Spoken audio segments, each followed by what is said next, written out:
Chapter 301. I share the same rumor with you. Bei Jingqiu did not let him fool around, and interrogated, They? Who are they?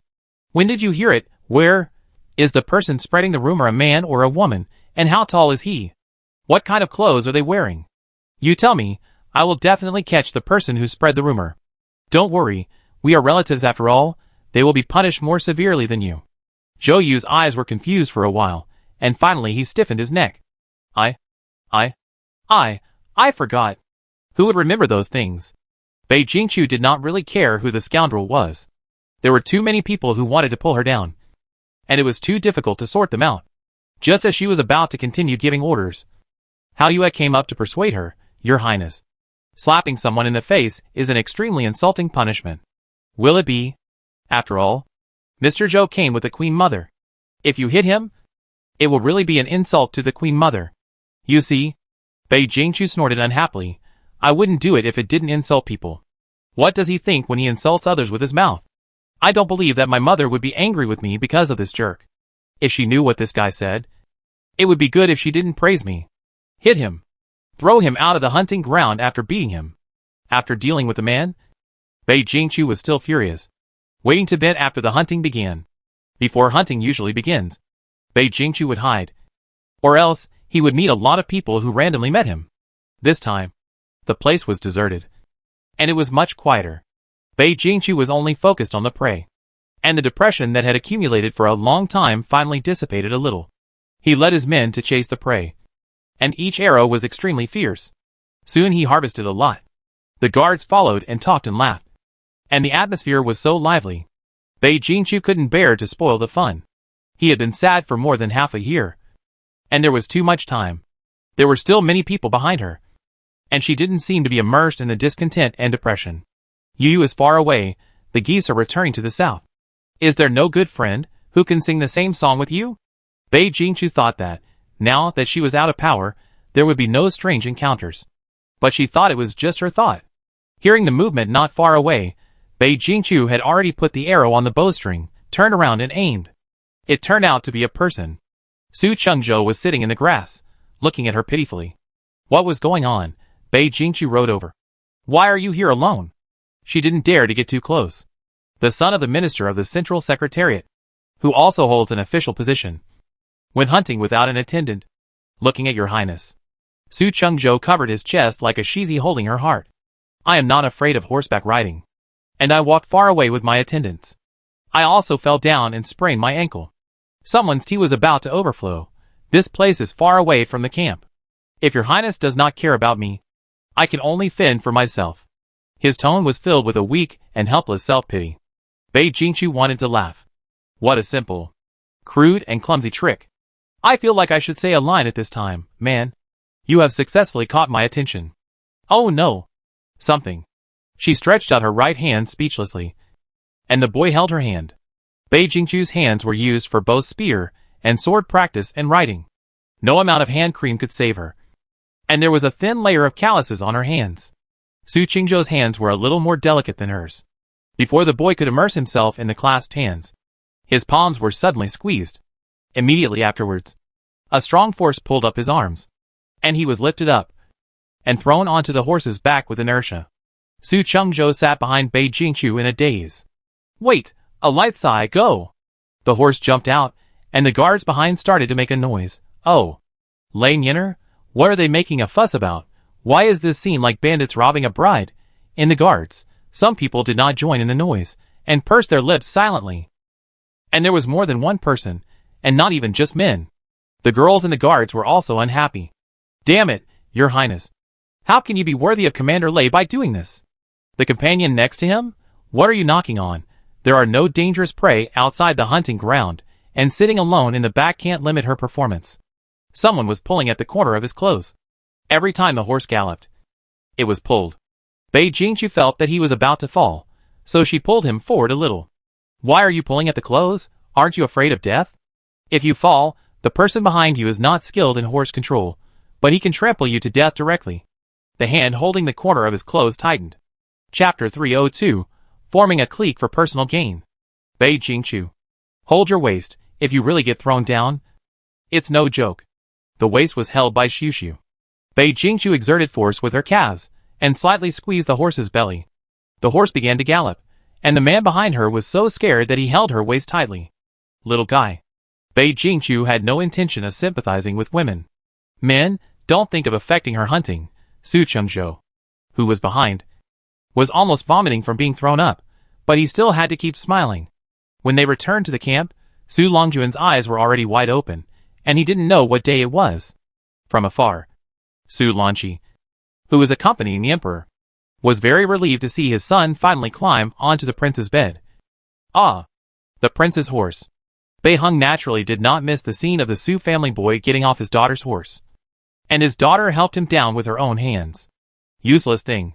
He glared at Su Laogo and warned him, the prince is still young. Don't cross the line. Does it mean that he can cross the line when he grows up? Jie Yuhua immediately understood what the emperor meant. Yes. I will remind my son, and will not let your highness get hurt. The two old fathers came together furtively. Longqi, have you thought it through? Chengzhou is also a child I watched grow up. And I really can't bear to let the prince delay your son. The prince? It is impossible for a woman to have only one husband. One person is not enough to serve the prince. It is difficult to find freedom after marrying into the royal family. And she often stays alone. Have you really decided to let him be the prince's bedmate? Su Longqi replied seriously, it is my son's blessing to be able to serve his highness. Bei Heng did not persuade him anymore. Okay. Go back and teach your son more. If you want to be the principal wife, you must be more generous. Tell him not to compete with the prince's male favorites in the future, and make the prince embarrassed. Su Longqi's face was happy. His Majesty agreed to let his son be the prince's principal wife?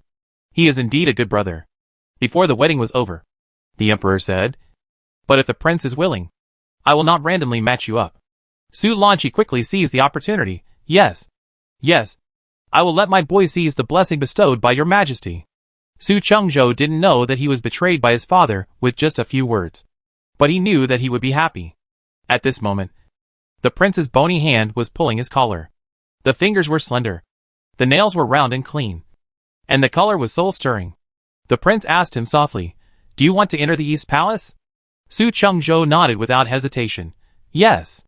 Bei Jingqiu was very satisfied. The position of the East Palace housekeeper is just empty. You can pack up and go back to transfer. Su Chengzhou.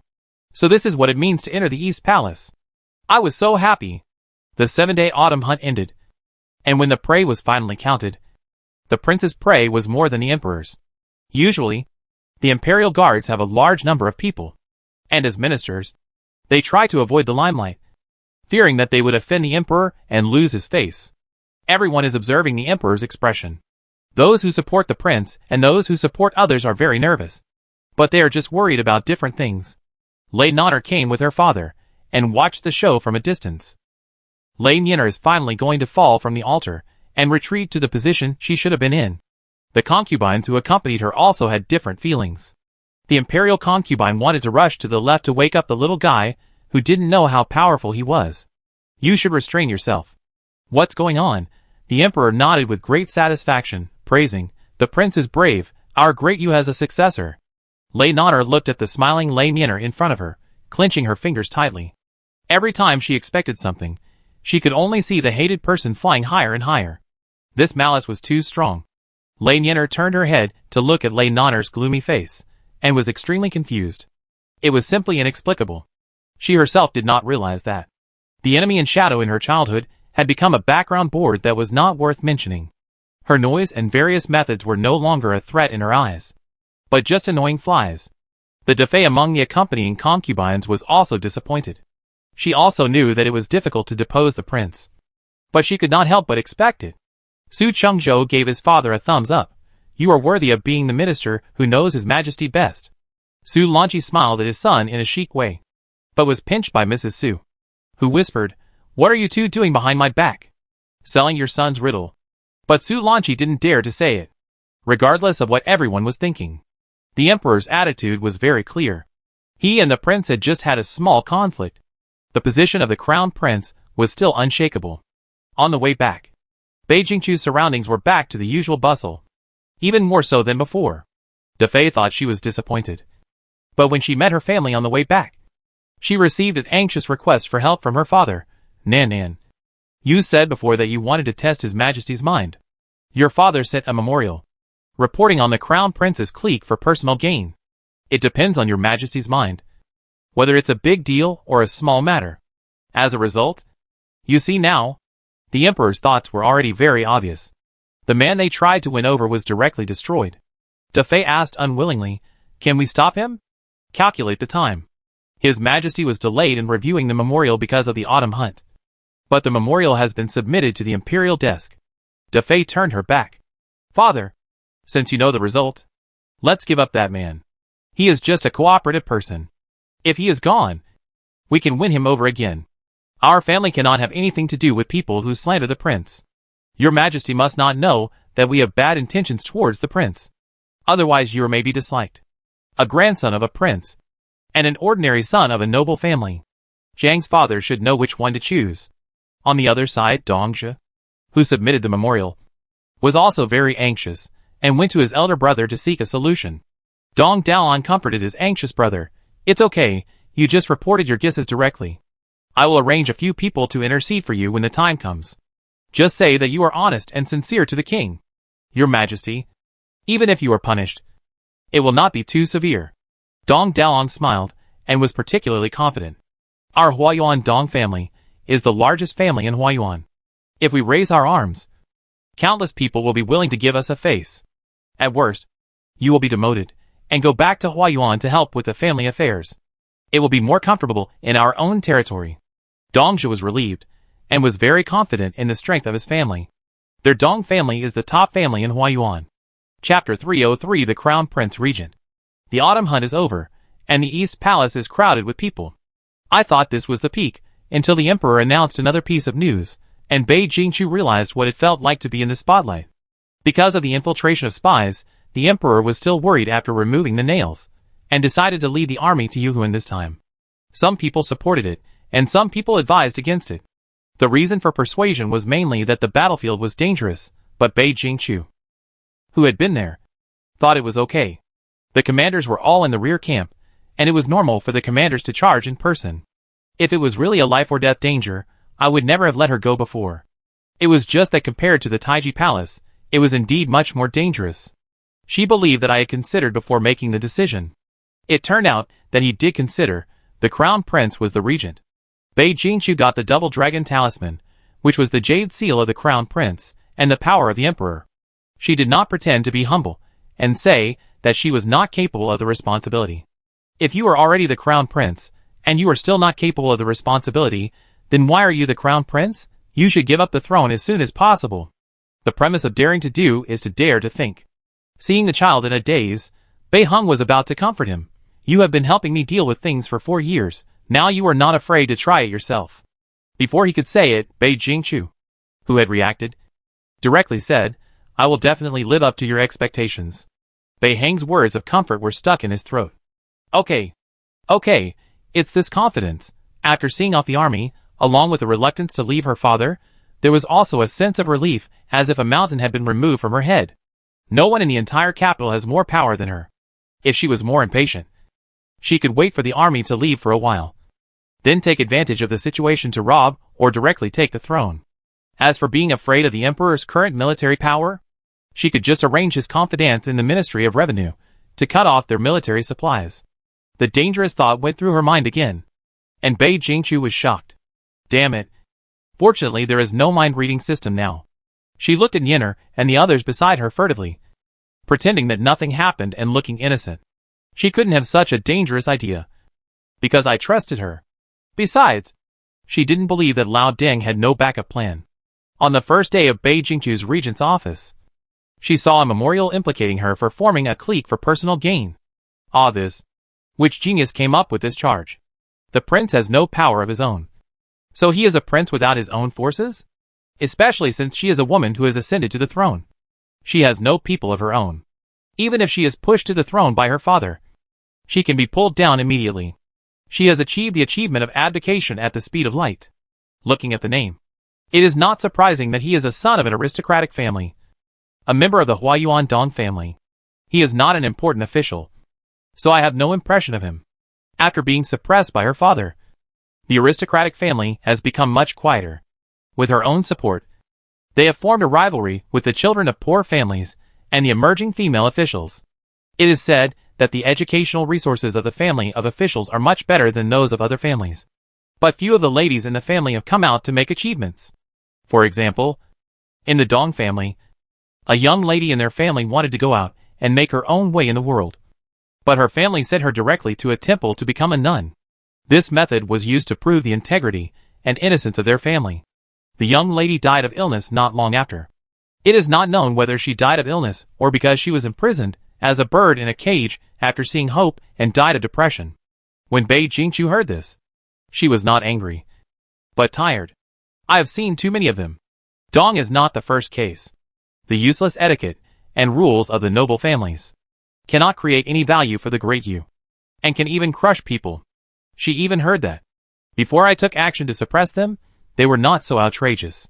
On the contrary, after they fell into poverty, they paid more attention to the so-called ancestral etiquette, which showed that they did not forget the family's backbone and heritage. Bei Jingqiu only despised this group of pedants. When she got to know them, she complained to Nyener, "They are just a group of cowards. They can't beat the enemies outside, so they swing their knives at the weak at home. Use the fear of women to maintain their pleasure of being superior." Nyener looked at her silently with a weird look. I always think that the so-called integrity grows on people's spines. Some people can even lean on women's belts and feel complacent about controlling the fate of the weak. I think I am noble and unyielding, and a scholar official who is different from the secular world. Now, facing the cannon fodder, said to him. Bei Jingqiu closed the memorial and decided to take this person as the first choice. Bei Jingqiu picked up the pen and dipped it in vermilion ink. The bright red handwriting determined the final fate of a person. This son of a noble family was sentenced to beheading for framing the prince, and the entire Dong family was exiled. After the decree was issued, naturally, a bunch of officials from the aristocratic families, who were closely related to the Dong family, responded with persuasion. But Bei Jingqiu waited until nightfall, and no notice came from the East Palace. She thought for a while, then snorted softly, and told Hao Yue, "Let's go to bed early tonight. There will be a big argument tomorrow morning. When you go to Liangyi Hall tomorrow morning, remember to bring Dong's memorial with you. It seems that these old guys are not planning to beg for mercy, but to make trouble. The aristocratic families are related by marriage, and have always been in a subtle opposition to her." She used Dong as a scapegoat, and others would not sit still and watch. Since she was not begging for mercy, she could only be threatening. There was not even a single traitor who came to surrender to her. The noble families were really united. As expected, the next morning, one person stepped out and said, "Your Highness, Dongzhi was just speaking his mind. If the whole family is implicated because of his loyal advice, how can the civil and military officials in the court dare to speak their minds? Loyal advice is unpleasant to the ears. Your Highness, do you want to listen to praise and close your ears?" Many people stood up again. "I second the motion. I second the motion. I second the motion." Chang Tingyi held up the tablet and stood below, as if in a trance, focusing on the words written on the tablet. "Pleas for mercy for Mrs. Dong." He took a deep breath and stepped out. "I second the motion." Bei Jingqiu waited for them to second the motion one by one. She sat below the dragon throne, but the seat above was left vacant. She took out the copied backup memorial and threw it down. "Stop confusing right and wrong here and confusing the audience. Look at what he wrote. You heard it from others and think I abused the heavy punishment without even knowing the content of the memorial. Right?" Bei Jingqiu used great force and threw the memorial to Chang Tingyi's feet. He picked it up. After browsing, I shook my head at my colleagues who were looking over. It was indeed random speculation. That fool was a big drag. Bei Jingqiu took advantage of the situation and continued, "Even if it is the censor's impeachment, evidence is needed, rather than making groundless accusations without any evidence. If this is not a frame-up, what is it? You said I abused my power for personal gain. Is this the crime you are framing the crown prince for?" No one dared to refute. In fact, this matter could be big or small. They knew very well that if the emperor was here, the man would be demoted and dismissed at most. This was also the confidence of the boy from the Dong family when he submitted the memorial. However, he did not expect that the emperor would personally lead the army and the crown prince would supervise the country. He ran into the crown prince's hands. The crown prince also took this opportunity to announce to the court and the public the consequences of offending her. Today, those who do not know the truth and make random requests will be fined for 2 months. Thank you, Your Highness. Bei Jingqiu, who saved some money for the national treasury, felt that she was too smart. After all, the front line was still fighting, and saving a sum of money could save a lot of food and grass. But on the face, he still looked serious. Chapter 304. Go to Lei's house. Chong Tingyi looked down below, and her cold eyebrows and eyes already had the outline of the current emperor. After leaving the court, Bei Jingqiu returned to her study. After she took over the affairs of the region, she was busier than before. Being a prince is really more difficult than being an emperor. If she had full authority, she could make many decisions by herself. But out of respect for the emperor, some of the rules he left behind, Bei Jingqiu could not change them without authorization. Today, Nianer said that she was under too much pressure, and took her home together. Bei Jingqiu's addiction to selling swords came back. He grabbed her hand and teased, "It's time to go home to see your parents. I've raised such a big girl. I'm going to let the general and his wife inspect her." Nianer was a little confused. Okay. Bei Jingqiu? Such a simple child. Bei Jingqiu's conscience ached, and he sealed his messy mouth with a zipper. Lei Nianer has lived in the East Palace for a long time, and Lei Ning has been nagging her for a long time, not to cause trouble to the prince. But Lei Nianer turned a deaf ear to his words, and just listened and listened. Even when she listened, she looked impatient, not giving him face at all. She would go home at most once every 10 days, to see her mother and brother. Anyway, her brother was born, so she didn't need to stay with her mother much. That day, the steward of the Lei family prepared the carriage, and went to the East Palace to welcome their lady. In the end, it wasn't just one person, but a group of people. There was another girl with her, who was wearing a light fur coat and a loose belt, and was born with a noble family. The steward swallowed his saliva, and knew who it was without guessing. Before the servants brought the horse stool, she and Lei Nianer got on the carriage one after another, with one hand. Lei Nianer told the steward, "What are you standing there for? Let's go." "Oh, yes. He wiped his sweat, and sat in the driver's seat. "Oh my God. What's going on?" They said they were coming to pick up the eldest lady, but they brought back a big Buddha. Everyone in the Lei family got busy. Lei Nana remembered that today was the day Lei Nianer returned home. First, the younger sisters in the mansion, including herself, all those who were not married, gathered to welcome her, just because she was her father's most promising child. Those illegitimate children, who were not presentable, said that the eldest sister was the future of their Lei family, and she condescended to pick her up. But Lei Nianer was not grateful at all and ignored her. Today's scene was bigger than before. It must be that Lei Nianer had done something meritorious, or had been promoted. It didn't matter anymore. She was the one who got all the glory. Lei Nianer touched her mother's belongings in despair, and she saw no hope of revenge for her mother. In that case, she told the maid, "I'm not feeling well today, so I won't go to meet my elder sister. You all go out, take a rest today, and I'll sleep alone." It was a rare day to relax, and the maid smiled and agreed, and happily went out to report the news. Lei Nianer opened the drawer and took out a packet of white powder, her eyes full of firm determination.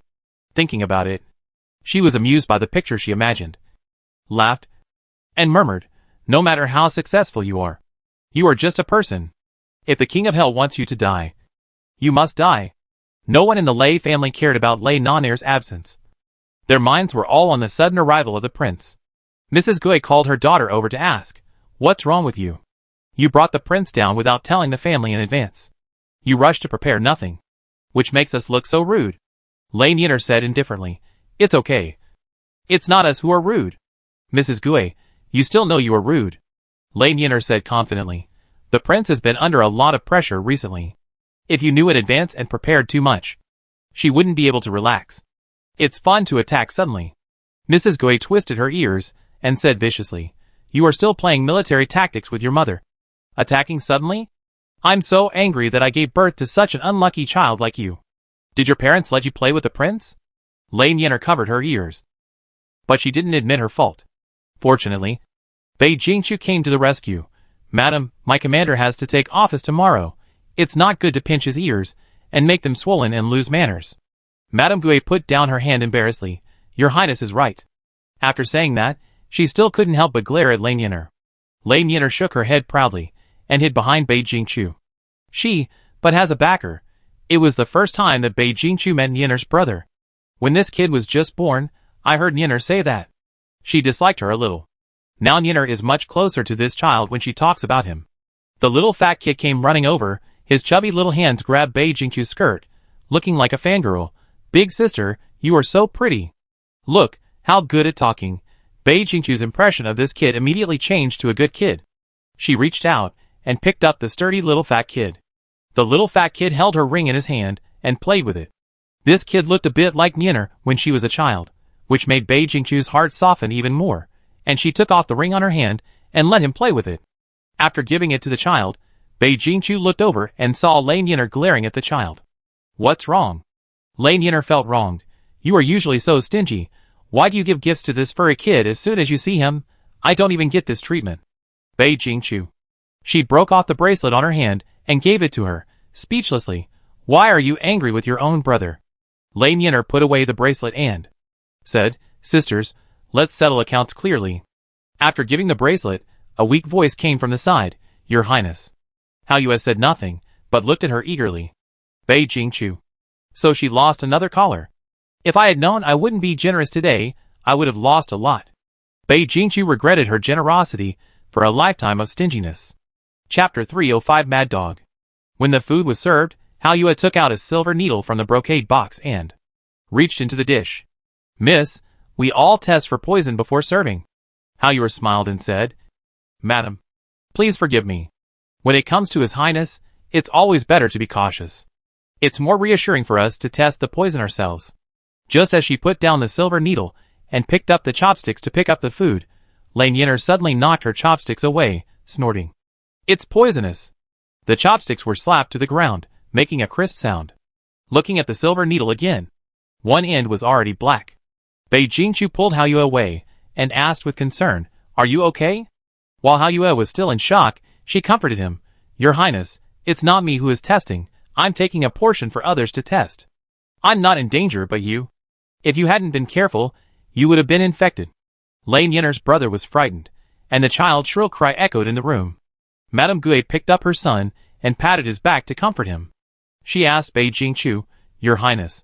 The child is young and was frightened. Can I take her down to rest? Lane Yinner answered her, No. Madame Gouet was puzzled. Yinner? The prince was almost poisoned. Except for Your Highness. Everyone here is a suspect. Stay here obediently. No one can go out. Yinner. This is your brother. He was frightened. Are you still holding a grudge against your brother? Don't you love him now? Lane Yinner did not retreat, whether it is my brother or my father. It is useless. After that, she asked Bei Jingchu, Your Highness.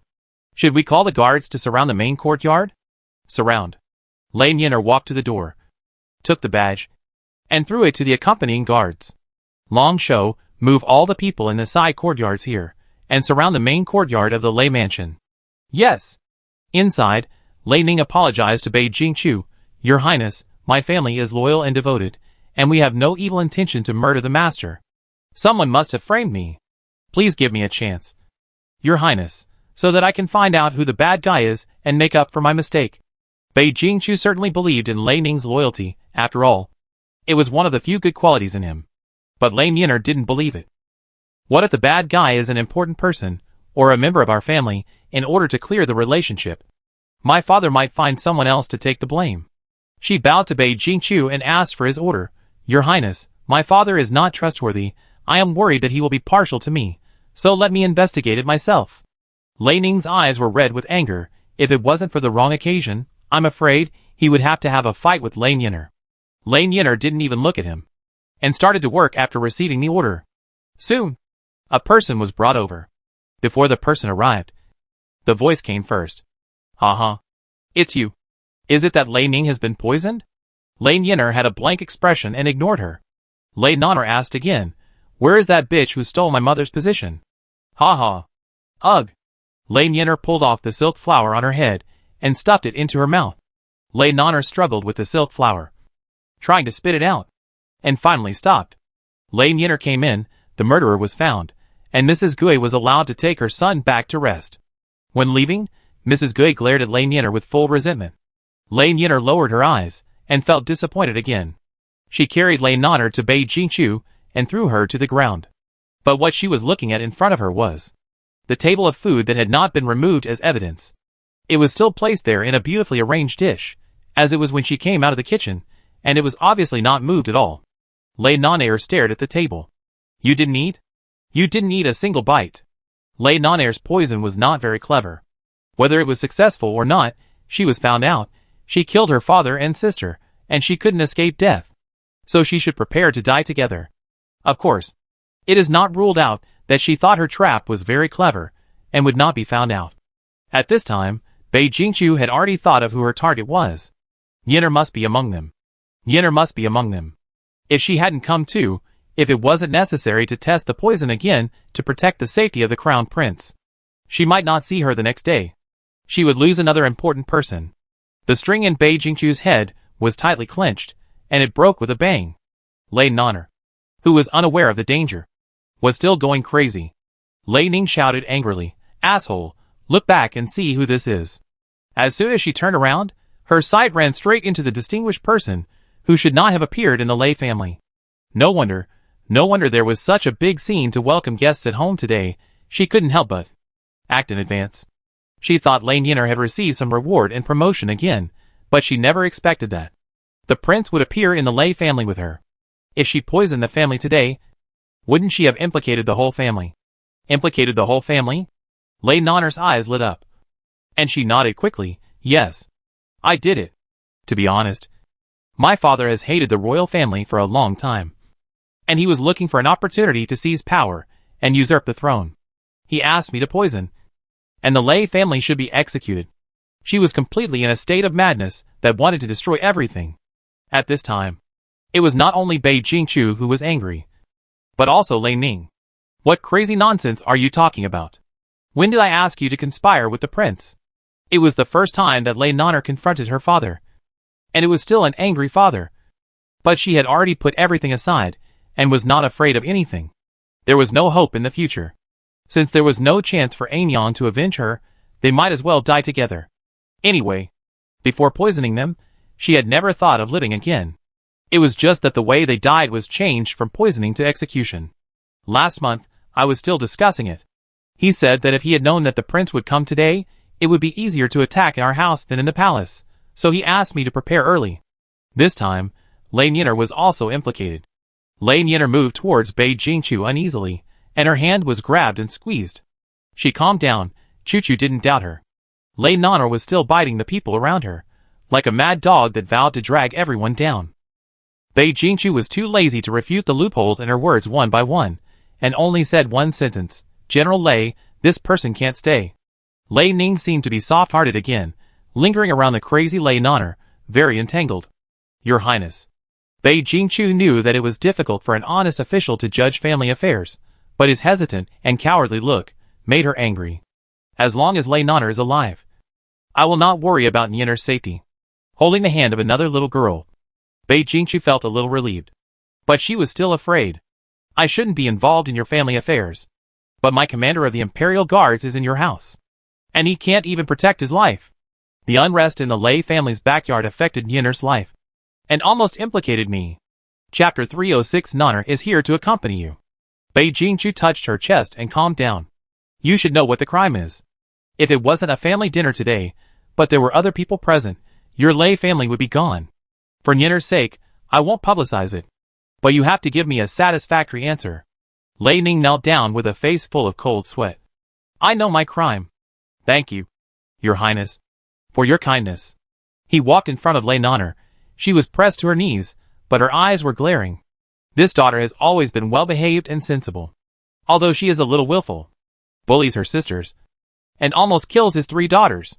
But she always looks very obedient in front of him. And Lei Ning cannot associate her with the evil spirit they talk about. His heart also unconsciously leans towards the child he has loved since childhood, and he never has the heart to punish her severely. As a result, today, she actually poked a big hole. "How dare you do this? Disobey him with such a stubborn attitude? Niner, your father believes that he loves you and treats you like a pearl. Why do you want to put your father and the Lei family in an unjust and unfaithful place?" Lei Nanner's usually affectionate eyes were quenched with fire, and he wished to burn the person in front of him to ashes. She shouted at the top of her lungs, You poisoned my mother to death with your own hands. I was playing with my mother at the time. Behind the screen, I saw and heard everything. My mother was fed poison by you. She convulsed and died in agony. A husband and wife are bound by love for 100 days. Why did you kill her? Why did you make me lose my mother?"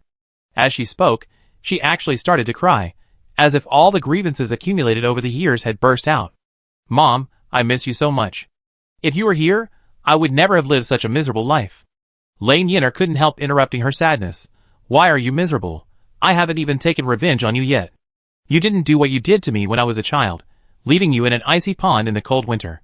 You didn't use a red-hot iron to burn you, nor did you slap you or whip you." She was very puzzled. "You call this miserable? What's my name? What's your third sister's name? Did you grow up eating cactus root?" Bei Jingqiu didn't know about this yet. "Why didn't you tell me earlier?" Lei Nanner was confused. "What did you say?"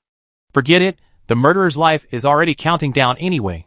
Lei Nanner's logic was not affected by Lei Nanner at all. She looked completely innocent. "You are just a concubine's daughter. But you climbed up later. You should be grateful to be seen by me. You deserve to die for hindering the legitimate daughter."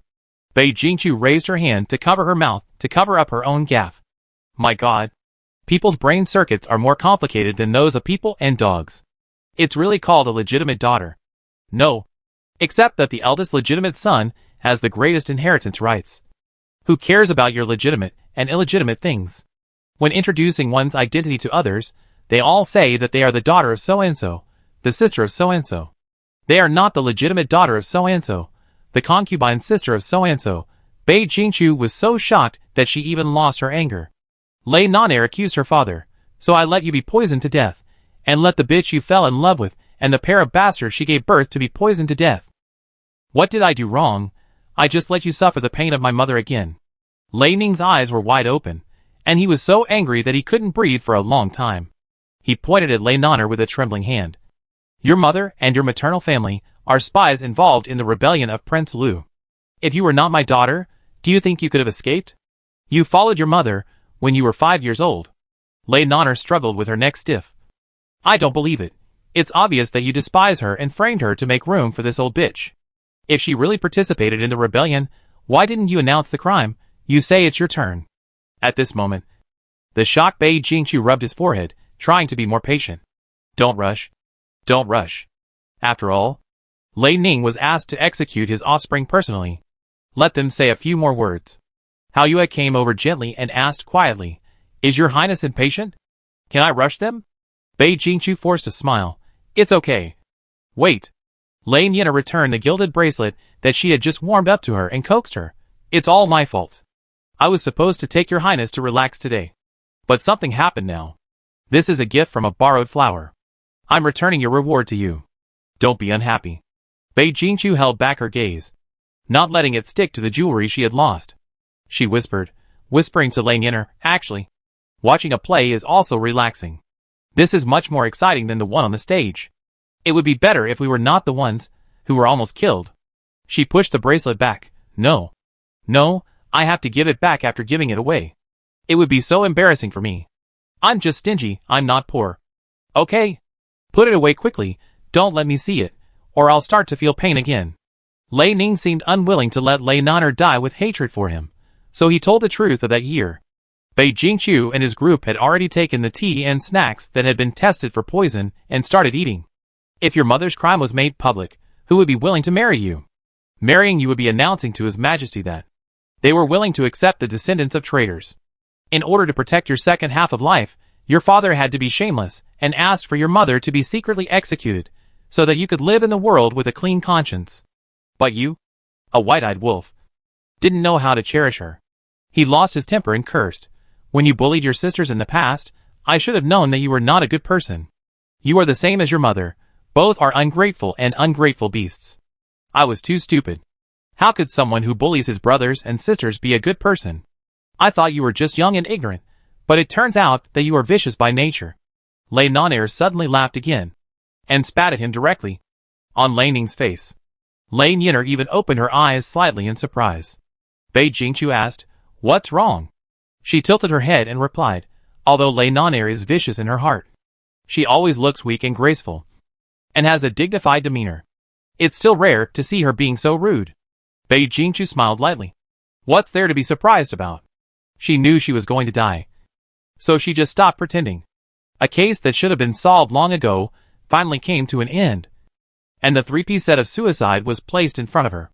Lei Naner laughed wildly and yelled at the beams above, "Mother, Naner is here to accompany you." Then she hit the pillar and died. Lei Ning was lost. Bei Jingqiu took Lei Yinner back to the East Palace and said goodbye to Lei Ning. "General, please prepare for the funeral. This person intends to attack Yinner. Yinner will not come to her funeral. She will stay with me in the East Palace these days."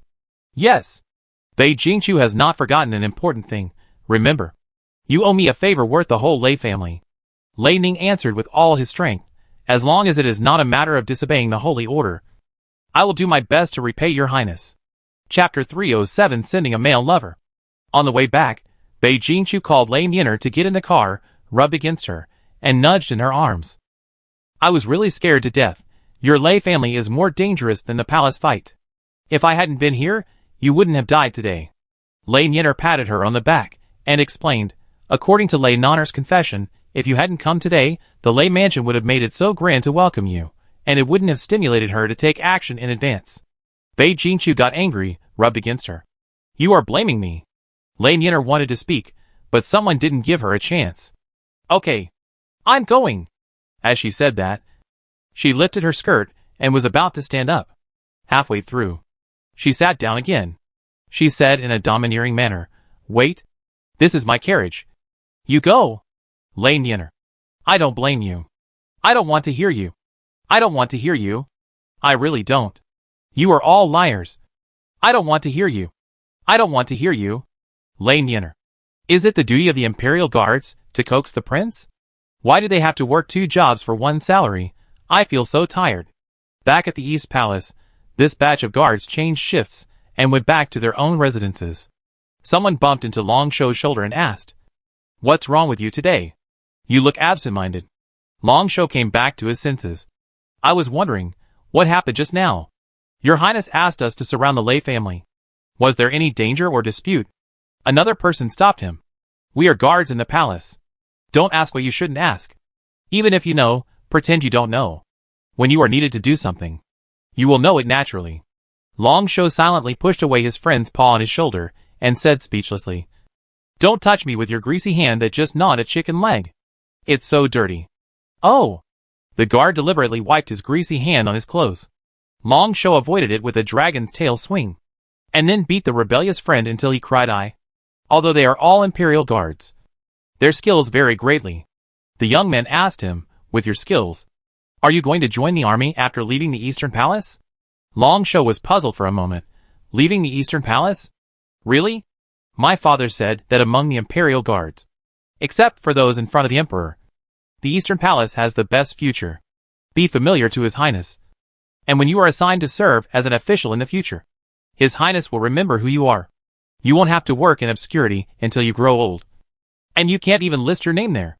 The young man, who was punched because of his naughtiness, had a slightly blue face and said, as a matter of course, "No one will be an Imperial Guard for a lifetime. They are all stepping stones. And we come here to make His Highness remember us. It is considered a clear commitment to His Highness. And the future will be better. What about you? Aren't you the same?" Long Shou whispered, "Of course I am the same. The Mid-Autumn Festival is coming, and people are going out to visit each other. During the New Year, the East Palace always receives many gifts. This time, however, there are more gifts than in previous years. Your Highness." How Yue reported awkwardly, "It was given by Tong Huayan, the Minister of the Central Secretariat." Bei Jingqiu put down her pen curiously. What kind of gift was it made Hao Yue speechless? Alas, Hao Yue still had too little experience and could not remain calm in the face of adversity, no matter what kind of rare treasure it was. She hadn't seen it before, so why was she so surprised? Bei Jingqiu picked up the covered bowl and drank a sip of milk tea elegantly. Then, Hao Yue finally said, "Give me 2 handsome men." Puff. Cough cough. Cough cough cough. Yue rushed over and slapped her on the back several times. With a personal revenge, Bei Jingqiu calmed down. But now the most important thing is not to settle the score with her for almost beating Bei Jingqiu to death. But what did he give me? Handsome men. Yue nodded. Bei Jingqiu pointed at herself and asked, I am still a child. Right? Yue said tactfully, Your Highness, you will be a marriageable girl in a few months. Even if you take a step back, you can still be considered a child. Bei Jingqiu. Yue, who was embarrassed, asked with a sly smile, Your Highness, do you want to summon the two of them to see you? Yes, why not? What is good if you are not lustful? Can't she take a look first before she reaches the age? Even if the beauty is just there, it can make the body and mind healthy and happy. After Xianren came in, Bei Jingqiu was a little disappointed and returned the person to Tong Huayan. Yue asked, Your Highness, are you dissatisfied? The person who dares to present it to the prince must have been carefully selected. If the person presented is not good-looking, it is an insult to the prince. No matter how stupid the person who presents the gift is, he will not do such a stupid thing. Yue thinks that the two people are good-looking enough. Bei Jingqiu. TSK. Squeaked. They are indeed handsome men, but they are beautiful, but they have no soul. What is soul? A few vague figures appeared in Bei Jingqiu's mind. Yue didn't understand what Bei Jingqiu meant by the beautiful soul, but Yue felt that the prince must have her reasons. Chapter 308 Praise. Praise. Praise. After a while, the outside reported, Your Highness, Su Jialing wants to see you. Su Chengzhou came in, with a sullen face. Bei Jingqiu was a prince who cared a lot about humanities.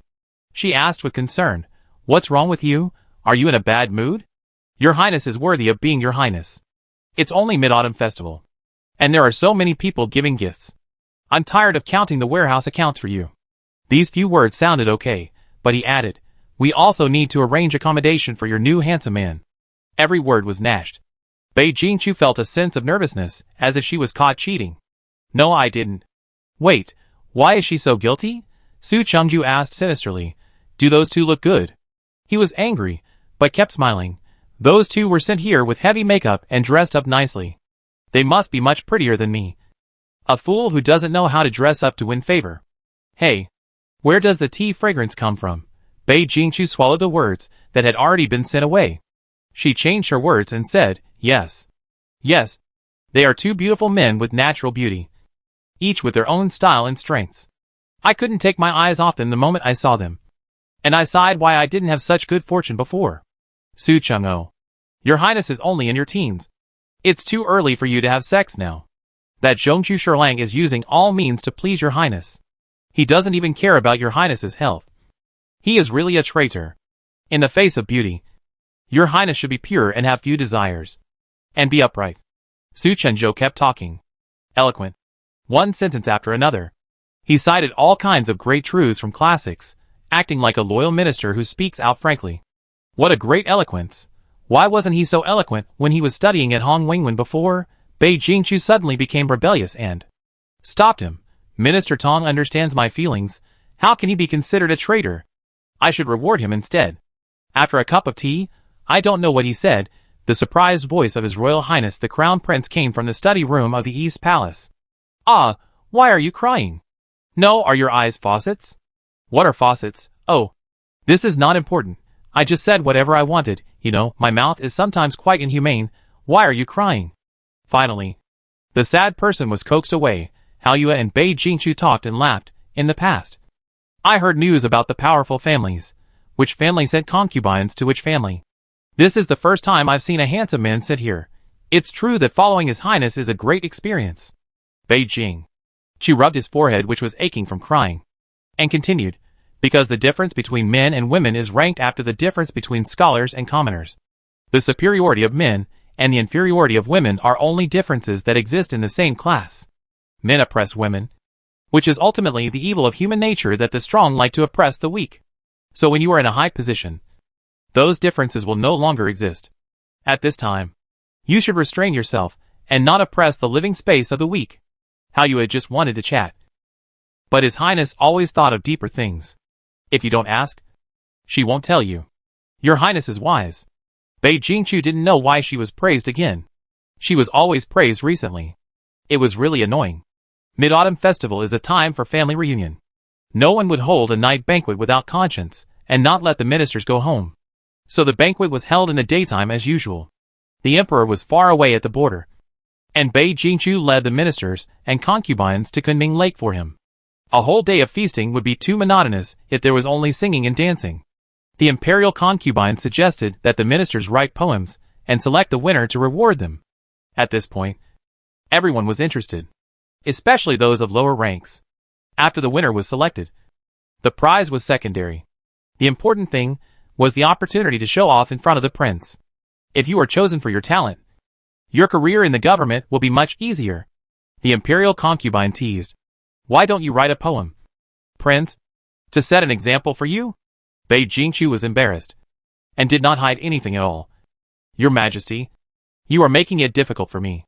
Don't I know what my own poems are like? After I finish writing them, it will be difficult for them to rack their brains to praise me. Don't praise me so much that I really think I am great. As soon as the words fell, someone flattered. Your Highness is really humble and broad-minded. We are so lucky to have such a crown prince. Bei Jingchu. I said it is easy to get lost in the sugar-coated bullets. She stopped talking. Then someone flattered him again. Your Highness is really calm and measured, and he doesn't show off his edge. I admire you. Bei Jingchu. It's fine if you are praised for doing anything, but how can you be praised for doing nothing? It's so scary. Chapter 309. Yen Yu wants to get married. While the autumn has not passed, the winter wind and frost have not arrived. The sun is warm. Many people are writing on paper, hoping to win the prince's favor once. Someone asked the person sitting still, Chong Shirlang, aren't you going to write? Chong Tingy smiled and shook his head, not answering such stupid questions. The aristocratic family and the prince's party are almost in opposition. They can't show up in front of the prince to seek favor. It's better to quit directly than to deliberately hide your shortcomings and lose. Bei Jingchu and the others sat on the pavilion by the pool. There were more than 100 poems presented. She asked someone to hand them to Lane Yinner. Yinner, learn the poems well. Comment on the one you like best, and you will be the champion today. Take the other one and ask the musicians to compose music for it. There will be another excellent piece for tomorrow's song and dance. Lane Yinner sat by the pavilion. The warm wind blew. The sun shone on her face, and it was hot. There was a thick pile of poems by the desk, waiting for her to comment. The people at the banquet below gathered together, and from a high place, they looked as small as ants. Intentionally or unintentionally, they were all eagerly waiting for a result, waiting for her to dominate today's result, or even dominate their future fate. Power. It was really fascinating. She picked up a piece of paper and scanned it. The words were too plain. She raised her hand and threw it down from the high building. The paper slowly floated down like goose feathers. Someone picked it up. Seeing that it was not theirs, they relaxed. Soon, it became a series of pieces floating down. It was like snow. Lei Ning was not good at poetry, and did not join in the fun. He watched from afar. As a close minister of the emperor, he knew too well how much power he would be given. Now, this honor was his eldest daughter's turn. In the end, Lane Yinner selected 2 articles and handed them to Bei Jingchu. Each of them has its merits. I can't bear to give up any of them. Your Highness, please come and comment on them. Bei Jingchu took it. One of them was written by Su Chengzhou. Cicadas sing in the sunset at the end of the year.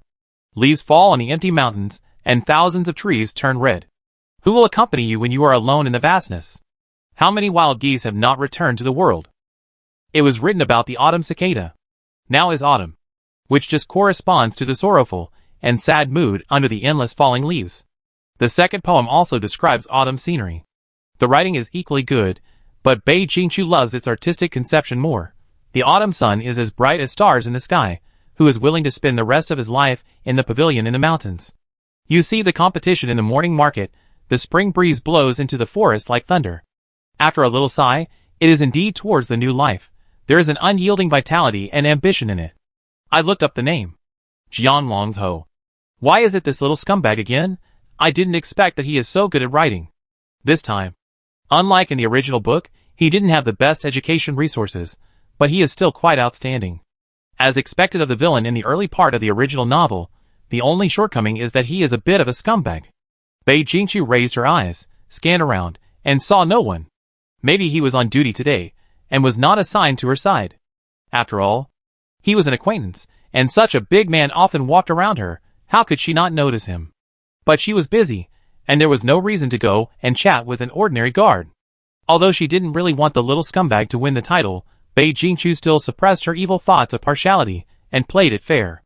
Jiang Longshou's work is the most spiritual. Go and get the reward. Long Ho, who received the reward, held a box of treasures, and was envious and jealous of his colleagues, and was urged to treat them to a meal. Neo punched him with jealous eyes. Great, you can do this too. We agreed to be trashed together, and you secretly went to His Highness to stand up. Now it's all right, the prince should remember you. Are you satisfied, you cold-blooded man? I will never forgive you again. Long Ho admitted generously, yes, I am satisfied. His Highness remembers me, I am so happy. Someone, why is he suddenly more despicable than me? Is he so happy? It's getting dark, the sun is setting, the extremely lively Mid-Autumn Festival banquet is over, and everyone goes home to reunite with their families. Lane Yin'er changed her shift on purpose, and stayed beside the prince to guard. The person who was replaced was grateful, and went home happily. Bei Jingqiu led people into the palace, and went to Renshou Hall. I was not there this year. So the younger generation and concubines in the palace gathered in Renshou Hall. The queen mother had recovered her former spirit, and Zhou Huanjiu was also summoned to the palace. Lying on the queen mother's lap in an unhappy mood, the two seemed to be whispering, and the children were sensible, and made their own noises, and did not disturb them. The palace, which had been silent for a long time, was filled with the sounds of princesses and princes playing. No one was so happy as to remind them to observe etiquette during the festival. Amid the noise, Zhou Huanjiu hung his head and said to the queen mother, "It's only been a short time since he left, you all seem to have forgotten him. Still celebrating the festival happily, as usual, as if that person didn't exist, as if he never existed." The queen mother's pair of vicissitudes of life eyes were full of love, looking at the ignorant child, without any impatience. She consoled him, even if one day, I am gone. The emperor is gone. Even thousands of years later, Chua is gone. This palace, the whole of Dai Viet, will remain as it is. If you always dwell on the past, there will be no new life. People will become useless. She went to smooth her hair. You can choose to become useless. Jior, this is the path you want to take. But Chua can't, she is the future of Dai Viet, and I can't either, as the queen mother, I can still be useful sometimes. But, Changgu hopes you can come out. She didn't know what she remembered, maybe the old friend who left. No one in the world can accompany you for the rest of your life. The only one who can accompany you is yourself. The children below did not stay in their own positions. They all ran to Bei Jingqiu and surrounded her. Bei Yinyu was hanging on her arm, swaying back and forth. Eldest sister, why haven't you chosen a crown princess yet? My husband shouldn't be called a crown princess. Wait, this is not the point. Why are you urging me to choose someone? Bei Yinyu answered very naturally, because there is an order of seniority. My mother said, you have to get married first, and then I can get married. As if this sentence was not enough to irritate her sister, she added, I really want to get married? Bei Jingqiu's heart was lifted at once. All right, why do you want to get married? Are you in love too early? Who is the other person? Whose husband? How old is he? Damn, what good can a person who can abduct an underage princess be? No, I don't agree. The other children were frightened into silence, and silently mourned for their second sister. Looking at this, she's going to be beaten. Haha. Chapter 310 The housekeeper is crazy. Bei Yinyu was confused, and said weakly, no one. Bei Jingqiu didn't believe it. Why do you suddenly want to leave the palace if there is no one? Because after leaving the palace, I will have my own princess's mansion. Although the bedroom is not small, it is not as big as the princess's mansion. There are only a few dozen people serving, but if I leave the palace and set up a mansion, I will have thousands of followers and my own retainers. I will be much more powerful than in the palace. Bei Jingqiu. What a strange but simple reason. So they want to improve the quality of life. Bei Jingqiu was relieved. It's not that there are fearless people who kidnap the underage princess. The worried prince didn't notice that he hadn't reached the age of marriage yet. Bei Yinyu continued to shake her arm. Eldest sister, you also know how big the difference is between living in the princess palace and living in the eastern palace. The specifications of the princess's mansion can't catch up with the eastern palace, but it's much better than now. When are you getting married? I can't wait to move out. Bei Yinyu said confidently, as a matter of course, I just want to get married. So what? I don't care who the prince consort is, I can't live in this broken palace for a day. Bei Jingchu couldn't say it directly with other brothers and sisters, and whispered to her, Father will never let you move out just after reaching the age of marriage. If you really can't stay, you might as well go to him and make trouble, and pester him to let you move out early. The two sisters discussed, not caring about their father's life or death. Going back to the East Palace late at night, it was late tonight, but Bei Jingchu couldn't fall asleep in time. The clinic reported that Yan Wei was seriously ill. Since returning from Texas, he had overdrawn all his energy, and was basically useless. Using all kinds of expensive medicinal materials, it was only possible to make a medicine jar to hang him, trying to extend his life. Bei Jingchu went to see him in the wind and frost, and there was an unpleasant and pungent smell of medicine as soon as he entered the door. When he saw the visitor, he dragged his weak body and tried to stand up. Bei Jingchu stepped forward quickly and said hurriedly, Lie down, no need to be polite. Yan Wei was just breathing now, and he was panting frequently. Just being alive, it's like using up all my strength, he said. Actually, the period from the time the secret guards are useless to the time they die is non-abuse. It's just that. Like your highness, it's not worthwhile to use all kinds of rare medicinal materials to keep a useless person alive. So our fate is to wait for death. Thanks to your favor, I have lived for 7 more years, and I will also make it to the end. His eyes looked into the unknown darkness. They should all envy me, but you should not be so stupid in the future, it's not worth it. After comforting him to rest, Bei Jingchu went to a side inner room to rest, and asked the imperial physician, Will you survive tonight? In the past 7 years, his health has been getting worse and worse, and now he is almost at the end of his life. She had already prepared for his departure, but she hoped that it would be delayed for a day. And then a day later. People die every day in the world. But she hoped that it would not be the turn of the people around her. He wanted to live. She knew. Even if he was barely alive. He wanted to live. Dr. Shen replied, It's not the end of the road. But it's very dangerous tonight. But if he can make it through tonight, that man can live a little longer. Bei Jingchu nodded slightly. Thank you, Dr. Shen. In this world, you are the only one who can extend his life. Dr. Shen returned the greeting and said, Your Highness.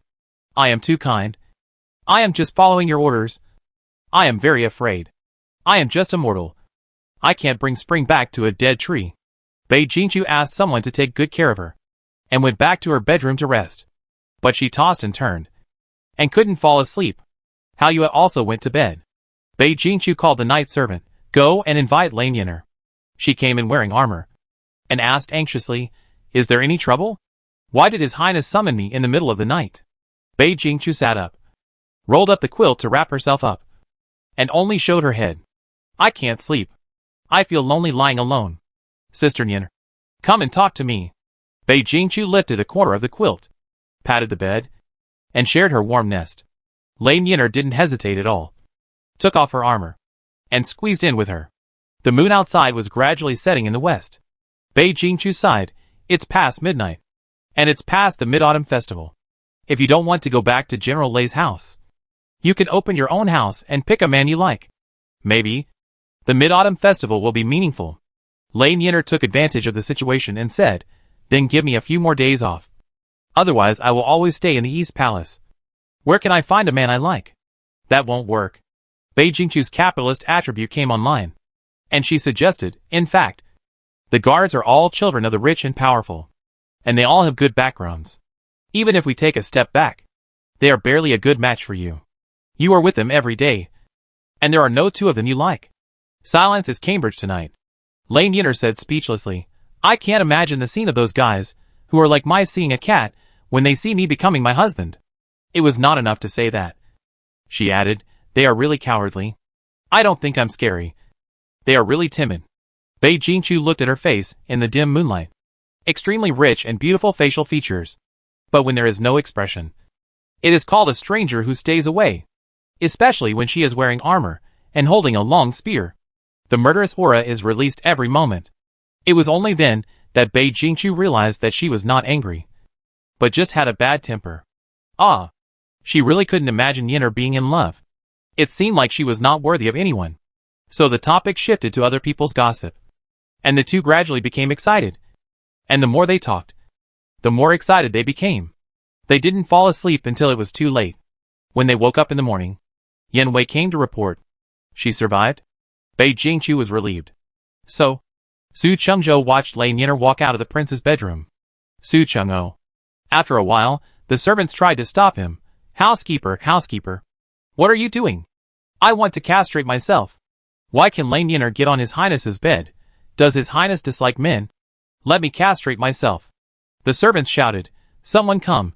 The housekeeper is crazy. They rushed up to stop Su Chengzhou. Someone advised, Housekeeper, your highness doesn't like eunuchs either. Su Chengzhou calmed down. He straightened his clothes, except that his hair was a little messy, as if nothing had happened. Still speaking softly, looking extremely elegant, bowing, Thank you all, I'm fine.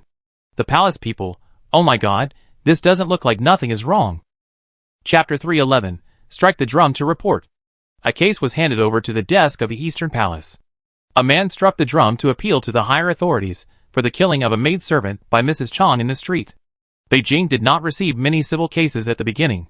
Only when the people had nowhere to turn to for help and nowhere to appeal would they strike the drum at the palace gate to let their grievances be heard by the emperor. Because when the people sue the officials and the servants sue the masters, they must first be punished before they can sue. It is impossible for the emperor to handle all civil grievances. But if someone is willing to bear such a price, it must be that they have suffered great injustice, and they can appeal directly to the emperor. The person who filed the complaint may not know that the emperor has gone to the border, but he is willing to believe that the person he places his hope on can give justice to the deceased. After reading the complaint, Bei Jingqiu asked someone to summon Jing Xiaoyin. After entering the hall, the man knelt down and apologized, and it seemed that he knew he had done something wrong. Bei Jingqiu saved time, while reviewing other official documents, and asked him without raising his head, Mrs. Chang beat an innocent maid to death in the street, and people around witnessed it came and went. Any one of them is a witness. How can she get away with it? Jing Xiaoyin. Give me a reasonable explanation. The people below were sweating profusely, but they didn't even dare to raise their sleeves to wipe it off. Reply. Reply to your highness. Mrs. Chang was just beating the slave, but she accidentally killed her. It was unintentional. I saw that she was just a little girl, and she was also frightened. So I thought of showing mercy, warning her, and letting her go back to reflect on her mistakes. This reason is not reasonable at all. Bei Jingqiu asked, What is the sentence for killing an innocent slave? 1 year in prison. That is, 1 year in prison. The punishment is already light enough. But they don't even accept the grievances of this year. After all, it's a life. Bei Jingqiu twisted her wrist, and the blue comment ended the last word on the paper. She raised her head, wondering, Are you confused, or did you accept the benefits of the Chang family? What did they promise you? Treasures or official positions? Jing Xiaoyin's clothes were soaked with sweat. You'd better pray that I don't catch evidence of your corruption and dereliction of duty. Go back first, and make up for your mistakes before I settle accounts with you. Jing Xiaoyin stood up and said hurriedly, Yes, yes. Yes. I will take my leave. Soon, someone from the Chang family came, Chang Tingyi, the Minister of Personnel, asked to see him. It was nothing more than pleading for his sister. Bei Jingqiu was too lazy to deal with irrelevant people, and refused, No. The palace maid went to reply, but after a while, she came back again. Your Highness, it was Princess Mo Qing who brought people in. Bei Jingqiu was slightly stunned and said, Cousin? Why would Bei Huan help the people of the Chang family? Seeing her confusion, Hao Yue answered, Your Highness, the princess is the daughter of the Prince of Haishu. The Chang family is a powerful family in Haishu, and they are powerful there. I think the princess would not want to offend the Chang family and cause trouble for the prince. Bei Jingqiu poked her forehead with the end of the pen helplessly. Bring them in. Minister of Personnel. He really knows how to find people. When Bei Huan came in, she looked very uneasy and awkward. She even didn't dare to face her, like a child who had done something wrong. Bei Jingqiu sent her away. Cousin, there are some account books in my warehouse. Su Chengzhou can't calculate it well. You can go and guide him. Bei Huan breathed a sigh of relief as if she was saved, and accepted the order very happily. Yes. He tricked a free laborer to help Su Chengzhou. That kid should be happy today. Bei Jingqiu withdrew his thoughts, and looked at the family of the offender. To be the minister of the Ministry of Personnel at such a young age, he must be either a talented person or a prominent family, or both are indispensable. Bei Jingqiu had some impression of this young talent, but she didn't like him. Local tyrants have always been the problem of the royal family. In places where the aristocratic families are powerful, even the government has to give way. However, after I suppressed them, such places have become much less. And it does not include the capital. No matter how powerful they are in Haishu, when they come to the feet of the emperor in the capital, they all have to bow down obediently. It is impossible to eliminate the aristocratic families. After one wave is cut off, there will be a new wave. But they have to be suppressed from time to time. Bei Jingqiu even added a layer of vigilance. Haishu Changshe, even the prince is afraid of them, find a chance, and have to do another big purge. Chang Tingyi saluted. Every action was completely in line with the standard, as if it was measured with a ruler. He said in a gentle voice, "My sister beat the servant to death. She is really ignorant. She even bothered your highness for this. Your highness is already busy with all kinds of affairs, and you have to spend your energy on my sister's affairs. I know that your highness has always sympathized with and been close to women. Now the ladies can go out to make a living, all thanks to your highness. My sister is just an ignorant little girl. If she stays in prison for a year, it will waste her youth, and it will have a great impact on her." Chapter 312. A Prominent Family. A bunch of cliched nonsense. Bei Jingqiu didn't listen. She sympathized not with women, but with the weak who suffered injustice. Mrs. Chang had become a murderer. How could she be said to be innocent? Tingyi's purpose was the last sentence, "Your Highness. Please forgive her for her young age and first offense." After the petition, it was to exchange benefits. Chang often has contacts with the prince, and Mo Qinjun happens to be your companion. Your Highness has done a favor to Chang, and Chang should also bring some convenience to the prince. Your Highness has an official named Qin under his command, and I think he is qualified enough to be promoted. Bei Jingqiu was speechless. Is 1 year a long time? The murderer will not be punished with life for life, but only with 1 year in prison. Chang Tingyi replied, "Your Highness, she was just a maid. How could the master punish her with life for life? Yes, it is impossible now. So your sister is really lucky. She broke the law at this time." Bei Jingqiu thought of the various cases he had seen since he was born. "I have always felt that the laws of Dai Viet are not perfect. For example, those who kidnap and sell good people destroy their lives, but only receive 3 years in prison. Killing an innocent maid, only 1 year in prison. I will change it step by step, but since the law has not been changed, sentence should be given according to what should be given." So she escaped. Want to be partial? Are you worthy? Bei Jingqiu tried his best to hide the sarcasm at the corner of his mouth, but he couldn't. Even her words were filled with anger. "My dear husband of the Chang family of Haishu, even though you are in the deep palace, I have heard of your good name. Chang Tingyi. You are indeed well-mannered and gentle. But now it seems that you and the Chang family are just scum who know little things but no great principles." Chang Tingyi wanted to defend himself. Who would take the life of a maid as his life? Aren't all the powerful the same? But the prince was already impatient, and waved his hand and said, "Send you out?" He choked and could only leave. After returning home, Mrs. Chang was waiting for him in the yard. Seeing him coming back, she hurriedly came to meet him. "Brother, what's wrong? Damn it. You dared to sue me. Our family has already compensated them. 10 taels of silver can buy 2 servants. What are they still making trouble for?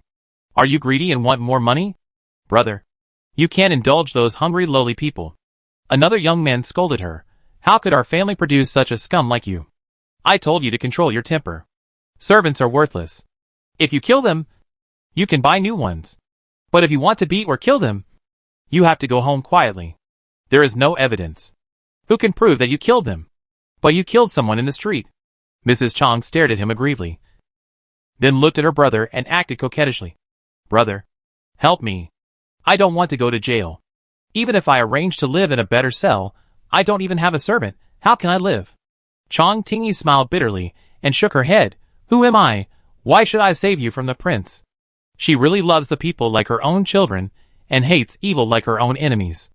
Uphold the laws of Dai Viet and never give in. A mere Chang family. What qualifications does it have to make a crown prince violate her principles?" The girl was anxious and shouted, "Why not? It's obviously you who are not doing your best. Our Haishu Chang family is such a famous family. Even the age of the Yu dynasty is not as profound as our families. It's just killing a maid. Why should I go to jail?"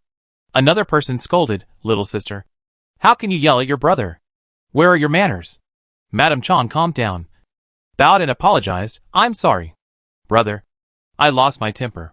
Chong Tingy suddenly saw the mocking smile of the little prince in front of her eyes. And her words, focusing on small details, but not on big principles. Chong Tingy felt a headache. It's just beating a servant to death.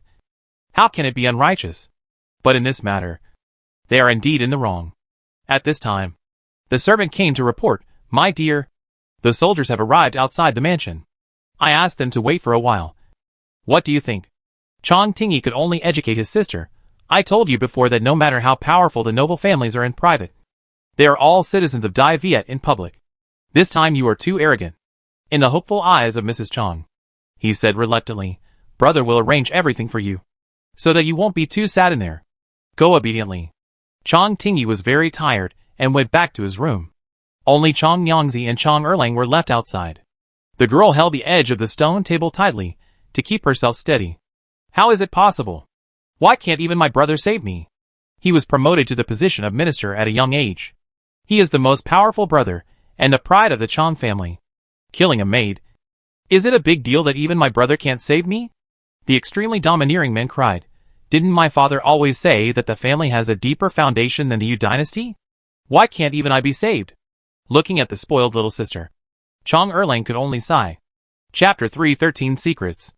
The incident with Madame Chong made the nobles more aware of the attitude of the next king of the Yu towards them. They began to get anxious one by one. They gathered in a quiet courtyard in the capital. At a glance, there were officials from all 3 provinces and 6 ministries in it. It was considered a small court. Chong Tingy sat at the top, holding a book in his hand. Except when he went to the palace to meet the monarch, this young man of the Chong family always kept a book in his hand. The people around him whispered, "Why are you pretending? You just want to look like the most studious person." Chong Tingy pretended not to hear. Some people began to complain. Back then, the Bei family was also from an aristocratic family. They took advantage of the chaos in the previous dynasty to break into the capital. They even relied on our power to help them ascend the throne together. Even Taizu didn't blame us at all. But in this generation, the emperor first destroyed the aristocratic family headed by the Chan Qingli family. Now there is another weird female prince who wants to continue to suppress us. Another person snorted coldly and said dissatisfiedly, "You little kid. Do you still want to learn from your father? How foolish. The aristocratic families are huge and intertwined. If she were smarter and allied with us, her position as the crown prince would be absolutely secure." Listening to their useless nonsense, Chong Tingy couldn't help interrupting. When they were establishing the crown prince, didn't the aristocratic families unite and call for the hens to crow at dawn? The country was about to fall apart. If I remember correctly, it was the aristocratic families who stood against the crown prince first. It was pointed out directly, and the atmosphere was a little awkward. One of them coughed lightly and tried to save face by saying, "That's why it's said that only women and villains are hard to raise. It's just that we expressed our own opinions and opposed her. As for the petty intention of settling accounts with all of us," the more he talked, the more outrageous it became. Chong Tingy directly tore off their fig leaf. To be in power, you need power. If you can't win over the nobles, you can only win the support of the poor. Right? Don't you need to cultivate your own power? It may sound bad to unite with the party and attack the dissidents, and appoint people based on personal connections. But everyone does it. To promote one faction, of course you have to suppress the other faction. Mr. Chong, whose side are you on? Chong Tingy put his hands in his wide sleeves and bowed politely. I am from the Chong family of Haishu, and I am naturally from a noble family without any objection. Then why are you speaking for your opponents? Chong Tingy smiled and said, I just see that you are getting more and more biased. We are here to discuss, not to vent our anger. You are wasting time and giving people a feeling of impotence and anger. Everyone. The ebony door was knocked, and the room became quiet. Two young men pushed the door open and entered, pouring tea for the guests according to their seating arrangement. This courtyard was the private courtyard of the person present, and the two young men should be his family's servants. The person who poured tea first came to Chong Tingy, who was at the top. He glanced at the young man's face, and saw that he was an acquaintance. The other party seemed to recognize him, and his head lowered even lower, unable to raise it. The pampered young man of the family of a powerful official in the past was made a slave because his father was corrupt and his whole family was implicated. Chong Tingy had seen him several times in his social life and had some impression of him. What impressed me more deeply was the ridiculous rumors about their family. This young man was just as arrogant and domineering as his sister. And even more insulting. He was just smarter than his sister. And used torture methods that were not fatal to amuse himself. Their family also invented a way to play with the beauty bowl. That is, to use beautiful maids as his spittoons. Recalling this part, Chong Tingy felt like vomiting. He resisted the urge to vomit. Not to be rude in front of outsiders. But the feeling of nausea could not be relieved. He reached out and moved the tea that the man had just poured further away. He felt that the tea was dirty and could not be used. The poor boy who was demoted to a slave went to the seat of the person below him and poured the boiling hot water skillfully.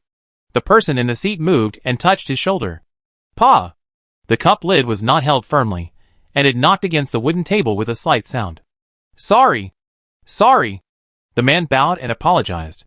No matter how many secrets the son of a noble family has at home, he is always elegant outside. Anyway, someone will always get it back for them.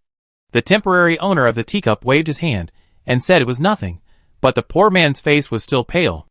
When he went out, as soon as the door was closed, before he walked far, he heard a slapping sound that was even louder than the falling of the cup lid just now. How did you do it? You are so clumsy. Do you really think you are the noble man? You have the noble disease, but not the noble life. You are a lowly creature now, and you dare to complain that the teacup is hot. You can't let the guests feel uncomfortable even if you are burned to death. Chapter 314 Block the Knife. The people in the room were used to it. Chong Tingy was thinking about another question. Like this young man, there are many people who fell from the sky, and they were all killed by the prince.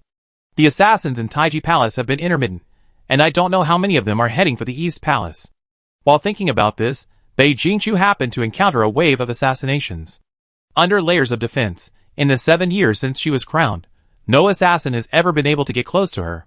This time, a palace maid who was delivering meals was replaced, and the meal box was opened, and the hot dishes that should have been served turned into daggers. With a cry of surprise, the dining hall was in chaos. The assassin was approaching Bei Jingqiu's face at a high speed. Hao Yue was about to step forward to block him, but was pushed away. Your Highness, be careful. Bei Jingqiu was hugged tightly, and the fragrance of orchids filled her nose. It should have been a critical moment, but her mind flashed through the common plot of palace fighting in novels. The male protagonist was assassinated, and the female protagonist blocked the knife. The male protagonist found that there was a woman who loved him so much that she gave up her life. Looking at the female protagonist whose life was hanging by a thread, it seemed that she was about to lose the treasure she had finally found. The heroine was recovering from her injuries. The hero was feeding her medicine, and their relationship was heating up rapidly. She couldn't help but dig her toes into the ground, and she wanted to shout, "Who is so fierce? You came up and hugged me. You affected my performance. You know?" Her body was surrounded, and her hands were still exposed. The assassin was holding a dagger, approaching at a very fast speed, and the blade was stabbing straight into the fierce guard. Bei Jingqiu threw out a chopstick, poking her wrist, and the dagger fell to the ground. The sound of metal hitting the ground and the assassin's screams came into her ears. At the same time, there was a bloody hole on the assassin's wrist. There was still one chopstick left in her hand. Bei Jingqiu threw it out. The assassin's left hand was also nailed to the ground. Symmetrical, perfect. At this moment, it is the blessing of obsessive-compulsive disorder. Jiang Longhe waited for a long time, but did not wait for the pain of sadness piercing his flesh, only waited for a finger to touch the back of his head. "Brother, can you let me go?" He hurriedly let go, still in a daze and unable to recover. The situation changed too quickly. The assassin was pinned to the ground, and the guards removed her jaw according to procedure to prevent her from taking poison and committing suicide. The set of movements was smooth and flowing, and it was so skillful that it made people feel distressed. It was obvious that she was experienced. After checking her mouth, she took out the poison. With a click, her jaw was pressed back again. Perhaps there was no one behind her, and the assassin was not determined not to reveal it this time. Instead, he was filled with hatred and cursed viciously. "Bei Jingqiu, you will be punished. I have sneaked in today, and sooner or later someone else will sneak in. You will be dead." The jaw was removed again. The assassin who was put back finally learned to speak properly, although his tone was still aggressive.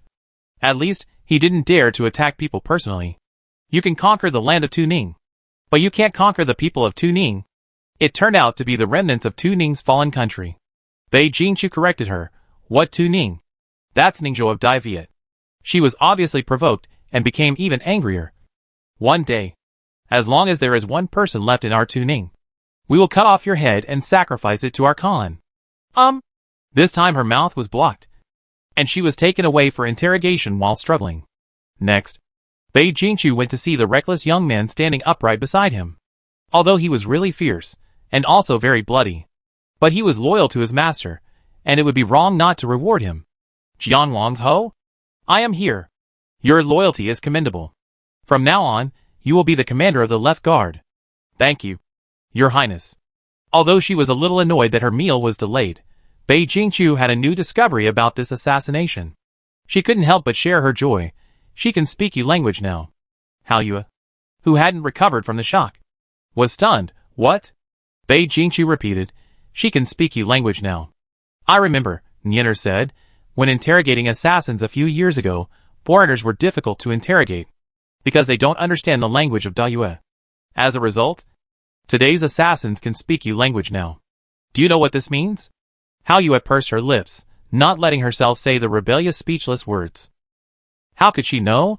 Fortunately, Bei Jingqiu was not testing her. She raised her chin proudly. The first thing I did after conquering Tunning was to unify the official language and system. As long as we persist for 10 or 20 years, the culture, beliefs, begin to merge, then we can truly become a country. Now it has achieved results, which is really gratifying. On the other hand, the guards who were promoted to the position of their friend were very jealous. But facing Long Shou, who was packing up his things, he had a question. When he was in the same place as Long Shou, at your distance, you could have taken down the assassin directly. Why did you block the knife? If he really stabbed you, you might not be able to save your life. Long Shou paused while packing up his clothes. This is not a self-torture trick.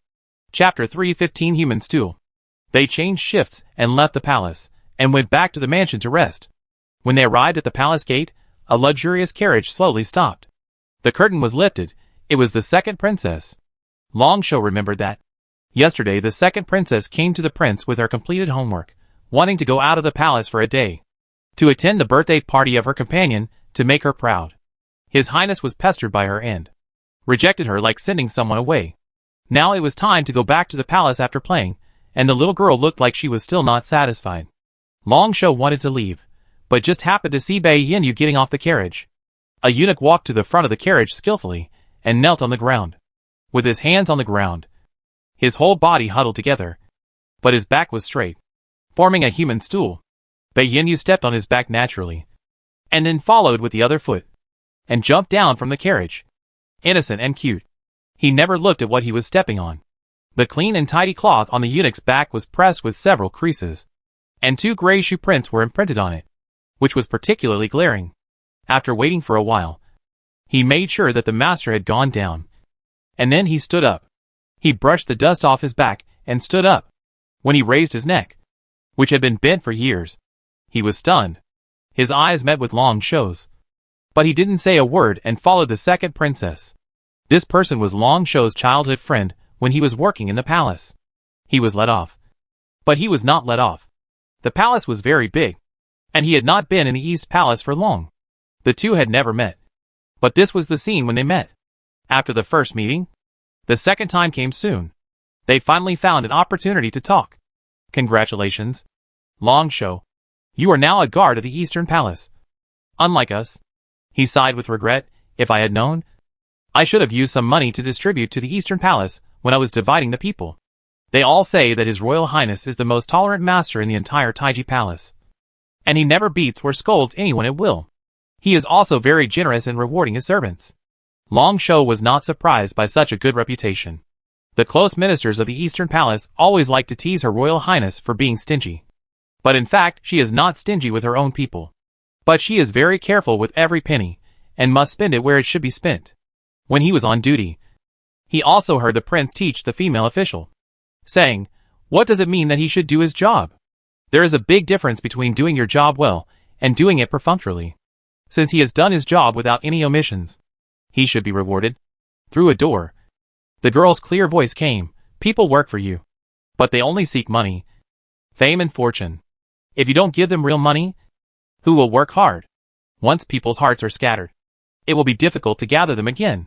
Childhood friends have grown up, and their situations are very different. All the palace servants in Taiji Palace were like this. If they met a good master, they would live comfortably. If they were unlucky enough to meet a master with a bad temper, who did not treat slaves as human beings, they would torture them in various ways. Slaves could not be killed at will, but they could be tortured at will. The lives of slaves were still worth some money, but the dignity of palace servants was worthless. Killing someone directly violated the law, but torturing someone to death did not. The Taiji Palace, or the entire Dai Viet, was not something he could change by himself. He could only help his friends. When my adoptive father comes back with his majesty, I will ask him to transfer you to the East Palace to work. The young eunuch's eyes lit up, and he seemed to be filled with hope for the future. He even jumped a little with joy. Really? Thank you. Thank you. Thank you. He was so excited that Long Shou couldn't bear to let him wait. However, Eunuch Jiang had the final say, and he himself didn't have the power. He tried to calm him down, reminding him, "We have to wait for my adoptive father to come back first. It won't be that fast." The young eunuch nodded repeatedly. Yes. Yes.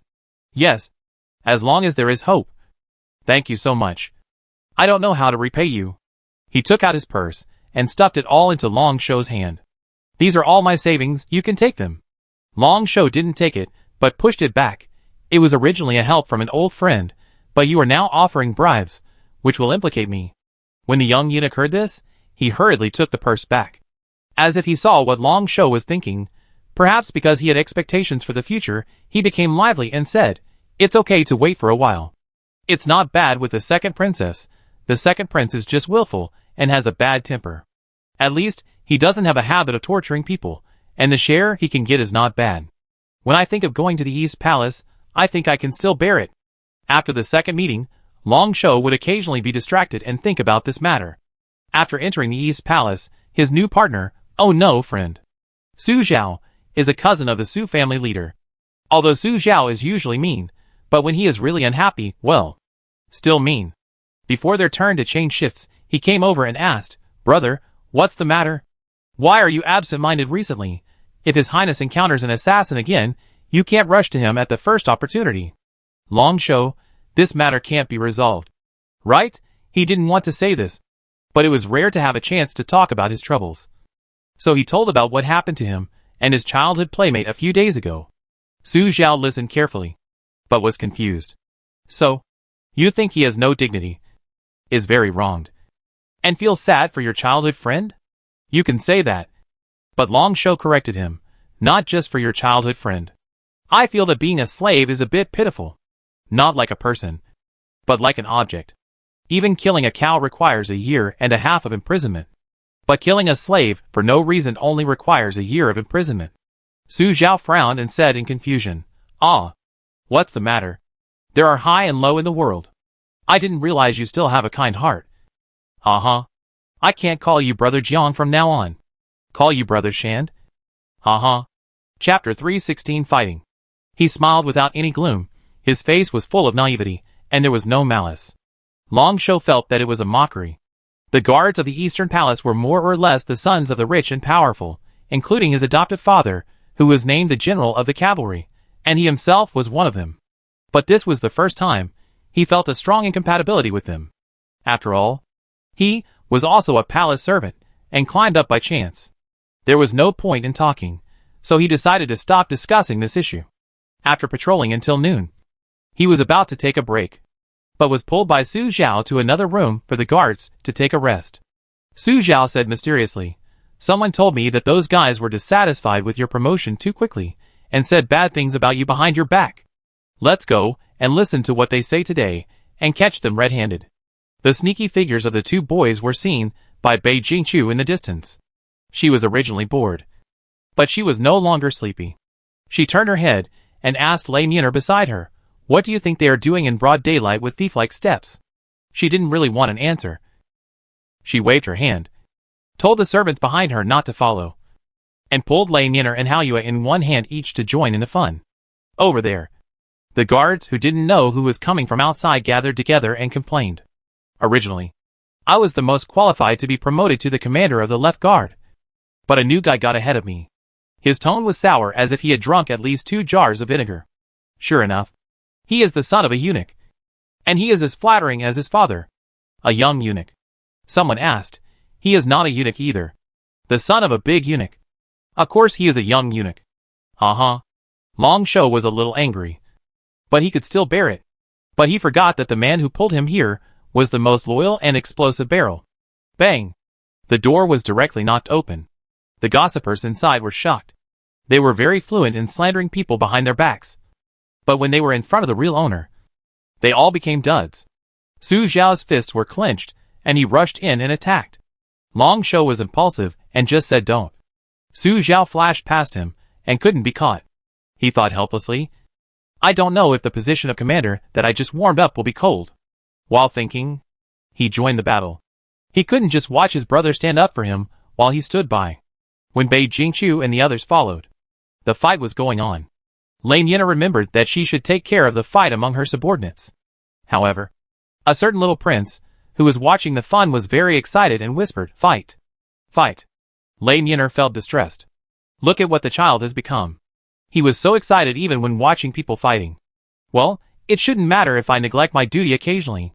She held down her sword and decided not to stop it. At this time, there was a subtle movement behind her. Before she turned around, Bei Jingqiu had already turned around and asked, Who? Su Chengzhou poked his head out, and then walked over obediently. Just now I saw your highness sneaking over here, so I came to see what you were doing. Bei Jingqiu narrowed her eyes and corrected, What do you mean by sneaking over here? I am in my own East Palace. Do I still need to be a thief? Su Chengzhou whispered back, That's why I'm curious. What can make your highness be like a thief? Bei Jingqiu. Su Chengzhou seemed not to notice her speechlessness, and said shamelessly, Let me squeeze in. What are you watching?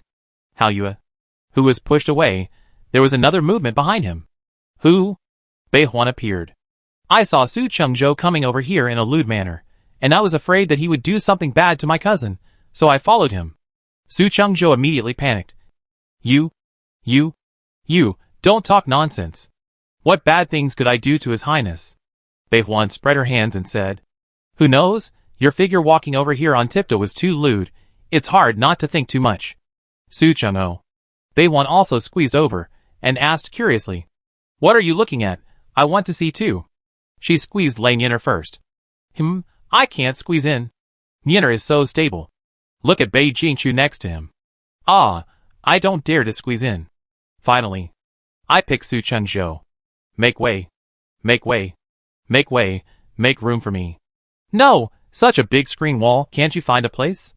I can't see it next to me. There was another noise behind him. The two people who were fighting for a place didn't notice it at all. Bei Jingqiu and Lane Yinner were both numb. I asked who it was very perfunctorily. Xiner came out. And before she could explain, Bei Jingqiu answered first. You saw your cousin coming over quietly, and suspected that there was something secret. So you came over to see. Right? Xiner widened her eyes in surprise. And praised, Chu is so smart. She also came over. What are you looking at? Bei Jingqiu pushed her over. And discussed with Yinner. Squat down. Squat down. Oh, that's right. Xiner. Sister, come to my arms and look. Su Chengzhou next to him caught the point alertly, and said unwillingly, Why? Xiner was still hesitating. But when she heard this question, she quickly got into Bei Jingqiu's arms, turned around and raised her eyebrows proudly at Su Chengzhou, and smiled crookedly. Bei Huan didn't dare to squeeze with Su Chengzhou. She felt that he was going to cry because of anger. Childish, too childish. After the fight between the people inside, they found many figures outside. When they looked over, the most distinguished people in the East Palace all showed their heads and watched them from the side of the screen. The Crown Prince even stretched out his hand and greeted happily, Hi. Good afternoon. The people who were fighting, not good at all. Chapter 317 Grass Fighting Meeting. Long Shou put his hands behind his back, like a child who made a mistake, and he was the one who admitted his mistake the best. It was fun to watch the excitement, but fighting would be punished. Since Su Zhao was the first to start the fight, he would naturally be punished the most. Su Zhao gave his cousin a look, trying to ask him for help. Su Chengzhou looked away. He saw nothing. Bei Jingqiu, who had several salary deducted, felt that he was a genius in saving money. After the meeting, Su Zhao stopped Su Chengzhou and complained, "When His Highness punished me just now, you didn't even plead for me. Am I your cousin? Have you forgotten the friendship we had when we played naked together when we were young? Su Chengzhou, if you didn't mention this, we might still have some friendship." Su Zhao looked at the screen wall where a bunch of them had just stood there to watch the excitement, and felt cold in his heart. "Just now, I was fighting with someone for my brother. And you were just watching. You didn't even take the opportunity to say something good for me at that time. It's really chilling. So what if I just beg for mercy? Alas, I was fined 3 months' salary." The complaints did not awaken Su Chengzhou's brotherly love. He clasped his hands together, and waved his arms awkwardly. "Oh, I just listened to the prince. Whatever the prince says is what we do. This is called the king sings, and the ministers follow. Su Zhao, I don't know why, I have the urge to vomit. I feel like my cousin is broken." On the other side, Bei Jingqiu, who had watched the excitement and walked away, felt that she was really committing a sin. She shouldn't have wished to God for some melons to eat just because her life was too boring. Or she should have made a more specific wish, to eat other people's melons, not her own melons. As soon as she opened the memorial, she received an impeachment. When the second princess Bei Yanyu left the palace, she cut the beard of the Vimalakirti Buddha in Xiangji Temple for fun. Bei Jingqiu. Good fellow, really good fellow. You dare to cut anything, ancestors, that's the beard of the Buddha statue.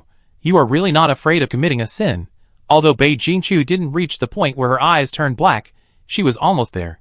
Her sister is usually like a little cat in front of her. But when she goes out, she becomes a naughty child that no one can control. Normal naughty children are not that powerful. But she is a princess. Once she goes out of the palace, without their suppression, she becomes a mountain king. Among Bei Yinyu's study companions, the one with whom she has the best relationship is the child of concubine Qiu's family, who was chosen by the queen mother. When Lady Qiu's birthday was approaching, Bei Yinyu came to the East Palace to act like a spoiled child and begged Bei Jingqiu to agree to let her attend her friend's birthday party. Bei Jingqiu thought she was just letting the child go out to party with friends. And she had no idea what kind of character her sister, who was soft and cute in front of her, would be in front of others. Mrs. Qiu was going to play a game of grass fighting at her birthday party. This was a folk sport. Just pull a piece of wild grass from the street and take out the grass stem. Both sides pulled it at both ends. Whoever's grass stem broke lost. Bei Jingqiu also played this game when she was a child. The stingy little prince didn't know what kind of tricks this game would play when it came to other powerful children. Wild grass couldn't satisfy them. They could only show their status and wealth by destroying precious flowers and plants just for a rough game. At Miss Qiu's birthday party, she was ready to compete with other guests to see who brought the rarest grass stems. The children of powerful families do not have to worry about government affairs, nor do they need to make money to make a living. So they spend a lot of energy on things they like, such as those who like to compare, and compare in all aspects. Miss Qiu and Miss Qiao don't get along well. The Qiao family looks down on the Qiu family for starting from relatives outside the family, and thinks they are nouveau riche. Miss Qiu also can't stand Miss Qiao, and thinks she is pretending to be noble. The conflict between the little girls is so simple that it makes people speechless. Before the birthday party, Miss Qiu found out that Miss Qiao had found a pot of white-crowned lotus to participate in the grass fighting competition. It was so precious that the value of a pot of orchid could buy a small courtyard in the suburbs of Beijing. Her birthday party was being used as an opportunity for her mortal enemy to show off. Miss Qiu was unwilling to accept this, so she went to the second princess to cry. Seeing her friend so sad, Bei Yinyu felt that she was the big sister and pinched her hand to show that she would definitely make Miss Qiao look bad. The two of them came up with the idea of the beard on the golden Buddha statue. Just cut a bunch of it. Bei Jingqiu can also give them some treasures, make amends, and the matter will be over. This naughty child was afraid that others would come up with the same idea as her, and surpass them in popularity, so she just burned all the remaining beards with fire. That beard is not just as simple as the one on the Buddha statue. There is another origin. It is a relic left by a great poet of the previous dynasty. Xie Yun of the previous dynasty had a beautiful beard. Although Bei Jingqiu did not like beards, it was not important. After his death, he donated his beard to Xiangji Temple, which was used to decorate the Buddha statues, and it has been preserved for 300 years and continues to this day.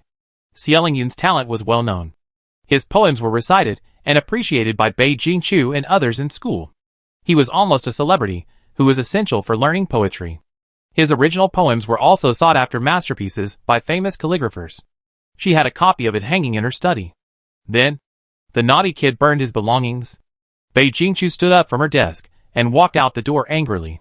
The palace servants who passed by lowered their heads, wondering what kind of national and family event had made the prince, who was so good-tempered, so angry. Was there an uprising somewhere? The angry prince passed by a maid who was wiping furniture with a feather duster. As soon as the maid finished her greeting, her hands were empty. The feather duster was taken away by the prince. The prince said, "Thank you." Then he stormed off again. The maid held her face and showed off to her companions beside her with some excitement. "Your Highness is so polite." Your Highness said thank you to me. But she grabbed the feather duster as if she was going to hit someone. Ah, who will be hit? No matter, the prince thanked her anyway. She was happy. Bei Yanyu didn't know she was in big trouble yet. The young girl who had just made a splash was still savoring the happiness of the moment. It makes me happy just thinking about it. Hee hee. Bei Yanyu left the palace early that day and rushed to Xiangji Temple to get her beard. She went to Chio's house much later. The guests who came to make friends with the princess didn't hear the princess' arrival, and they couldn't help but look down on Miss Chio. She complained to her relatives. "Isn't it said that this young lady is the second princess' favorite companion? How can we have a birthday?" Not only did the princess not come, but she didn't even send the gift. The people who were with her guest, isn't this reputation something she made up herself? This is a waste of our whole day. We might as well wait until lunch is over and then make an excuse to go back. Chapter 318 The Naughty Child Bei Yanyu. Many people were whispering, and Madame Chao, who disliked Madame Chio, was even more proud, and consoled her. "Madame Chio, even though the princess doesn't care about you, we are still here. You just can't invite the princess, but you can gather a courtyard of people. Even if you lose face in front of the princess, we are here to make you proud, so that your birthday won't be too lonely." If it weren't for the words although, but even if. Lady Chio almost thought she was really kind. But she was very calm, knowing that the second princess was looking for treasures for her. When the time comes, she will take them out and blind these people's eyes. On the young lady's birthday, the young ladies naturally play together. Everyone takes out the precious flowers and plants they prepared, and they compete with each other for beauty. People who love flowers are overwhelmed by the sight, but when they think of these delicate flowers, which are raised by the craftsmen with great effort, they are finally reduced to being played by a group of young men, their hearts bleed. The atmosphere reached a climax when Lady Chao displayed her plain crown and lotus tripod. Especially the ladies from other aristocratic families. They did not hide their admiration for her. Even Lady Chio's sister could not help but sigh. "Is this the most famous flower in the world? It is an orchid, but it is shaped like a lotus. Simple and elegant." Lady Chio glared at her. "Which side are you on?" Lady Chio too rubbed against her elder sister and comforted her in a low voice. "Don't be angry, sister. We are sure to lose this time. But next time she celebrates her birthday, we will definitely go to her place to take over the show. Don't be angry." Someone asked Madame Chao, "Didn't they say that this flower was bought by the elder? The Chao family is really powerful. It's hard to get it from him." Madame Chao stood there proudly, her chin slightly raised unconsciously. She said in a very pretentious way, "What's the big deal? It's just a flower. I am a direct descendant of the Chao family. I can find any good thing I want. Even the tribute from the palace is much inferior to it." Suddenly, the birthday boy was ignored, and the focus of the banquet really became another person, as Madame Chio had expected. But the second princess has arrived. The suspicion that Madame Chio was not liked by the princess was shattered. Bei Yanyu didn't know how the situation had developed, but she came to support her friend, and the first thing she said was not to ask everyone who was paying respects to stand up, but finally caught up. She went to pull the little sister's hand, helped her up, and said, "This princess thought that ordinary gifts are not worthy of you. I heard that you were going to hold a grass-fighting party, so I found a treasure to make you happy." Then she remembered to ask everyone to stand up. After personally handing the brocade box to Madame Chio, she did not rush to open it and take it out, but glanced at Madame Chao. She placed her white fingers on the brocade box lid, slightly opened a crack to look, and said in surprise, "Your Highness actually brought the treasure I wanted, which is 1,000 times more precious than the Suquan lotus tripod. You are worthy of being the princess." This was suspected of bragging, and Madame Chao reminded her, "A princess's heart, no matter what it is worth a fortune. But if we only talk about value, no matter what flowers and plants, Compared with the Sukwon Lotus tripod, it is still far behind. Right? Besides, this box is not a fresh flower, and it is impossible to play a grass fight with dried flowers. Madam Chio, don't talk big and make your tongue slip. And you don't know what's good for your highness. Madam Chio also pulled her sleeve and begged, Sister, don't talk big. What if your highness gets angry if you talk big? Looking at the others, they also felt that she was forcibly trying to save her face. But because Princess Yu was present, she didn't dare to say much. Lady Chio opened the brocade box and took out a straight, pure white beard. No one thought that the beard the princess gave as a gift would be an ordinary beard. But they could only guess, Your Highness. Which elder's beard is this? But it was too absurd. Whose elders cut off their beards for the younger generation to play with? This is too cheap. Bei Yinyu was proud, do you know? The poets yelling youth of the previous dynasty? Everyone took a breath, and they couldn't even hide their expressions. Madame Chao questioned, Your Highness. Mr. Xia's beard was donated to Xiangji Temple for decoration of Buddha statues. How could it be in your hands? Madame Chio was like a little fox backed by a tiger. And she was so powerful that she replied with great momentum, The whole world belongs to the king. Whatever the princess wants. Even the big Buddha must be handed over. If you don't believe me, go and see. The beard on the Buddha statue is gone. Until the end, Madame Chio was always flattered and enjoyed unlimited glory. After all, the princess had brought such things to her as a gift. Bei Yinyu had been immersed in her pride until today, and had no idea that danger was approaching rapidly. She picked up the teacup and drank a sip of water. It was cold. So she put it down and asked, Who is responsible for warming the tea today? A young eunuch stood up and said, Your Highness. It was me. Qingxi hit him on the forehead. The eunuch's forehead swelled up quickly, and he knelt down to apologize. Your Highness, calm down. I deserve to die. Don't you know it's cold? How dare you neglect your duty? I've already drunk a sip of cold water today. If you feel pain during your period next time, I'll see how I deal with you. But you obviously feel pain every time. And he had already calculated the time, and was ready to change the water. But he didn't dare to refute, and could only let his anger be vented. I was ready to accept a more severe punishment. At this time, an aggressive little girl rushed in with a feather duster. She asked casually, What did he do wrong that you caned him? Bei Yinyu replied, Sister, he let my water cool down and didn't even change it.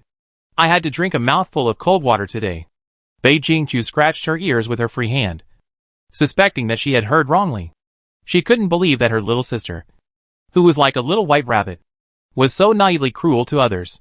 Just like a child using water to scald an ant to death, innocent yet full of malice. Taking pleasure from the struggles of the weak. A clever child knows best who not to mess with, seeing that the eldest sister is unhappy, speaks softly. She also secretly reaches out her little hand, trying to take down the feather duster held in Bei Jingqiu's right hand. Unsuccessful, unable to take it. The next moment, the feather duster hits her but, don't mention it, the touch is as soft as I remember. Ouch. Bei Jingqiu is really angry. You just went out of the palace to attend a birthday party, and you caused me such a big trouble, huh? I thought pulling out a tiger's beard was a hero. You even dared to pull out the beard of Vimalakirti Buddha. You are not a hero, you are a gangster. Chapter 319, She is still a child. Now you are learning some brutal methods to abuse people, you are very good. Bei Yinyu was not one to be beaten obediently. She ran away with her hands covering her buttocks. Still running. Stop. The little bastard not only did not stop, he also said, only a fool would stop. Rebellious son, oh no, rebellious sister. She laughed in anger, gritted her teeth, and said, Just wait, I will beat your buttocks into 8 pieces. So Bei Yinyu, ah, screamed many times. The second princess was very dissatisfied. Why do you teach me a lesson? You are only a few months older than me. Even if I am a quarter of an hour older than you, I am still your sister. Look at what you have done. Do you think you are only a few months younger than me? Hey, you dare to run? The second princess, who was beaten again, rushed out, followed by a large group of palace servants who chased and shouted, Princess, don't run. Slow down. Bei Yinyu roared, If you slow down, you will be beaten to death. If you don't know, you might think that it was a palace servant who rebelled and killed the master. Bei Yinyu was originally running toward Xianshi Hall, but she might have suddenly remembered that her father was not there. She turned and went to Rinshou Hall. Bei Jingqiu chased her not too far away. If she really got angry and wanted to beat her, this naughty child would not even be able to run out of the gate of the princess hall. It was just to scare her and tell her that it was wrong to do these things. Bei Yanyu was really scared. The distance between the princess hall and Renshou hall was not close. The spoiled little princess did not move at all except for the riding and archery class. She ran all the way there, wearing various step shakes, forbidden steps, and making a series of clanging sounds as she ran. This time, the rings and bracelets really jingled. Sweat dripped down like rain. Her elder sister was like a possessed ghost, following behind her all the time, and she couldn't get rid of it. She followed her step by step, but she didn't catch up with her and kill her.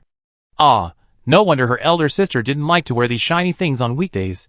It turned out that she was waiting to catch up with her. Bei Yanyu felt that she was dying of exhaustion, but she was afraid of her sister's feather duster, so she could only run forward for her life. A shrill cry for help rang out outside the quiet Renshou palace. Grandmother, help me! The Empress Dowager, who was drowsy in the afternoon, suddenly became energetic. It's Yanyu's voice. What's wrong? Is there an assassin? Let her in quickly. Bei Yanyu ran in sweating profusely, panting, Chang hu, sister hu. She panted, almost lost her breath, and only said 2 words after a long while. When Bei Jingqiu was slowly led into the Renshou hall by the palace maid, she finally shouted out in full, Eldest sister wants to beat me to death. Bei Jingqiu bowed. Greetings to the eldest mother, sorry to bother you. Yes. It's a bother, I wish you would come often. That's it. She protected the poor little chicken that was shaking like a sieve behind her, and warned, Chewer, put down your murderous aura. The feather duster in Bei Jingqiu's hand was pointed directly at the rebellious sister. Grandmother, ask her what good things she has done. The Queen Mother did not believe that a little girl like Bei Yanyu could do something evil that would anger the heavens and the people, and she stubbornly defended her. What can a little girl like her do? Did she kill anyone? Bei Jingqiu replied, No. Did she break the law? No. What kind of earth-shattering evil could she do? She is just a child. The rest of the words were blocked in her throat by her granddaughter's answer. She burned the beard of the Vimalakirti Buddha in Xiangji Temple. The Queen Mother. She pushed Bei Yanyu out mercilessly, pulled her granddaughter's hand and said, Yanyu, you are not a child anymore, sometimes you have to be punished. Otherwise, looking at what you did, I am afraid that you will be punished. Bei Yanyu was confused. Grandmother, didn't you just say that I was a child? The Queen Mother was very sincere. The acting skills of the palace fighting champion were very superb. She didn't blush. And her heart didn't beat, touching Bei Yanyu's face. Oh, our little Yanyu has grown up in an instant, so amazing. Bei Yanyu, it turns out that feelings are all deceptive, and are useless at the critical moment. Wow. I don't love you anymore. Bei Jingqiu went forward and grabbed Mimei's ears, and pulled her over. Bei Yanyu tried to cover it, and cried, It hurts. It hurts. It hurts. It hurts. The Queen Mother said with concern, Chewer, be gentle. She is your biological sister after all. Don't hurt her. Bei Jingqiu complained unhappily, Grandmother, I haven't finished yet. She is too spoiled. Just now I went to the princess palace to find her, and I saw her holding a palace maid down, preparing to whip her. I thought that person had committed some unforgivable crime, but it turned out to be because he didn't change the hot water frequently. How can there be such a strict rule? The Queen Mother nodded in agreement, but still protected her. They are just some servants. It's okay if they are beaten. Beat him. As long as he is not killed. Just punish him for the Buddha statue. Hey, Chewer, be gentle. Bei Yanyu seemed to have found someone to back her up, and felt that she was right. She straightened her back and argued, servants are not honest in their work, so they need to be beaten hard to learn their lesson. Right? Bei Jingqiu said unhappily, then I will beat you hard too, so that you will remember it. How about that? What nonsense are you talking about? Elder sister? I am a princess, a member of a royal family. I just beat a few people for burning my beard. I didn't kill anyone. She was so righteous. But for her, she might be righteous. So she was also righteous. Who taught you? Bei Yanyu replied proudly, do I need to be taught? Many people do this. There was no way to refute it. She was telling the truth. The Queen Mother also blamed Bei Jingqiu. Chew. This is what you are wrong about. They are just a few palace maids. How can you sisters make such a fuss? It's okay to criticize them. It's their blessing to serve the princess. This doesn't make sense. If you look at it in detail, She is not even right. Bei Yinyu took advantage of her letting go and ran back behind the Queen Mother, propping her head up, with a little grievance on her face. She seemed to not understand why her elder sister would scold her for this matter. She obviously did nothing wrong. It's okay to not offend the high and mighty Buddha. But can't you also offend the people under your feet? Bei Jingchu felt a little tired, knowing that they couldn't make sense with each other. She decided to force this naughty child to correct himself after leaving Renshou Hall. She stopped arguing about this issue and only talked about the Buddha statue. She asked Bei Yinyu to go to Xiangji Temple to apologize and bring a generous gift, which would all be deducted from her monthly salary. Bei Yinyu went reluctantly. After all, the more arrogant she was when she was causing trouble, the more embarrassed she would be when she apologized. To prevent the naughty child from showing off again after she left and causing trouble again after she apologized, Bei Jingchu asked Haoyue to go with her and keep an eye on her. Every time Bei Yinyu wanted to make a small move, Haoyue would smile and push her back. Chapter 328 Bit of a Bully. The little devil was suppressed. He was very dissatisfied and wanted to use his status to suppress it. I am a princess. You still want to suppress me? No matter what. You are just a maid. Don't think that just because my elder sister asked you to watch me, you can really control this princess. Why don't you get out of the way? Haoyue obediently moved aside when Bei Yinyu wanted to get out of the carriage, said with a smile, I don't have the power to control your highness. I only have the power to complain to His Royal Highness the Crown Prince. Bei Yinyu. This is a threat. This must be a threat. She shrank back her outstretched footsteps, staring at Haoyue fiercely. Haoyue was not at all weak. No matter how angry the second princess was, she only dared to attack with her eyes. Although she was also a palace servant, she was the personal maid of His Royal Highness the Crown Prince. The second princess was a bit of a bully, so as long as she was not crazy, she would not dare to do anything to her. For 11 years, Haoyue was always thankful. Fortunately, she was picked up by His Royal Highness and became his little maid. Compared to others, she was really lucky. Bei Jingchu from Renshou Palace had not left yet, and was pulled by the Queen Mother to have a heart-to-heart talk. They were talking about the trouble Bei Yinyu had caused this time. The Queen Mother leaned on the couch. The fine lines at the corners of her eyes were all kind smiles, and it was obvious that she only regarded the little girl's affairs as a child's play. She teased, Yinyu is obviously only 7 months younger than you. And judging from the way the child behaves, it seems that she is 7 years younger than you. She has not grown up at all. Bei Jingchu felt that it was difficult to be the eldest sister, and complained, grandmother and father spoil her too much. The Queen Mother smiled and asked, don't you spoil her? Bei Jingchu was silent. She spoiled her too. Before I knew that the little girl was a naughty child, I put on the filter of her real sister, and always thought that my sister was the most well-behaved little girl in the world, who knew that the reason why the devil could be the devil was that he knew who to offend and who not to offend. He acted cute in front of them, and was arrogant and domineering outside. When something happened, he still let them cover the bottom. He was really too smart. No, he must discipline her. Bei Jingchu's murderous aura began to emerge again. The Queen Mother smiled from ear to ear and advised, okay. Don't be angry. Just be more reasonable. Princess Tian. Yinyu is not like you, who needs to shoulder the responsibility of a great country. With her childish temperament, she can't hold power. No matter how much trouble she makes, she can't harm the country. Give her a title in 2 years. Let her play by herself and live happily for the rest of her life. Why ask so much? Bei Jingchu wanted to say that it was not the case. She didn't have any expectations for the second child, and she didn't want her to be her helper. This also requires brains. Only the sixth brother can use it. Although the sixth brother is timid and has no courage, at least he doesn't do things recklessly. As for the others, the dog shook his head when he saw it. She just thought Yinyu's behavior of bullying others was too much. But in the eyes of the eldest mother, it's not even a problem. Just like a child burning an ant nest, many elders will be relieved, thinking that the child is active and lively, extremely cute. Bei Jingchu decided to shut up and not argue with the eldest mother. As a result, the Queen Mother saw that she was silent, but misunderstood her meaning. The old lady sighed and pinched her cheek. Think about it. If the situation is not right in the future, your sister or brother can help you. Bei Jingchu said, in a daze. How can those brothers and sisters, who seem to have underdeveloped brains, help her? She didn't ask. But the Queen Mother answered, either marriage, or winning over important officials. So, pampering them a little on weekdays. What's wrong with that? Of course. If Archur can make Daiwa a rich and powerful country and suppress the officials, they can live a carefree life. After returning to the East Palace, Bei Jingchu was still thinking about what her mother said.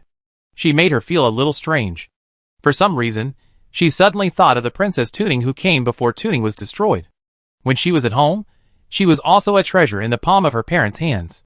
When it was prosperous, someone was needed to decorate it, and when it was chaotic, someone was needed to take the blame.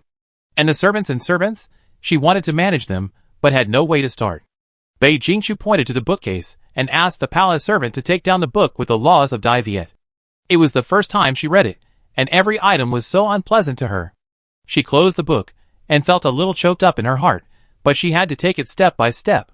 Otherwise, he would be like the hero in the original novel, who was too eager for quick success and ended up destroying himself. Bei Yinyu thought that going to Xiangji Temple to apologize was embarrassing enough. But there was something even more embarrassing to come. Because she was afraid of the feather duster, she ran around the palace and fled, and the news could not be concealed. The third prince and his brothers and sisters were laughing like crazy. The third prince even danced in front of the master and laughed at him, and then was punished. Bei Yinyu snorted. She couldn't deal with her sister, but couldn't she deal with her younger brother?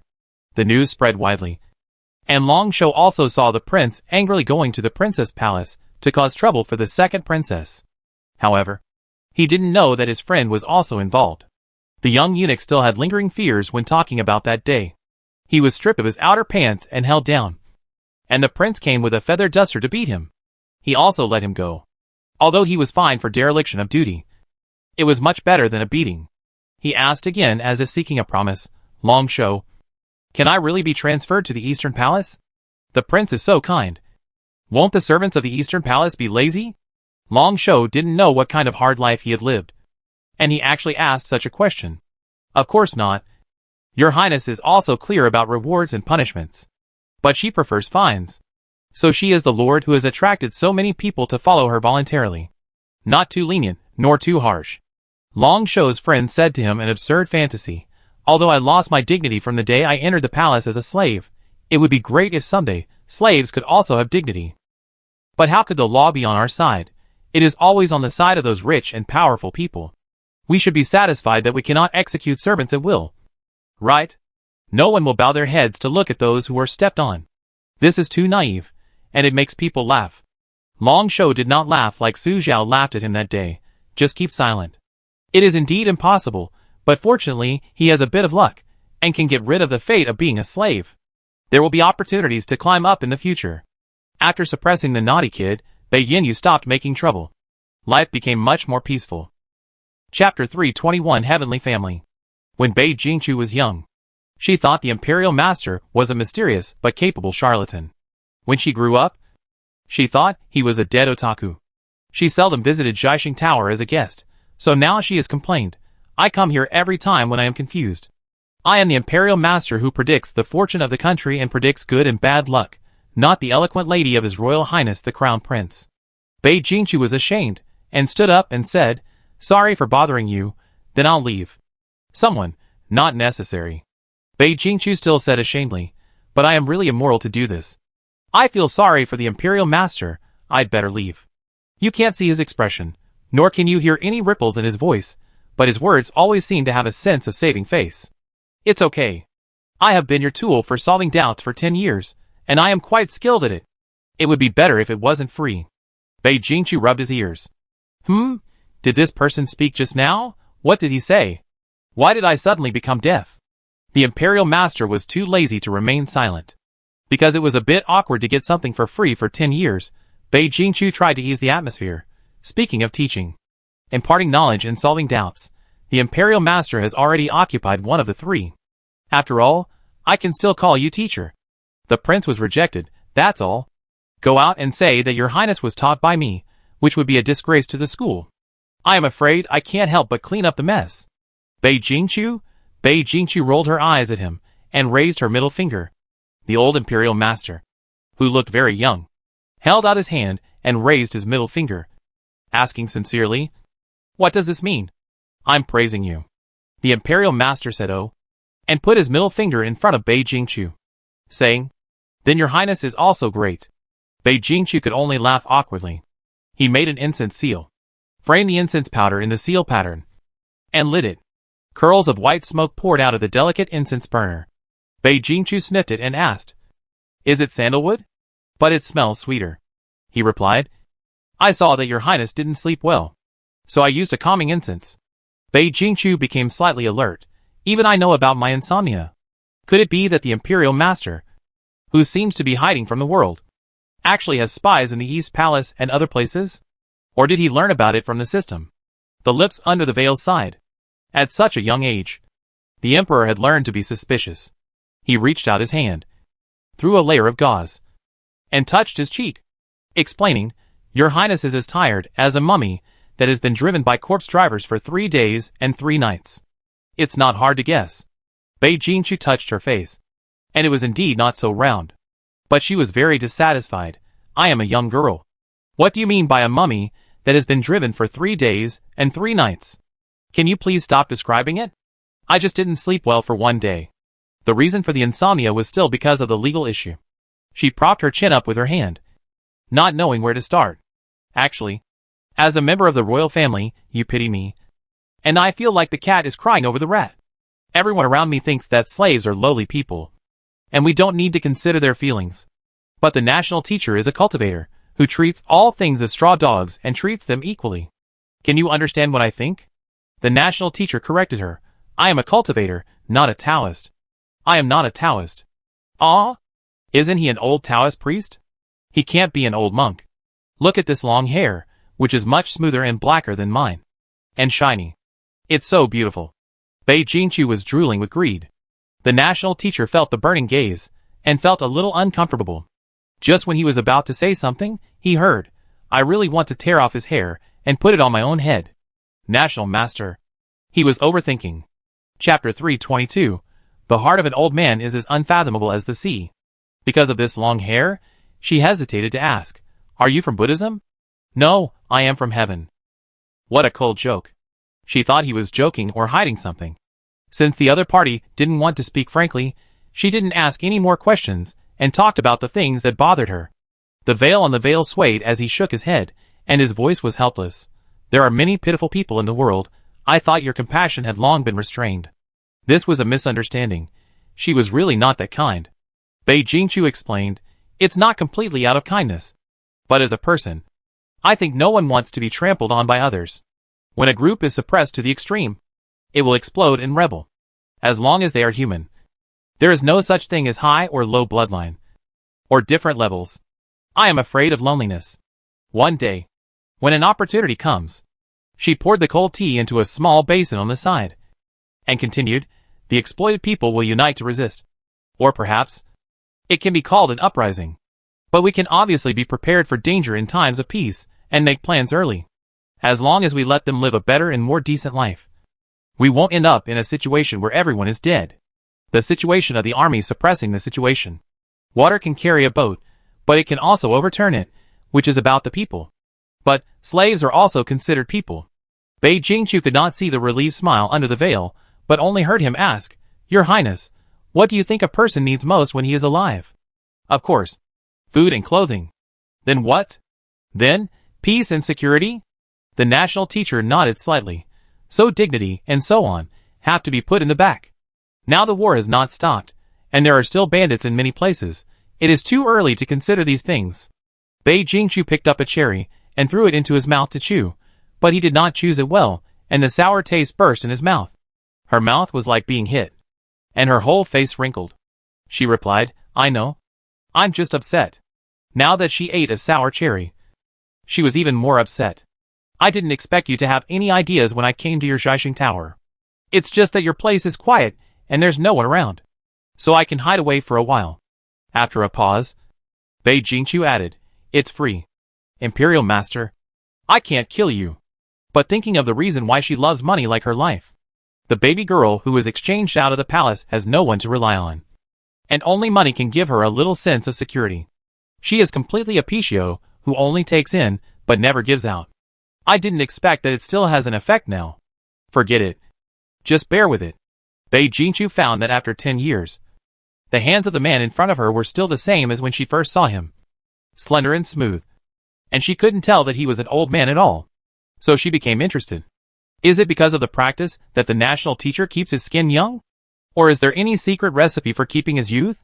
If there is a secret recipe, can you share it with me?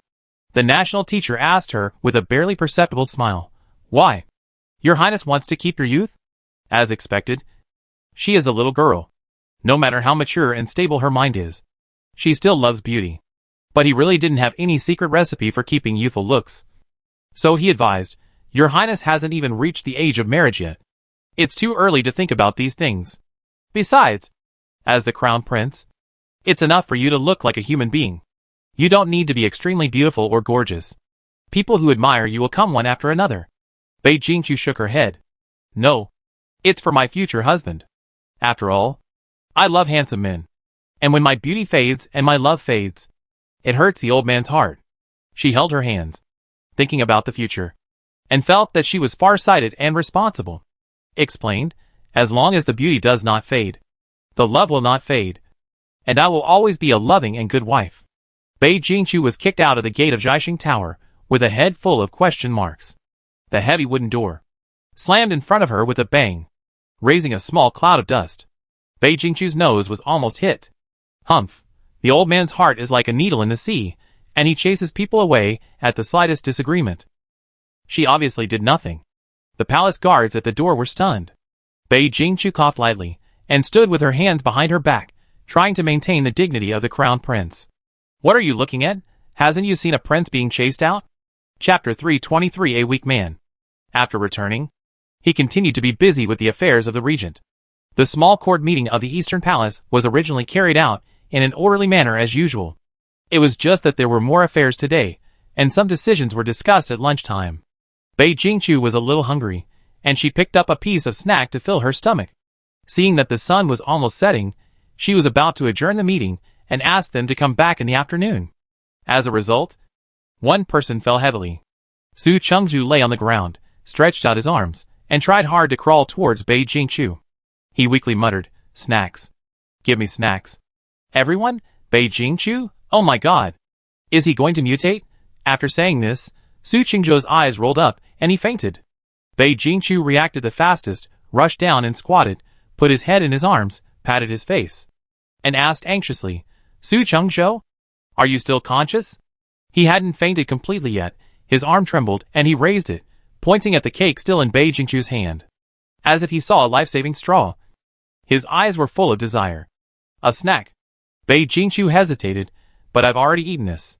Su Chengzhou's answer was to faint slightly. Bei Jingqiu didn't care whether he had eaten it or not, and directly stuffed the cake into his mouth, and then shook him. Hey. Hey. Hey, I'll give it to you.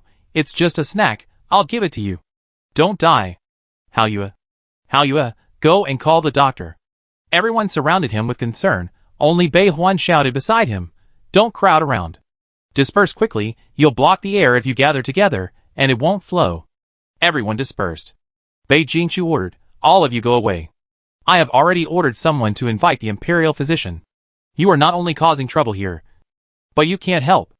It's time to eat. The man collapsed on the ground. Bei Jingqiu checked his breathing. Luckily, he was still breathing. Otherwise, she might have to do first aid. But she had never practiced it before.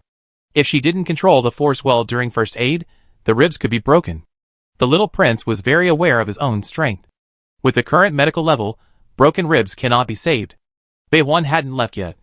And she comforted him, Cousin. It's okay. I'm familiar with this symptom. It should be the same as mine. Sometimes you suddenly feel very hungry, palpitations and weakness, and you may faint if you don't eat something in time. Oh! It turned out to be another child with low blood sugar. Bei Jingqiu breathed a sigh of relief, and her hands loosened subconsciously. The back of Su Chengzhou's head came into close contact with the ground. There was a solid sound, and Bei Jingqiu was so scared that she immediately pulled his head back. After pulling it back, she was confused again. Why would she want to retrieve him? Bei Jingqiu asked the experienced little poor boy for help. What should we do now? The little poor boy scratched his head and said uncertainly, Let's find a place for him to lie down first. This kind of work of carrying people is usually done by eunuchs or guards. Long Shou has made preparations, just waiting for the prince's order. Then the prince carried the man away horizontally. Long Shou. Su Chengmo. Right, draw your sword. Soon, the imperial physician was urgently summoned. After a few injections, the weak man slowly woke up. Your Highness? Am I dreaming again? He wanted to reach out his hand, but because he had no strength, he put it down again. Because of the illness, the boy's face was much paler than usual, and his lips were bloodless. Before he started to talk again, Bei Jingqiu stuffed 2 pieces of candy into his mouth, and then asked the doctor about the situation. The doctor replied respectfully, "It's nothing, it's just that the meal time is not fixed on weekdays. As long as it is adjusted in time, it will recover. I will go and prescribe some tonic medicine for Su Jialing to take back." Thank you. Bei Jingqiu asked Bei Huan and Su Chengzhou to have lunch together. After a long rest, he finally recovered and felt much more energetic. With the spirit of humanistic care and the principle of being a good boss, Bei Jingqiu began to show concern for his subordinates. Absolutely. Absolutely. There is no other meaning. She asked with concern, "What's wrong with you? Don't your family call you when they eat?" Then I have to talk to the minister of the Central Secretariat. His sleeve was pulled. And Su Chengzhou said anxiously, "Don't. It's none of my father's business. I just have no appetite." When he lied, he always dared not look at her. Bei Jingqiu pulled his hand back and said, "Okay. I'll ask your servant when I get something different. And I'll punish you for lying." It's still unknown whether the servant will be asked out. But someone who can't stand the deception confessed. Actually, I was too busy to remember. I always wanted to finish the things that His Highness gave me as soon as possible and do them well. It would be finished earlier and satisfy you. Sometimes I just want to do it all at once to save time. So I just don't eat. Eat 1 or 2 less meals a day. And you won't starve to death. Bei Jingqiu. No, brother. There are only 3 meals a day. 1 or 2 less. Do you want to save the last meal and become an immortal directly? I'll send you to Jiaxing Tower to keep the Imperial Master company. The more he spoke, the lower Su Chengzhou's head dropped. Like a child who had done something wrong. Bei Jingqiu tapped her forehead lightly with her fingers. Really quite funny. As long as the person gets the job done for her, why bother about his health, even if he dies? It's none of her business. She shouldn't meddle in other people's business. Maybe she's soft-hearted, after all. They're classmates who grew up together. And she can't just watch him ruin himself like this. Even if he wants to ruin his body. It's none of her business. Ah, forget it. She wants to care anyway. As the prince, it's her duty to care about her subjects. It just shows her kindness to her subordinates. Well, Bei Jingqiu successfully convinced herself. The person sitting on the chair still bowed his head to admit his mistakes. His attitude was very sincere. Chapter 324. Come on. My dear, Bei Jingqiu's tone softened. You can satisfy me with everything you do. So gradually, I have more and more things to tell you. As a result, you are still the same as always, and you can give me the most perfect answer, but I didn't expect you to grit your teeth and hold on. She asked with some doubt, if it's really difficult, why don't you say it? I can ask you to do less. I have always advocated doing things within my ability. Do you think I am the kind of person who will force people to follow orders regardless of their wishes? I was a very obedient person, but I became anxious after saying this. No. No. You give it to me. Which means you trust me. Otherwise, why don't you give it to someone else? As long as I can do it well, I will go even if it means going through fire and water. Bei Jingqiu didn't say anything, and he became even more anxious. If I really can't do it, I won't force myself to do it. And I won't ruin your business. Bei Jingqiu couldn't help but touch his forehead. It's not hot. What nonsense are you talking about? Or is this kid a chosen worker? Born with the body of a cow or a horse? The donkeys in the production team were not used like this. Bei Jingqiu had a rare moment of conscience, and did not notice that the boy's ears were almost red. A soft laugh came from behind, as if it was a breath that could not be held back. It turned out to be Bei Huan, who had not left after lunch. She was silent beside him, too quiet, and Bei Jingqiu was startled when she suddenly saw her. Not to mention that look, which was really weird. Bei Huan turned away guiltily, and said in defense, "Well, you didn't ask me to leave, so I stayed alone. It's not my problem. Right?" Bei Jingqiu did not deny it. But the focus now is, cousin, what was that look in your eyes just now? It looked a little obscene. Really? It is rare to see the word vulgar on a cute and pretty girl's face. Bei Hua's mouth corners and earlobes gradually touched each other. Her eyes were bright. And she answered excitedly, nothing. Nothing. You continue. You continue. I won't disturb you. I just take a look. Bei Jingqiu? I always feel that she is thinking something bad. The atmosphere was a little awkward. Su Chengzhou made small talk. Your Highness's indigo eye makeup today is really beautiful. Did you use thin eyebrow powder to apply it? I rarely see your Highness wearing makeup on weekdays. I occasionally see it. And it feels different. How did your Highness think of putting on makeup like this? It's beautiful and wonderful. Being praised. He should be very happy. But Bei Jingqiu was very confused by the compliment. She didn't put on any makeup today. She asked someone to bring a mirror, and looked at her face. Oh, indigo-colored eye makeup. Oh my god. With an extremely speechless mood, she pointed at her eyes, smiled at the weak man, and asked, Does it look good, my dark circles? Bei Hua, ha. Fortunately, Su Chengzhou was not very thick-skinned, and continued to compliment without changing his expression. Your Highness is indeed naturally beautiful, and your dark circles look just like makeup. As expected of Su Longqi's biological son, he has at least learned 90% of the skills of flattery. Looking at her dark circles, Bei Jingqiu's rare conscience was gone again. See, she didn't mean to trouble others. It was just that there were too many things to do. With the pressure from Lao Ding, there were so many things to do as the regent. And she was restricted and couldn't do anything. Even she herself had a pair of dark circles under her eyes. This episode delayed her for a long time at noon. And at dinner, Bei Jingqiu's forced suppression did not give Su Chengzhou the opportunity to forget about food and sleep. When the official business was over, the palace gates were almost locked. Bei Jingqiu decided to stay with a few officials who were still in the East Palace.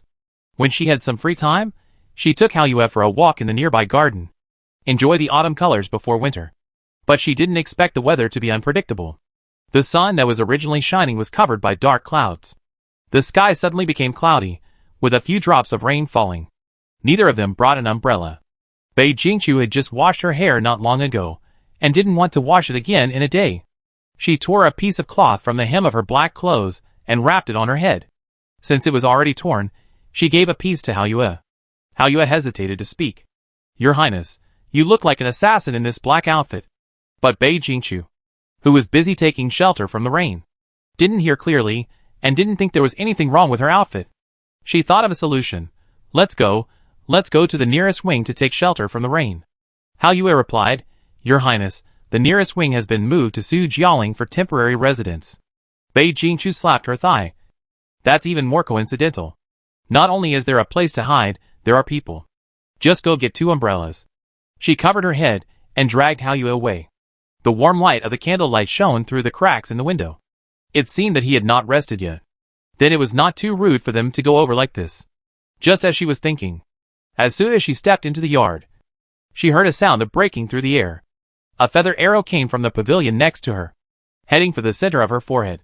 Bei Jingqiu subconsciously wanted to dodge sideways, but she remembered that Hao Yue was standing behind her. She had no choice but to reach out and grab the arrow shaft at the moment of the arrow. The huge impact caused it to scratch her skin, and a trace of blood oozed from her palm. 1 arrow failed, and then 3 arrows were fired at the next moment. No chance to fight back. No weapons on him. Either hide, Hao Yue was shot. Or take it, there was the risk of injury or even death. Or, the secret guard appeared and blocked 3 arrows. What a tough assassin. The voice was cold and cruel, but very familiar. He fainted during the day because he didn't eat well. Su Chengzhou? Your Highness? Ah. Before the recognition was over, he was subdued by the secret guard. Yan Chao asked, Your Highness, how to deal with it? Bei Jingqiu stretched out Erkong's hand. Misunderstanding. It's all misunderstanding. Let go first. Su Chengzhou also howled. Misunderstanding. It's all misunderstanding. My desire for your Highness, Bah, the loyalty is known to heaven and earth. In the house, Su Chengzhou sprinkled the powder on the broken palm of Bei Jingqiu's hand. He warned, It may hurt a little. Your Highness, bear with it. Bei Jingqiu urged him, Be quick. Otherwise the wound will heal. Su Chengzhou. He had a cold face and sprinkled the powder. It really hurts a little. Bei Jingqiu wanted to retaliate. Su Chengzhou had sprained his arm when Yan Chao subdued him. So she took a bottle of medicinal oil and approached him with a grin. Come on. My dear. Chapter 325 Life is bland. What's wrong with being a little talkative? She lifted the robe on Su Qingzhou's shoulders. Ah, muscles. That's right. This guy is also good at the 6 arts of a gentleman.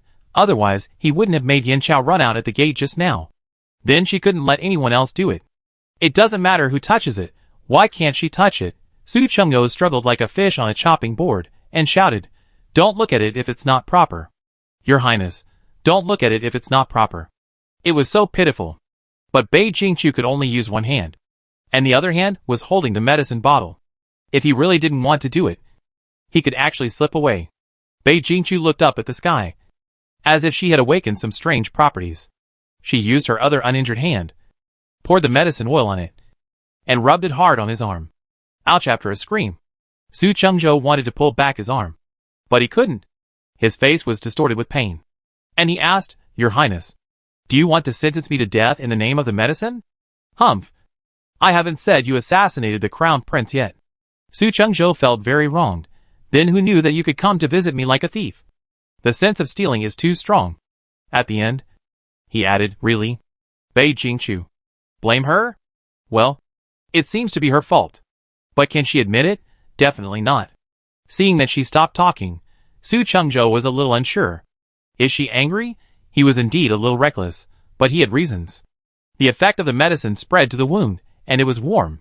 He became a little bolder, and moved his butt a little bit to the other side. She didn't respond. Su Qingzhou felt uneasy, and explained, This is my first time staying in the East Palace, and I'm not familiar with the place. What if a bad guy comes in and flirts with me? Bei Jingqiu?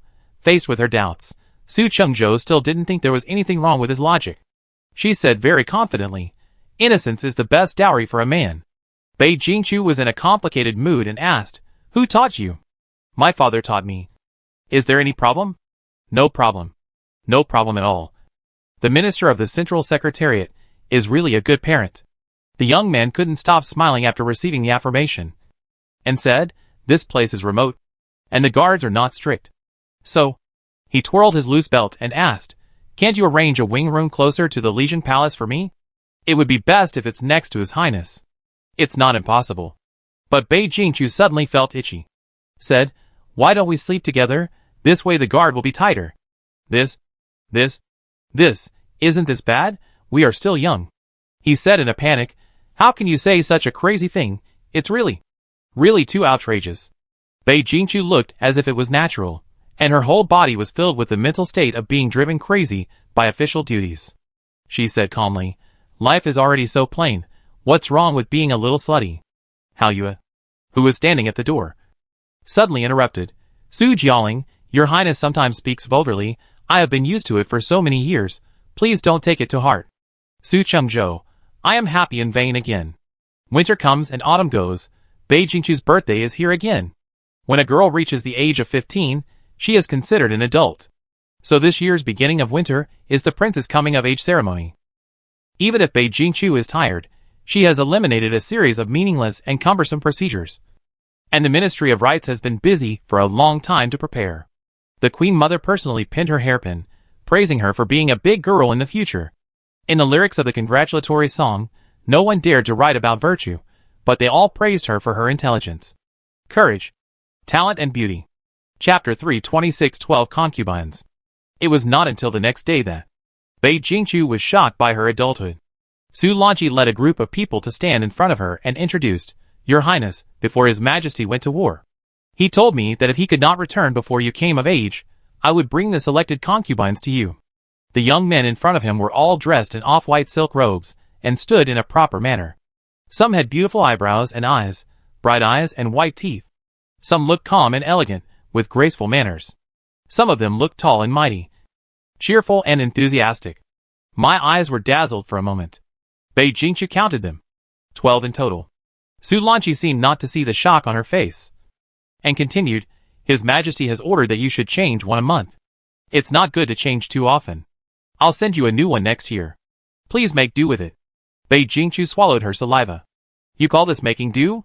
He is indeed my dear father. Even if we don't know if the quality is up to standard, at least we win by quantity. Right, It's a pity. She can't enjoy it now. There are no good contraceptive measures now. If she gets infected, her young body may not be able to bear it. But the emperor and father are kind. It's hard to reject it. Bei Jingqiu put away her inexperienced look and replied to Su Lanqi, "Thank you, Minister of the Central Secretariat." She was very steady and dignified as a crown prince should be. But after completing the task assigned by the emperor, Su Lanqi did not leave, but asked, "Your Highness will soon be selected. Can you give my son a title?" If it were a more reserved young lady, she would be embarrassed. But who is the crown prince? She listened to him calmly. "I don't ask for the position of the principal wife. A title is enough." Bei Jingqiu didn't know what expression to make. The pursuit of this father and son has been the same for 10 years. Just to put Su Chengzhou into her harem. Right, they are really united. Su Chengzhou actually listened to his father, and didn't rebel at all. Bei Jingqiu responded, "How can we let the elders ask for status?" Su Lanqi was delighted. "So your Highness wants me to ask for it myself?" Before Bei Jingqiu could say anything, he knelt down to thank him. "Thank you for your grace. I will serve you wholeheartedly." She hasn't agreed yet. What is she thanking him for? But the old man didn't give her a chance to explain or refute, and left immediately after thanking him.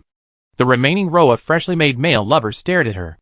Although they were very pleasing to the eye, but suddenly having to support so many people, and not being able to use them, the expenses were huge. They also had to be fed and well dressed, and even provided with fine food and clothing. After Father Yi came back, I would still talk about sending them back. When he grew up a little, then I would talk about the male lovers. And if I kept them, some people would make trouble again. After calculating the pros and cons, Bei Jingqiu decided to leave the harem empty for the time being. Just waiting, at the beginning of the new year, the army received news that they were coming back. The people in the East Palace all breathed a sigh of relief. But the people on the other side were anxious. Concubine fanned herself in the bedroom in a restless manner. And even the late spring cold could not soothe her depression. Didn't father say that the crown prince was young and inexperienced? Even if we didn't do anything, a little girl suddenly became regent, and wouldn't be able to handle any major incident. Now that your majesty is coming back, seeing that Dai Viet is doing well in the hands of the crown prince, and there is no trouble, won't you be more convinced of her ability? Chapter 327 Born by the same father. The more Concubine thought about it, the more anxious she became. She sent a message to her mother's family to find a solution. But the Zhang family did not respond at all, and responded that even if they wanted to support their own grandson, it was impossible for them to go against the crown prince, who was in the limelight. She did not make any mistakes. If they made small moves and delayed state affairs, and His Majesty found out about their actions, the whole family would be finished. Concubine Zhang De was so angry that she could not eat for several days. Bei Jingyu squatted in front of her mother worriedly, and raised her little face, and said with concern, "Mother, why are you unhappy?" A pair of innocent big eyes flickered, both clear and stupid. Looking at her stupid son, Concubine got even angrier. She replied stiffly, "It's okay." Bei Jingyu nodded obediently. "Then I'll go play with crickets." Concubine "No. Go back and recite your lessons." Bei Jingyu was about to cry, accusing, "Mother is a bad person. Didn't she say I could play after I finish reading? All you do is play around. The prince has helped His Majesty with so many government affairs at your age. Look at you again. Do I doubt that you are siblings?" Bei Jingyu seemed to have found a breakthrough to refute. He instantly gained confidence and replied with his chest straight, "My elder sister and I were born to the same father. The difference lies with mother. So it's not my problem. It's mother's problem." Concubine "Good boy. Who doesn't excel in his studies every day, is really smart in fighting wits and courage against his own mother." Defei was so angry that she didn't want to talk. Bei Jingyu took this opportunity to play with her own baby katydid. So Defei became even angrier. A bunch of people behind the scenes worked hard and plotted, but in the end, the real boss couldn't get anything done. Until Bei Heng returned to the court, no one dared to make trouble for Bei Jingqiu at this time. After Bei Heng settled everything, he summoned Bei Jingqiu to the imperial study and praised her. "Really good. My kingdom has not fallen apart in your hands." This should be a compliment. But Bei Jingqiu felt so uncomfortable when she heard it. "Forget it. Since Lao Ding has been back for a reunion for several months, I will not go against him today." Bei Jingqiu felt that she was the most filial daughter in the world. She was reluctant to let go of the double dragon talisman when it was taken back. She kept her eyes glued to it.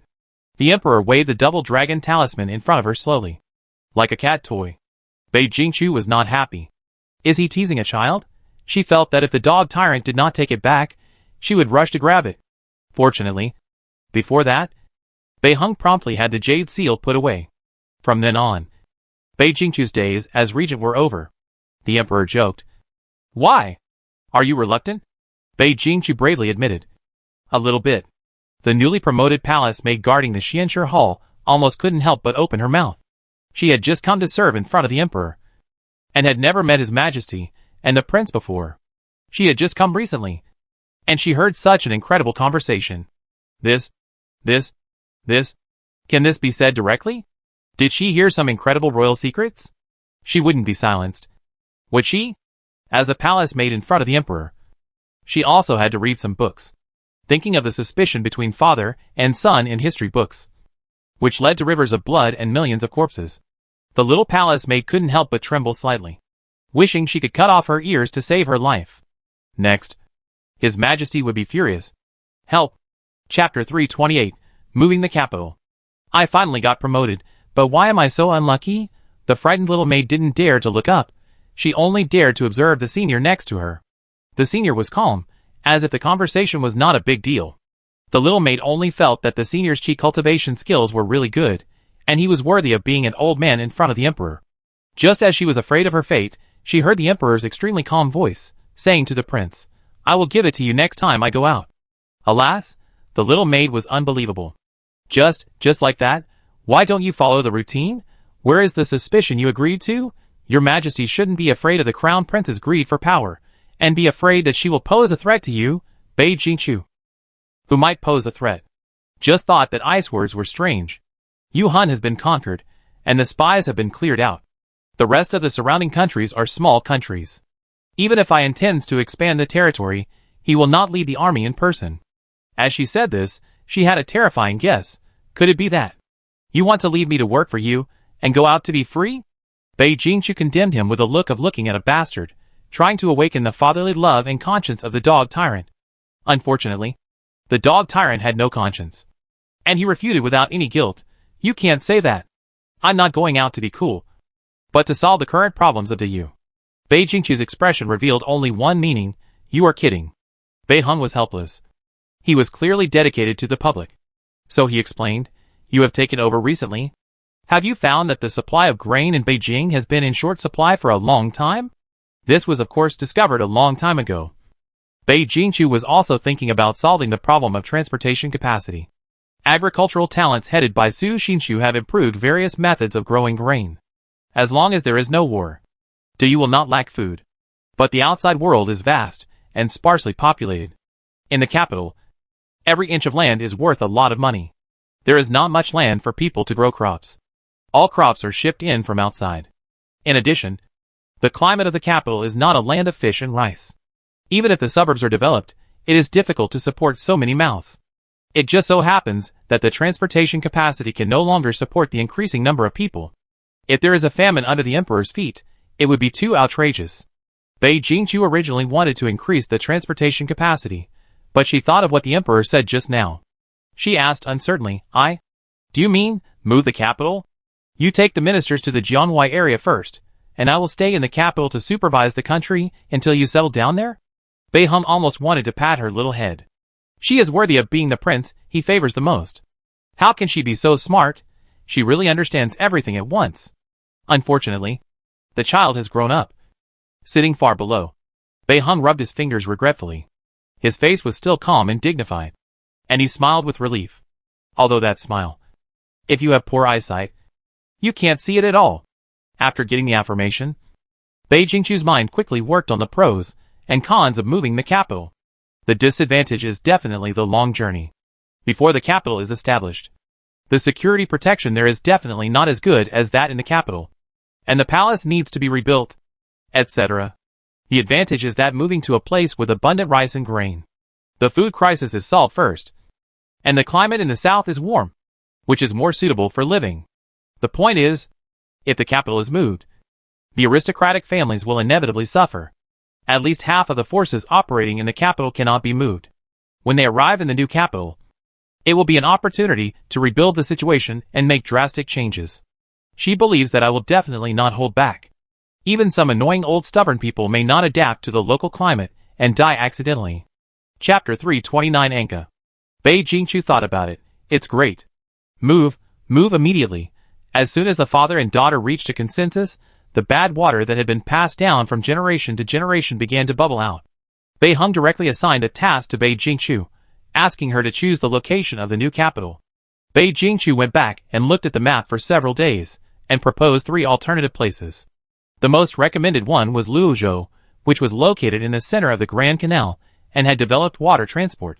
The emperor did not say whether he agreed or not. Moving the capital was a big deal, and he had to discuss it with others first. But there is one thing more urgent than moving the capital. The emperor wants to open the imperial examination 1 year in advance. Originally, the imperial examination was held every 3 years, but the large city of Yuhuan needs people to manage it. Before, I complained that there were too many idle officials, and there was no place to use them, but now all of them have been sent to Yuhuan, oh no, Yuzhou and other places, and there is still a shortage of people. Luckily, it is already spring, and the preparations for the spring examination were a bit hasty, but people can be recruited quickly to take office.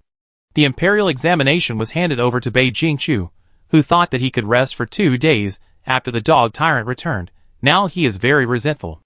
The bad mood reached its peak when I saw the list of candidates who had registered. The aristocratic families accounted for almost the majority. Not to mention the poor families. Even the newly rising nobles this year, combined, were not enough to be among them. Bei Jingchu rubbed his slightly swollen temples and had a headache. Kings have always known that the aristocratic families are a threat. Why don't they suppress them? Because the aristocratic families are powerful. The power of the aristocratic families comes from the fact that there are many people who have become generals and officials. But it is not possible not to use them. Knowledge at that time was not easy to obtain. And the better books and teachers were all monopolized by the upper class. Just like the teacher who taught the royal children in Hong Wingwen was wise and open-minded, well-informed and modest, and his thoughts were 1,000 years ahead of the times. Of course, the teachers in the aristocratic families were not bad either. Some of them had extensive connections and hired a hidden talent, who was even better than the teachers found by the royal family. However, for students from the common people, it was good enough to find a teacher who could read. And those who could pass the examination for a boy were all great people. Teaching and educating people by rote was common, and it produced generation after generation of old-fashioned and nerdy people. Many of the books that the children of the aristocratic families picked up casually in their own library were rare books that poor students would never be able to touch in their entire lives. For example, Qin Yuping and others who have risen from the ranks are not geniuses picked from thousands, but one picked from 100,000. The proud sons of heaven who amazed their fellow villagers and neighbors in their hometown. When they came to the capital, only had an admission ticket, and they might not even be qualified to meet Bei Jingchu. So if you want to promote people from humble backgrounds, you must have someone available. Bei Jingchu slumped down on the backrest tiredly. Just as Su Chengzhou came to report to her, Bei Jingchu rubbed her brows and called him in. After the Tianxian Yoma finished reporting, he did not leave, but stayed where he was, hesitantly saying, "Your Highness seems to be troubled by something. May I have the honor to share some of the burden?" It was rare to have an injustice who took the initiative to work overtime. Bei Jingchu pulled him and complained. The little mouth opened and couldn't close.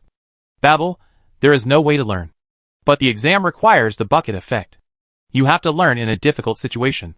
And you have to be a versatile person. This requirement is too high. Su Chengzhou asked doubtfully, "What is the bucket effect?" "Well, the amount of water in a bucket depends on the shortest piece of wood. And you have to take the exam for a long time without any short board. But it's not important." Her Su Jiaoling is a very qualified listener. Whether he understands or not is secondary. But the eyes that look at her wholeheartedly can make her feel that her troubles are being listened to seriously. Bei Jingchu couldn't hold back her complaints. Some people are not suitable for studying 1 or 2 subjects. The subject division of the college entrance examination is more reasonable. Bei Jingchu stopped talking. "Yes, wouldn't it be fine if we don't require all-rounders? There will be more gods of war with partial subjects. Letting liberal arts masters study science and letting science masters study liberal arts is a waste of talent." With an idea, Bei Jingchu immediately spread out paper to organize his thoughts. Drive out the confused Su Jiaoling, and use one and throw it away. After writing a draft of the regulations, she was so excited that she went to the imperial study to find the emperor. Beihong was very interested in her proposal. After reading the regulations, he asked, "What does the prince mean? Let the 6 ministries directly recruit the talents they need." Bei Jingchu nodded and explained. For example, the Ministry of Revenue. The most important thing is mathematics. If officials are required to be proficient in classics, it would be putting the cart before the horse. The Ministry of Rights needs to be proficient in classics, and the others are secondary. Anyone who can pass the boys' exam is not a fool. If the requirements are too low, they can also be promoted to scholars. It doesn't mean that the current system will be abolished, but a special recruitment channel will be added. In this way, the number of poor students who can be used by us will be greatly increased. There will be fewer people in power from the aristocratic families. After Bei Jingchu left, a palace servant made a small mistake but was not punished. Eunuch Jiang knew that His Majesty was in a good mood. Every time he discussed government affairs with the crown prince, His Majesty would feel better. He could understand that the heir he chose never failed to deliver, and his methods and strategies were all excellent. How could a father not be proud? Just like he was very pleased to see Long Shou grow up and become more outstanding. His Majesty was just slightly happy, and he didn't show off his children all the time. He was very restrained. As for the few less outstanding heirs later, His Majesty was also very relaxed. It was good to have 1 or 2 outstanding children in a generation. As the eunuch in front of the emperor, he had a very accurate understanding of the emperor's mind. The prince was a soft-hearted heir who satisfied His Majesty in every way. He had to tell Long Shou to get close to the prince and become a confidant like the minister of the Central Secretariat or General Lei. The upcoming spring examination was watched by all the noble families in Beijing.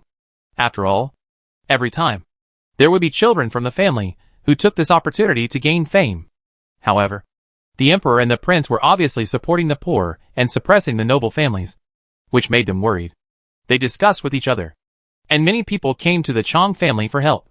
As the most outstanding young man of this generation of aristocratic families, Chang Tingyi met many people and was tired of saying the same thing in front of the guests.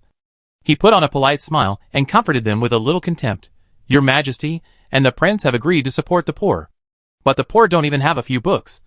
Where can the good seedlings come from? No one can be used. Even if they are reluctant, they can only use us. The children of the aristocratic families are indeed a little arrogant, but their knowledge is solid. What are they afraid of?" The person on the other side was convinced by him, and his frown relaxed. Chang Tingyi analyzed confidently, especially this time. There are many officials to be assigned to Yuzhou and other places. Even if the vacant positions are filled by the poor students who enter the officialdom, they can't fill half of them. For 100 years, the situation has been like this, and it will not change this year. Those poor students also thought so. Chapter 330 The House-Wrecking Puppy. A woman is one of the few female scholars in a family of farmers and scholars. Even if Bei Jingchu proposed to open the special examination for women, families with limited resources would give priority to male children. Even in the civilized world she came from, there are many such phenomena. This female scholar's family is rare and open-minded. The brother's talent for studying is not as good as hers, so her parents poured all their family wealth into her. The female scholar is also hardworking and diligent, and studies under the pressure of constant gossip from the villagers. They said, boys are slow to learn. When they get older, girls can't catch up with boys. Boys are more naturally suited to literacy than girls. They said that if their family spent all their money on their daughter's education, it would be wasted, so it's better to save it. After hearing this, she worked harder, and won the title of scholar at a young age, making all those idiots shut up. But she failed the provincial examination twice, and the female scholar couldn't help but back out. Is it really as those people said? Girls can't compare to boys when they get older. If the little prince of Dai Viet heard this, she would laugh from the spring examination to the autumn hunting. During the imperial examinations, it was said that men were suitable for writing poems and essays, and women were suitable for taking care of their husbands and children. In modern times, when science and engineering are more profitable, it was said that men are more suitable for science, and girls are better at liberal arts than boys, completely forgetting the ancient saying that men are better at liberal arts. After the rise of computers, it was said that men are more suitable for this position, forgetting that the first generation of programmers were all women. The main thing is that men are suitable for whatever makes money, and women are not suitable for whatever. Many people regard it as the truth. although the female scholar was not convinced. She gradually believed it amidst the brainwashing and frustration of the crowd. She came to the city with her family in a depressed mood, but saw a very surprising news on the notice board. 6 ministries directly recorded? She rubbed her eyes, trying to make sure she was not mistaken. As a result, the notice did not disappear. One of the official positions was recruited by the Ministry of Agriculture. All you need is the reputation of a scholar, and the best abacus and farming skills will be selected. The woman's eyes gradually brightened. This is what she is best at. If the imperial examination only tested this, she would have passed the imperial examination long ago. What good fortune did she have in this life? She met enlightened parents, encountered the opportunity to take the imperial examination for women, and now she has also encountered the good thing of being recorded by the 6 ministries. Thinking that the imperial examination for women was initiated by the little prince of Dai Viet, she had a hunch that this matter was also closely related to their first female prince in ancient and modern times. Some were happy, and some were sad, and the nobles were furious. There were even many hot-headed people who went to Chong Tingy to settle accounts, and asked for justice in the Chong family. My dear nephew, I didn't do anything because I listened to you. Now that we have been defeated by that little girl, you can think of a way. With her coming, there will be fewer positions for us. Chong Tingy suppressed his disdainful sneer and said bluntly, what can you do to stop what uncle said? It's a blatant conspiracy. Do you still dare to disobey it? The person on the opposite side. Groups of people were driven away. But Chong Tingy was not as calm as he looked. Touching a clay doll, he sighed, I lost. His whole body exuded a strange excitement, and the trembling feeling came out from the cracks in his bones. Here, after Bei Hung returned to the court, Bei Yinyu, who had been silent for a long time, seemed to have found a backer. She started her arrogant life of teasing cats and dogs again, testing the bottom line of Bei Jingchu's patience. If she really angered her elder sister, she would crawl under her father's table. Although I would not stop the eldest sister from beating her, I would also help her find a place to hide until the eldest sister calmed down. Bei Yinyu's life was so beautiful. Fortunately, she no longer took her anger out on others. It would be even better if she hadn't become a dog that destroyed the house. Bei Jingchu could feel that Ai's requirements for her were different from those for her younger siblings, because he was strict with her. His indulgent thoughts were all on his younger siblings, which made her want to shout to the sky, kind fathers often spoil their children. Maybe for Bei Yinyu and others. The dog tyrant's bottom line now is that as long as they don't harm the country and rebel, they are good children. On this day, when Bei Jingchu was paying respects to the emperor as usual, Bei Yinyu was shaking his shoulders and acting like a spoiled child. The little girl's throat was almost smoking, begging, I want to get married. Bei Hung. He was like facing a great enemy, asking Bei Yinyu if she had a lover. Bei Jingchu suddenly remembered that her little toy was carrying out the idea she had given her before. The dog tyrant looked very scary at this time, which made Bei Jingchu recall that when she also suspected that Huamao had kidnapped her sister before, her expression was also very scary. Bei Yinyu, like last time, revealed her true purpose, which was just to leave the palace early. She said aggrievedly, I have almost played around the entire Taiji palace. Do you know? I know how many bricks and stones there are in this palace, and I know where every crack is. I have touched each one countless times to spend this long night. Bei Jingchu? This line is not right. Why does it have a sense of resentment? It doesn't sound like something her naughty child would say. Moreover, I was silenced by her, with a pair of sharp and deep eyes showing great doubt. Bei Jingchu laughed and asked her, where did you hear this? Bei Yinyu scratched her head in confusion, and answered freely, my mother said it. I thought it was so pitiful, so I memorized it. Bei Jingchu, learning everything will only harm you. After laying the groundwork for the previous series of things, and frightening her old father's heart, Bei Yinyu made a request. I want to leave the palace and set up a residence. Leaving the palace and setting up a residence before getting married is obviously against the rules. But frightened by the second son's attempt to get married, Bei Hung suddenly felt that he could accept it. Now it was Bei Jingchu who could not accept it. She had given the idea at that time because she thought Bei Yinyu was a good kid. But now she knew that she was a devil, and letting her out of the palace was no less than letting a tiger go back to the mountains.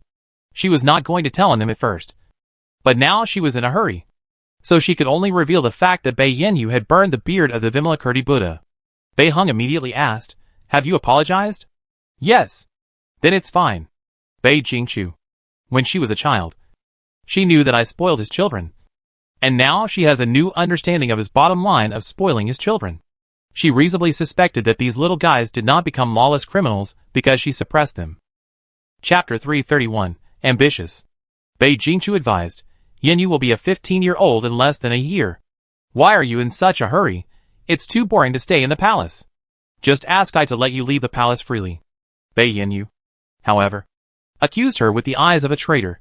Didn't my elder sister say that I should ask I to let me open my residence in advance? I would definitely agree. Why do you want to stop me now?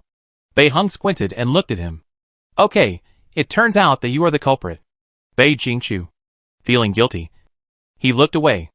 After sending the naughty kid away with a token to leave the palace, and everyone left happily, Bei Jingqiu finally revealed the real reason why she opposed her opening a palace. Aren't we moving the capital? Originally, Yanyu was just leaving the palace, but now we are opening a palace in advance. So should Yanyu stay in the capital, or go with us to Luozhou? Can you bear to leave her alone in the capital? If we go to Luozhou, we will have to build another princess palace, which is such a waste of money.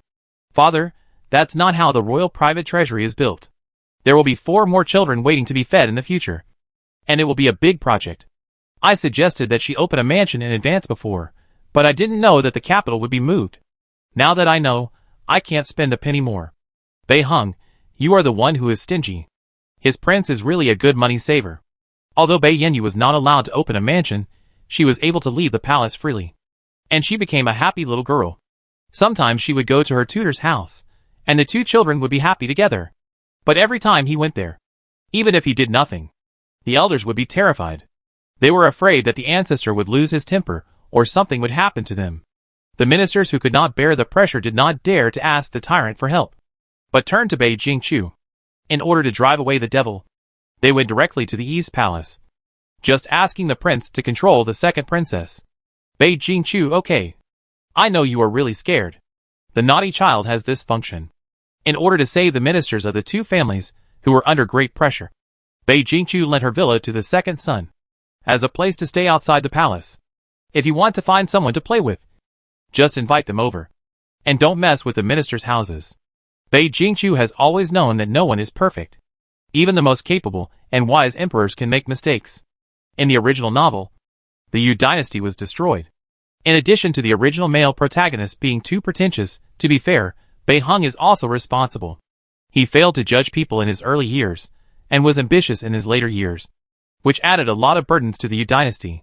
Even looking through history books, many young rulers would make mistakes in their later years, and even worse, they would destroy the empire they built in their youth. Bei Jingqiu sometimes thinks immorally that the reason why some kings who died young are remembered in history is because they died too early, and they were not old enough to suffer from Alzheimer's disease. So she also had a plan. If she succeeded in ascending the throne, she would not be attached to power. As soon as the heir grew up, she would retire while she was still clear-headed. But Bei Hung in the original novel did not have this awareness. And because of his brutal methods, no one dared to remind him. And no one dared to refute him. He rashly tore up the contract with Tu Ning, cancelled the annual tribute, and failed in 3 expeditions. He became more and more courageous. He dragged down the treasury of the Yu dynasty, and left a mess for future generations. Now, since Bei Jing was born, Dad has not made any major wrong decisions.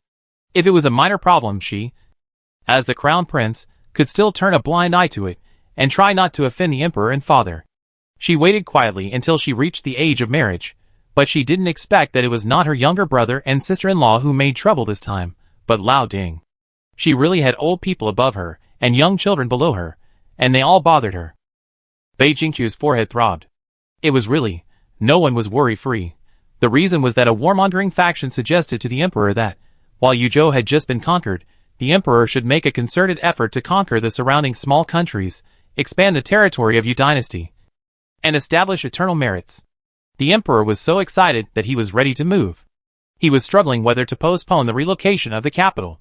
Anyway, it was just a plan and had not been implemented yet. He should conquer the surrounding small countries first. Which emperor with great strategy did not have the ambition to unify the world? Just thinking about it made his blood boil. In addition, Dai Viet had excellent weapons, which could easily crush all countries. He summoned his trusted ministers to discuss in the imperial study. Although he said it was a discussion, he already had an answer in his mind. He just wanted to find someone to support him. The opponents looked at the excited emperor, and the words they wanted to persuade him were blocked at their lips. Ministers can die to remonstrate, but what they fear more is that their death is worthless, and the king is stubborn and refuses to listen. Just when Shang Xuling wanted to kneel down and speak, Su Lanqi spoke first. As a worm in Bei Heng's stomach, Su Lanqi knew that the emperor, who had turned into a warlike demon, would not listen to their words. The prince was busy with the spring examination and did not attend. So he suggested, Your Majesty, for today's matter, you might as well listen to the prince's opinion. Ancestor, come and stop your confused king and father. Shang Xuling and Su Lanqi, who also opposed, exchanged glances. Is it okay? Su Lanqi shrugged. What can we do? Let's try it first. If it doesn't work, they can go ahead with it. In fact, Su Lanqi was not sure, but at least the prince would not be dragged out and beaten if he angered his majesty. It might not be the same for them. Colleagues have developed a certain tacit understanding, and then they can simply communicate with each other through eye contact.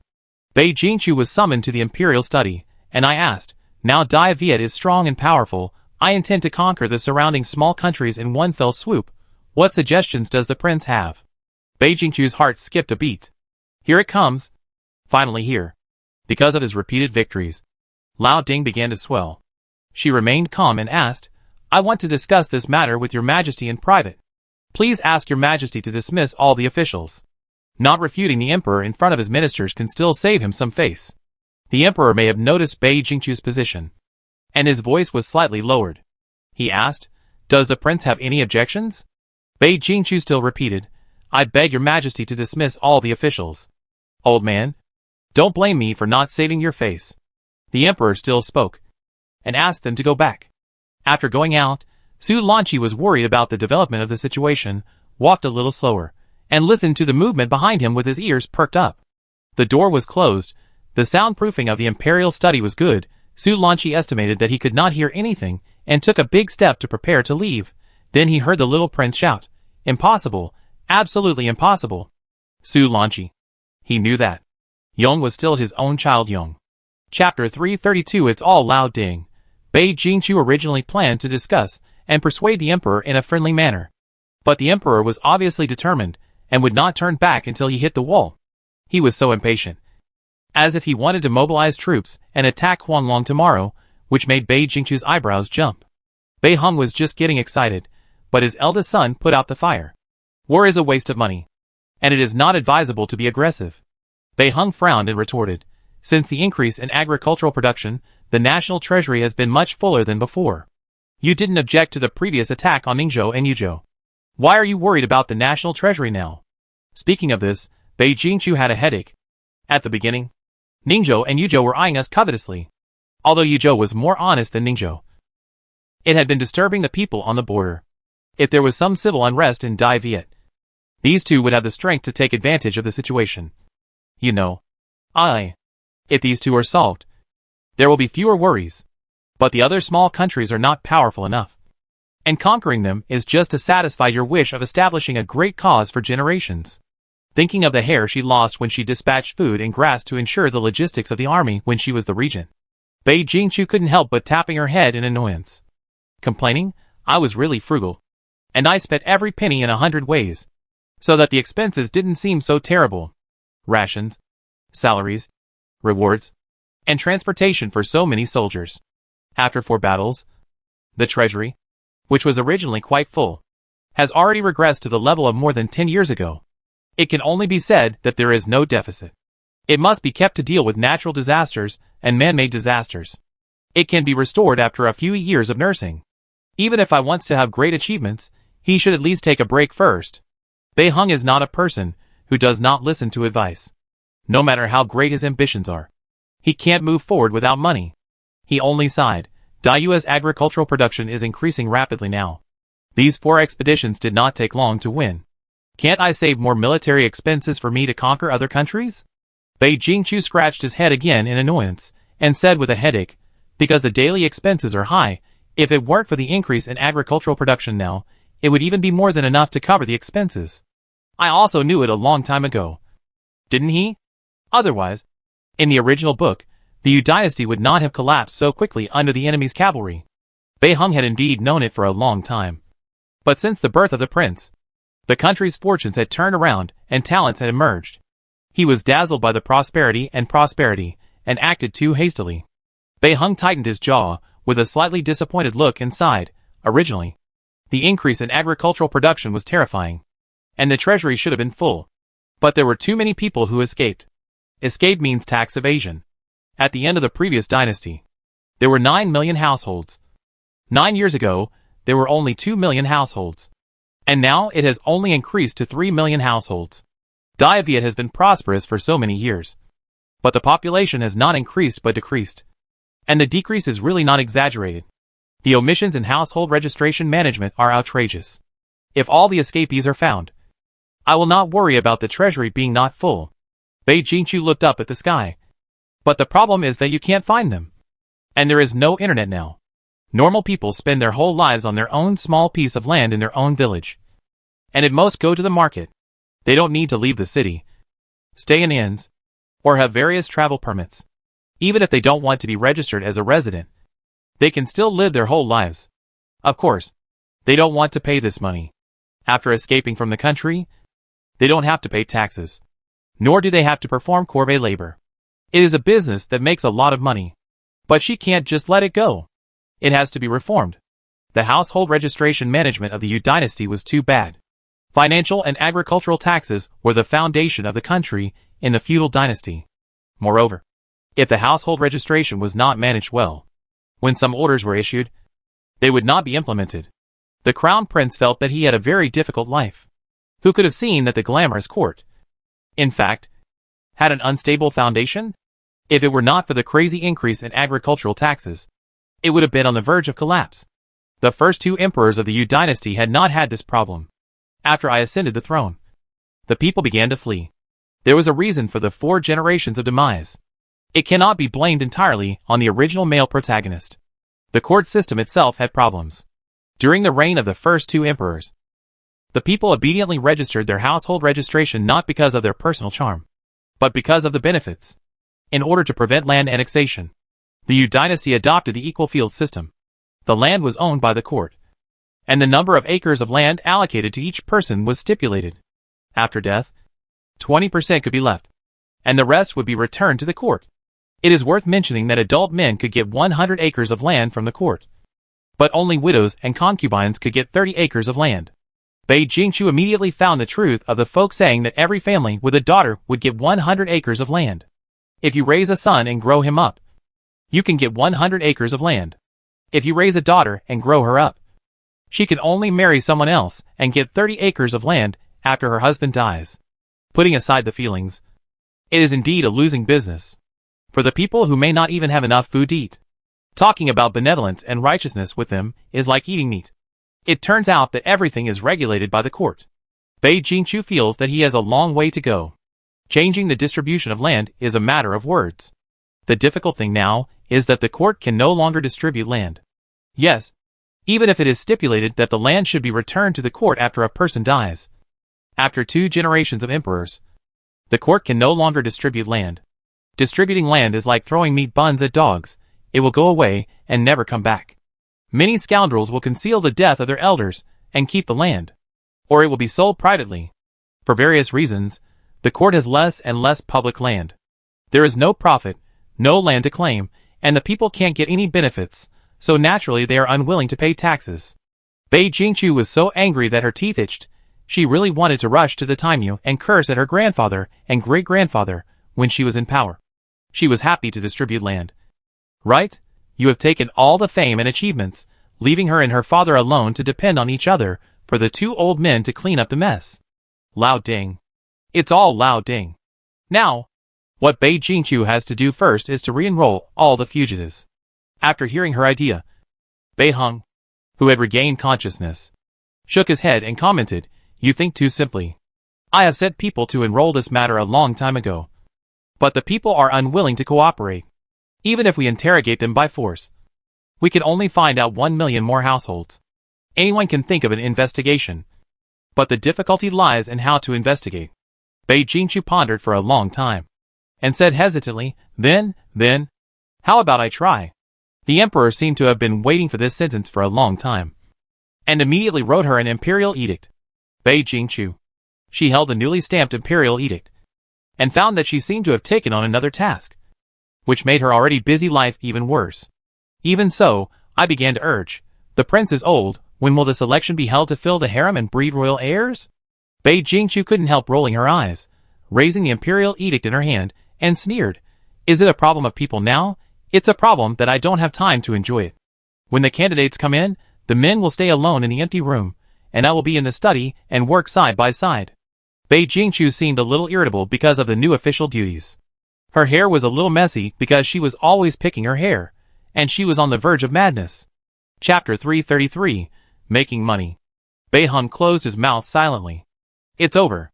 The child is under too much pressure, and is driven crazy. Bei Hong rarely showed a kind fatherly heart and said, the court's expenses are indeed huge. Someone once suggested to me that I should set up Jidushi and let Jidushi find a balance in the prefectures.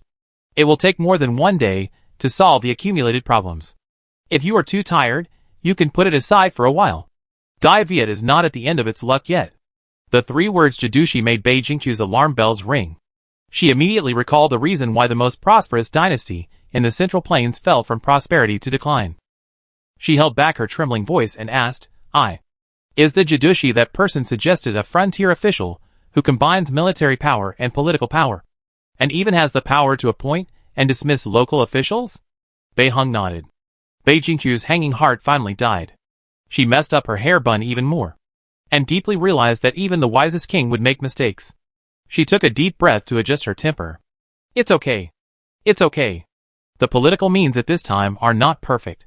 She can't use the eyes of later generations to crush her ancestors.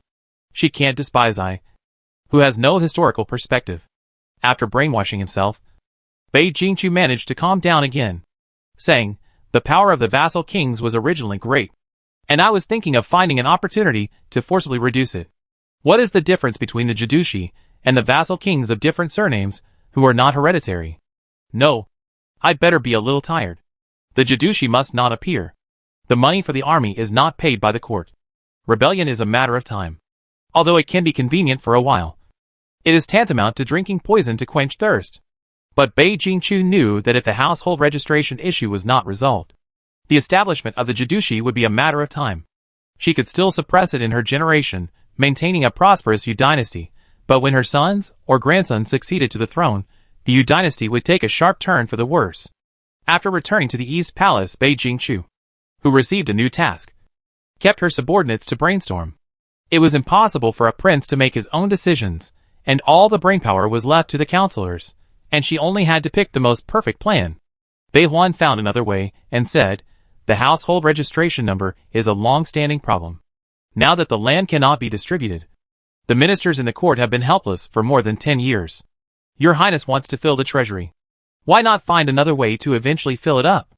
Although Bei Jingqiu thought that it was unreliable to avoid the regular national taxes and find another way to make money, he did not stop people from expressing their opinions and said, tell me about it. Salt and iron are government-run. Bei Huan rubbed her fingers that were sore from using an abacus, and said, nowadays, the people's iron smelting and tool-making skills are quite advanced, and it is difficult to restrict them. But we can work on salt. Every family has a need for it, and it is not much. Selling it at a high price will not add too much burden to the people. People cannot pay taxes, but they cannot not eat salt. In order not to compete with the people for profits, Dai Viet has always allowed private enterprises. Now it has been changed to government-run, which can relieve a lot of pressure on the treasury. Bei Jingqiu nodded. It's a way. If you have any other ideas, please feel free to speak up. After Qin Yuping showed his talent, Bei Jingqiu pulled him over to replace with Shizi, who resigned and returned home. He asked, Your Highness, don't you think that the salaries of the officials and dignitaries of Dai Viet are too extravagant? The storage of money and grain is nothing more than increasing revenue and reducing expenditure.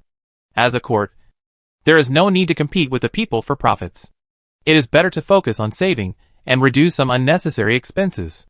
Bei Jingqiu recalled the account books of the Ministry of Revenue in her mind, and did not think that any expenses were unnecessary. She took a sip of ginseng tea, reminded herself, and asked, Qin, What expenses do you think can be saved? Qin Yuping said the salaries of officials. Bei Jingqiu frowned and shook his head. No. If others try their best to pass the imperial examinations, but cannot even get the wealth and honor they deserve, it will be much more difficult for DU to recruit talents. Qin Yuping paused and said, if the salary of capable people is not increased, the sons of nobles who only eat, drink and have fun, can we always reduce their treatment? They receive the salary and honor of the court, but do not produce anything. There is no need to spend a lot of money to support them. This seems to make sense, but there is no need for others to object. Bei Jingqiu refuted it himself. No. Although this generation of useless nobles is useless to Dai Viet. Their titles were earned by their ancestors with blood and sweat. They either gained territory by expanding the territory, or worked hard for the court. If the glory they gained is taken back after their death because their descendants are useless, it will make the current ministers feel disappointed and unfair. What about the royal family members? If there are only 1 or 2 generations of royal descendants who do not inherit the throne, and they are in a mess, there will be chaos. Bei Jingqiu did not say what kind of chaos would happen, but she believed that her subjects in the East Palace were not fools, and could understand such obvious implications. Qin Yuping stopped talking. Bei Jingqiu knew that he believed in sacrificing his own interests and not competing with the people for profit. Such people were honest and upright. But she couldn't use them at this time. Luo Xiaoquan, who was recruited by Bei Jingqiu in the same year as Qin Yuping, said, Your Highness, I think we can increase taxes, such as house taxes, business taxes, etc. This reminded Bei Jingqiu of the memory of the end of a certain dynasty. As long as you were alive, you had to pay taxes for drinking water, going out, and walking. It really made it impossible for people to live. But she didn't deny it immediately. After all, when the dynasty really couldn't hold on, this was a solution out of no choice. She only said, it's not the last resort yet, so there's no need to consider increasing taxes for the time being. The following ideas were varied. Some good, some bad, and some so outrageous that they gave her a headache. Su Chengzhou stuffed a mouthful of powder bait into his mouth. Since he suddenly fainted in the East Palace last time, everyone would have a snack on hand when discussing memories. Su Chengzhou ate the sweetness on his mouth, and his heart was even sweeter. His Highness must have done it because he felt sorry for him. Thinking of this, he looked over with affection. Bei Jingqiu rested her elbow on the table and gently rubbed her right wrist with her other hand. The young prince did not notice someone's amorous feelings, but felt sorry for himself for having an occupational disease at such a young age. If this business was not her own, she could use the method of slacking off, but she was the young master. Sitting in the position of the prince, she was worried about the emperor. Su Chengzhou didn't get the beautiful scene of eye contact as he imagined, so he had to chew the bait in his mouth and swallow it. And then he expressed his doubts. Have you gone astray? The ways to make money are all unorthodox. No matter how much tax is increased, the people who pay taxes are still those who have registered their household registration, which increases their survival pressure. As long as the household registration issue is clarified and the agricultural tax is paid, there is no need to worry about how to save money and how to make money. Bei Huan couldn't stand his arrogance, and snorted and retorted, everyone understands the truth, but now it's not clear, so we think of other ways. You look like you don't take us seriously, so tell me how to do it. Chapter 334. He is becoming more and more like an old man. Seeing that they were about to quarrel, Bei Jingqiu said softly, Be quiet. The person who was about to speak was silent at once. Even the sound of Su Chengzhou chewing the bait stopped. He dared not move the cake in his mouth. The prince usually had a good temper, and many people dared to joke and play in front of her. But at some point, she was surrounded by a majesty that she herself was not aware of. Even the friends who grew up with her did not dare to act rashly when she was serious. Soon, she seemed to notice that the atmosphere in the study had calmed down and was no longer tense. So she said, Go on. Don't quarrel. But everyone was hesitant and didn't dare to speak first. So the first person to speak was Xiner. After Xiner came out of Hong Wingwen, she also asked Bei Jingqiu to come over to work, no matter how much effort she could contribute. Even if it was just to help sort out the documents. She couldn't just sit there and do nothing. Fortunately, Xiner was also happy to help, without any complaints, and even to the point of hitting wherever she was told. Although she was less flexible, she would start with herself and strictly abide by the orders issued by the prince, without any compromise. Bei Jingqiu used her several times, and her skill level was almost as good as Nianer. Gradually, she was assigned duties, and could discuss matters in the study. At this time, she asked, "Didn't we conquer Yuzhou and Ningzhou? Such a large piece of land. How could there be no land to divide?" After saying that, everyone in the study, including Bei Jingqiu, cast a loving look at her. Sister Xiner is sincere, but sometimes she is not very smart. It's just that it's rare to have both loyalty and talent.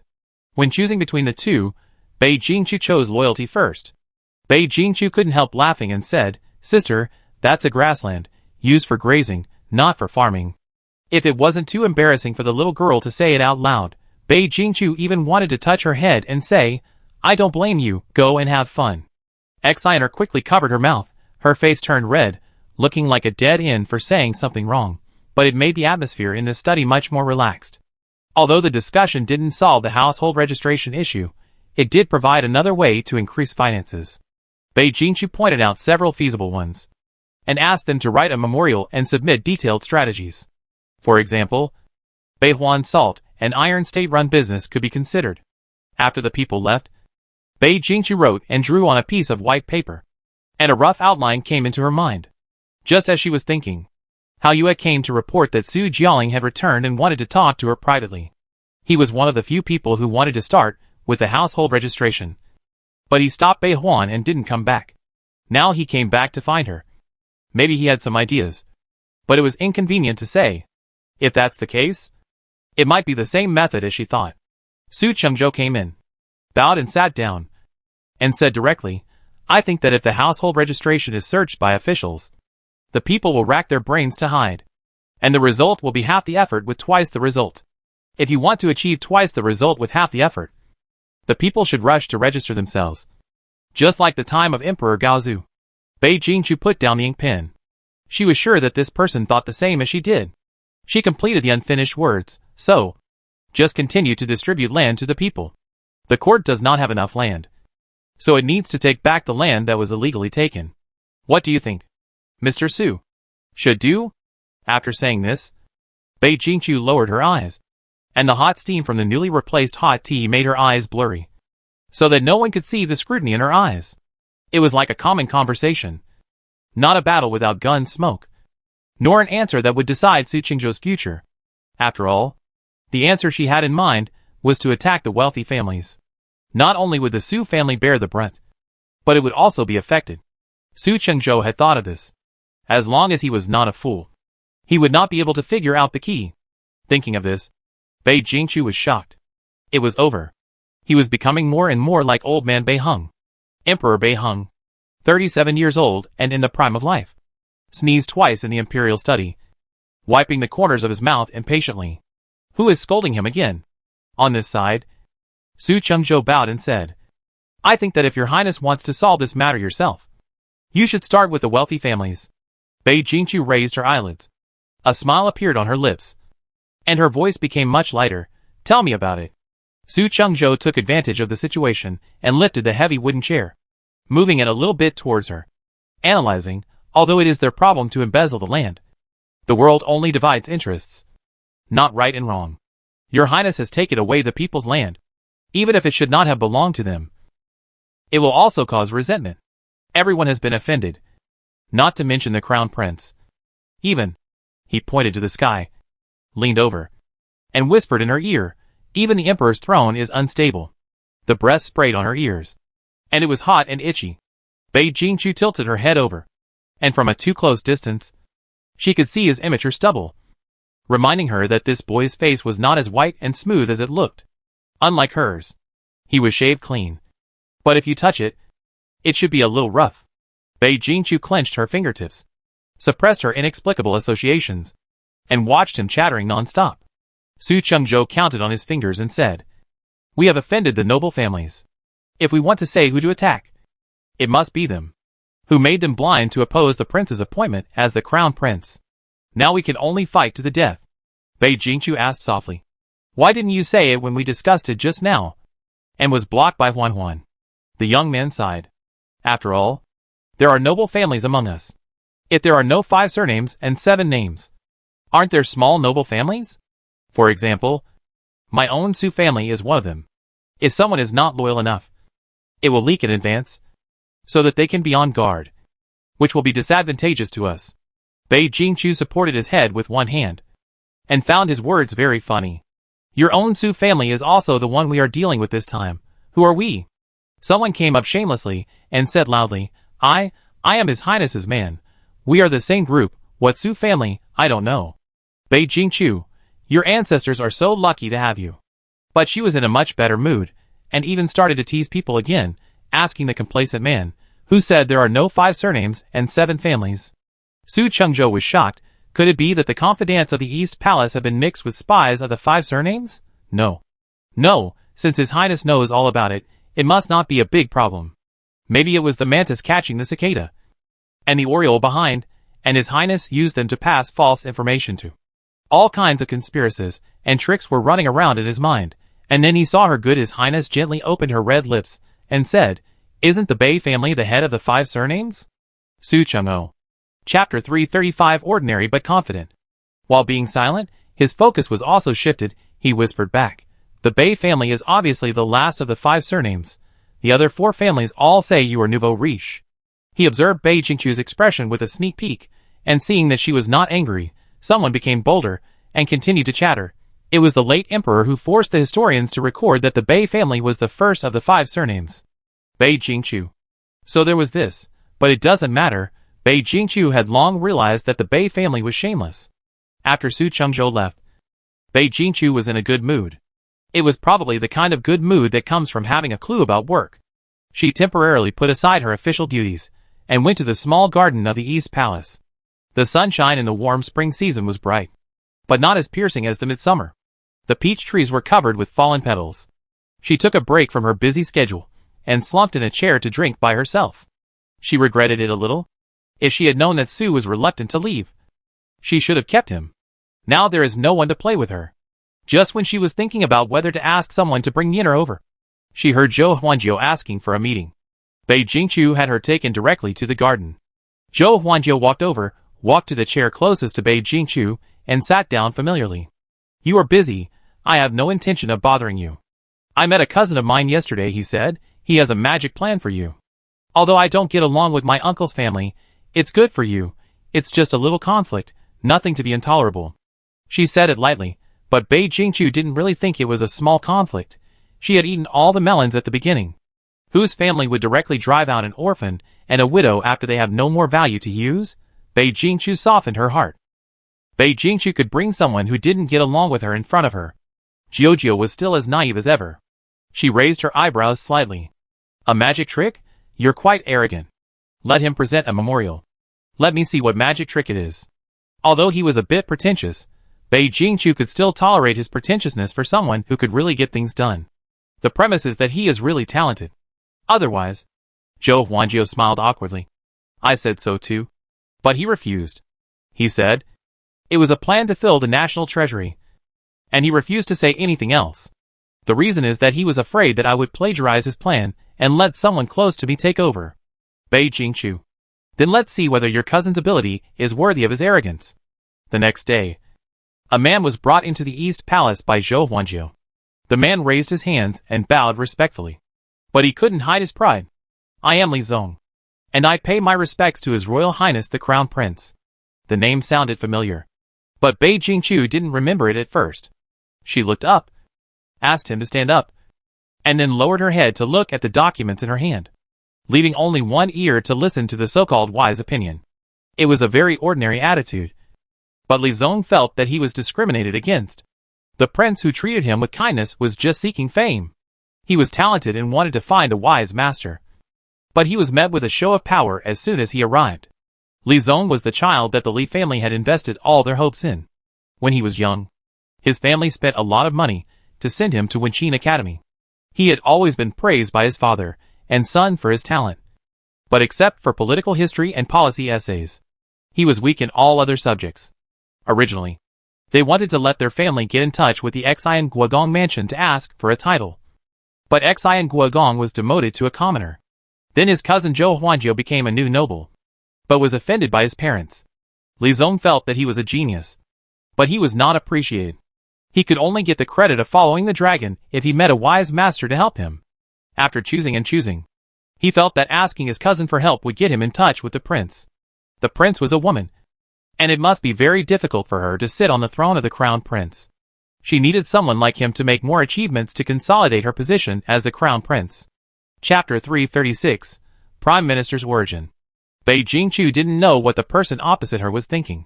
After she approved a document, she didn't hear any sound, and then she looked up again. Seeing the prince looking over, Li Zong suppressed his anger and began to talk about his own strategy. After listening, Bei Jingqiu said, "What the hell? Isn't this the one she killed during the previous discussion? This guy is so arrogant, and there are so many preludes before he appears." Bei Jingqiu thought he was so awesome, some kind of pearl lost among the people, a god who hides in the city. Just like that, a waste of time. Bei Jingqiu never wasted a moment of her gaze on him. How you tactfully ordered someone to send Li Zong out. Li Zong, who thought it was foolproof, was dumbfounded. In his opinion, his plan was flawless and perfect.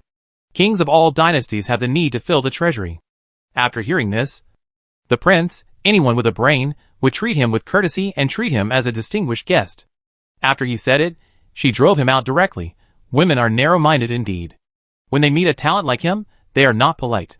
It was a pity that he was born at the wrong time, and he met a blind crown prince. When he returned home, Li Shunlian and his wife came to greet him. They asked repeatedly, "How is it? Did the crown prince take you seriously and treat you as a distinguished guest?" Li Zong always talked about how great he was at home, and he just needed a mentor to appreciate him. Li Shunlian and his wife had no knowledge of knowledge, so they naturally believed whatever Li Zong said. Over time, they also thought that their son was a great prime minister, but he just didn't have the opportunity. Ever since they offended Zhou Huanjiu and her daughter, this promising son was the only hope for their family to prosper.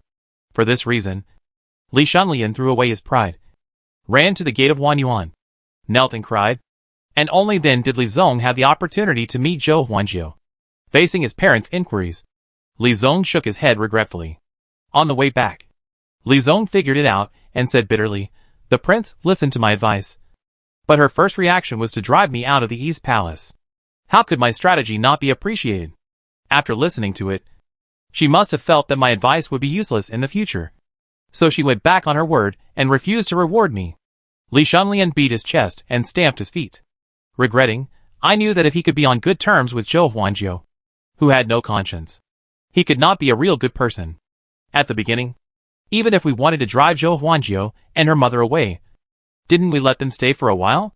Even if we took the money? But it is safer for her mother to live in our house than in an inn outside. After all, our family owes them a favor. She is the same as Zhou Huanjiu." "Do you?" Li Zong corrected. "Father, they are birds of a feather. It doesn't matter. They are in the same group anyway."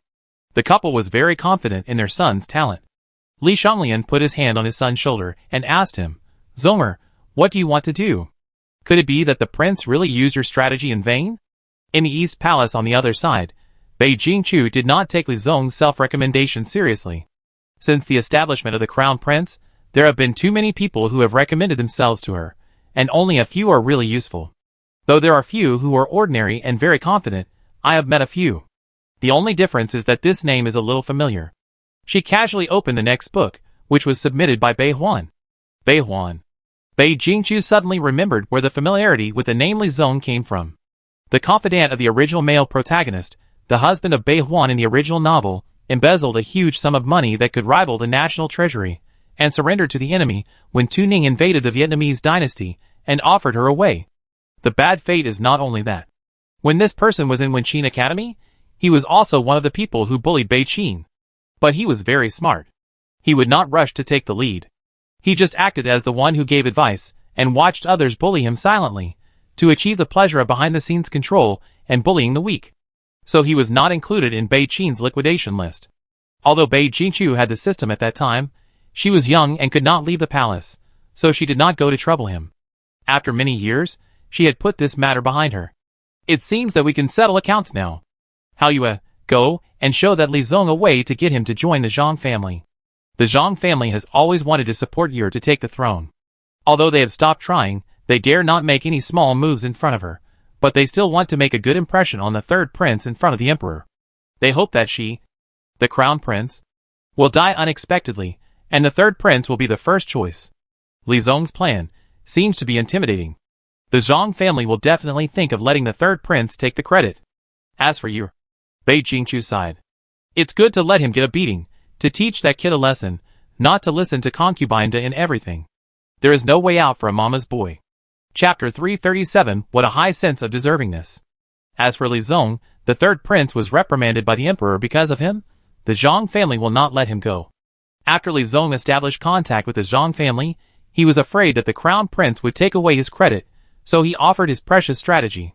The Zhang family and Bei Jingqiu are not at the same level in terms of sensitivity, in terms of national policy. One is a relative who is remembered by the emperor because of the third prince, and the other is the crown prince who has been assisting the government for many years. The loophole that Bei Jingqiu easily spotted at a glance is just a pinhole in the eyes of the Zhang family.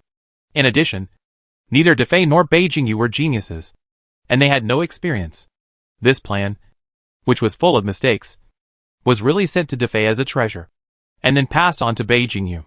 But the Zhang family was obviously much more shameless.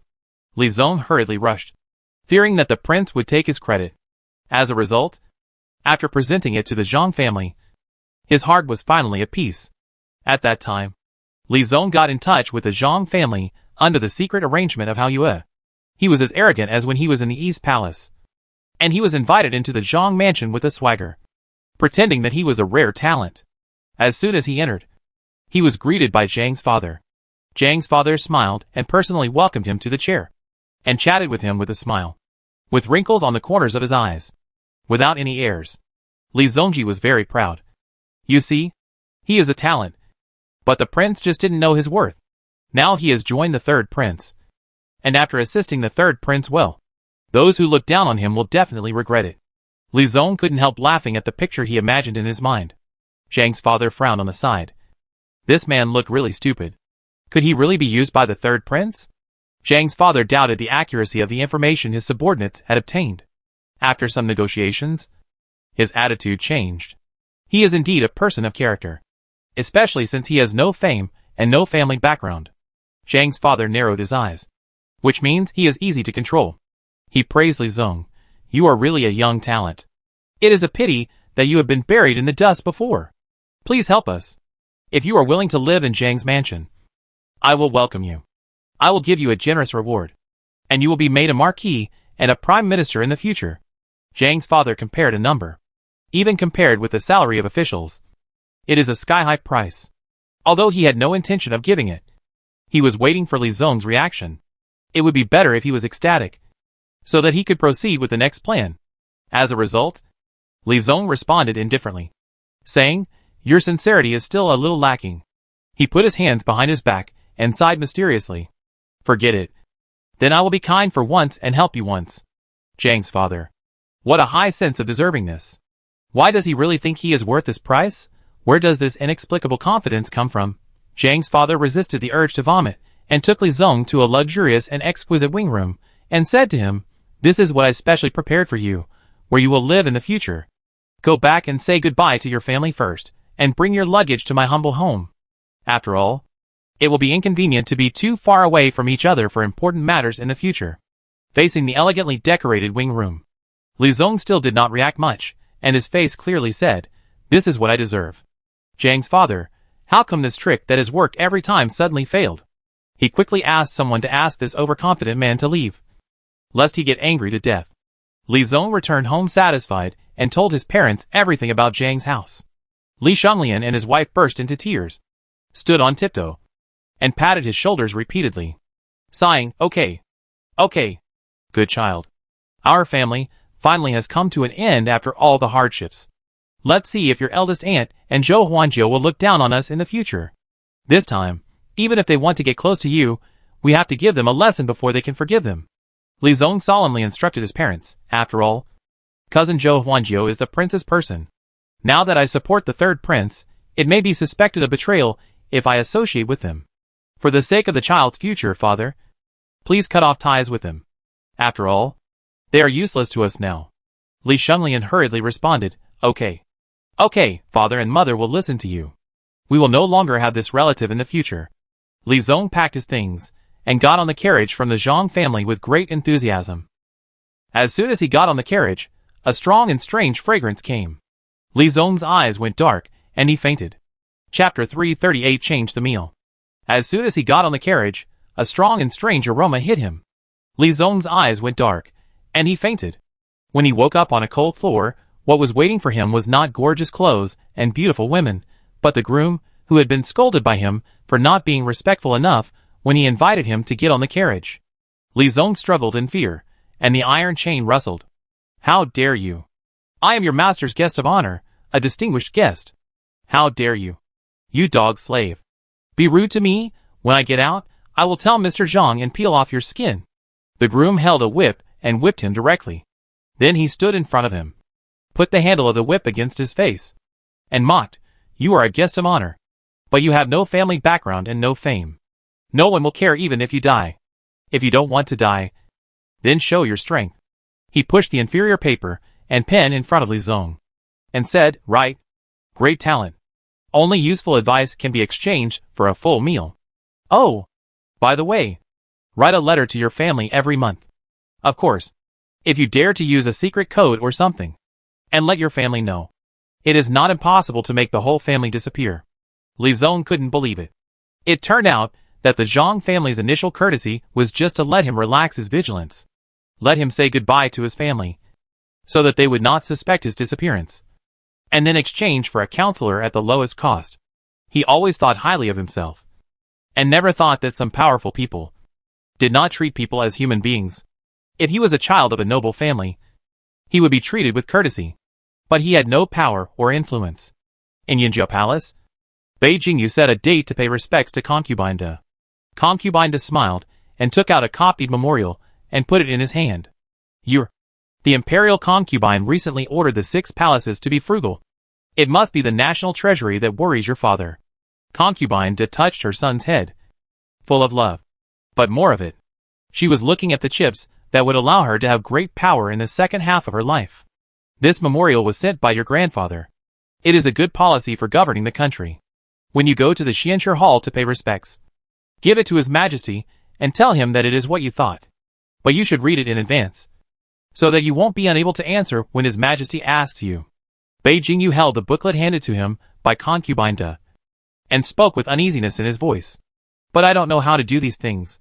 This is not what I thought. Is it really okay for us to take credit for others' achievements like this? Concubine De's smile froze. She didn't know if this stupid son was born by mistake. It was obvious that neither she nor His Majesty was a good person. But they gave birth to a little sweetheart. She was so angry that she pinched her son's face fiercely, and said grimly, What is presented to you is yours. It is his honor that other people's strategies are favored by the prince.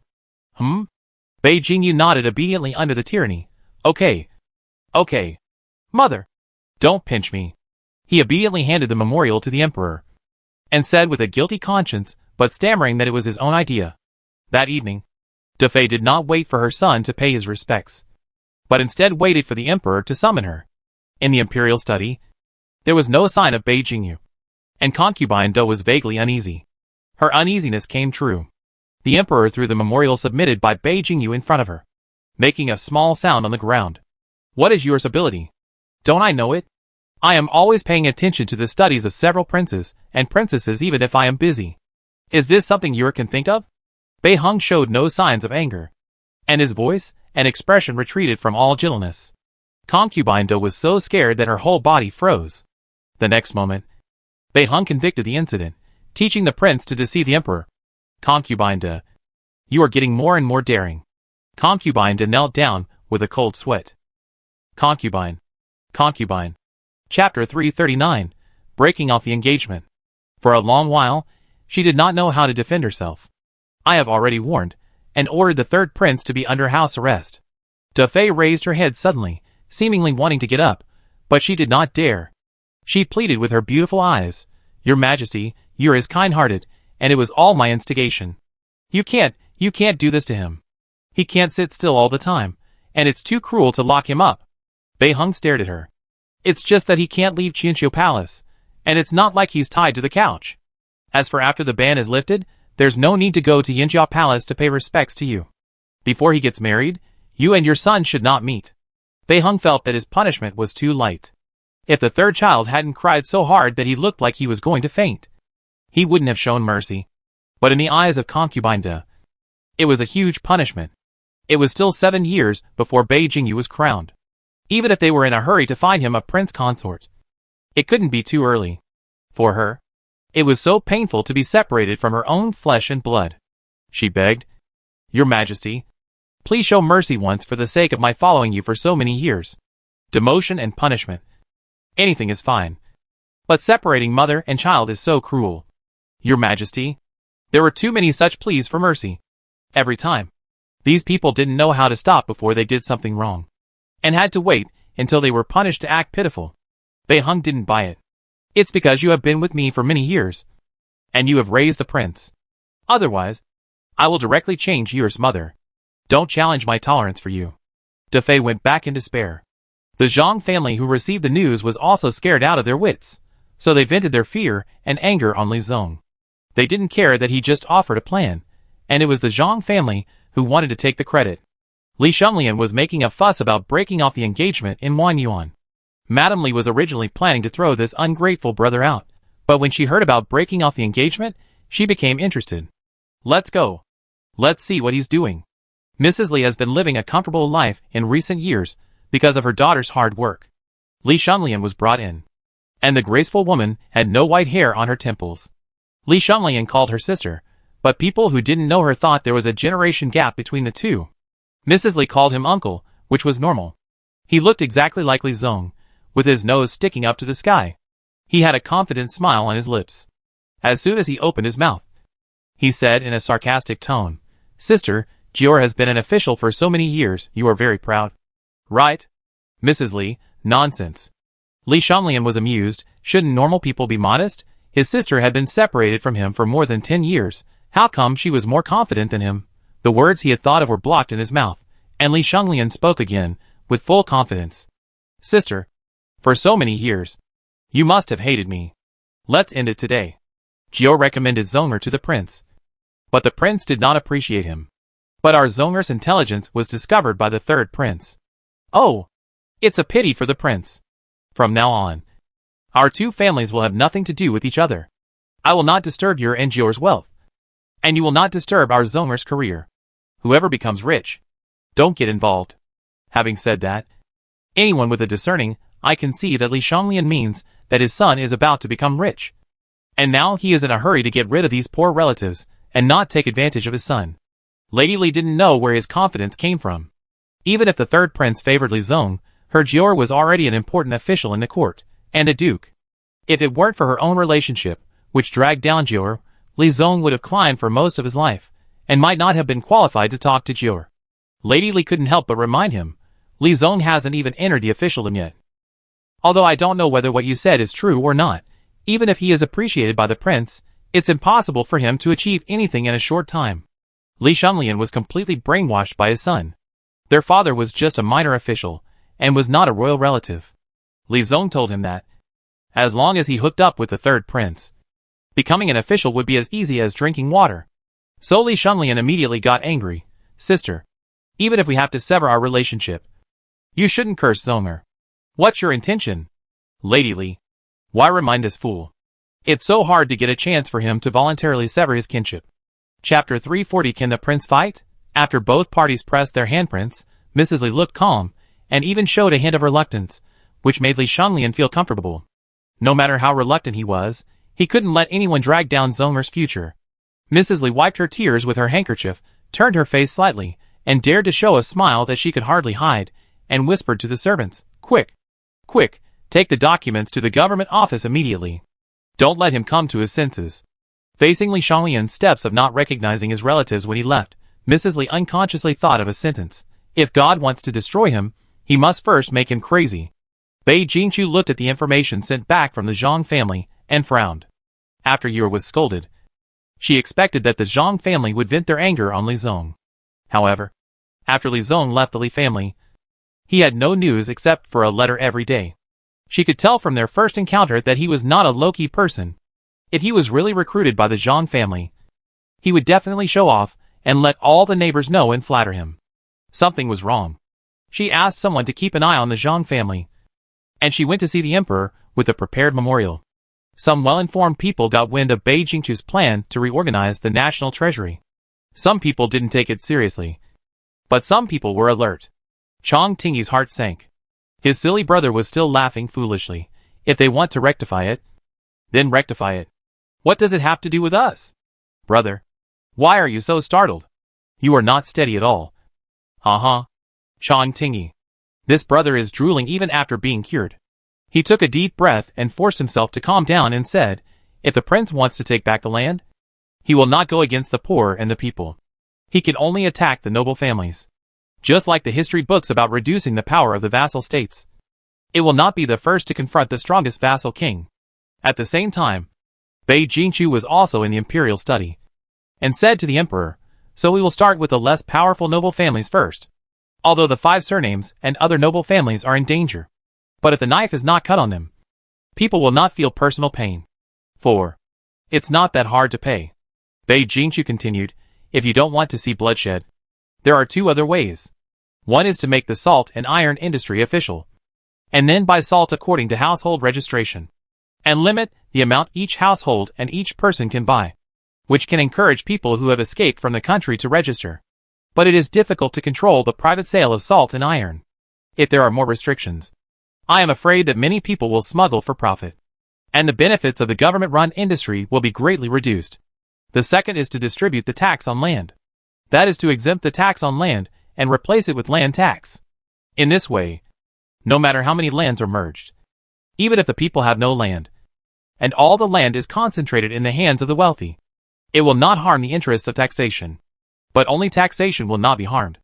If the land is merged too much, it will sooner or later burn itself, and it will burn the court, and Dai Viet will be destroyed.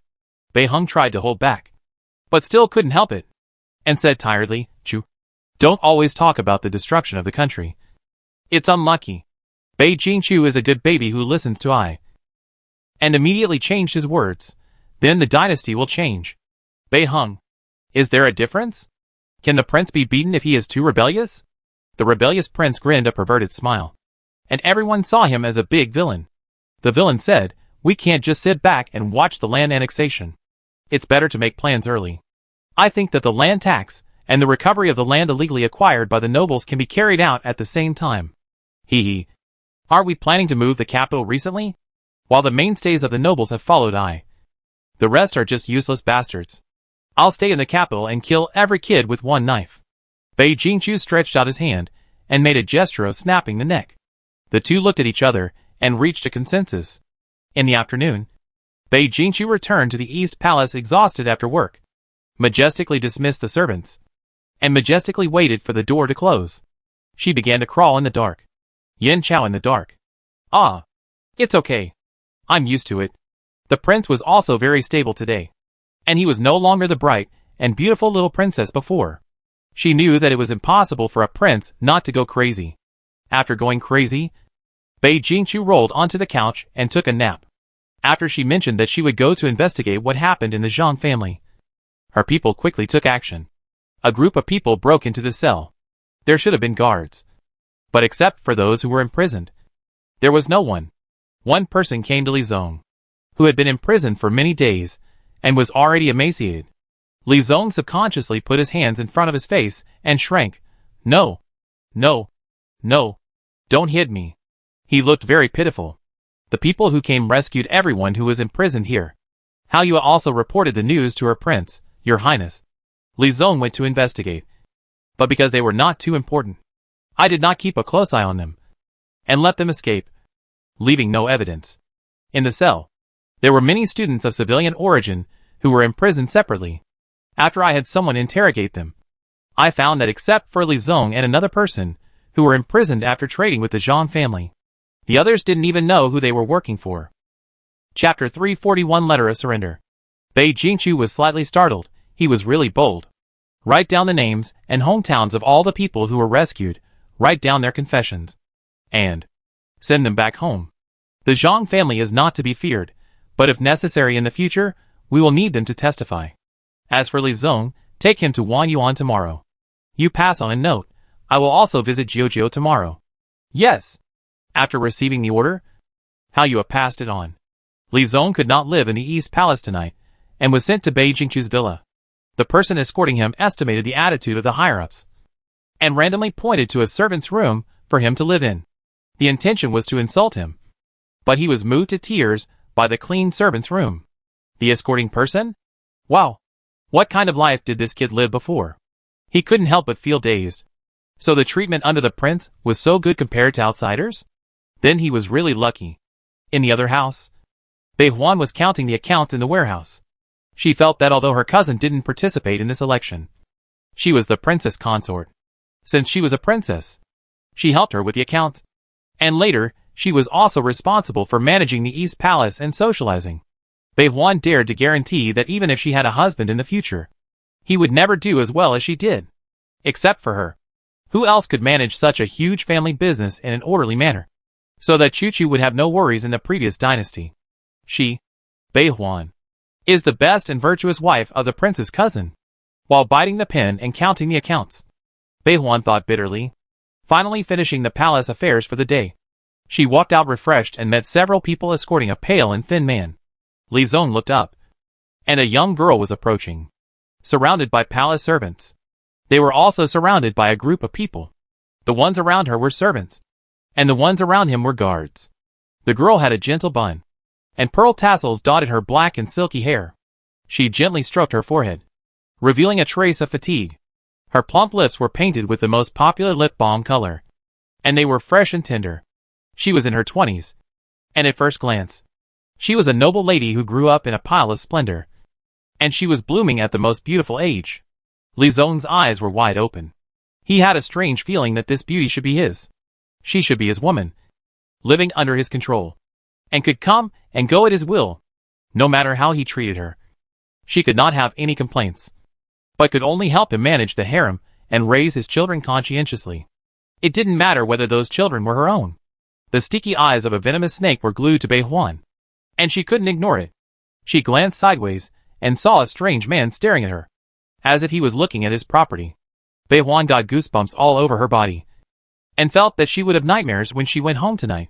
The maid beside her was also angry when she saw a man staring at their princess without hesitation.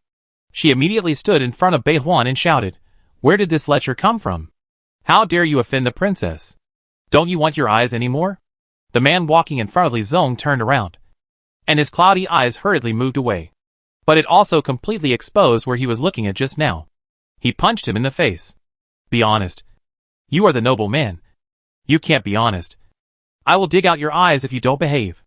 As he said that, he took out his dirty handkerchief, which he had wiped with something, from his pocket, and tied Li Zong's eyes. He apologized to Bei Huan again. "I'm sorry, my lady. I didn't think highly of him." Bei Huan waved her hand and said, "Nothing." That night, Bei Huan dreamed of a poor woman, who became a gift for the marriage between a clan relative and an important official because of an imperial decree after the new emperor ascended the throne. She felt that this world was strange. She subconsciously felt that the new emperor should not be the second prince, but should be a princess. But in her dream, she didn't feel anything wrong at all. Her parents reluctantly sent her to marry, and she came to the capital from Haishu alone.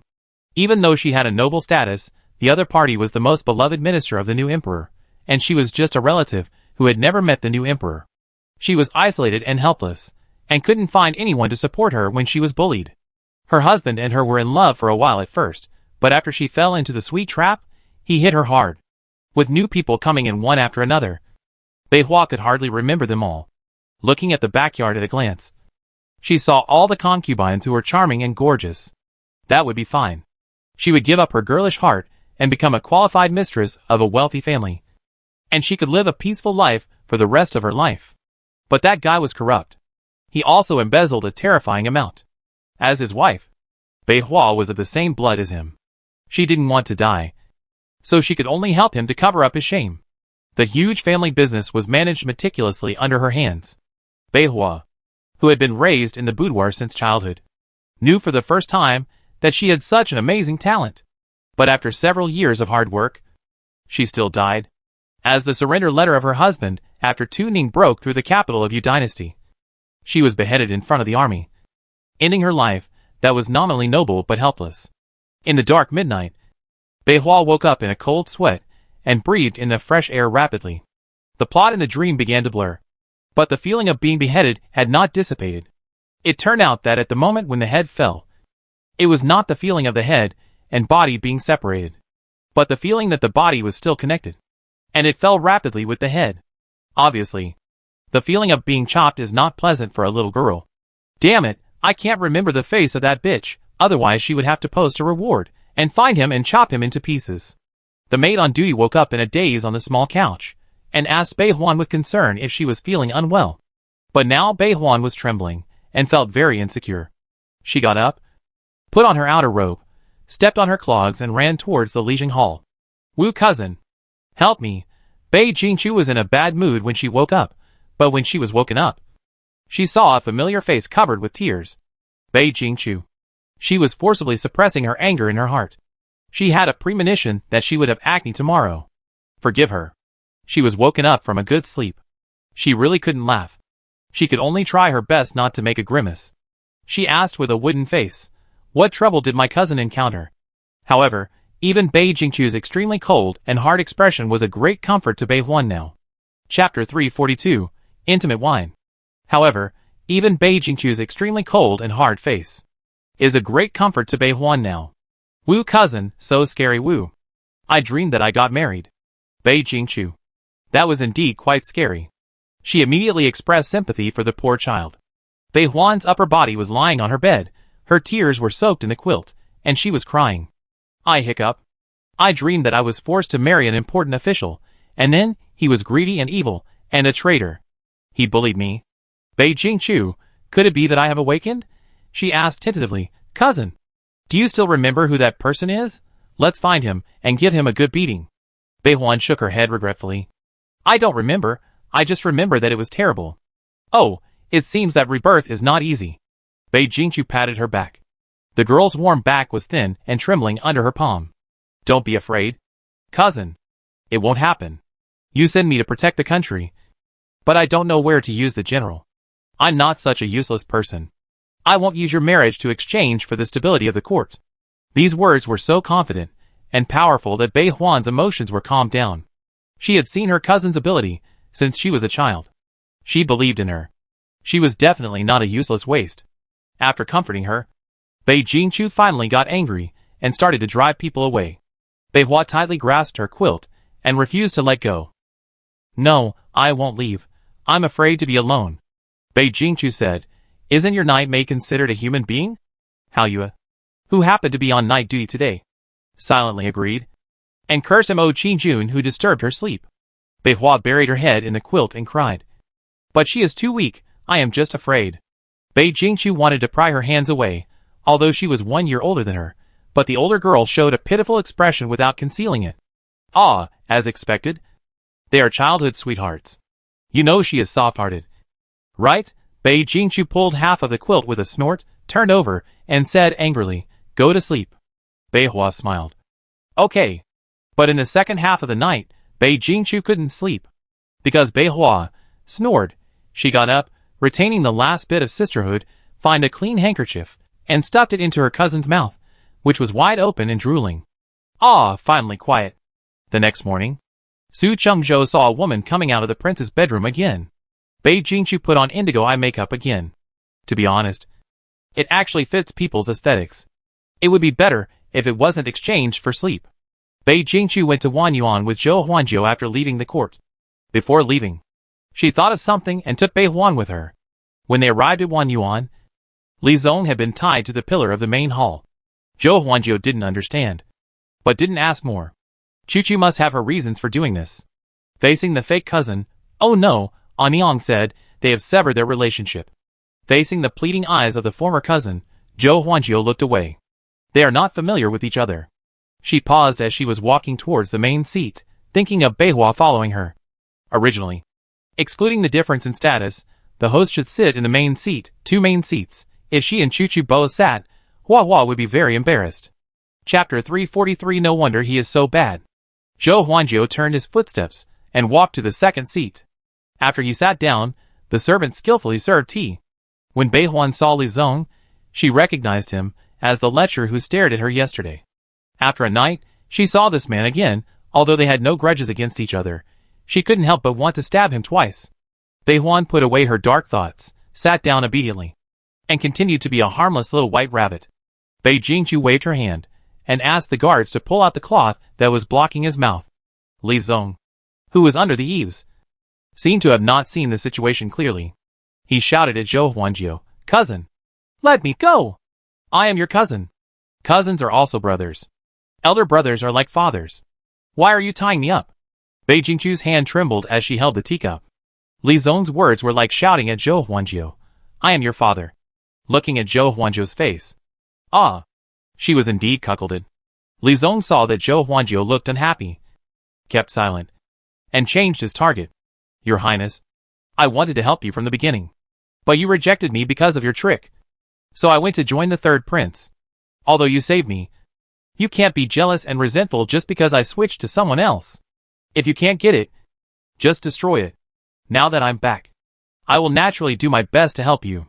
Bei Jingqiu, Zhou Huanjiu, Bei Huan. None of them understood this train of thought. Bei Jingqiu stopped beating around the bush and slowly told the story of the past. "When we were in Wenqin Academy, Renwei concealed his identity and became your classmate. But because he was outstanding in his studies and had no family background, you became jealous and took pleasure in bullying him." Bei Huan paused, and her worried eyes swept across Zhou Huanjiu's face.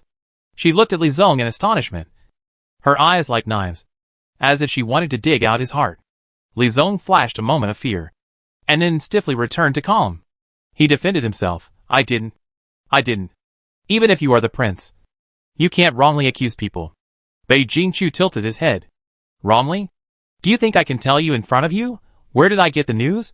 Would there be no witnesses or evidence? Although there really was none. And to kill you, there is no need for evidence. Although you didn't participate directly, you were the one who came up with those trivial, tormenting methods. Right?" Bei Jingqiu sneered. "Wenqin Academy is considered good, but you focus on bullying the weak. No wonder you are so messed up. My time is precious. I'll deal with you quickly. There are still a lot of things to do." The rope that bound him was untied. Li Zong crawled over in a hurry, finally realized that things were out of control, and began to beg for mercy. He knocked his head straight to the ground. Bei Jingqiu held out her shoe, and the sole touched his forehead. "No merit. No reward. Li, the great talent, I am not worthy of this great gift, and I will not let you go." Li Shanglian and his wife have been flaunting their power everywhere, because of the news of their son's rapid rise, under the banner of the Zhang family.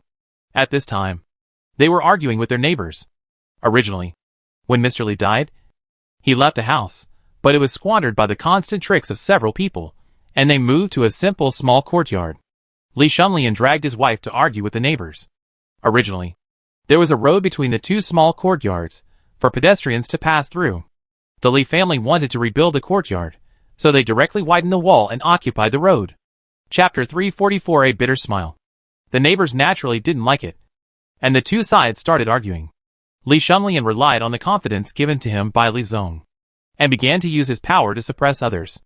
The two families went to the government, and Li Shanglian said, "My child is a guest of the Zhang family, the mother's family of the third prince, in the capital city where nobles are everywhere.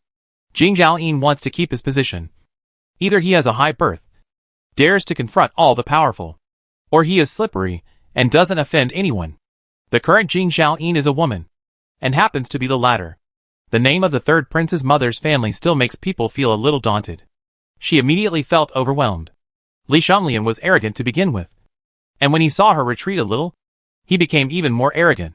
He smiled at the neighbors and said, "I've told you, a bunch of low-class people, not to mess with our family.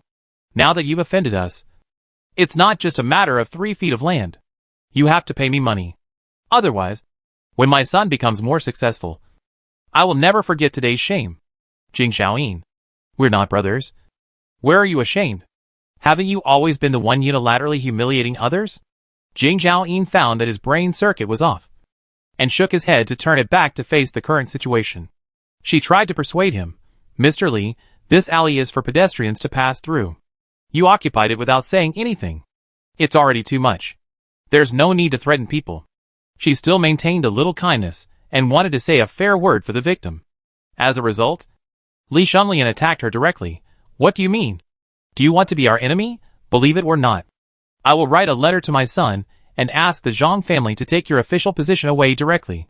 Jing Xiaoyin. To be honest, sometimes, when the children of the rich and powerful commit crimes, their elders will come to threaten them. But everyone is civilized.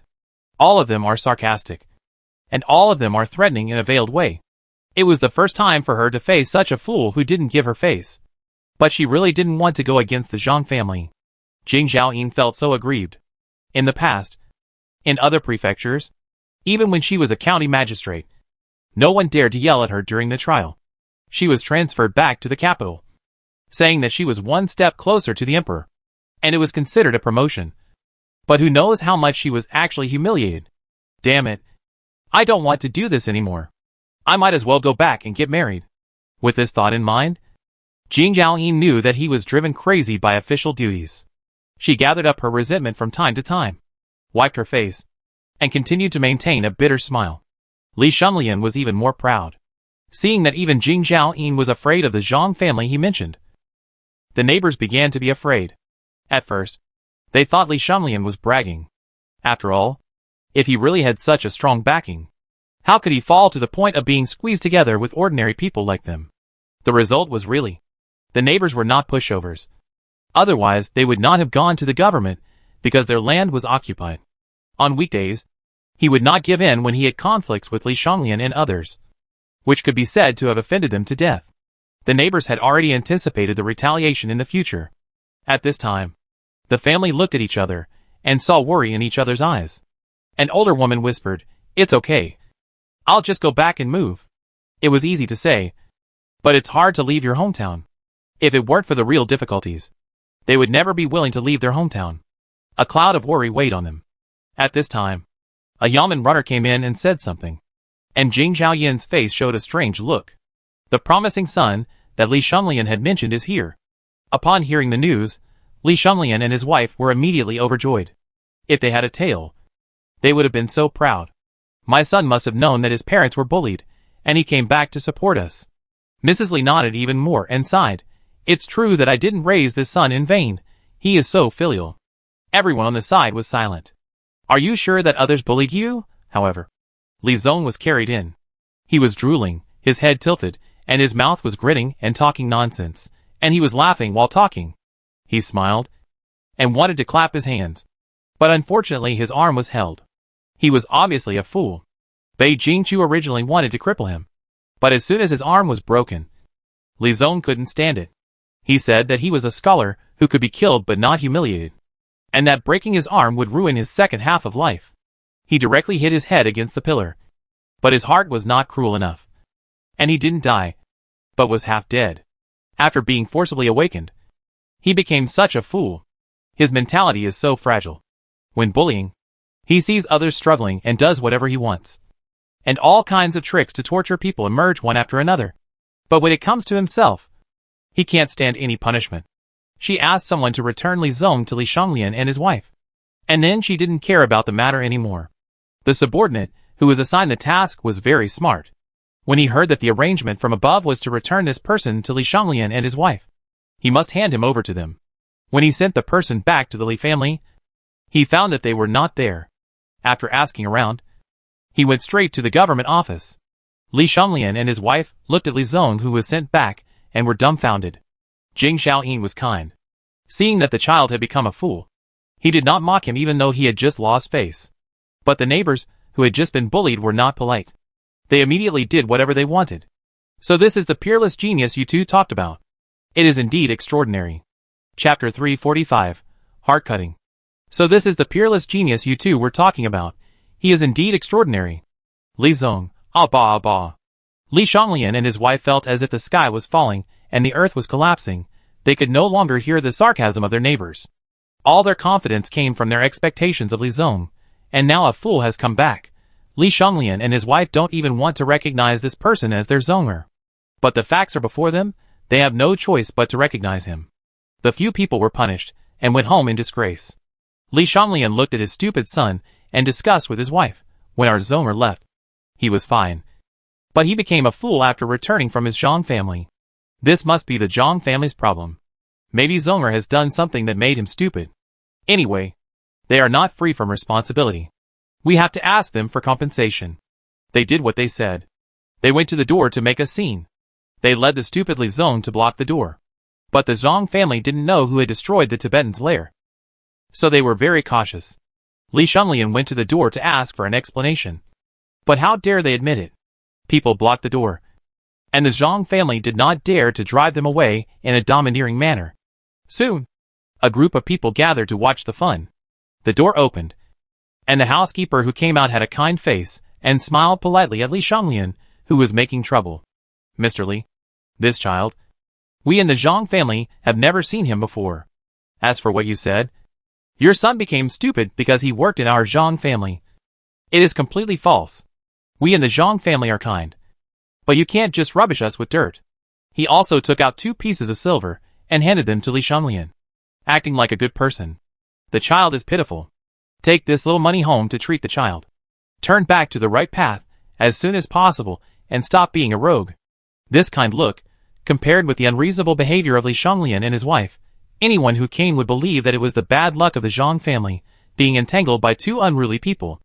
The steward ordered people to take the 2 and Li Zong away, and whispered in their ears, "If you make trouble again, I will kill you."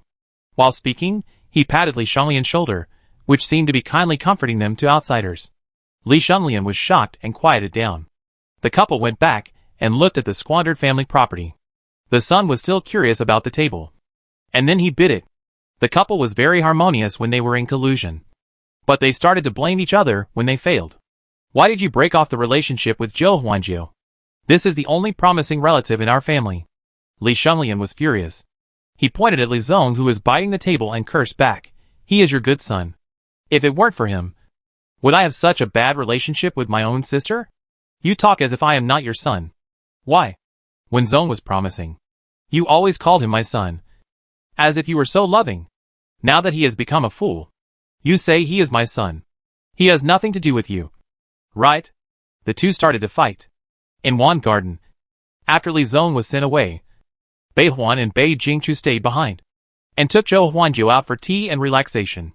Since that incident, Zhou Huanjiu has been staying at home, except for the necessary court meetings and roll calls. Zhou Huanjiu didn't know whether to laugh or cry. I'm fine. I'm not autistic. And I'm not always sad. I just don't want to talk to people. Don't want to socialize. And don't want to put on a smile to socialize. Anyway, I have a lot of skills. And my future doesn't depend on anyone to promote me. Bei Huan, I don't believe it. Bei Jingchu, I do believe this theory. But I don't believe it when it comes to you. The child used to be a lively person. She couldn't help but pull Zhou Huanjiu's shoulders, trying to shake her brain and restart it. Zhou Huanjiu was almost vomiting from being shaken, and he escaped from someone's murderous claws with difficulty. He continued to persuade, I found that, instead of making too many friends, I would have to see them off one by one until the end, and be sad every time. It's better to make more enemies. And every funeral is worth setting off firecrackers. With this mental state, who would believe it if he said it was fine? Zhou Huanjiu didn't realize how wonderful his mental state was, and tried to instill his logic into Bei Jingchu and the others. But if I walk in front of my enemies, wouldn't it make them happy? So I'd rather not make friends, nor enemies. She clapped her hands. Hey, I'm really a genius. Bei Jingchu and Bei Huan looked at each other. It's over, I'm incurable. The 2 of them pulled Zhou Huanjiu out in tacit understanding. Mrs. Li came out from the corner, smiling with relief. The 2 of them pulled Zhou Huanjiu out to listen to the music, and the actors downstairs were singing on the stage. Bei Huan soiled her skirt and went to the carriage to change. In the private room, Zhou Huanjiu suddenly asked, Chu Chu, are you worried that I will blame you? I blame you for not saving him. Bei Jingchu paused, did not respond, but did not deny it. She did feel that they were not as close as before. If they were naturally alienated, she could still think that it was because everyone worked hard and met at the top, and they did not have as much time to play together as when they were young, but their hearts were never alienated. Chapter 346. Childhood Injury. Zhou Huanjiu narrowed his eyes in disdain and asked, Why do you feel that? In my heart, You are not as important as him? I am not the kind of person who values love over friendship. Bei Jingqiu didn't know what to say, but fortunately Zhou Huanjiu didn't ask her to answer and continued chatting. I think of him less now than before. He handed me a letter, asking me not to blame you for not being able to save him. Zhou Huanjiu pinched a piece of sugar biscuit and nibbled it, crunching, and his expression became even more disgusted. He is still so narcissistic. Who would blame you because of him? I know Chuchu has tried her best. He is just afraid. Afraid of that one. Afraid that I will not be able to figure it out and break up with you. He is thoughtful. But he thinks too much. She turned her head, smiled and glanced at her and said, You think too much. You have too many thoughts every day. Many things are not that complicated. I just don't want to go out. A Wan Yuan is big enough. Now we have grown up. The responsibility of the Yu dynasty lies with our generation. If I am still like a child, looking forward to going out to play every day, where would I have the energy to work for the Military Equipment Bureau? Bei Jingqiu felt offended by this sentence. She is the one who looks forward to going out and playing every day. Although she has no time. Her soul is free. She can't be a playboy in this life. Maybe in the next life. While she was thinking, Zhou Huanjiu reached out, like they were still very young, and pinched Bei Jingqiu's cheek and rubbed it hard. Bei Jingqiu, big courage. There are more than one people who confess their feelings today. Maybe it's a rare free time. Bei Huan and Zhou Huanjiu bumped into each other. Since sleeping with her, the cousin has been sticking to her more than before. Looking at Lady Li, who came to take Zhou Huanjiu home, she enviously said, Jiuzhou's mother is so good to her. And His Majesty loves her cousin the most. I am the only one who is not the most loved by my parents. Actually, my parents love me, but not as much as my brother. When I was a child, my brother could burn incense and worship gods with my parents on festivals. But because I am a girl, I cannot go in. The Nani who followed her wanted to say something but stopped. And wanted to say something but stopped. She should have been invisible. But she couldn't watch the princess slander the prince and princess in front of the prince. So she whispered, Princess, that's because you knocked over the candlestick when you were 1 year old and burned half of the Buddhist temple. Bei Huan. Bei Jingqiu? Bei Huan felt something was wrong. And continued, Then this is my fault. But sometimes when we pick lychees at home, we only share them with my brothers, and never let me use a bite. Lychees are precious. And they are far from the capital and easily spoiled. But it's not that far from Haishu. Although it's precious, you can always buy a few. But I don't deserve it, Nani explained, because the princess ate it once and almost died. The imperial physician said that you have a special affinity for lychees, and you will die if you eat it. Bei Huan. That time, my mother asked me to kneel in the ancestral hall. I was very young at that time. I didn't do anything, but I fainted while kneeling. I even thought I was not my mother's biological child. The Nani explained, I remember it. It's hard not to remember it. That time the prince took a nap in the princess' room. You pushed the teapot into his nostrils. The prince was choked and died. He almost died. Bei Huan, Bei Jingqiu, ha. She covered her stomach and laughed so hard that it hurt.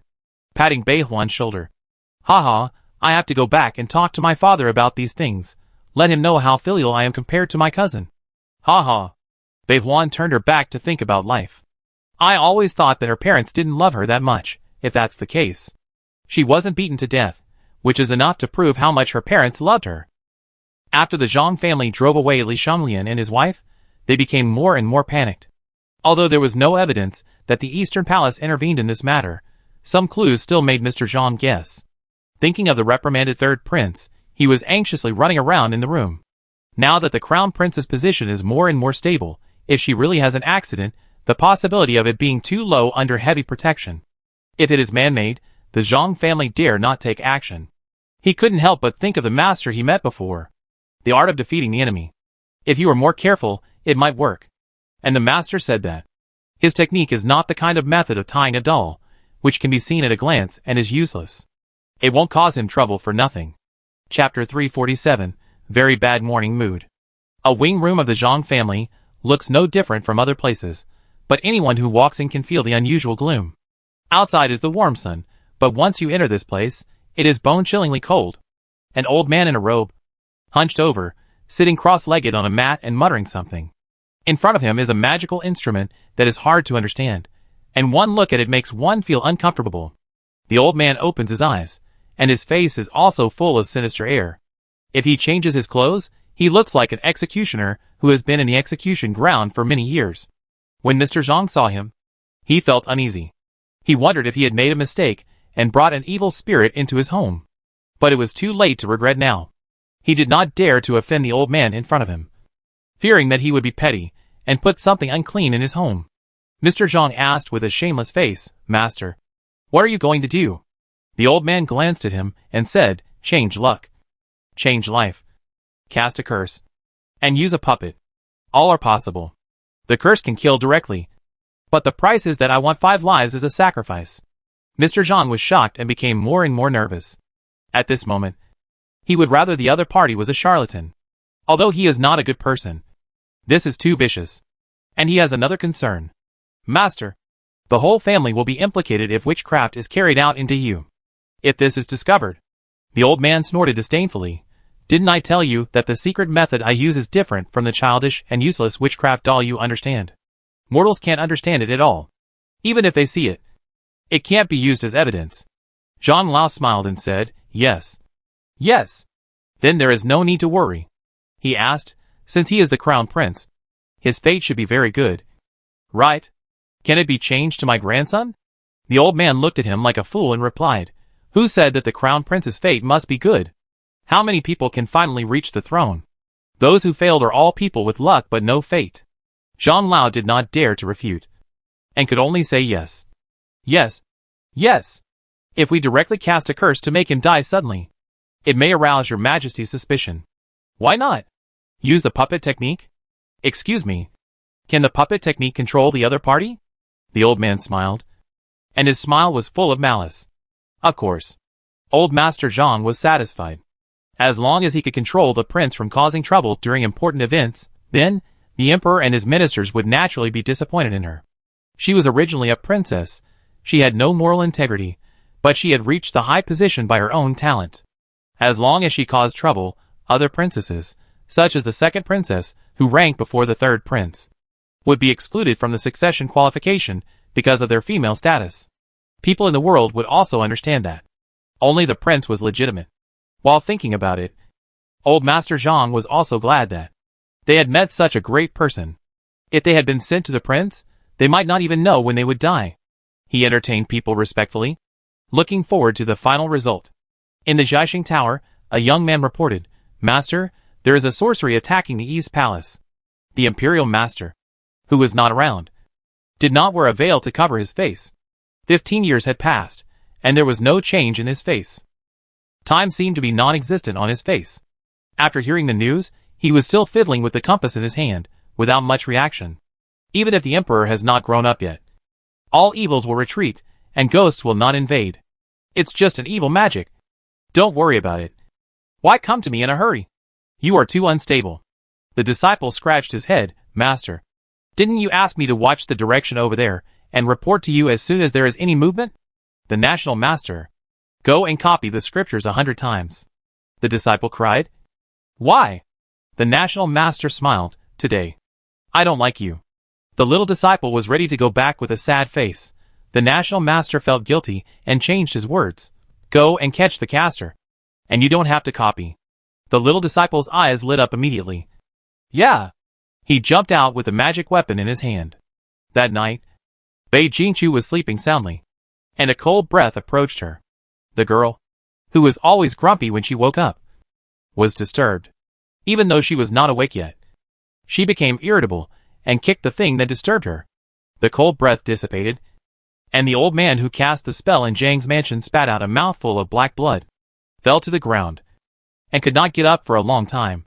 He murmured on the ground, "How is it possible? How is it possible? Even if they are kings, princes, generals, they are just mortals. How can they turn against me? There must be other masters behind this." Old Master Zhang, who was nervously guarding outside, heard the noise, opened the door and came in, and was shocked to see the scene. "Master, how is it? Did it work?" The old man who was attacked by the backlash said irritably, "It worked. Can't you see that I'm injured? Idiot, the person you want to deal with also has a master around him. Why didn't you tell me in advance? I can also make more precise deployments, instead of alerting the enemy." Old Master Zhang didn't expect it either. He asked hesitantly, "What should I do?" The old man was helped up, and said sinisterly, "Don't worry, I won't ruin my reputation. There is always a loophole. That master can't protect her all the time. She is just a crown prince, not a natural emperor. How can she be protected by fate all the time?"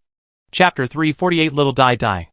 On the other side, the little disciple, who was looking for him, followed the breath to find the direction, but sadly found that he could not get out of the palace gate.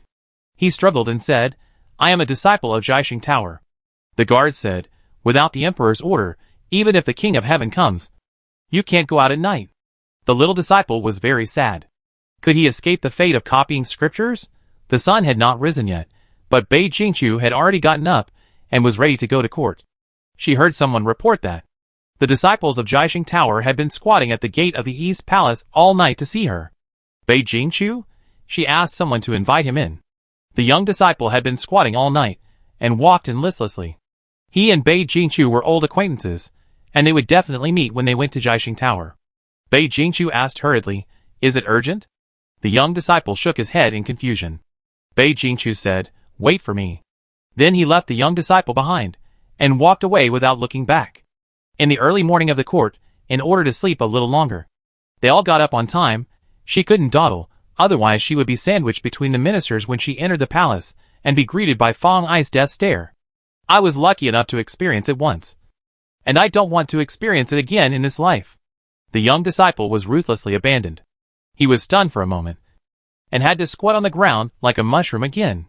The palace servants with good eyes woke him up, and took him to the side hall to rest. When Bei Jingqiu came back and finished the important things at hand, he woke him up from the bed in the side hall. The young disciple who had not slept all night rubbed his sleepy eyes, and said confusedly, "Your Highness?" Bei Jingqiu flicked his head on his forehead, and he screamed "Ah!" And then he realized that he had come to the territory of the East Palace. Covering her forehead, she said, "Your Highness, someone is using evil magic to attack you." Bei Jingqiu didn't react for a while. Except for the old charlatan of the national teacher, the world around her was still materialistic. Suddenly, she couldn't use an evil magic. She blinked. Then what? But Hao Yue was anxious and kept asking, "Evil magic? What evil magic? Is someone trying to harm your Highness? Did he succeed? How is your Highness now? Is there any hope? How many days can he live? Wow! Your Highness, why are you so miserable? Wow!" Bei Jingqiu. Little disciple? Hao Yue asked in horror, not giving anyone a chance to interrupt. I don't know what he was thinking. He took out a handkerchief and started wiping his tears, and blew his nose while wiping. The young disciple came to his senses and hurriedly stopped him, saying, Wait. It's not that serious. That person didn't succeed. It's just that the master asked me to catch him. I couldn't leave the palace last night, and I wanted to ask His Highness for help. But His Highness had gone to bed. I waited until His Highness left, but His Highness asked me to wait again. He scratched his head again, and said with a silly smile, It seems that His Highness doesn't need his help now. I can leave the palace during the day. Bei Jingqiu. It's okay.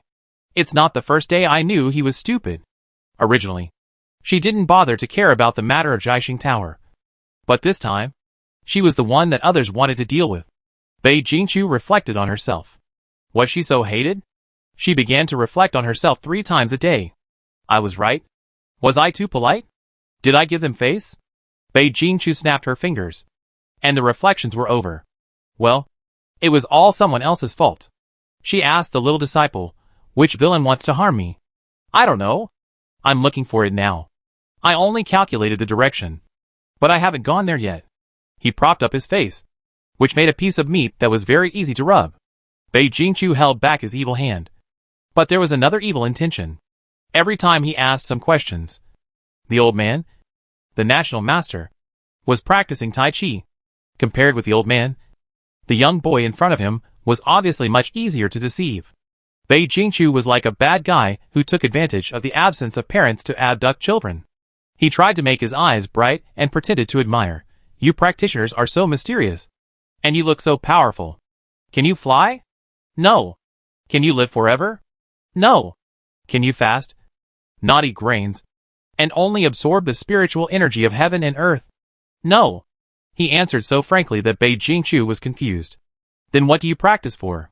The disciple scratched his head. I don't know. But I can have enough food after being picked up by the master. Bei Jingqiu. Such a simple pursuit. Excuse me. Bei Jingqiu followed him out to find the troublemaker who harmed her. Chapter 349 Scratching his head. Bei Jingqiu followed him out to find the villain who harmed her. The compass turned and finally stopped at one place. Zhang Mansion, it's here. Are you sure the person is inside? The disciple scratched his head. Not sure. As if seeing Bei Jingqiu's speechlessness, he hurriedly explained. He must have been inside when the spell was cast last night, but it's been a night. Anyone with a little bit of brains should have run away, who would wait there for us to catch. So we are just here for a stroll today. The little disciple blinked, replied, Yes, let His Highness see who is trying to get you. Although they can't get you, they will also let you know who is suspicious of you. He shrugged his shoulders and sighed, as if he had lost his soul. If they had come in to search last night, they would have definitely caught them in the act, but there was a palace ban. Why did these people choose to do things at night? Can't they do bad things in broad daylight, when the world is clear? Bei Jingqiu. What should I do? I said. I won't let her play with idiots. The young disciple didn't know he was being disliked. He just didn't want to face the life of copying scriptures. Bei Jingqiu, who had made a wasted trip, wasn't too angry. At least he knew how much the Zhang family had ill will towards him. It seemed that Ice reprimand to Yur had dealt them a heavy blow. A bunch of impatient idiots. She was just worried about one thing. If they succeed in their plot, what will happen to me? The young disciple waved his hand. Don't worry, you are a human being. He immediately covered his mouth as he said that. Almost exposed, Master told me not to tell. Bei Jingqiu was interested to hear her evaluation from the charlatan, and save some money for fortune-telling, seeing that this guy obviously knew something. She asked, What is a human? The little disciple covered his mouth and shook his head. Tell me. Human. Scumbag. Because this answer was not convincing enough, the little disciple added, Not just any scumbag, but a particularly awesome scumbag. Bei Jingqiu? Okay. Okay, that's how the old charlatan promoted her. Right? The young disciple was proud of his quick thinking. The imperial master in the distance felt a chill on his back. Here, Bei Jingqiu slapped the young disciple on the forehead. Let's go! The young disciple was indeed a cultivator, and his iron-like back of the head did not respond even when Bei Jingqiu slapped it. I'm not going back today. If they cause trouble again tonight, I can get there in time. He said shyly, Your Highness, I don't have any money. Can you help me find a place to stay, and give me some more money? I don't want to sleep under a bridge, nor do I want to eat millet cakes. Bei Jingqiu was surprised. You old man is so stingy. When the disciple is traveling, you don't even give him some money, and let him sleep on the street? The young disciple was embarrassed to scratch his head. Bei Jingqiu thought it was a miracle that his head was not scratched. He said embarrassedly, Maybe Master thought I could go and come back soon, and didn't think that I would have to spend the night outside. But he was very aware of how useless he was.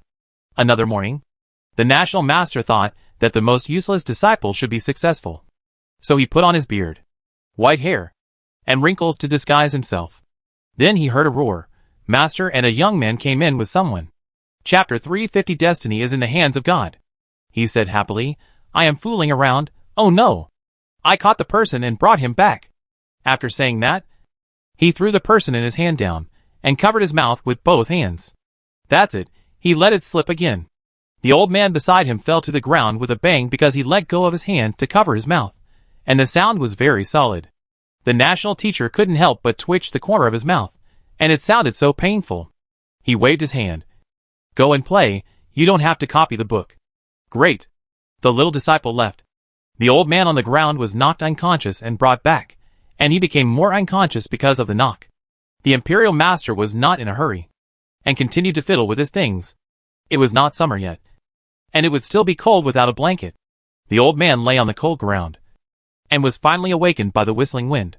He shivered on the ground, and if he hadn't seen the cause, he would have thought that an elder in some family was abused by his unfilial descendants. The old man opened his eyes tremblingly, and saw the surrounding layout. Although it was ordinary, the feng shui layout was full of mysteries. He knew that he had met a tough guy, and it seemed that this person was the master behind the little prince. The old man tried to get up from the ground, and his waist cracked. The national master tried not to laugh, and maintained his dignified image. That brat was very ruthless. It was really well done, he said softly. You had the chance to learn magic, but you used it to harm others.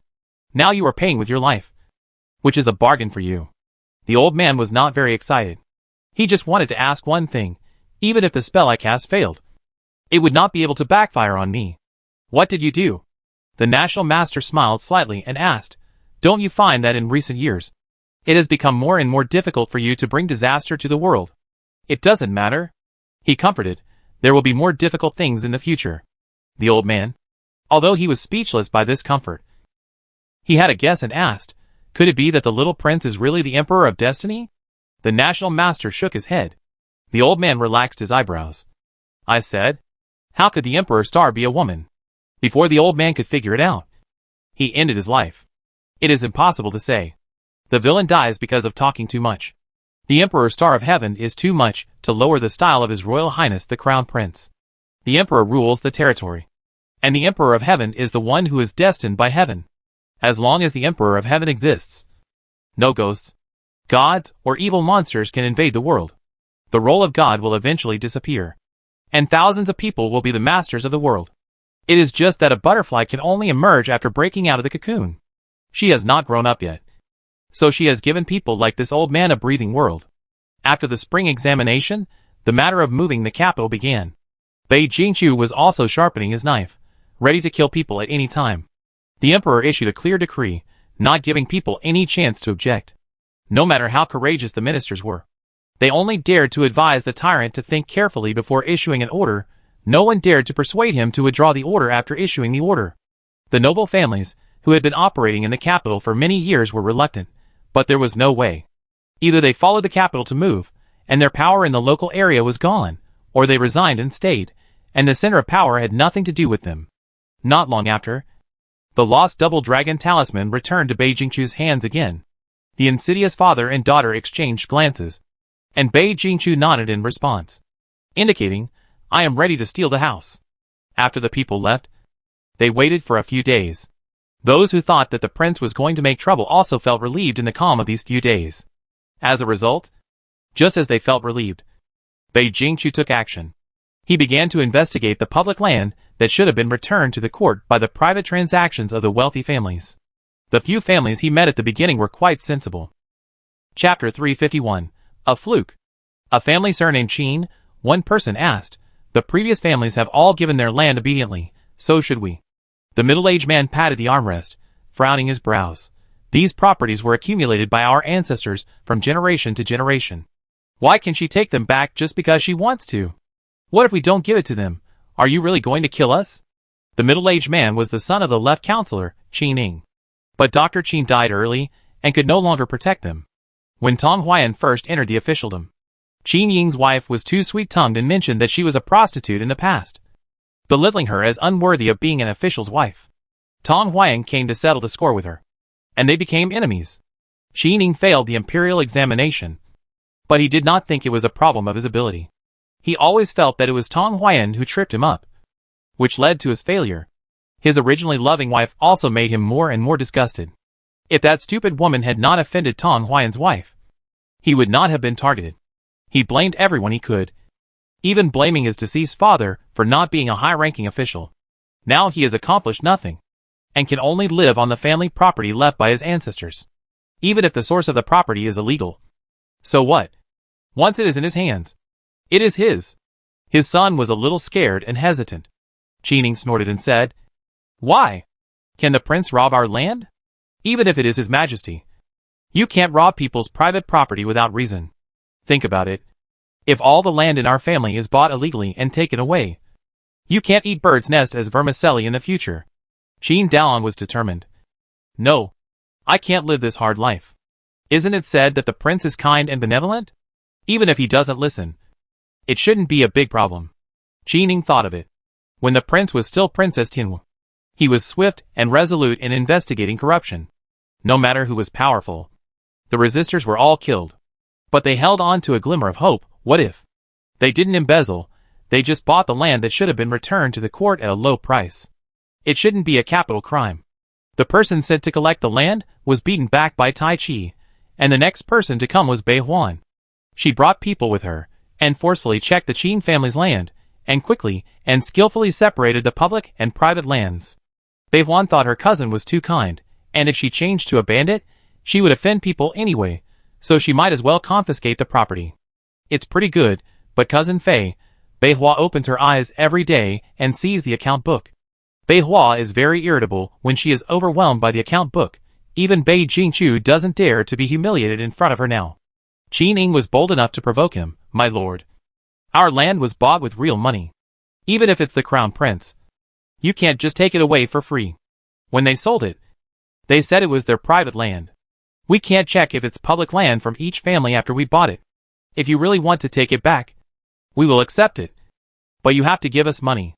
Otherwise, what's the difference between this and robbery? Bei Huan closed the account book and was too lazy to respond to his sophistry. She just asked, so? You decided not to cooperate, right? Qin Ning said embarrassedly, that's not what I meant. Bei Huan followed his meaning and asked, so you plan to cooperate? Qin Ning. He took a deep breath and said bluntly, even the court can't take our private property without reason. My lord, please go back. Chapter 352, Poking the Back. Bei Huan is very tired now, and doesn't want to argue with anyone, so she just coldly reminds him, I'm leaving today, and it won't be me who comes next time. Qin Ying's heart skipped a beat, and a bad premonition came to his mind. But he still watched Bei Huan leave with her people, and the interests had clouded his mind, making him lose the ability to think rationally. He kept comforting himself, it's okay. It's okay. Even if they were the crown prince, she was not in the right place. As long as they refused with a firm will, she would not dare to act tyrannically. Wouldn't she be afraid of being attacked by the crowd? 2 days passed quietly like this. And Qin Ning was completely relieved. He said, that young prince would not dare to do anything reckless.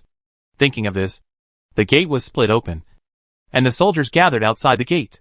The girl stood in the middle of the door with her arms folded, smiling, ignoring the dazzling swords and sabers behind her. Like a polite visitor, she opened her lips and uttered a word, copy. If you want to be a stone blocking the road, you must be prepared to be kicked away. She doesn't care whether these people are prepared when they rebel and do stupid things. But her knives are sharpened, cutting off a hair with a whirlwind of force, cutting iron like mud. No matter how tough it is, cut it off. The bound Qin Ning struggled and accused, Prince, what's the difference between what you did and robbing the people?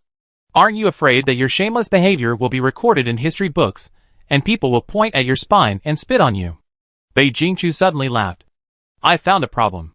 She didn't want to have meaningless nonsense with others, but the word stabbing in the spine reminded her of some past events.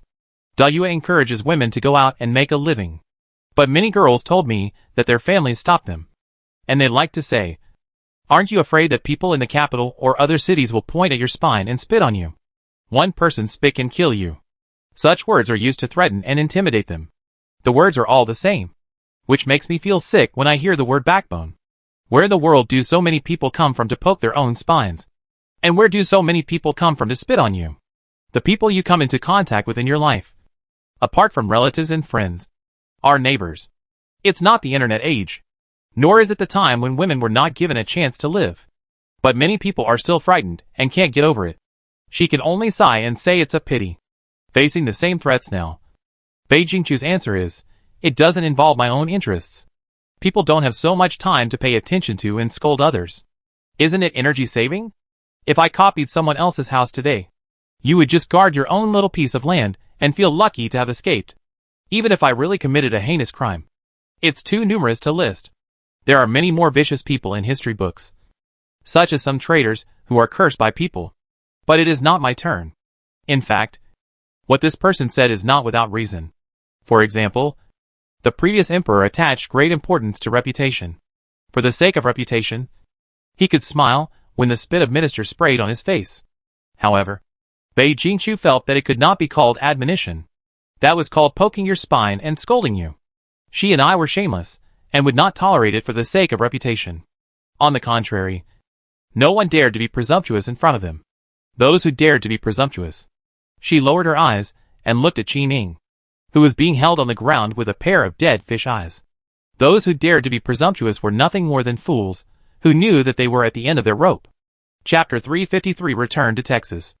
Those who dare to act recklessly are just fools, who know they are at the end of their rope. In order to scare the monkeys with a chicken, the Qin family ran into the gun directly. And Bei Jingqiu had no intention of holding back. Their family's fate shocked some people, and no one dared to refuse to cooperate blatantly. After all, it is better to keep some of the property than to confiscate it. A family of earls named Xian did not want to hand over the land they had obtained. They did not dare to use force, but tried to use soft tactics. They found a famous accountant and invited him to come. Facing the risk of confiscation, Lord Xian was still a little worried. The accountant was unhappy, which was doubting his ability. He said with a sullen face, "Don't worry, Lord. I made a fake account without any trace." Lord Xian hesitated, but there are many talented people in the Ministry of Revenue. If it is a fake account, how could no one see it? This gentleman may not have been caught. And he is bold and arrogant. He said, "I have lived to such an old age and made fake accounts for a lifetime. I dare say that in the whole of Dai Viet, no one who can see the flaws has been born yet. The officials of the Ministry of Revenue may be outstanding in everything, but I have never studied poetry, music, literature, history and classics. I have only buried my life in account books. In terms of everything, I am naturally not as good as them. In terms of accounting alone, they are not as good as me." Neither Lord Xian nor the accountant had children preparing for the imperial examination this year, so naturally they did not pay attention to the new policy of the 6 ministries' direct recording. As he spoke, in order to prove his ability, the accountant asked Lord Xian to lean over and whispered something in his ear. Lord Xian's eyes widened. "You did the account of that family. The servants embezzled the master's money, and now that family has collapsed, and the matter has not been exposed. The financial expenses were too high, so they naturally became suspicious, but they checked back and forth several times without any results, so they could only admit it." The accountant stroked his beard and smiled, saying, "Besides this one, there are many more. But I can't tell you." Lord Xian was convinced and relieved.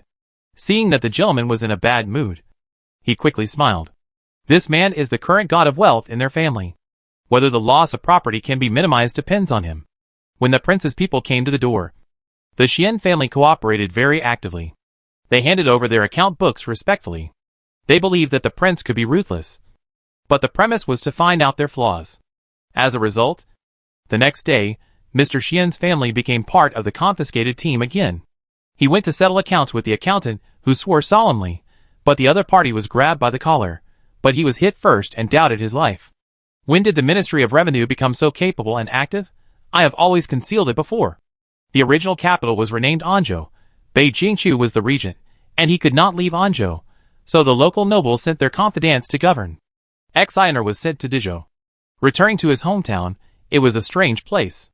Of course, her and the envoys she brought with her were not as capable as Bei Jingqiu and others, who were far away in Anzhou. But Xiner was a rollicker. When working, she had a kind of if you can't work yourself to death, work yourself to death spirit. Overtime became popular in Dizhou for a while, and everyone missed the days in Anzhou when they could leave at a certain time. After Xiner knew about it, she recalled the tricks of drawing cakes that she learned from the prince, and encouraged him, "Cheer up, everyone. After we finish, we can go back to Anzhou and continue to live a leisurely life. His Royal Highness the Prince will definitely reward us." The tricks of drawing cakes gradually became more proficient, while counting and harvesting the land that should have been returned to the court. The wealthy families in Dizhou also used various means, like Anzhou, to try to struggle. Many people went to inquire about Xiner's preferences, hoping to bribe the popular people around the prince to let their family go.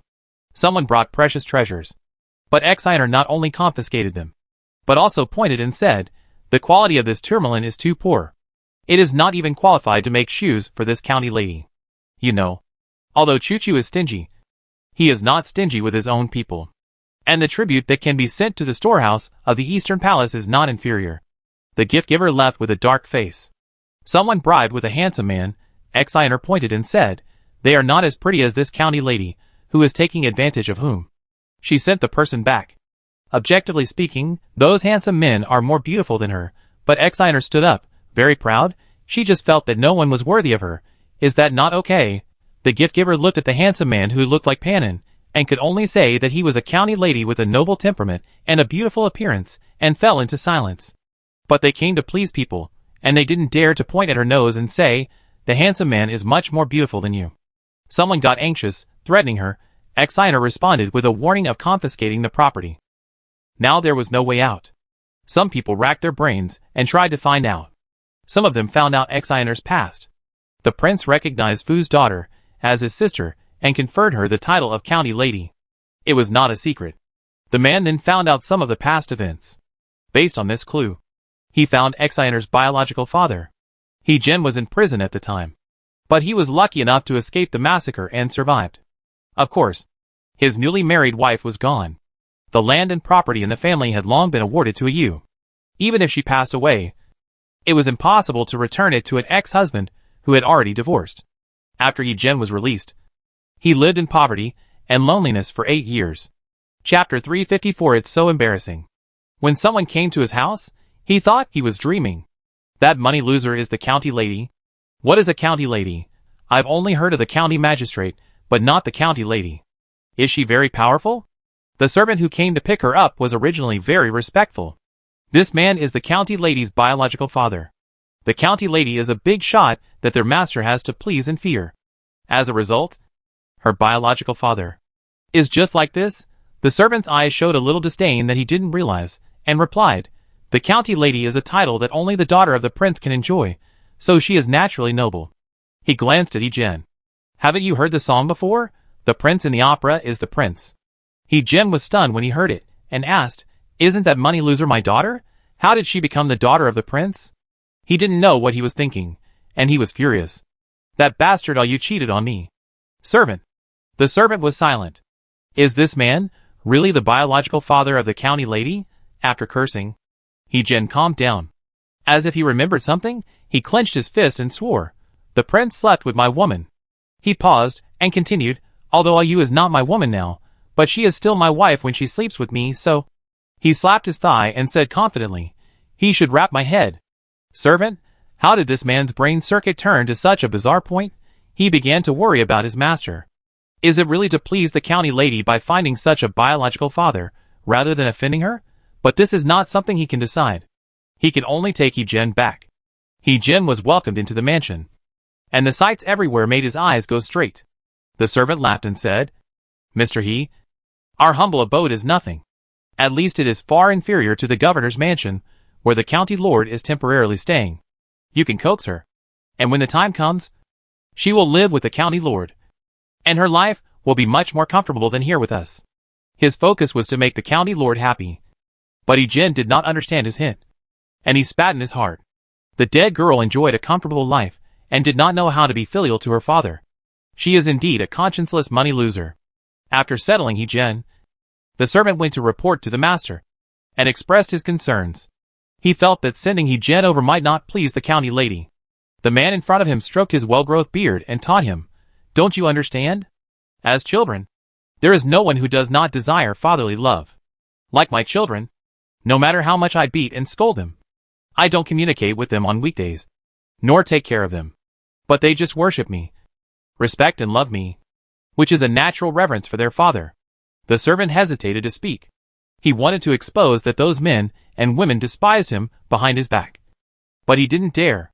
The man seemed to find these words unconvincing, and continued, "I also admire my father in the same way. As an only son, I never had the courage to sit with my father and drink a glass of wine. I am afraid of seeing my father's deep eyes. My father's eyes are the most fearful thing for a man in his life. Similarly, my father's praise is the most desired thing for a man in his life. Although the county lady's is a woman, it doesn't matter. It must be the same." The servant still hesitated to speak. "Forget it. As long as the master is happy." Yi Jin was brought into the Yuan family mansion, and he was not humble at all. He was like a villain who had gained power, looking for a sense of superiority in others, and even flirting with the beautiful maid. The little maid knew that this was a distinguished guest of the master's family, and she dared to hide and did not dare to resist.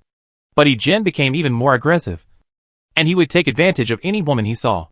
At this time, for some families with conditions, the maid service was also very gorgeous, to show the master's temperament and financial resources, especially the maids who were more personal, representing the face of the master's family.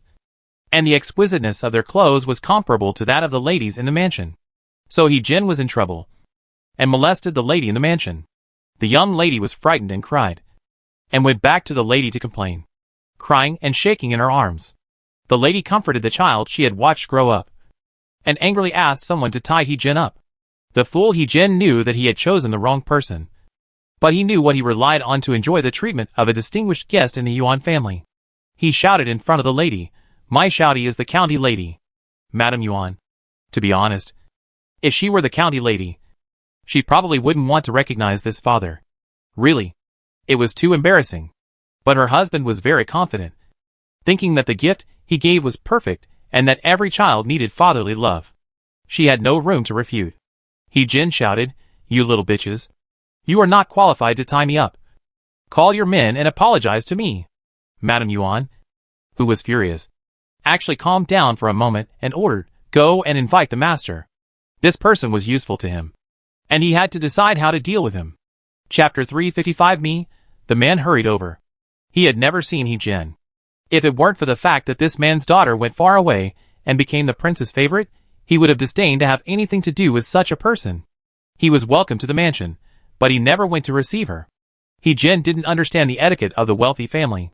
He was treated with good food and drink, and he could tease the pretty maid when he was bored. He didn't feel neglected at all. The man came, but he didn't say a word in the face of this chaotic scene. Madame Yuan saw his entanglement and suggested, "Husband, although Inger is not my child, she is also a child I watched grow up. She is your daughter, a little girl, who was teased by a scoundrel.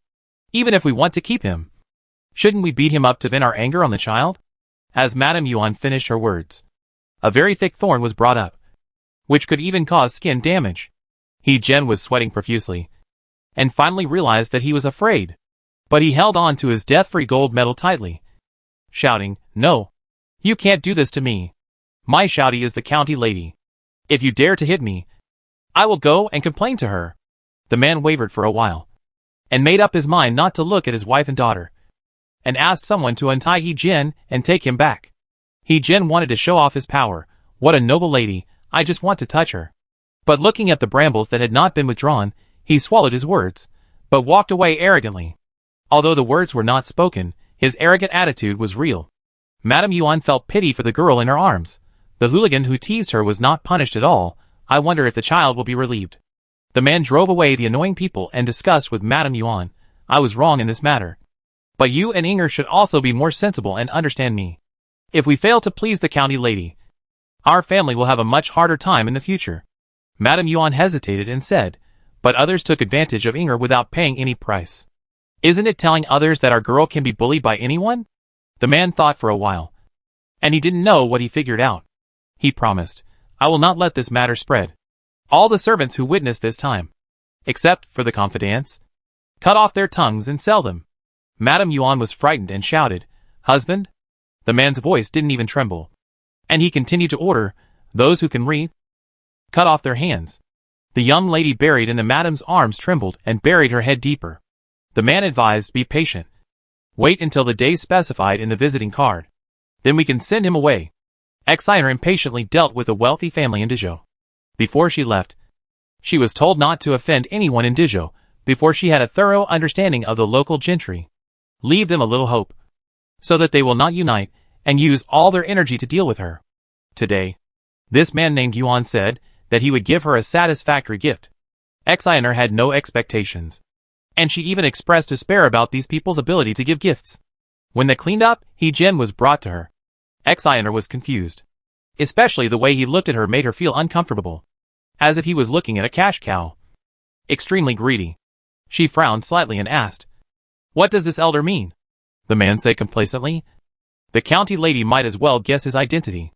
Exiner, seeing that she was impatient, the man stopped beating around the bush and took credit, saying, "I heard that the county lady is from Dizhou. After much investigation, I finally found your biological father.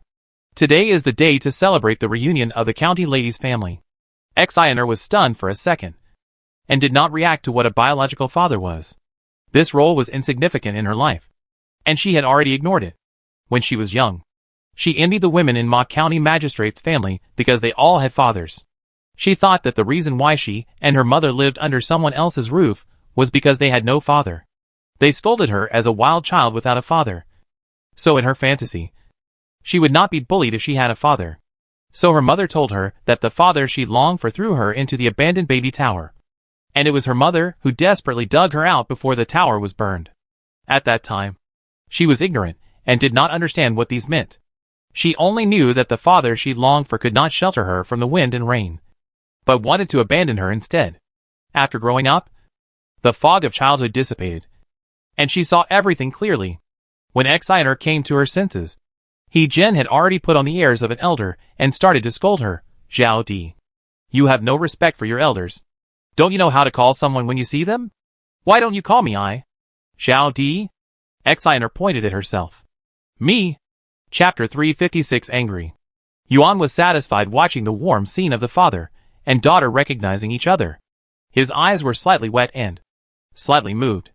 It had been a long time since he had seen such a sermon. He really missed it. Apart from his father, who else would treat him as a child? I guess the county lady's heart was also warmed. Exiner just thought it was ridiculous. He-Jin grinned and approached. The servant was concerned that he was Exiner's biological father, and didn't know whether to stop him, but he found the opportunity. He seemed to be very familiar with her, and said to himself, Pundi, I am your I. Although you didn't wait for your brother, I doesn't blame you. Exiner pinched her nose, but she couldn't stop the stench that came when he opened his mouth. It was like the stench of a corpse hidden in her mouth, which made people unable to breathe. Help! He was unaware, and pointed his finger at her nose. But I still want to teach you a lesson. How can you forget me when you enjoy yourself? It is really unfilial. According to the rules of our family, you will be hung up and beaten. Forget it this time. But not next time. Exiner. Such a niche language. Exiner declined. Sir, let's not talk about whether you are my biological father or someone he found to pretend to be. Even if you are really my biological father, you have never raised me. If you rashly claim to be my relative, you are not qualified to point fingers at this county lady. Back then, you despised me because I was a daughter and threw me into the abandoned baby tower. If my mother hadn't dug me out, I don't know where my ashes are now. Speaking of grudges, we only have grudges. No gratitude. Yuan paused and wiping his tears. Abandoned baby tower. And this past? He thought to himself that it was not good, and he seemed to have done something wrong. He stared at the father and daughter with expectant eyes, praying that the county lady was a child who lacked love and longed for fatherly love. When He-Jin heard Exiner's words, his face fell and he scolded, Pundi, how can you bear grudges against your father? Your life was given by me. If I had thrown you away, wouldn't you have lived well until now? After all, I am your biological father. I just threw you into the abandoned baby tower, and you are not dead. As long as you are not dead, you must be filial to me. He seemed to be holding a winning trump card, and did not take Exiner's coldness and anger seriously. Exiner was furious. Why, who is he? Anyan was the one who gave birth to her with so much difficulty, and raised her with great effort. The only person she wanted to be filial to was no longer alive, and she could only show her filial piety when she burned incense and paper. This person only made 1 minute of effort, and the one who wanted to kill her jumped out to enjoy the results. How high is the pillow? How dare you dream like this? She imitated the look of Chu-Chu when she was about to get angry, and pulled up the corners of her mouth. But her eyes were full of coldness. Filial piety? A loving father makes his son filial. Today I just don't recognize you. What can you do? He-Jin's eyes widened, looking at this person, who looked a bit like Ayu, raising his hand high, and about to bring it down. The servants around him rushed forward to stop him. He-Jin wanted to continue, but the servants directly folded his hands behind his back, and pressed his body against the table. He-Jin's face was deformed by the pressure, twisting like a maggot, shouting, Why are you stopping me? She is my child, and it's wrong for me to beat my child. Chapter 357. Sacrifice one's own family for the greater good. Pundi, if you dare to be unfilial, I will go to the government office to sue you. Just like your bitch mother went to the government office to sue me, I will also go to sue you. Exiner didn't even have a fake smile. Her face became uglier than the bottom of a pot as he cursed. It's fine if he cursed her, but he still managed to maintain his demeanor in front of her. This old thief actually dared to curse her deceased mother. The action of Yuan, who sent someone here, wiping his tears turned into wiping his sweat. When it came to this, even a fool would know that he had flattered the horse but hit its leg. Sheener picked up a teacup and threw it heavily onto the table. With a crisp sound, It broke into pieces. A piece of broken porcelain almost scratched He-Jin's eyes when it splashed. He suddenly became quiet and shuddered. Sheener took out a handkerchief, wrapped her palm, and then picked up a piece of broken porcelain and pressed it against the corner of He-Jin's mouth. If you spray shit in your mouth again, I'll kill you. The flesh pressed by the porcelain piece was bleeding red. He-Jin's mouth twitched with fear, and the blood became more and more. Facing people he thought were weak, he dared to bully and beat them at will. But the person he chose was not as patient as he expected, and had enough ability to fight back. So he began to be afraid. After saying that, Sheener looked up at the hero, who was trembling with fear across from her, and said in an ambiguous way, "Yuan family? Huh? I'll remember you." The man knelt down in fear. "County lady, spare my life." "I don't know. I really didn't know he was that kind of person." Sheener corrected him. "What do you mean by spare my life? This county lady is not a lunatic who takes human life lightly. Those of them who work under the prince are very law-abiding."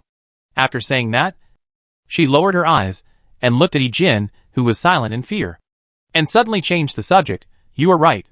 People should be filial. And I, your biological father, really hope that I can live out my life for you and enjoy your happiness." Although He-Jin did not understand this series of idioms, he probably understood the meaning of the words. Even though she was still suppressed, her momentum rose again, and she began to show off. "Why don't you let me go? Is this how you are filial to your father? Pundi, if you don't give me enough money for today's matter, I will not forgive you." Exiner replied, "Although I am filial to my biological father, but the sentence that my mother sued you for has not expired yet." "Right? How did you get out?" As she said this, she looked at the man surnamed Yuan with a questioning look. Yuan hurriedly tried to distance himself from the matter. "County lady, when I found him, he was no longer in jail." "Oh, so you escaped without permission." "Since ancient times, loyalty and filial piety have been difficult to achieve, and I can only choose one of the two." "Choose?" Under He-Jin's expectant gaze, she added the second half of the sentence. "Choose loyalty to the emperor and patriotism. Escape from prison without permission. The crime should be punished." Haha, Exiner's mouth curled up with a happy smile. This time she was really happy to laugh out loud. The whole person was excited. "Aw, I am happy. So happy. Hurry up." She untied the handkerchief wrapped around her hand, but the broken porcelain pieces still tore through the cloth, penetrated, and cut the flesh. She had used too much force just now, and a small cut appeared on her palm. But she didn't care at all, and said excitedly, "Hurry up and send him back to the government office, and tell the governor, please don't reduce his sentence for my sake. Otherwise, I will report it to His Royal Highness the Crown Prince. Hurry up, let me try to kill my relatives for the sake of justice." Chapter 358, If I Could Choose. Her eagerness to try was too strong. He-Jin was shocked after hearing this. "Impossible, impossible, how dare you? I am your father." "He Pandi, you are unfilial, bitch, you can't." No one paid attention to him. He-Jin realized that she was not joking, finally panicked, no longer able to hold his airs. "Pundi, I knows he was wrong. I shouldn't have thrown you away. How can there be overnight hatred between father and daughter? I will love you well in the future. I will definitely love you like a boy. Hurry up and let me go. I don't want to go to the government office." Exiner covered her ears, and said to the maid, "Why don't you have any sense at all? Why don't you shut his mouth?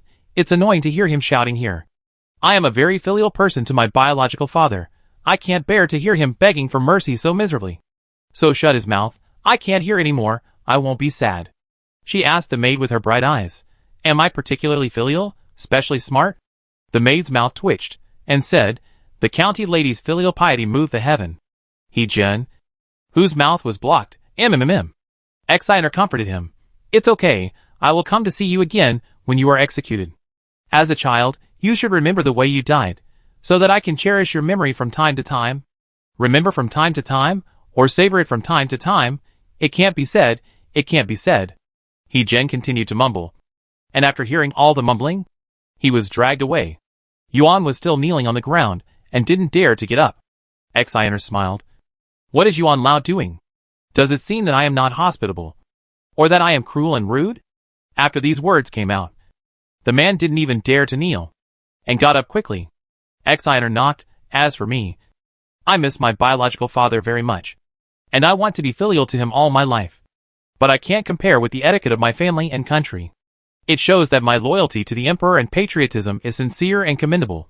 Right? The man wiped the sweat from his forehead and smiled. Yes. Yes. Yes. Exina rolled her eyes. Your sleeves can be used to wipe tears and sweat. There are really many places to use them. And the material is not a waste at all. He stopped wiping his sweat. And didn't dare to refute a word. Exina reached out and pinched a grape, put it in her mouth.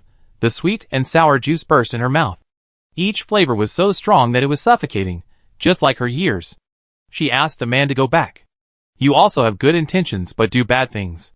This county lady will thank you very much. Let's start with the Yuan family. The sooner you die, the sooner you will be reborn. Right? Why don't you thank me now? The man forced a smile and said in a crying voice, Thank you, county lady. After returning home, his distraught appearance made his wife worried. The man muttered to himself, It's over. It's over now. Exiner turned and went to the government office, and was taken to the cell where Jin was imprisoned. When Jin saw her, his eyes sparkled, and he crawled over and lay on the railing. Pundi, are you here to save I? Have you forgiven me? Let me go. I will accompany you in the future and be a good father. I don't need you to support me anymore. Just leave me a bite of food. He stretched out his palms and added, It may be a little bit less to just give me food. Just give me 1 or 2 taels of silver every month to spend. I heard that you are still receiving a salary from the court. Don't ask for much. Just 1 or 2 taels will do. After entering the prison, Jin realized what the so-called county lady was, and immediately became humble. But he couldn't hide his greed. To Exiner, 1 or 2 taels of silver was certainly nothing. But his behavior was disgusting. She would rather donate it to the porridge than spend it on him. Why? Why can this man still live in the world when her mother is gone? She tilted her head slightly and asked, The court salary? Do you want it? Are you envious? Do you know where it came from? This is my mother, who saved the prince with her life. She pointed at herself, her arms trembling. They saw me alone, living without a father or a mother, and took pity on me, and gave it to me. If I could choose, I would rather be a commoner forever, and let my mother come back. Her voice became softer. Her breath became weaker. And she murmured, But I have no choice. I can't do anything. I should hate her. But I can't. She is all I have. I hope she can live 100 years and stay with me for a long time. I can't lose another relative. Oh, you are not my relative. Chapter 359 King of Volumes. Jin was already scared silly. This daughter he didn't want before seemed to have some kind of madness. Exiner didn't care about his shock and continued, So I chose to hate Tu Ning. Now Tu Ning is dead, I'm really happy. Every year when their country is destroyed, I have to open a jar of good wine to celebrate. She felt that her facial features were distorted, but she couldn't control her excitement. I originally forced myself to let it go, but you came again. Ha ha ha. You came at the right time. Good people are not rewarded, my mother's body is gone, but you escaped by luck. Then I can't rely on God, I can only let evil be punished by myself. Actually, I didn't think of you at first. You can actually linger in the dark corner for a lifetime, and slowly rot and stink. She shook her head, just like sometimes when she thinks of something happy and sweet, she will shake unconsciously, letting happiness float out of her body. She said, But you have to come and hang around in front of me, that means you are destined to die. She suddenly went up and grabbed the railing, and Jin was frightened and stepped back. She held the iron bar and shook it, and the iron bar and the chain of the door collided and made a rustling sound. My mother is such a good person. How dare you insult her? What did you say to her? You said she was cheap? You are the cheap one. You are the cheap one from head to toe. Although letting you be buried with her may disgust her, but your life is also disgusting to me. She stepped back and sideways looked at him. I am indeed a disobedient child, and I still send you down to bother her at this time. I hope that tonight my mother will teach me a lesson in my dream. Exiner wiped the wetness from her eyes. I won't say more to you. I'm very busy. I have to calculate the land in Dijon as soon as possible. Only after I calculate it, I can go back earlier. She fiddled with the crystal bracelet on her thin white wrist, and said absent-mindedly, I have never been so far away. I miss her. When she went out, the dignified county lady showed no trace of what had just happened.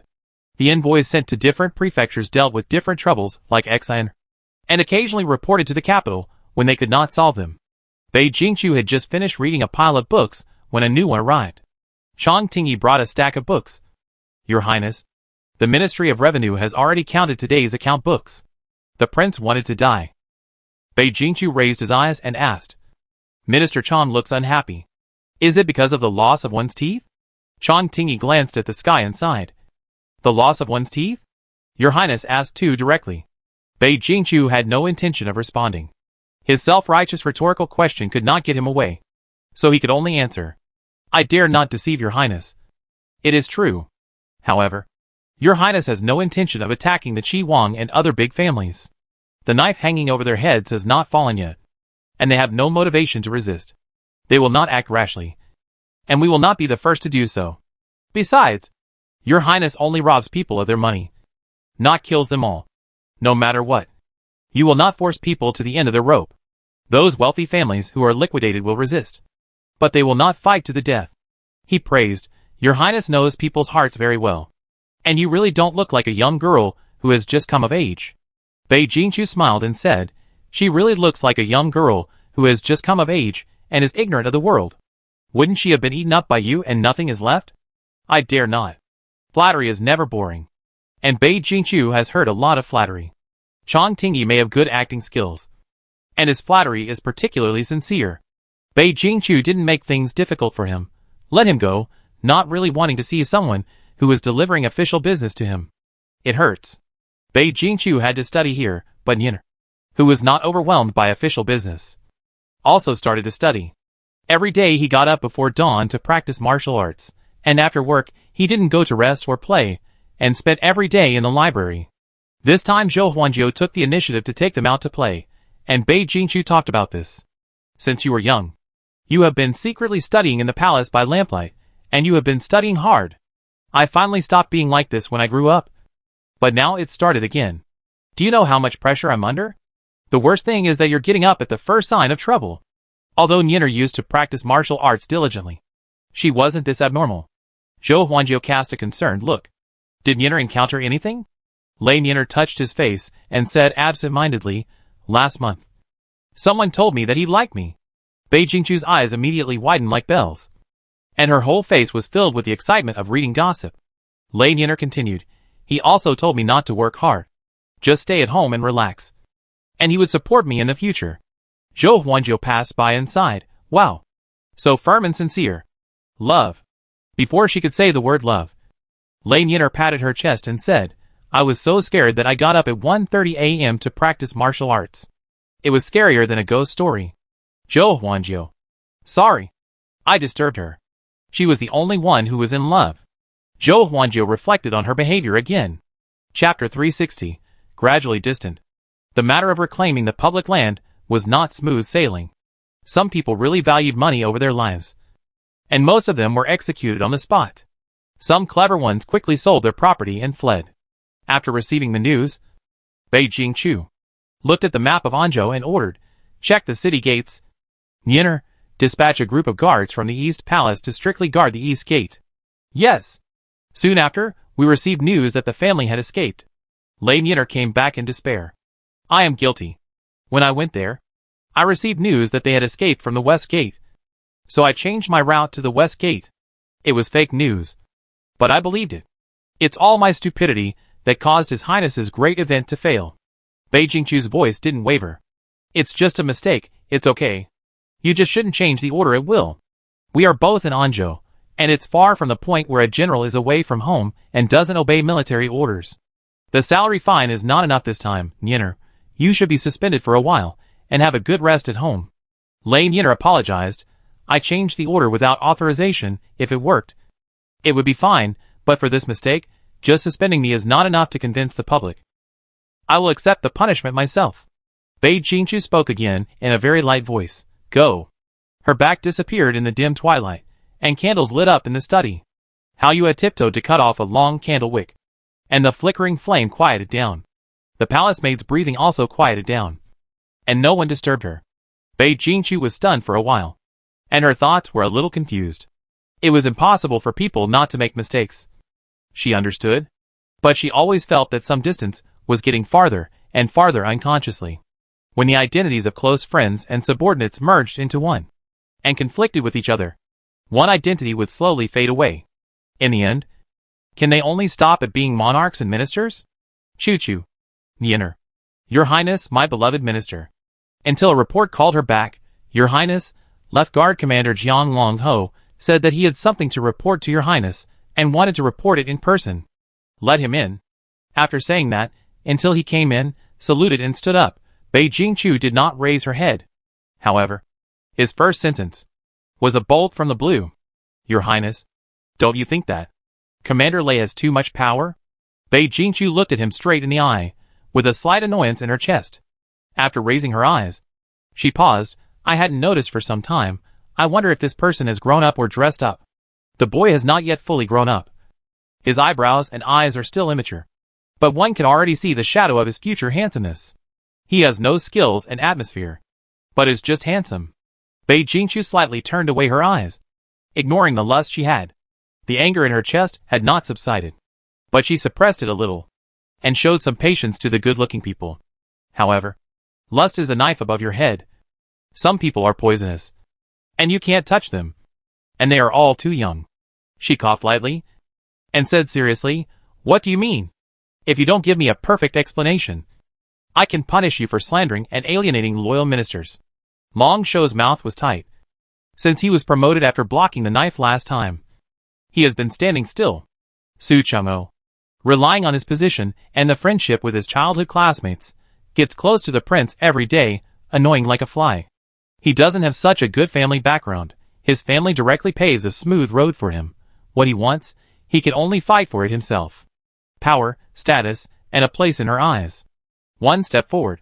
The sky is wide open. One step back. Everything is lost. Chapter 361. Never see the light of day. If you don't advance or retreat, you will live a dull life, he said with a firm look. The human heart is the most unpredictable thing in the world. Commander Lei is now loyal to Your Highness. Can Your Highness guarantee that she will be loyal forever? When her family becomes the only one in power, it will be difficult for you to take back the power in the future. The Imperial Guards are related to Your Highness's life and property. All the safety and danger are concentrated on one person. Originally, there were 10 commanders in the 10 forces of the Eastern Palace. Your Highness gave them to her alone. Although it saved him a lot of trouble, Commander Lei's prestige in the Imperial Guards is no less than yours. When she disagrees with you, who will the Imperial Guards listen to? For example, today, he didn't say this, but Bei Jingqiu could realize it. Smart people are always aware of the big picture and are prepared for danger. For some things, as long as you see a little sign, you have to suppress it. She was silent for a long time. After a long time, she asked, So you want to recommend yourself? He knelt down, his back straight, like a young poplar that is about to grow up.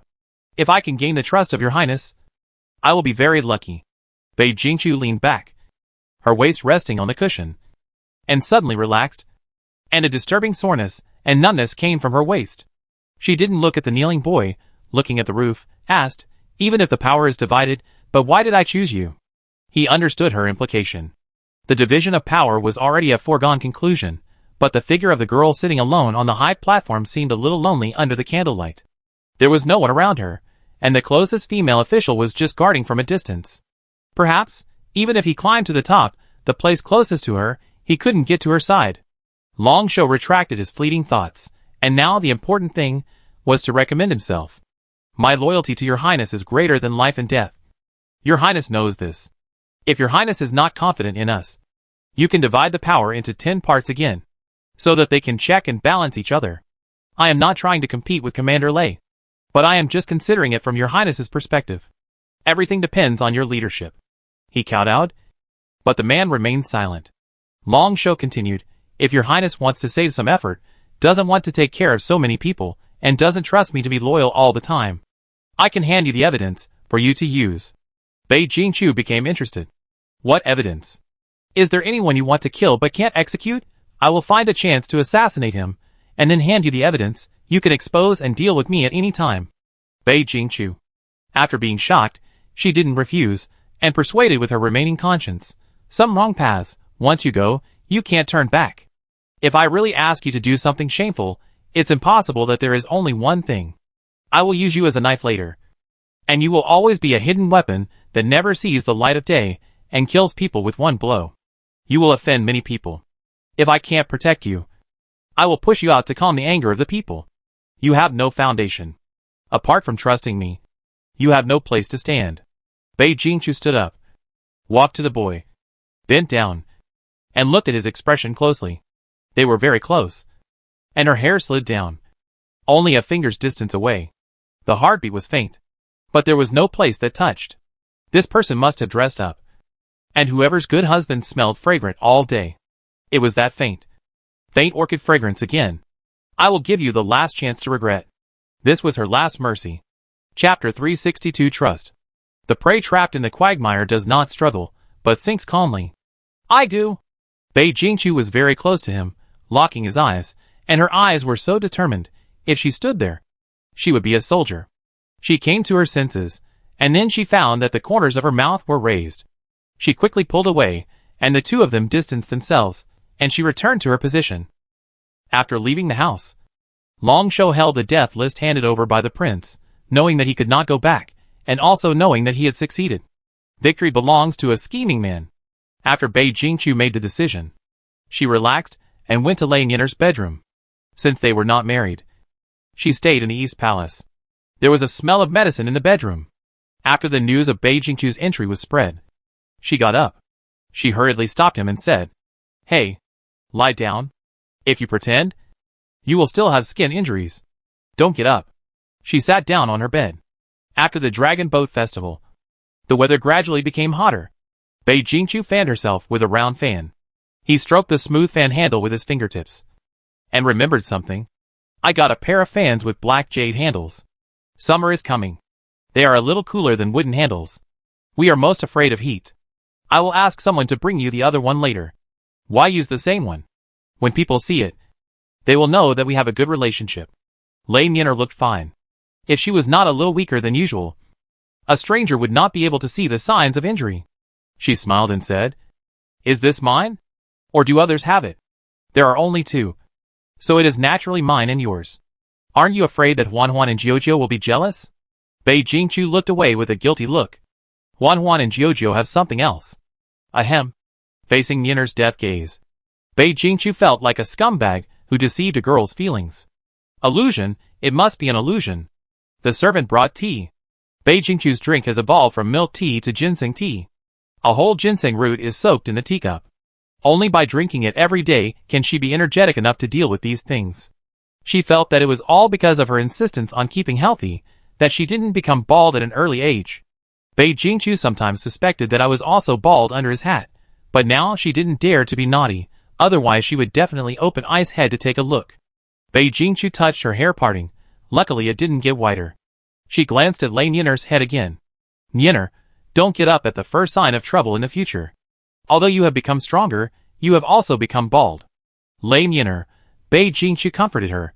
"It's okay, it's just that the hair parting is a little whiter, you can get it back." As a result, Lei Yin'er collapsed even more.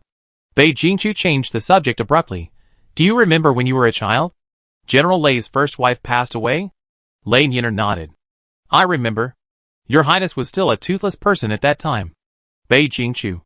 She tried to keep herself smiling, and continued, "At that time, she followed the king of Lu to rebel. And I thought that General Lei was in the same group with her, and almost wiped out the Lei family. Later, the misunderstanding was resolved. All by chance." Bei Jingqiu's eyes were a little dizzy. "I also trusted General Lei very much. Otherwise he would not have given him the position of the general of the Jinwu Guard, holding the throat of the capital patrol. But once doubts arise, this trust will be broken just as quickly. Trust is such a fragile thing. I am afraid that one day in the future, we will also reach such a situation." Chapter 363 Don't act like a spoiled child. Lei Yin'er looked lonely. She had realized it long ago, but was powerless to change it. She was powerless to change. She was also powerless to change. Bei Jingqiu felt that they might be able to save it. No matter what kind of friendship, to go on, it's never the effort of one person, it's a matter of two people. She moved closer. "Since you have a mouth, you have to explain the misunderstanding. It's necessary to speak out, make it clear, right?" Lei Yin'er felt that Bei Jingqiu had a bad habit, who was a good person who moved closer while talking. But she didn't correct him. Nor did she push him away. She nodded and said, "Yes." Bei Jingqiu smiled with her eyes curved. "More brilliant than the flourishing spring flowers," she explained. "I know what happened this time. You didn't want to disappoint me. And you got the wrong information. So you changed the order without authorization. You also knew that you couldn't convince the public. And you accepted the punishment to maintain my prestige. I understand. So I won't say more. But human hearts are so fickle. What I believed in when I was a child has been changed little by little. I am afraid that I cannot trust you without reservation forever. If I am threatened in the future, I am afraid that I will regard you as someone to be on guard against. Sometimes I envy the second brother and his family. Yin, you can foolishly believe that everything is beautiful. Her parents and grandmother dote on her. And her elder sister is strict and protective of her. The little girl has recently begun to fantasize about her future husband. Before going to Shindu, she always giggled with various storybooks in her hands. She is the darling of Taiji Palace, soaking in a honey pot, and being spoiled by everyone. You never have to worry about when you will become distant from your friends. No matter how big the conflict is, you can just send some small jewelry or snacks. Apologize to one person, and the other person will give you a way out. And then you can make up. How can feelings drift apart? Bei Jingqiu envied her. This was just some hypocritical thoughts. If she really had to choose, she would still be willing to hold her fate and power in her own hands. It is better to face the cruel reality soberly than to sink into the illusion of false happiness. Life and death, honor and disgrace all depend on the conscience and talent of the new king. Nor can they stop the enemy's cavalry from stepping on their corpses. She said, "I can't let you have all the power alone, if I become suspicious and skeptical in the future. I hope that the worst situation between us is just a cup of wine to release the military power. I say to you, Nyener, you are tired. Take off your armor and return to the fields, and enjoy your old age. When I'm free, I will call you into the palace to chat and drink tea. But if your family grows so big that I have to be cautious, we will only be a dead end. Sister Nyener, you understand me, don't you? You will understand me, don't you?" She spoke too softly, and always asked if it was right or wrong at the end of each tone. "Yes, yes, but," Lei Nyener said with a look of disgust, "speak nicely. Don't act like a spoiled child." "Ah?" Bei Jingqiu stopped thinking. Lei Nyener did not show any dissatisfaction. "Of course I will listen to you. As long as you can feel at ease. As long as there is no rift between us. It's not that she is submissive, but she knows what she wants. I miss power, but I am not greedy enough to grab all power. As long as I can be used by you, let me know that I have other value in this world besides helping the family to marry. It's enough." Chapter 364 Responsible. Summer is coming fiercely. Bei Jingqiu changed into summer clothes. Summer clothes only have one set of inner clothes, and a thin gauze jacket, without outer robe, so the arms are all exposed. If it is midsummer, even if there is an ice basin in the room to cool down, it can't stop the scorching heat. So the jacket is also omitted, and the arms to the shoulders are open to dissipate heat. So the inner courtyard, especially in summer, is not allowed to be entered by outsiders. As the crown prince, there is no way to avoid contact with the opposite sex. Bei Jingqiu has no intention of challenging the secular world in a dispensable place, so he erected a Nanmu screen in front of the table. The female minister sat inside with the prince, and the rest sat outside. The figures behind were covered tightly, and only the voices of each other's conversation could be heard. Bei Hua secretly looked at the muscle textures on her cousin and Yenner's arms when they exerted force, and then flicked her soft arm flesh. "Woo! I'm envious. The two of them have a kind of beauty that is like a healthy and regular menstrual cycle. I can't envy them." Bei Hua is really a rookie in martial arts. After the punishment of Commander Lei last time, everyone found that the commander of the left guard, Jian Longho, had squeezed into the prince's eyes, and became a favorite minister on par with Lei Nyener. Su Chengzhou gnashed his teeth and whispered, "Ah, I just didn't notice it. Where did this coquettish bitch come from?" As expected by everyone, Lei Nyener and Jian Longho have a bad relationship. A normal monarch doesn't want his important ministers to be too united and friendly. And Bei Jingqiu is happy to see it happen. But she doesn't understand where the conflict between the two comes from. Nyener is not power-hungry, and Longho won't make trouble for his senior right away. Are these two people acting for her to dispel her doubts? In response, Longho replied, "I don't know either. Although Commander Lei doesn't make trouble for me in official matters, He treats me as an enemy when he sees me in private. As a good friend, Bei Jingchu cares about Lane Yinner's mental health and asks Longs Ho how he offended her. Do you still mind that she took half of your power? Bei Jingchu couldn't explain. As her white glove, Jian Longs Ho paid a great price. From Yinner's perspective, he took away her power as soon as he came. Yinner couldn't blame her. It made sense to vent her anger on the beneficiary. Yinner rolled her eyes unhappily and said, I'm not that petty. It's just that I have a new colleague, and he shares my official duties. The reason I don't like him is that he looks at you wrong. The way he looks at you is not innocent at all. Don't think I can't see what this kid is up to.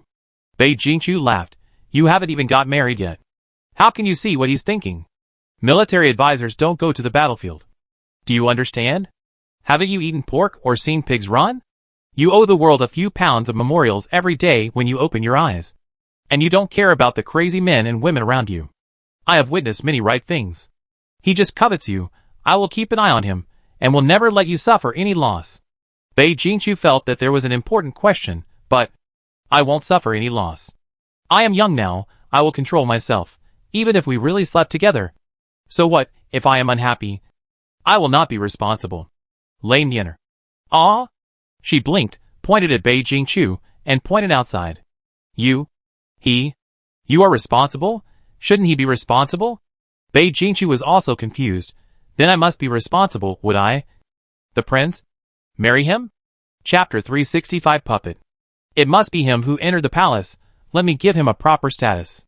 I used a boy who was innocent and pretty, who is the one who suffered the loss. Yinner was gradually led astray, stretched out her hand, intending to resist brainwashing. Wait a minute, let me smooth it out. Bei Jingchu pressed her hand down. What are you smoothing out? Just listen to me, you won't go wrong. Lane Yinner seemed to have figured it out. No matter what, I just don't like him. Bei Jingchu suddenly realized, is this the reason? No one likes the person their best friend is looking for. It's not okay even if they have this tendency. Mourning for my future lover, although they don't have a proper mother-in-law. There will be many little mothers-in-law. The movements of the crown prince are watched by interested people all the time. This is the first time that Bei Jingchu has a conflict with her own confidant, which is seen as an opportunity by others. Although concubine to follow the emperor, there are still many remaining forces of the third prince and the aristocratic families who want to help him ascend to the throne in Anzhou.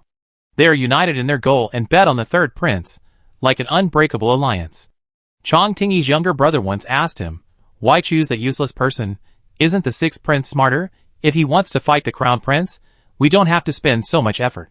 Why are the noble families so united in supporting the third prince, and not leaning on others at all? The Zhang family and concubine don't have the power to win over all the noble families. Chong Tingyi helplessly reminded his stupid brother, between the monarch and his subjects, between the royal family and the noble families, there is a mutual restraint. The more powerful and decisive the monarch is, the harder it is for the ministers. Only with a weak and incompetent puppet monarch can the noble families have the opportunity to be arrogant and rise again.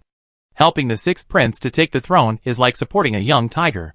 When we fight with the crown prince and both lose, he can take this opportunity to weaken us.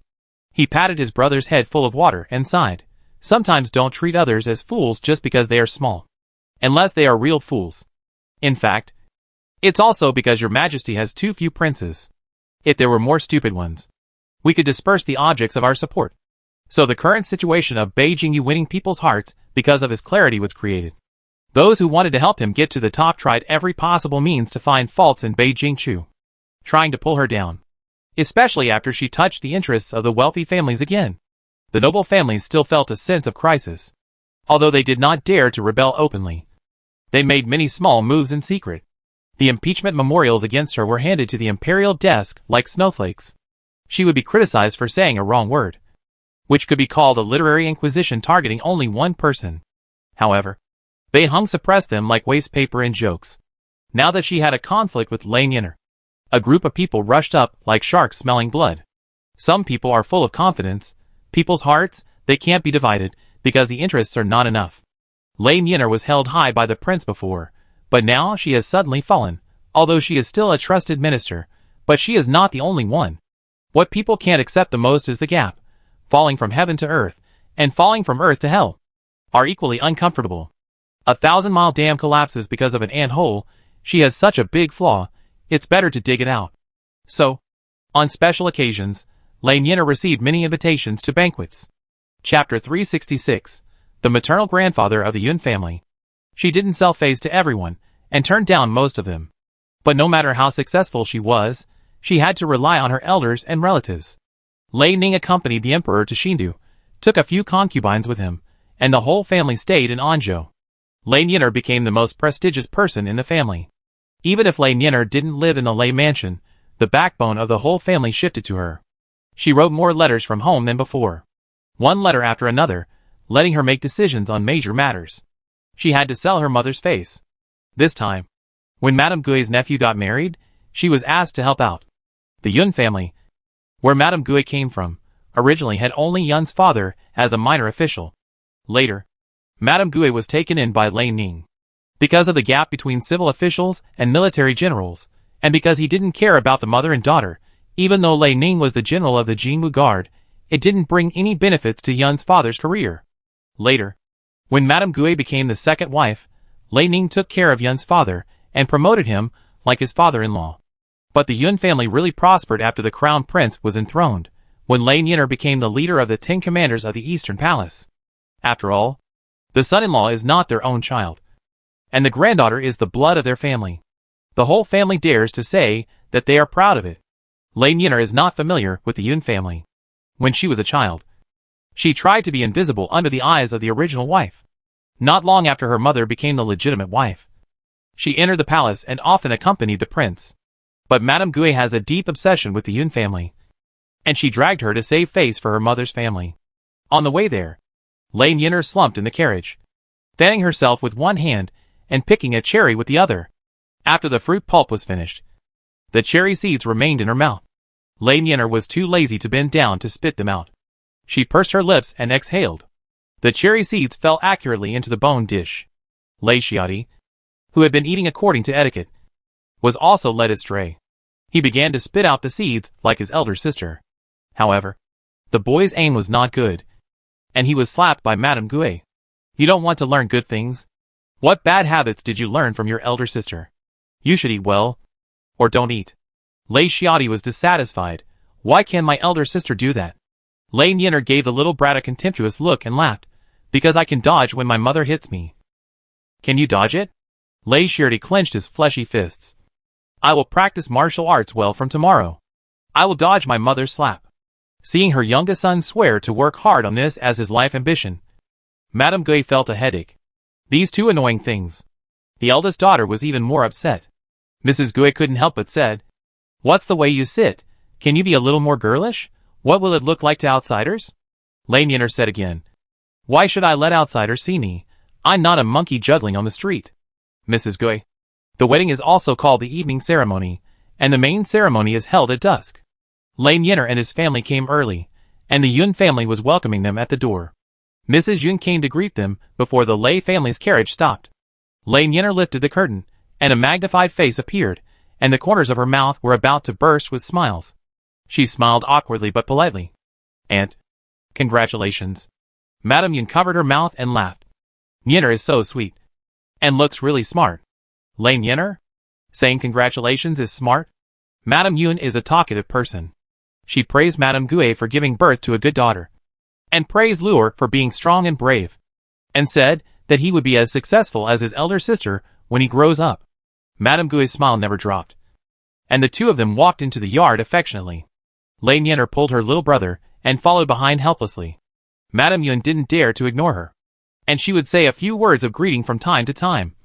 And she was very good at dealing with people, and she didn't let anyone be treated badly. She smiled and said, "Sister, it's rare for you to come back. I'll take you and the children to meet our father and mother." After entering the inner courtyard, Madame Yun handed the person to the old lady, and then hurried to the gate to entertain the guests. The old lady smiled and wanted to say a few words of greeting. "Guichi is back, and the two families are not far away. Why don't you go home more often?" Madame Gui didn't give her face, and directly took Lei Niner and the others to sit far away. "Didn't mother say that I had lost my innocence and was not worthy of living in this world? Rather than living a miserable life as a mistress, I might as well hang myself? She said that I deserved to be raped because I dressed up so gaudy and acted like a vixen. She told me to die. Why are you so happy to see me back alive? Lei Nian realized that her mother had brought her back to the Yuan family to seek revenge. This old woman had said such things to her mother before. It was too much. The old lady's smile froze on her face. She cursed this woman in her heart for not knowing what was good for her. She was picking on her grandson on his wedding day. Yun Guiqi was not her biological child. She had done such a shameful thing at the beginning. So what if she was a little mean? Who would have thought that she would be pregnant and give birth to a good daughter? And she could even use the power to show off in front of the elders. But she could only continue to smile, and said with a smile, "It was all my fault at the beginning. I was really angry and worried about you. So I said those angry words. There is no overnight hatred in our family. I apologize to your little girl Guiqi here. You adults should not bear grudges. Don't bother with me. An ignorant lady." She tilted her head to indicate, "Little girl Nian is still here. Don't let the children laugh at the grievances between our previous generations." Lei Nian was ready. No matter how her mother wanted to seek justice, she would support her mother. As a result, Mrs. Guid looked relieved. Seemingly, she was very well coaxed. She held her head high and said, "Well, then I won't care about it. Who told me to be open-minded?" Lei Nian. Chapter 367 Headache. This feeling is like taking off your pants, but you just farted. Lei Nian watched her mother smile, under the flattery of the old lady, trying to save the situation. "Mother, are you really not going to care? If you have any concerns, I will support you, don't wrong yourself." Although Lei Xiaodi didn't understand, he had his own understanding. Raising his round head, with a high braid, said, "She scolded mother, she is bad, mother. Forgive her, mother is good." Lei Nian, you are really a clear soup master. Lei Xiaodi thought he was praised, and smiled with a mouthful of sticky rice teeth. Mrs. Gui's face was full of comfort from the child. She smiled and scolded, "Why are you two children butting in? This is a conversation for adults." Lei Nian corrected her, "Mother, I am already 20 years old. I am 20 years old. And I can't be called a child anyway." But after saying that, Lei Nian regretted it. Sure enough, Mrs. Gui's fire turned to her. "You also know that you are 20 years old. Others got married early, and their children can go to school. When your mother was your age, you went to the palace to be the prince's companion. You haven't even found a marriage yet. Are you ready to be alone for the rest of your life? Who will want you when you are old?" She turned to ask Mrs. Yuan, "Mother, don't you think so? Please help me persuade her. This child is too troublesome." Lei Nian pressed 2 fingers against her temple. It was really a headache. Look at how much faith she has, and how much hatred she has with others. In order to urge her to get married, her mother can turn around and call her mother without any grudge. It's really like a sparrow pecking at a cow's butt, and the sparrow eats the cow. Old Madame Yun also advised, "Nian girl is really too old. In the past, at this age, she could only be a concubine. Fortunately, you have a promising future, and you don't set too high standards. It's no problem for you to be a wife. Look, it's as if being a man's wife is a great blessing." Lei Nian shut up silently. She shouldn't have said that. It was rare for Lei to see his elder sister suffer a setback. He clapped his hands happily, and took advantage of her misfortune to the extreme. Facing this unpleasant scene, she chose to escape. I know. Mother, I'll consider it. It's too boring here. I'll go out for a walk. You guys can chat slowly." Old Madame Yun's eyes lit up, and she told the servants, "Take Nian to the garden. The hydrangeas in the garden are blooming well today. Nian has seen the world. Go and help your grandmother. If there is anything wrong with the garden, I'll order people to repair it. Let us also get some of the nobility." The words spoken by old Madame Yun to the person she wanted to flatter were indeed comforting. At least her mother enjoyed it very much, so much so that she forgot her previous humiliation. Lei Nian didn't understand, but she knew that if she intervened to help her vent her anger, she would be blamed instead. She followed the servant out depressed. Today was a good day. The dazzling sun was covered by clouds, and the light that came through was very gentle, as if the heavens were blessing the newlyweds. No matter what their ending would be in the future, no matter how many setbacks and contradictions they had, at least today was a happy day, greeting the blessings of relatives and friends, and yearning for the future. But she may not have the courage to accept the trivialities of the future for the sake of temporary happiness. In particular, Lei Ning's demonstration to her made her not have any expectations for married life. Lei Nian was taken to the garden, where there were indeed hydrangeas all over the ground, which were in full bloom in early summer. Someone came to greet him. Commander Lei. It's fate. Lei Yin'er thought it was a relative of the Yun family at first. After all, outsiders were not allowed to approach the inner courtyard. Although there were all kinds of people on the wedding day. Some were invited in to entertain guests. But most of them were relatives. After this person signed up, Lei Yin'er's head began to hurt again. It was really omnipresent. And the Yun family actually helped them. The man also said, "It's not easy to see you. I have been to all the banquets. And I was lucky enough to see your style at the Yun family's wedding banquet." Chapter 368 Returning Oil with Oil. Commander Lei is indeed a hero among women. Lei Yin'er fiddled with the ring on her hand, and said nonchalantly, "Hero is a hero, why add a woman? Compared with men. Am I not a hero?" The man had no choice but to apologize. Yes. Yes. Yes. He took a gift box from the servant, opened it, and showed it to her, and said confidently, "It's just a small gift, not worth much." He was modest, but in fact, turquoise of this quality was priceless. Even the gift box was carved from pure white ivory. The last person he bribed was upright at first, but his eyes widened after seeing it. He waited for Lei Yin'er's reaction.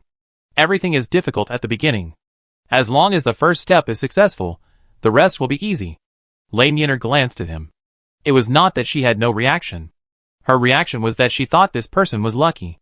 Fortunately, the person to be bribed was her. She was not materialistic. And she had dignity.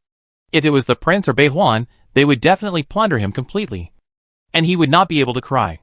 That's like plucking the feathers of a passing goose, leaving the skin of an animal. Maybe others will never learn the shameless bloodline of the Bei family.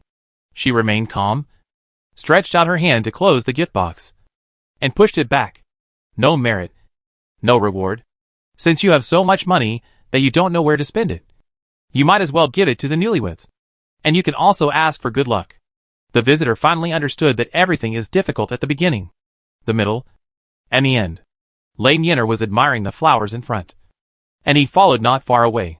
From time to time, he used flowers to describe people, no matter how colorful and gorgeous this hydrangea is. It also needs people to appreciate it. If it is not appreciated, it will eventually wither in the mud. Although Commander Lei is a great man, he was robbed of the limelight by a villain. He is no longer fully trusted as before. Lei Yin'er stopped to see what else he could say. A flash of joy flashed across the man's face. Thinking that she was persuaded, he continued, "Commander Lei was originally the study partner of His Royal Highness the Crown Prince. He has been with His Royal Highness for more than 10 years. And they have a deep friendship. He even refused to marry for her." Lei Yin'er was choked by this sentence. What the hell? How did the rumor spread that she did it for Chu Chu's sake, and who spread it? At this time, a female guard sneezed twice. But she didn't care. She continued to hold the candy she picked up, and shared it with her little sister. "My eyes can see anything. If they are not real, then I am fake." Here, the poacher was still lobbying. "Commander Lei is pure and sincere. But His Royal Highness fell in love with a pretty boy and abandoned you." Lei Yin'er didn't care about the previous words. But she couldn't stand it here. She loudly retorted, "Your Highness doesn't like him." "The man? Ah? No, your focus is wrong. Shouldn't your focus be on the prince's preference for the rising star? Who she likes is none of your business." Lei Yin'er doesn't care. She can't stand Jiang Longho, and she emphasized again, "Your Highness, no, I like him. He doesn't deserve it." The man had to comfort her. Okay, your Highness doesn't like him, not him." Watching Lei Yin'er enter the pavilion and slowly sit down, he continued the previous topic stiffly, and lobbied, "Obviously. You just made a small mistake in order to do your job better, and misjudged it. But you were directly divided into half of the power, which is really unfair." After saying that, he stopped and his eyes stayed on Lei Yin'er's face, as if he wanted to observe her reaction, and then continue with what to say next. Lei Yin'er recalled the behaviors of some unlucky men she met before. And suddenly an idea came to her mind. She touched her chin and said with a wicked smile, "You are so worried about me. You like me? Man, ah? No. I just..." "Lei Yin'er, why? You still want to date me again? You are so greedy. Little thing." The man's voice was almost trembling. "I don't like you." Lei Yin'er lifted her hair. "Impossible. I am so handsome. Man. Help. This mental pollution should be considered an industrial injury." Chapter 369 High-End Game of Rolling Eyes. "Man, help. This mental pollution should be considered as work injury." And these words are so familiar. The man recalled, isn't this his usual words? Ah, so those ladies are not half-hearted, but really don't like him? Lane Yinner was so autistic after watching her superb performance, feeling very accomplished. It turns out that mental attack is often more painful than beating someone up. After she left, the man realized that his lobbying failed. Lane Yinner did it on purpose. He stamped his feet in anger. How come the father and daughter of the Lei family are so stubborn? They said they would pledge allegiance, and they really pledged allegiance to death. It's hard to poach people. They don't know that a wise man is a wise man. I hate people like this the most. His confidant complained, Master, you don't hate loyal people, you just hate that they are not loyal to you. Man, you are the only one who knows how to talk. Right? The servant could only whisper. The man left with regret. If they hadn't come for Lane Yinner, they wouldn't have bothered to attend the Yun family's wedding. When he reported to his father, he thought he would be blamed. But the old man didn't say anything. Instead, he comforted him. She wasn't tempted. But the price she offered was not high enough. Once we find her weakness and find out what she wants, it will be easy. The old man smiled mysteriously and said, What's more? Do you think the prince doesn't know about our little tricks? The man was puzzled. And the old man said mysteriously, As long as we bribe her, no matter why she reacts, she will be suspected. There is already a grudge between the two of them. Do you think she will doubt the loyalty of her subordinates? People who are emperors and kings are all suspicious. When Lane Yinner breaks up with her, Bei Jingchu will cut off one of her arms. The man said in surprise, gave a thumbs up, and praised, Father is indeed very shrewd. They waited for the result. And Lane Yinner was indeed questioned after returning to the East Palace. Bei Jingchu was heartbroken. You didn't accept the gifts from others. Why didn't you accept them? It would be better if we split it 50-50. Don't be mad at money if you can't get along with anyone. Lane Yinner. Headache. After the wedding banquet, Lane Yinner went home and chatted with her mother. So, for the grudge with Madame Yun. Mother was just planning to take me over to steal the limelight in a verbal battle. Madame Gui asked in confusion. What else could you do? Yinner. You don't know how happy I was when she apologized to me that day. Lane Yinner stared at the incense smoke coming out of the incense burner and said, It's the same mouth. But the hurt of insults and the pleasure of apology are completely incomparable. Rumors can kill people. If mother is not strong-willed, it is not impossible for her to commit suicide. If she holds a grudge, she will force her grandfather to divorce her. If it's not too serious, then they will alienate the mother-son relationship between her and her child, making her isolated and helpless. If it really doesn't work, then they won't repay evil with kindness and come to visit her grandson at his wedding, so that people will think they have a good relationship with our family. Mrs. Gui frowned more and more, looking at Lane Yinner, as if she didn't recognize her. Yinner, how did you become so vicious now? After all, this is my mother's family, and it's normal for family members to have conflicts. You hold grudges for this and that, and your heart is as small as a needle tip. Who can get along with you? Lane Yinner found that she had to practice her eye skills every time she went home, because she rolled her eyes more in a day than she did in the East Palace in a year. Facing the guy Jiang Longho, she rolled her eyes more than she does now. She said, Do you really think that the Yun family associates with you because of blood? It's because you are the wife of the general of the Jinwu Guard, and the biological mother of the commander of the 10 commanders of the Eastern Palace. Otherwise, if you return to the Yun family, don't say you will be treated well, or they might kick you out. You ask who can get along with me. Doesn't everyone get along with me? Even if we can't get along, we have to get along. Because I have a high status and am trusted by the prince. If you are not welcome, I will go back to the palace now, so that you don't have to look at my face here. She turned around and wanted to leave, but Madame Gui stopped her. Alas, your temper is getting worse. Even if you are by the side of the prince, you must not make enemies everywhere, and treat people with sincerity. Mrs. Gui was talking there. Lane Yinner couldn't understand why her parents didn't understand her situation and responsibilities at all. But they thought that if they lived a few more years, they would definitely be able to guide her and have more experience than her. After Lane Yinner refuted, Mrs. Gui said, Although I don't know how to be a military general, I know how to be a human being. I have eaten more salt than you have eaten rice, and I have walked more bridges than you have walked. If you don't listen to the old people, you will suffer in front of you. Lane Yinner giggled. If you don't listen to the old people, you will be happy for a whole year. Mrs. Gui. No giggles. Chapter 370 They are all in the officialdom. She couldn't do anything to Lane Yinner, but her sermons could give her a headache. Lei Xiaodi watched the two women he couldn't afford to offend start to debate, and silently shrank into the corner, hoping that the gods' fight would not affect him. A weak, pitiful and helpless person, but a fish that can eat. You don't have a husband and children now. What will you do when you are old? If someone else said this to her, Lane Yinner would directly drive him out, but for the sake of her mother, she had to patiently talk to her. How likely is it that my husband and children will achieve more than me? There are more than a dozen children in the Lei family. And in the end, I am the only one who has the hope of inheriting my father's legacy. Luer can't even stand on a plum blossom pole. And he always falls head over heels when he does a somersault. He is born with a weak body. Even my father has given up. And I just hope he grows up healthy. The eyes of the younger brother lay curled up in the corner were erratic. And he knew that he would definitely be affected. Fortunately, Lane Yinner was just giving an example, and did not catch her brother to mock him, but analyzed, when the time comes, my husband and children will all depend on me to support them. I only support myself, and one person can feed the whole family. Isn't it happier? Mrs. Gui said anxiously. You are like this, and you don't even have a confidant. Aren't you lonely?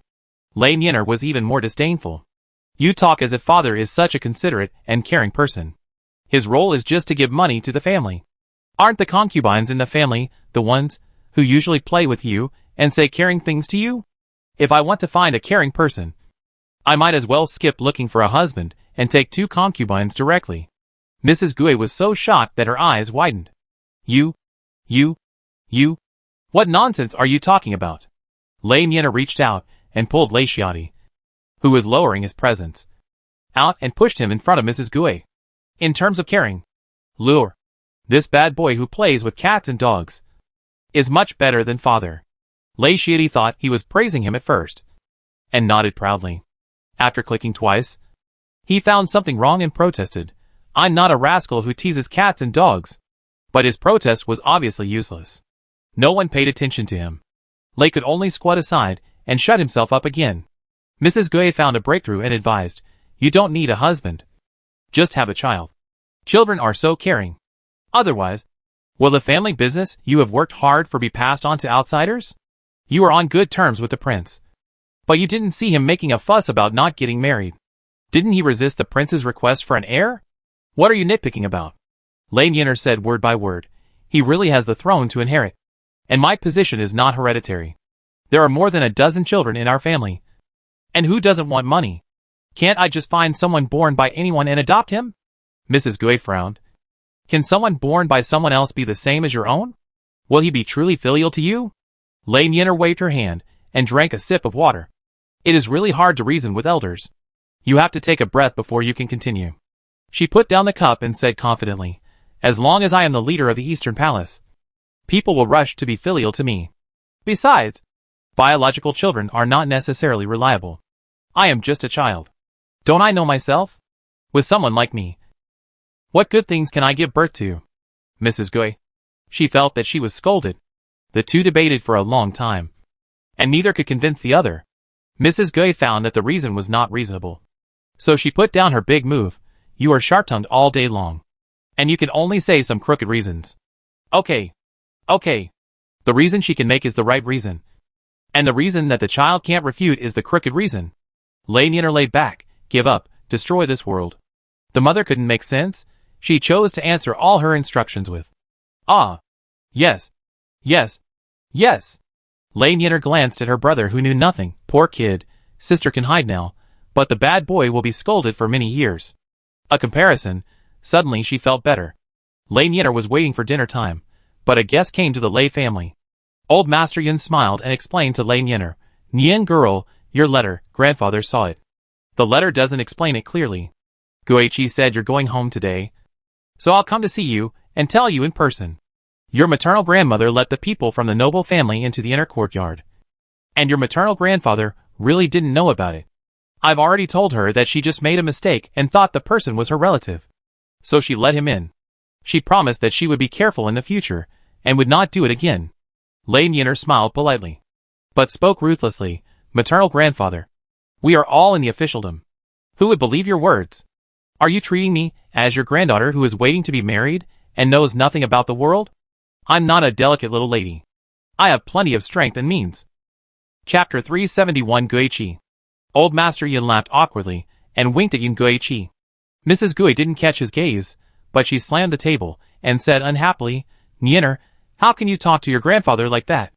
You stayed in the palace, and the rule you learned is to disrespect your elders? Lei Nyener, it turns out that when people are very angry, they will really laugh for no reason. She sneered, okay. Then I won't say anything. Just quietly watch how they go to a dead end. Anyway, I will be implicated by then. At worst, I will be demoted and resign. And the Yun family will be liquidated. Don't say I stood by and watched. Yun Guichi was stunned. What's going on? How did it go to a dead end? Nyener, what are you talking about? Isn't it just to teach you to be polite to your elders? How is it related to a dead end? Don't talk so exaggerated to scare us. She turned to ask Grandpa Yun, don't you think so? The Yun family has not done anything against the will of heaven and earth. How can it be liquidated? Grandpa Yun looked at Lei Nyener's face. And still didn't dare to lie again, awkwardly said, Guinyang, Nyener is not talking nonsense. We are indeed in trouble. Yun Guichi was shocked. What did you do? Old Master Yun did not answer. Her eyes wandered between the grandfather and grandson, anxious. What are you talking about behind my back? Lei Nyener drank a sip of chrysanthemum tea to calm herself down, and said calmly, Mother doesn't understand anything. I want to analyze it with you, but you use your status as an elder, and the grace of giving birth to me to pressure me. Just now I warned my grandfather, and I was also saving him. Honest words are unpleasant to the ears, but it doesn't matter if you don't want to listen. I can survive anyway. Yun Guichi knew that they were really in trouble, and hurriedly pulled Lei Nyener, letting her think of a way. Nyener, it's my fault. You're older now, and you're getting less and less obedient. I saw you talking to your grandfather so harshly, so I got a little anxious. The Yun family is your maternal family, and they are related to you by blood. You're so ambitious. You must help them. Lei Nyener lowered her eyes, and looked at her hand being held. As her mother got older, her hands were much more delicate than when she was young. The traces of suffering left by her time, as a concubine gradually faded on her body. The mother and daughter clung to each other for warmth, and the feeling of relying on each other was not as good as before. Lei Nyener even missed that time. She endured the bitterness in her eyes and asked, Is it me who can't listen? Or is it that Mother is getting anxious because she sees that I am getting harder and harder to control? You want to suppress me to make sure you still have authority over your children? Yun Guichi subconsciously refuted. How can you say that about your mother? Kid? Lei Nyener closed her eyes, took a deep breath, and turned her gaze to Mr. Yun. Grandfather, your wife and my mother had some conflicts in the past. Since she doesn't care about it, I don't want to be a villain in vain. We are indeed relatives, so our interests are connected. I can see what you are thinking by letting people from the aristocratic families enter the inner courtyard this time. I don't care if you know about it or not. And I'm too lazy to check who is innocent. You are the head of the family. If something goes wrong, I will talk to you. If you still want me as your granddaughter, then take care of the house, and don't hold me back. Otherwise, I don't mind cutting off the tail to survive, and sacrificing the car to save the king. Old Master Yun smiled and said, Yes, as a family, we will never do stupid things that will cause you trouble in the future. He also told Yun Guichi, Guinyang, Yin girl is promising. As the prince's confidant, there are some things that are not convenient for her to tell you in full. Just listen to what she says in the future. Will your own daughter hurt you? Yun Guichi listened to his father's advice and whispered, I know. Father, everything else is fine. But this child can't get married. I really can't listen to her all the time. I'm her biological mother. Would I hurt her? Sometimes Nyener is really willful. Grandpa Yun, makes sense. Lei Nyener, enough, you really have enough. Lei Nyener and her grandfather don't meet much, and they don't have much affection, but when he is in the Lei family, Yun Guichi is obviously much happier. Yun Guichi is a very obedient woman. Her parents' home is in Anzhou, and she doesn't go back often, for fear of gossip. She is a person who is easily influenced by others, and is afraid of gossip, thinking that abiding by the rules of being a woman can make her feel better. Lei Nyener could think that, since she was old but still unmarried. Her mother must have been teased and talked about by many gossipers. But she didn't want to give up her life because of what others said. If her marriage was unhappy, those people would also laugh at her. After Mr. Yun left with Yun Guichi's reluctance, Nyener said softly, I know that my mother and grandfather must have a good relationship. so she can't bear to see me speak too loudly to him. She looked at her mother with a soft gaze. I like my mother's name very much. Guichi. After the rain in the empty mountains, the weather turns to autumn late. The sweet-scented osmanthus blossomed, but it came too late for those who were looking forward to it. You can tell from the name that the person who gave her this name loved her daughter. Unlike Nyener, whose arrival is Nyener looking forward to. It's not me anyway. Yun Guichi wanted to comfort her, but he didn't know where to start. In the end, he could only say dryly, your father loves you too. After saying that, Yun Guichi fell silent. She didn't even believe this nonsense. Nyener's current status in the family is entirely due to her own efforts. Chapter 372 Panner. As they were talking, the maid said that Sanyang had returned. Yun Guichi slapped his head. I forgot, Sanyang's aunt was ill, and it looked like she might not recover, so I asked her to come back to take care of her. Lei Nyener was the only girl in the Lei family who had the confidence not to get married, and the others all found good families when they reached a certain age. Sanyang came to visit Yun Guichi first. She was not able to greet him, but nodded and greeted him. Mother. How are you, eldest sister? I have not seen you for a long time, and I miss you very much. It's just that you are so busy, and no matter how much I miss you, I dare not disturb you.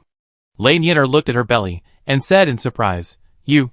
Sanyang looked at her pregnant belly tenderly, and said with a smile, It's been 4 months. Lei Nyener was shocked, and felt that her shock was strange. Sanyang was 17 years old. Although Chu Chu said that she would consider getting married and having children at least after she turned 18. At that time, it was already very late for a girl to get married at the age of 18. Most families who loved their daughters married their daughters at the age of 16 or 17. So it was normal for Sanyang to get pregnant at the age of 17. But as the eldest sister, she still felt that she was a child. And her younger sister became a mother.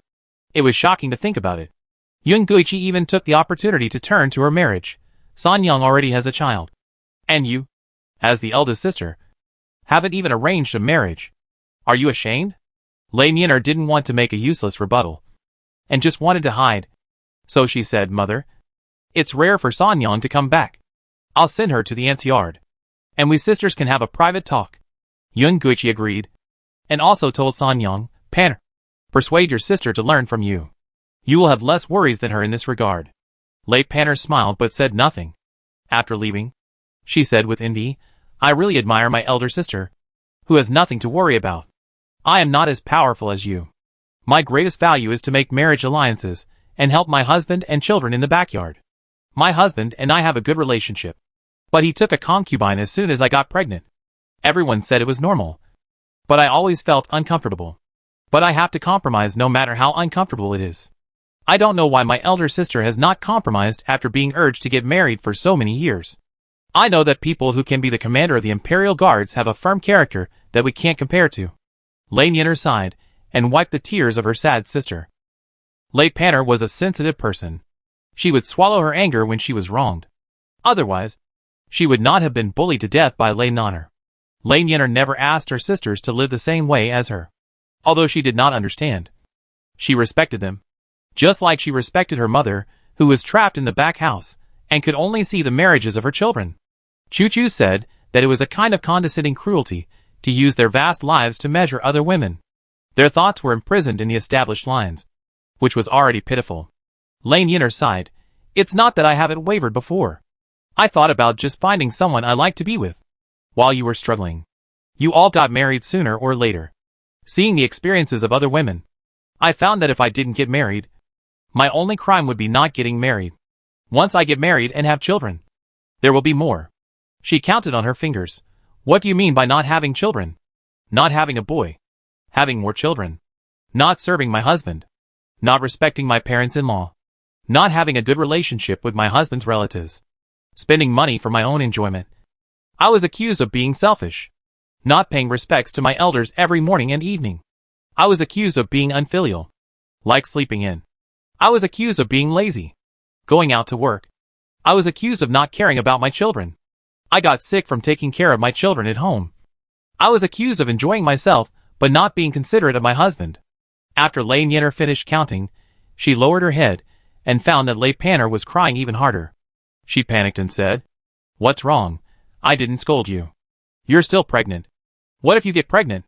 Forget about my nephew, but you can't get hurt. Lei Panner sobbed and said. It's so heartbreaking. Elder sister. You're talking about my life. If only I had discovered it earlier. Lei Nyener, alas, what a sin. After the rest, she returned to the East Palace with a lot of emotion. Suddenly, she felt that Bei Jingchu's oppression was not so unbearable. At least her ears were quiet. She can still work for another 100 years. No one is urging her to get married. So happy. She shook Bei Jingchu's shoulders and said madly, Chu-chu. You are really so good. Bei Jingchu? Why is the child so crazy? Seeing this, Jian Longzhou asked Bei Jingchu a question when he was reporting back after a mission. Your Highness, are you going to keep Commander Lei and the county lady living in the East Palace? Bei Jingchu narrowed her eyes and said in a deep voice, What does Jiang Qi mean by this? Jian Longzhou lowered his head. I naturally dare not ask about your private affairs, but I am worried that when you get married, the harem will be all your men. If there is a woman living in the East Palace, what if she has an affair with your lover? Bei Jingchu imagined the scene. Then give it to her. Ah? She spread her hands indifferently. Anyway, my children are all born by me. There is no blood confusion. Those who can live with me, like Nyener, are my good sisters since childhood. As long as he doesn't rebel, he's just a man. There's no need to have a conflict with her because of this.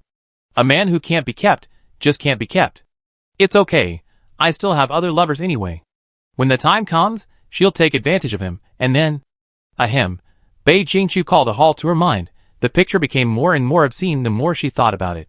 Jian Longzhou pursed his lips. I'll take my leave first. Go ahead. The boy's back was angry, looking like he had suffered a great blow. Bei Jingchu smiled happily. Although what she said was true, it was still fun to tease people, especially those who don't usually show their emotions.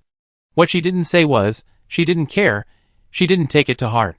If it was someone she really liked, the consequences of betrayal would be terrible. Chapter 373 Matchmaking.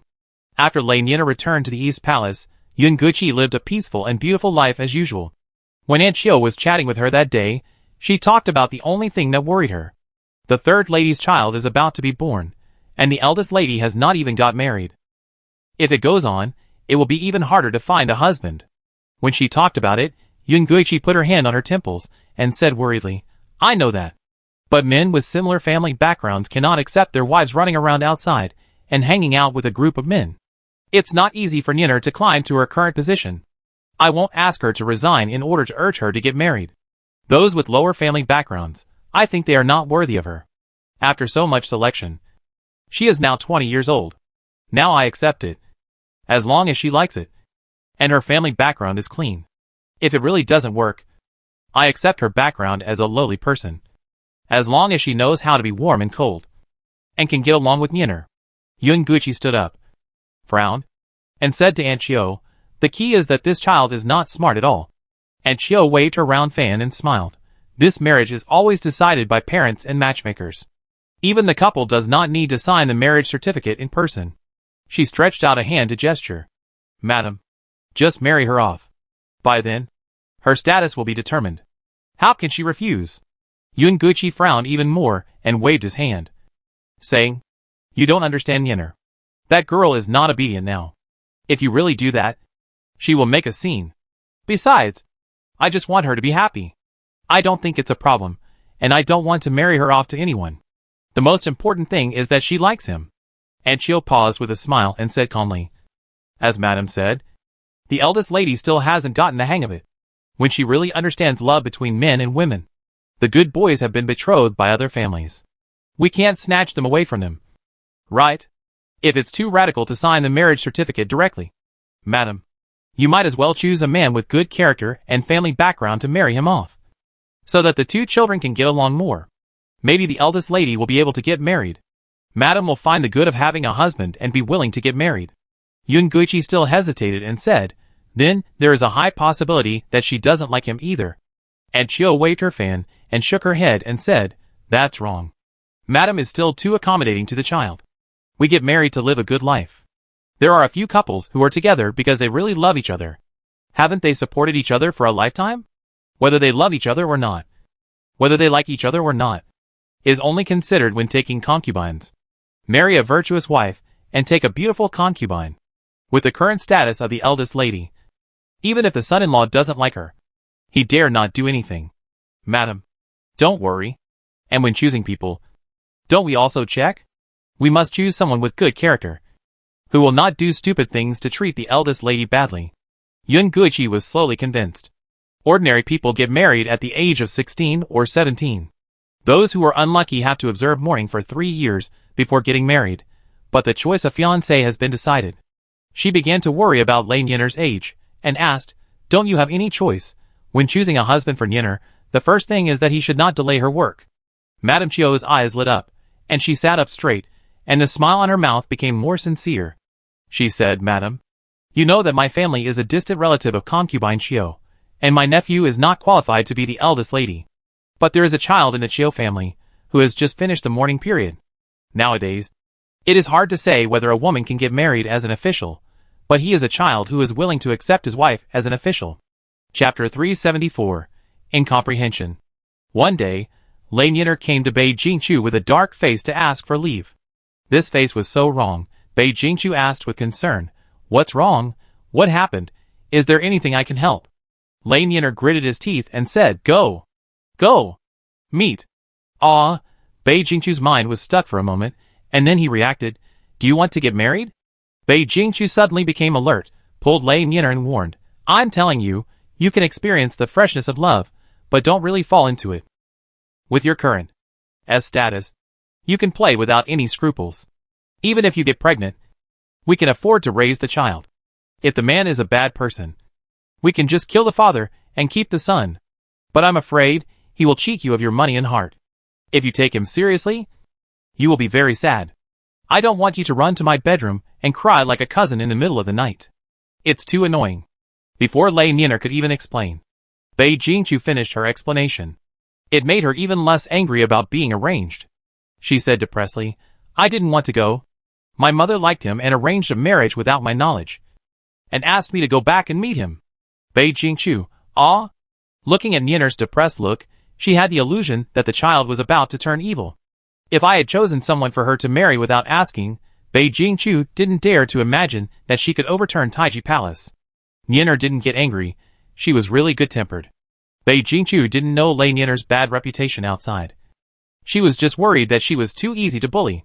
She put her hands on the table, supporting her cheeks, and asked, "You are so soft-hearted. Won't you be bullied by others when you go back? Do you want me to support you?" A question mark slowly appeared on Lei Nyener's forehead. "No. Who did you say was soft-hearted?" Lei Nyener felt that Chu Chu had some misunderstanding about her, and said with a twitch of her mouth, "No. I can do it." Since she said she could do it, Bei Jingchu believed that she could do it. She said, "Oh, softly. You can handle your family affairs by yourself. As long as it does not affect your work, I will support you." She stretched out her paw to touch his head, and the scene was very warm. If Lei Nyener had not said that, she might have been moved. No matter how gentle it is, it cannot change the essence of the initial skinning and oppression. Lei Nyener rode home, turned over in front of the gate, threw the reins, and threw them to the hand of the groom who came to meet him, and walked into the yard without looking back.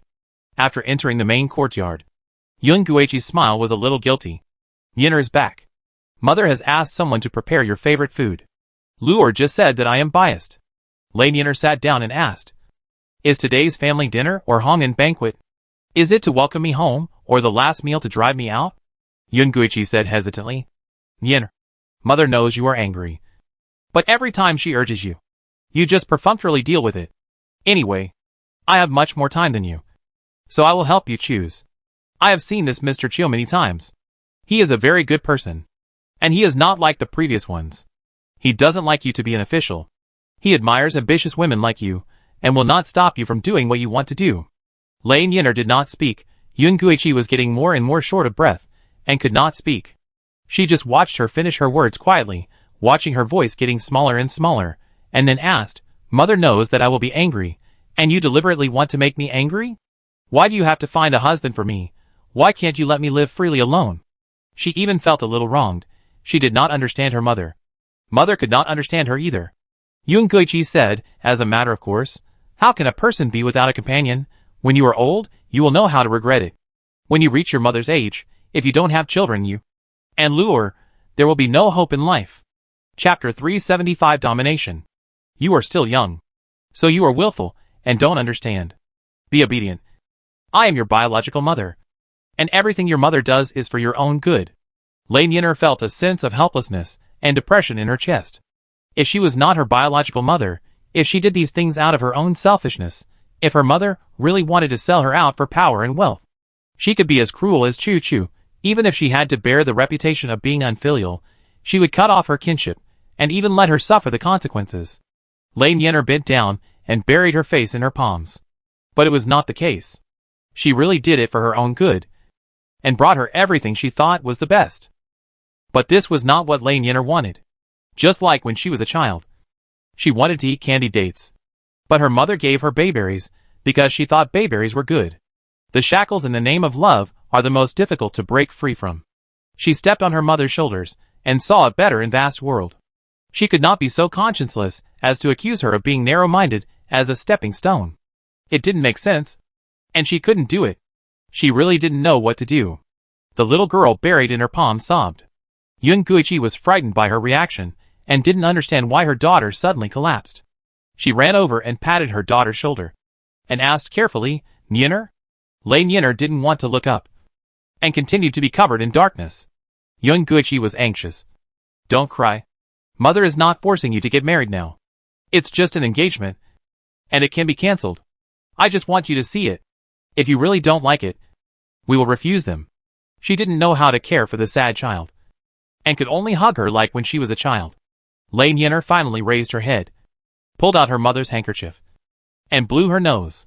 "Mom, you know that when you give someone a gift, you should give them something they like. But what you gave me is what you think is good. But it is not what I want. I don't want to get married. This is not what I want." Yun Guichi frowned and said, "Why are you so stubborn? Will your mother hurt you?" Lane Yinner. "She just knows that she can't make sense. She is not going to reason with me.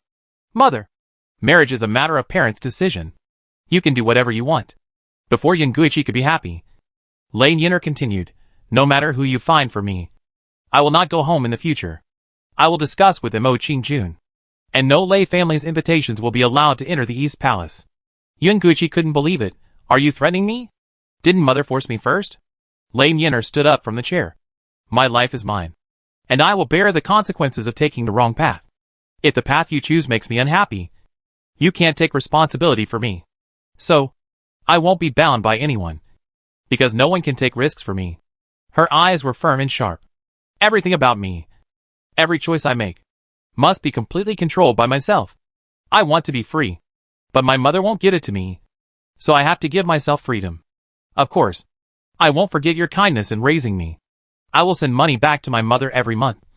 But I'm sorry that I can't be with her." Yun Guichi knew that she was not joking. As long as she tampered with her marriage again, this unfortunate child would dare to run away from home and never come back. When the time comes, she will hide in the East Palace, and she won't be able to enter at all. She couldn't understand. It's just to see someone. Why is this child so repulsive? The whole room was silent for a long time. Lane Yinner and her mother looked at each other in silence. Yun Guichi still compromised in his thoughts about his child, holding his forehead with his hand, and said, "You conscienceless little girl. I can't control you anymore. You will regret it in the future." Lane Yinner relaxed, and she didn't want to be alienated from her mother unless it was absolutely necessary. As for regret, it's impossible. Even if she really lives a lonely life in the future, how can she guarantee that she will meet a good man if she chooses another path? She will never beautify the path she has not walked. When Lane Yinner left, Aunt Chio, who heard the news, hurried to the main courtyard, but did not run into anyone. She went to ask to see Yun Guichi, but was stopped. "Aunt Chio, Madam is not feeling well, and is taking a nap. If you don't have anything urgent, please come back in 2 hours." Aunt Chio could only smile awkwardly. "It's okay. I just came to greet Madam." After that, she hurried away to reply to the Chio family. Lane Yinner is in a good mood now. Her mother no longer cares about her fiancé, and just lets her handle it herself. But she doesn't care about irrelevant people, and spends all her time on her official business. As for the cheap fiancé, he will be anxious himself. As expected, when Xiao Langjun first received the news, he was still waiting for Lane Yinner to find him. Chapter 376. The painting style is strange. When Mr. Chiu first received the news, he was still waiting for Lei Niner to find him. After waiting for many days without any news, Mr. Chiu, who was engaged, was still very calm. But the Chiu family was anxious. They sent someone to ask, and the Lei family also seemed to regret it, and asked them to discuss it with Lei Niner. The master of the Chiu family was so angry that he blew his beard and glared, and said angrily, "This is nonsense. Marriage is decided by parents. How can you discuss it yourself? The Lei family is really a bunch of rough men, without any rules." Chiu silently added to his father's attack. "If you want to choose a daughter-in-law who can make achievements and help you in your career, you should know that they are not the kind of people who follow the rules. They didn't suddenly become unruly. Don't get angry just because you can't get any benefits." "Father Chiu," he roared, "who am I doing this for? It's not for you. The Lei family won't give a definite answer, whether it's marriage or postponement. At least give a result. You have become an older bachelor because of your mother's mourning period. If you drag it on, which good lady will be willing to marry you?" Chiu touched his nose and said nothing. Father Chiu was furious, and urged, "I told you to find someone, but you didn't even move." He patted his son's back with a book in his hand. "Call off the marriage immediately, so I can find you the next one." Chiu shook his head in resistance. "And 2 ropes could be used as a rattle." "No." His face turned red like a monkey's. "But how can you just ask a girl out to meet casually?" "Father Chiu, is this the point?" Fortunately, he was used to being angry, so he wrote a visiting card and handed it to the East Palace, set a date, and asked the stupid boy to meet. Both groups arrived on time. Father Chiu saw that Lei Niner didn't come with the elders, and it was not good to keep him, so he winked at the brat before leaving. Chiu secretly made a face at his father's back. Lei Niner looked at the son-in-law that his mother had carefully selected. From the moment he entered the house to now, I have to say that he didn't see any flaws, and he even looked a little cute. No wonder my mother could say that she was the best person, but it was a pity that she met him. The boy didn't dare to look at her. His eyes seemed to be staring through the table. Lei Niner said directly, "I have no plan to get married. It was my family who was anxious before, so they were wishful thinking and arranged the marriage. The letter is not clear. I came to the appointment today to discuss the cancellation of the engagement. This is our Lei family's inconsistency. Whatever compensation you want, as long as it is not excessive, I will do my best to do it." Chiu felt like he had seen a ghost. Isn't this word usually used by the man when he wants to cancel the woman's engagement? He felt like he had become the little wife abandoned by the unfaithful man. He shuddered, shaking off the strange sense of déjà vu in his mind, gripping his big white teeth and saying, "Commander Lei doesn't want to get married, and neither do I. Why don't we cooperate? You are already 20, and you are long past the age of looking for a husband. Is there a lot of pressure at home?" He said confidently, "I am the only one who can help you solve this problem. If you miss this opportunity, you will miss it forever." Lei Niner, TSK, squeaked. Why do these people always think that she is surrounded by enemies, as if she can't survive if she doesn't find a husband at her age? Even if it is just to deal with someone else's husband in name. It's really funny, using your own husband to deal with others. This logic is ridiculous if you think about it carefully. She raised her eyebrows and said, "I think you must have made a mistake." Lei Niner tapped the table lightly with one finger twice. Her clean and round nails knocked on the table, making a light sound.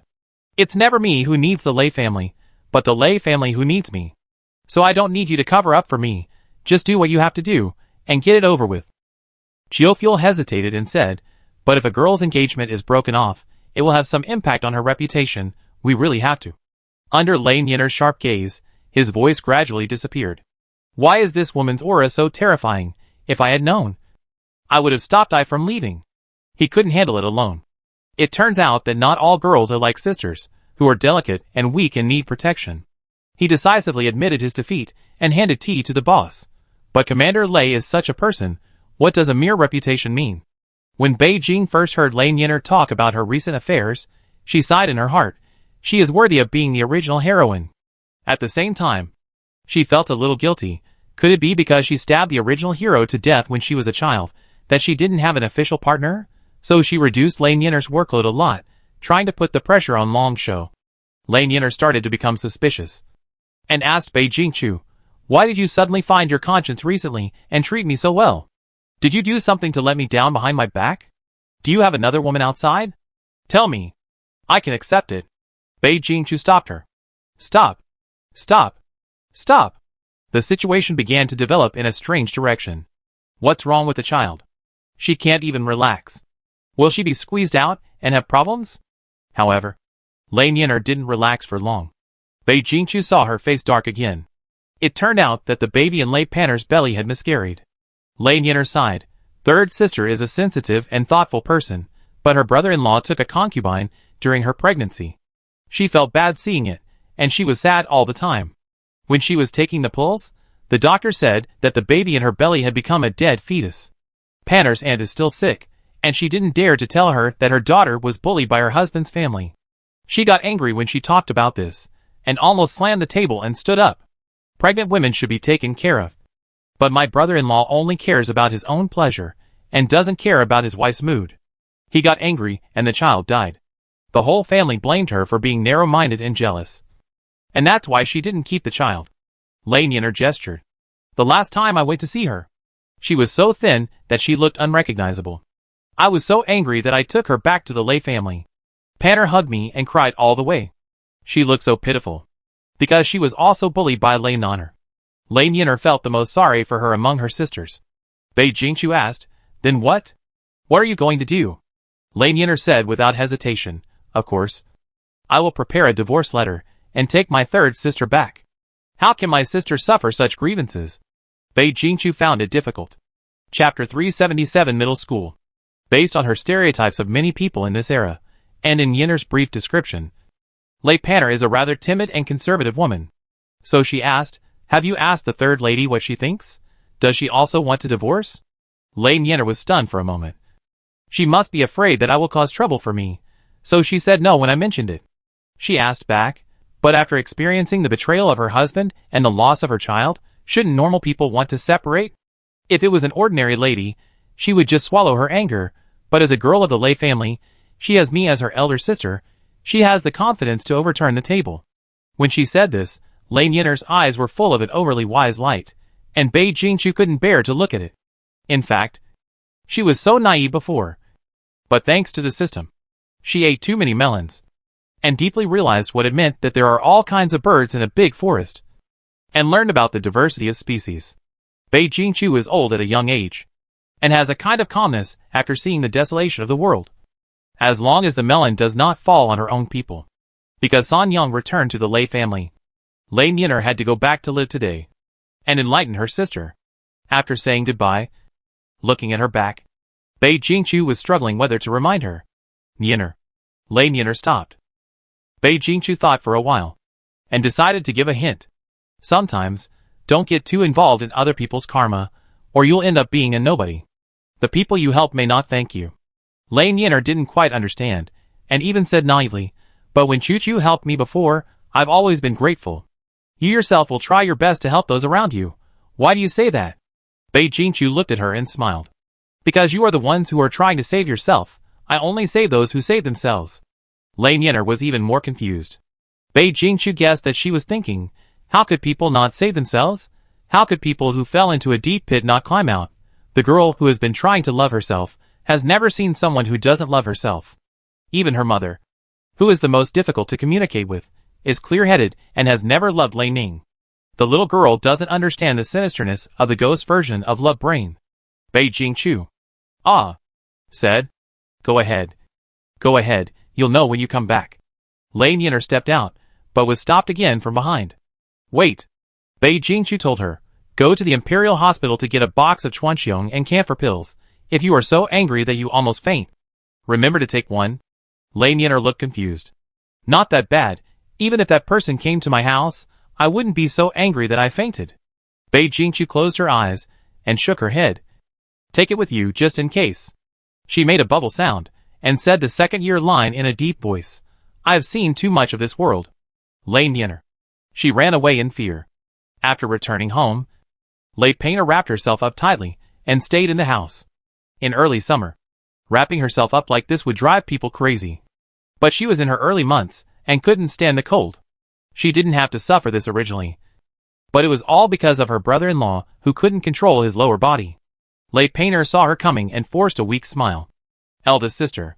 She walked to the bed and sat down, and asked with concern, "Are you feeling better?" Before she could answer, a servant hurriedly reported, "Madam." "Third madam." Third uncle came to the mansion, and said to hand third madam back. The guards and servants didn't dare to stop him, because he was the son-in-law of the Lay family. When Lay Nyenner went out, he had already broken into Lay Painter's yard. Lay Nyenner was about to order someone to take him down, when the third uncle suddenly knelt on the ground, catching her off guard. The man shouted at the top of his voice, "Painter, I know I was wrong. Come back with me." A maid's voice came from behind, "Madam. Madam. Be careful." Lay Painter was covered with a quilt, and was helped to the door. The two looked at each other. Lay Nyenner, who was standing in the middle.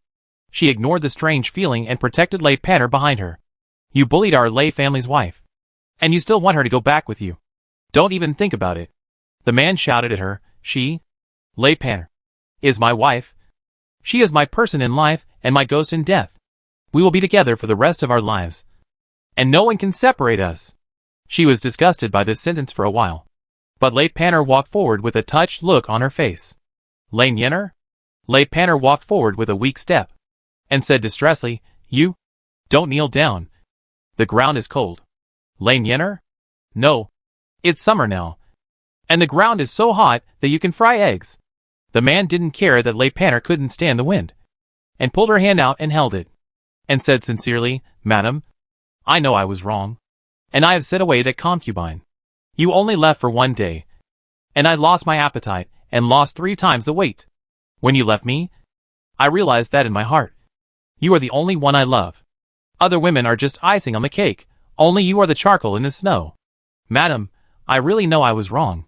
I will never let you feel sad again in the future, and I will never let my parents blame you for not keeping the child." Lay Painter shed tears of emotion, and choked up and said, "I finally waited for the day when you changed your mind." She sighed, "It's all because this child is unlucky, can't be our child, it's not your fault." All in all, it only took a cup of tea, the two were together sweetly again. Lay Nyenner didn't even react. Concubine Hsien only taught her how to face the sneak attack of hidden weapons, but not how to deal with the sneak attack of spirit.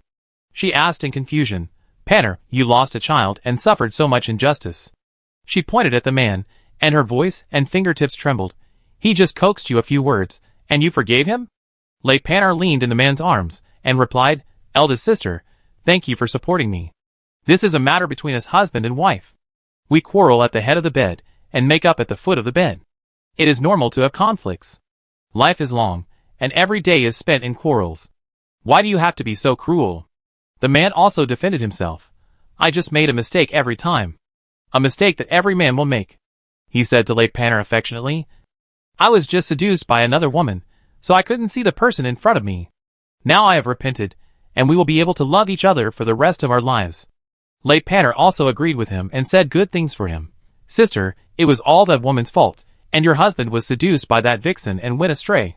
He is not a bad person by nature, and a prodigal son who returns is more valuable than gold." When Lay Nyenner was about to faint from anger, she silently took out the chuanxiong and camphor pills from her purse. She thought that if Bei Jingqiu didn't become the crown prince, she could try fortune-telling. When Lay Painter followed the man back again, Lay Nyenner said coldly, "Lay Painter, people's oaths are not trustworthy. A written document can break a promise, and empty promises are even more unreliable."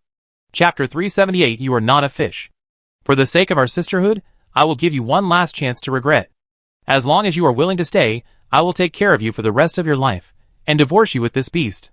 Lay Painter's eyes were now full of tenderness of falling in love again.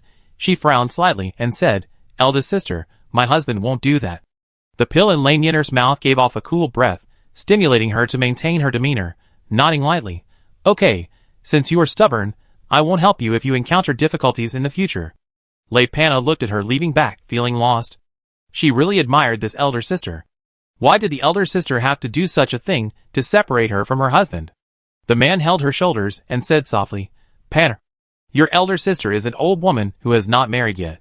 Naturally, she doesn't understand our friendship." She whispered, "Don't say bad things about my sister." Okay. Let's not mention those people who spoiled the fun."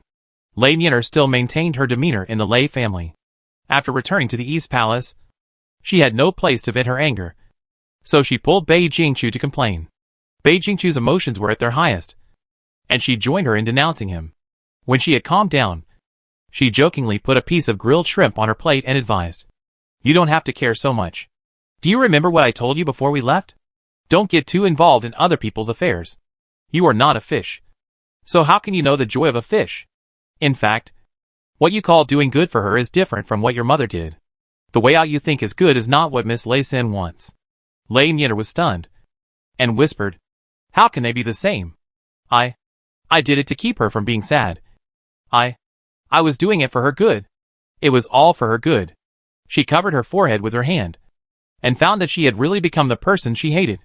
Seeing that she had listened, Bei Jingchu continued, "In the final analysis, you are both choosing the most stable path for each other in your own cognition. But without reaching the end, who can say whose cognition is the most accurate? What if the third lady's choice is the best?" Although Bei Jingchu thought it was unlikely, the probability was not zero. She picked up the tea lid and casually slid it around the edge.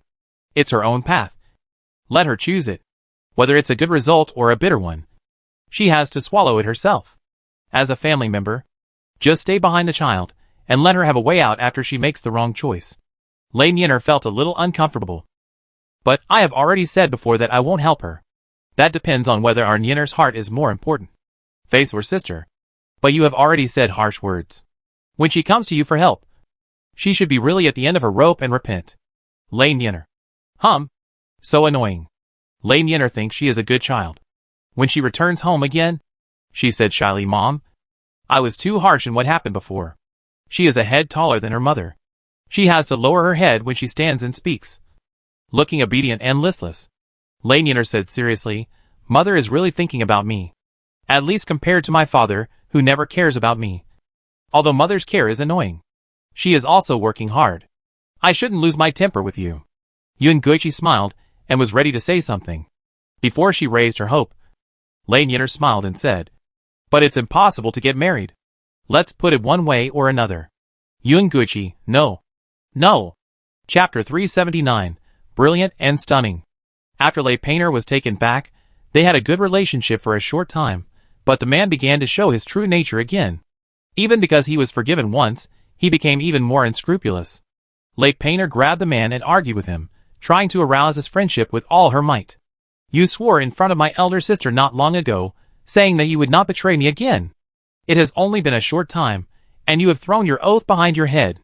Do you have to wait until I go back to my parents' home before you realize your mistake?" The man was grabbed by the arm, holding his new beautiful concubine with one hand, and waved her away impatiently. Lei Painter lost her balance and fell to the ground. The man patted his concubine's hips in a lewd way. "My dear, go out first. I want to talk to this yellow-faced woman alone." Lei Painter's current state can indeed be described as pale and thin, and listless. The man stood in front of her and straightened his wrinkled robe sleeves. He looked disgusted, as if the one who just grabbed him was not his wife, but a rat crawling out of a stinky ditch. He was arrogant and said, "A daughter who is married off is like water spilled out." Lei Painter, you are in my house. What right do you have to make trouble with me? Your father is far away in Shindu, and you have offended Lei Nyener again. Do you think if you go back to the Lei family, they will still welcome you? The man was extremely presumptuous, pinching Lei Painter's chin, smiling evilly. "Where else can you go except staying by my side? Do your duty well. Don't waste my guilt. When I think of you, I will be willing to coax you, and I can give you another child." As soon as the man left, the maid next to her hurried to help her. "Madam, get up quickly. You haven't finished Xiaoya yet. You can't sit on the ground." Lei Painter was helped up in a daze, and walked back to her yard in a daze, and her lower abdomen began to ache again. She laid back on the couch weakly. The maid worriedly comforted her. "Madam, you are the wife of the Lei family, such a distinguished lady. He only dared to speak loudly to you because the general and the eldest lady were not around. Let's go back to find the eldest lady. As long as the eldest lady comes to protect you, the young man dare not even fart." Lei Painter leaned against the pillar with a pale face, murmuring, "Impossible. I have hurt my eldest sister's heart once. She will not help me." Lei Nyener experienced all these troubles at home, but did not delay the great cause of looting the land and confiscating the family property with Bei Jingchu. The confidants around Bei Jingchu were so loyal that they seemed to be bewitched. No matter what plots were used to sow discord, they could not be separated. They lost both their wives and their troops. The conflict between the two sides reached its most intense point, but the nobles suddenly became honest, and things went so smoothly that Bei Jingqiu felt uneasy. Soon, rumors suddenly began to spread among the people, all praising the beauty of the crown prince Bei Jingqiu. It was said that she was as graceful as a startled swan, as graceful as a swimming dragon, and as radiant as the world. Even the goddess of Luo River was inferior to her. Everyone who saw her thought she was a fairy who had descended to the mortal world, making people forget the mundane world and be obsessed with her. There were endless poems and articles praising her, but they all praised her for her beauty, which could make fishes sink to the bottom of the water, and geese fall to the ground, and the moon hide and flowers blush, making her the most beautiful woman in Dai Viet. She was also given an elegant name, Prince Guang. When Hao Yue reported the news, she was proud at first. Your Highness's appearance is unparalleled, and I have seen so many beauties with great reputations that they cannot compare to your Highness. I thought those people had no eyes before, as if they had just seen your Highness's face. After saying that, I did not see Bei Jingqiu's smiling face. This was the first time she was so angry that she smashed things. She shouted angrily, "A bunch of despicable people. If such a reputation fell on a girl from the boudoir, it would be a joyful honor." But Bei Jingqiu was the crown prince, whose crown prince was taken out, not for his achievements, but for his appearance? When a crown prince's achievements were overshadowed by her beauty, it only proved that she was incompetent. But she couldn't order a punishment, because people didn't slander her, but just transferred all her glory to a face, intended to shape her into a vase with beauty, but no ability in the eyes of the people of the world. Chapter 380 Beast. It really doesn't matter how old the trick is, it's enough if it works well. It has become a secret recipe for these people to spread rumors and reputation. Right? People like I are discredited as tyrants, and people like her are decorated as vases. Throughout the dynasties, there is no emperor who has a good reputation as long as he has touched the interests of the eunuchs. These little tricks are like hemorrhoids, not fatal but enough to disgust you. Bei Jingqiu was really angry. After hearing the explanation, Hao Yue cursed herself for being so stupid. Bei Jingqiu comforted her with high EQ. "It's okay, you're just insensitive." Hao Yue said anxiously, "What should we do?" "Your Highness? When your Majesty was slandered as a tyrant before, you didn't care at all. Do we have to endure it too? But I feel sorry for your Highness." Bei Jingqiu touched her head. "It's different, I will take care of it. When I was called a tyrant, he didn't care. First, it didn't pose a threat to him. No one dared to dance in front of him to make him unhappy." Bei Jingqiu silently added in his heart, "Except this prince. It's not worth spending a lot of energy and money to clarify an unimportant rumor. Second, being a tyrant is more beneficial to his prestige, and it will make people behave themselves and dare not disobey. But being a beautiful prince will reduce my dignity." She was about to call someone to deal with this matter, when a maid asked to see her outside. This maidservant is not as close as the personal female official like Hao Yue, but she is also one of Bei Jingqiu's confidants, who serves Bei Jingqiu in Lijiang Palace. Today, when she should rest, she urgently asked for an audience. Bei Jingqiu summoned someone in. "Your Highness, there is a secret letter. I don't know who sent it. I saw it on the table when I went back to my room to rest. I didn't ask who came in." Hao Yue pondered. "Your Highness, there is a spy sneaking into the East Palace. Do you want to check it?" Bei Jingqiu nodded. "Check the close people, and the rest are not necessary. Keep the spy. It will be useful when necessary." Bei Jingqiu took the note and opened it. He didn't even have time to distinguish whether it was true or false. He was already disgusted by the content. Oh my goodness, a series of schemes. Right. She said, why do something as simple as promoting her appearance? It turns out that it is to spread a dirty rumor about her. Just saying that a prince slept with a man to get to the top, others' first reaction is puzzled. If you implant an image of a weak beauty first, and then spread the rumor that she got to the top by her sex skills, more people will believe it. Bei Jingqiu crumpled the note into a ball and held it in her palm. She was so angry that her whole body was shaking. Beast. Beast. What a fucking beast.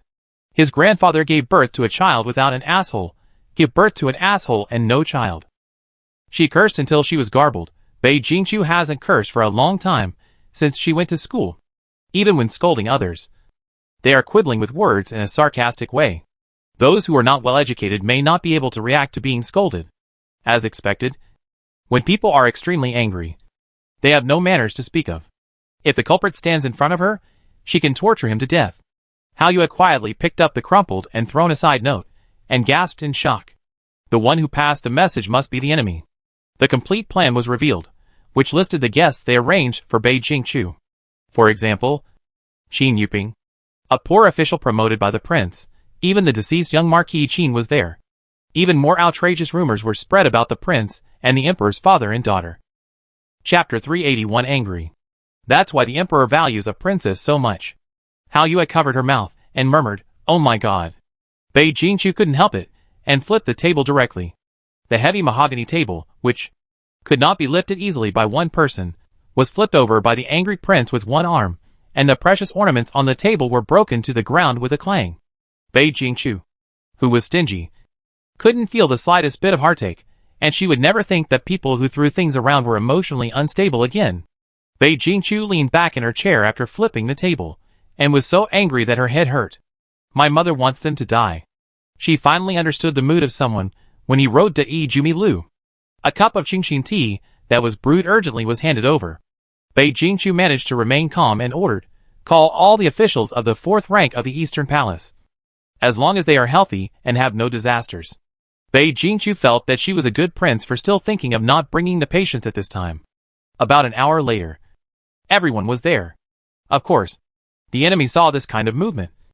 And someone laughed and said, "Our little prince is really impatient. It's just praising her beauty.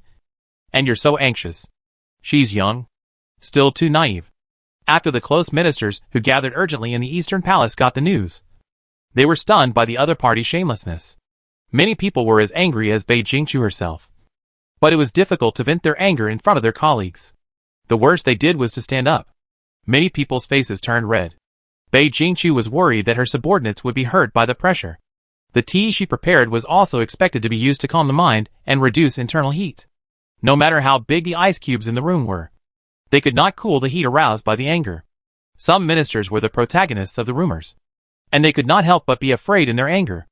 Oh, how could they have the courage to have any intimate behavior with the prince? No matter how beautiful the master's face is, it can only appear in nightmares. Okay, now they can't sit still in their chairs, as if nails have grown on them. And the looks from their colleagues are more or less angry. Bei Jingqiu couldn't help laughing at these funny guys. Well, people like Qing are just like me. Just targets for the other side. Let's not fight among ourselves and make a fool of ourselves for the opponent. Since we know the news in advance, let's discuss what to do today. Jian Longzhou pursed his lips. Your Highness, the channels of communication are nothing more than nursery rhymes, operas, storytelling, and so-called gossip. I or Commander Lei will lead people to search strictly, and make sure to nip it in the bud before it spreads. Bei Jingqiu nodded. Okay, let's discuss the backup plan now. Qin Yuping suggested. I and a few others will write a manuscript to clarify the matter. If it hasn't been leaked yet, we can use it in time. Su Chengzhou shook his head. Rumors, especially those with royal secrets and erotic colors, are useless to clarify seriously. Wasn't Empress Xiao of Guanghua forced to death by a poem of 10 incense? Others will only think that we are trying to cover up the truth, and then continue to throw dirty water on your highness. Bei Jingqiu also agreed. Rumors are the most powerless to prove themselves. If they are leaked without proper precautions, we will muddy the waters. Isn't it just making up a story? No one can escape. Chapter 382, Arresting People. After the discussion, Bei Jingqiu also received the details of their conspiracy from her intelligence network. After all, if they wanted to ruin her reputation, there would be many people involved, and it was hard to guarantee that there would not be people from the Eastern Palace among them. That's why Bei Jingqiu thought these despicable means were childish, but they were really disgusting. Her own news came later, and it was not as detailed as the mysterious person revealed. Now she was finally worried. She had originally hoped that it was a fake news to intimidate her, but now she could be sure that it was true. As the night was about to fall, the enemy was counting the final matters for the people who were trying to commit suicide. Are you ready? Another person whispered back, We are ready. The storytellers have memorized the words. The nursery rhymes have been compiled, and the erotic pictures and other books have been drawn. The man smiled grimly and waved his hand. It's okay. Even if one or two are not prepared, it doesn't matter. This time, we have used all means to ruin her reputation. When she is soaked in mud, she can't wash it off. He said angrily, my wife is seriously ill. If Bei Jingqiu hadn't forced to confiscate the family property, she wouldn't have died because she couldn't afford to buy 100-year-old mountain ginseng. The hatred of killing my wife is irreconcilable. He had a triumphant smile on his face, and said happily, who made her stupid? She offended the public. This time so many people united. Starting tomorrow, she, Bei Jingqiu, will be notorious. When people think of her, they will think of her as a person who relies on her body. A woman in power. Those poor students, who support and admire her will also be ashamed of the lord they admire. Who would like to work under a whore? It would be embarrassing to tell the neighbors and family members. The man thought about the fantasy in his mind and said excitedly, she did so much. For a group of low-class people to plunder our land, and to compete for the interests of the people. What a pity. No one will appreciate her kindness. A group of fools. A mob that just follows the crowd. Maybe while enjoying her benevolent rule. He fantasizes in his bed. Anyway, so many people have slept with her. Why can't he have one more? Let her learn a lesson. Helping that group of low-class people to fight against us. Only to be betrayed. This secret place is not crowded. And a few people who are united by hatred drank some celebratory wine in advance. Before the wine went down my throat, I heard the sound of galloping horses. The man whose house was raided was stunned and froze instantly. This sound was too similar to that of that day. The others were a little slower. But they also stopped talking and laughing. Looking at each other. Someone swallowed and comforted. It seems to be soldiers. But they should be out of town on business. Don't look at it that way. They are here to arrest us. Don't worry too much. Before he finished speaking, the dark courtyard outside was lit up. And the guards holding torches surrounded the small courtyard. The people who were plotting inside were still comforting themselves. They may just be resting on the road and borrowing this small courtyard. We must stay calm.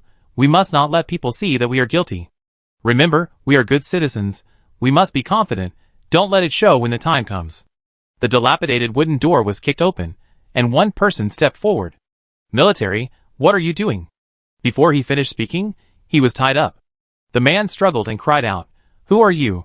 Outside the dignified Anzhou city, under the feet of the emperor, no, the prince. You openly robbed the people. How dare you? Chapter 383 Book Burning. The soldier kicked him in the face, spitting out blood, and said impatiently, why are you yelling nonsense? The court wants to arrest you. You are still under the prince's feet, robbing the people. You have committed a crime yourself. Don't you know what's wrong? Take him away. When several people were gagged and taken away, they looked at their companions in horror. They were arrested before the plan even started. Is the news of the Eastern Palace so well informed? They thought that if they united, they would still have the power to deal with the little prince.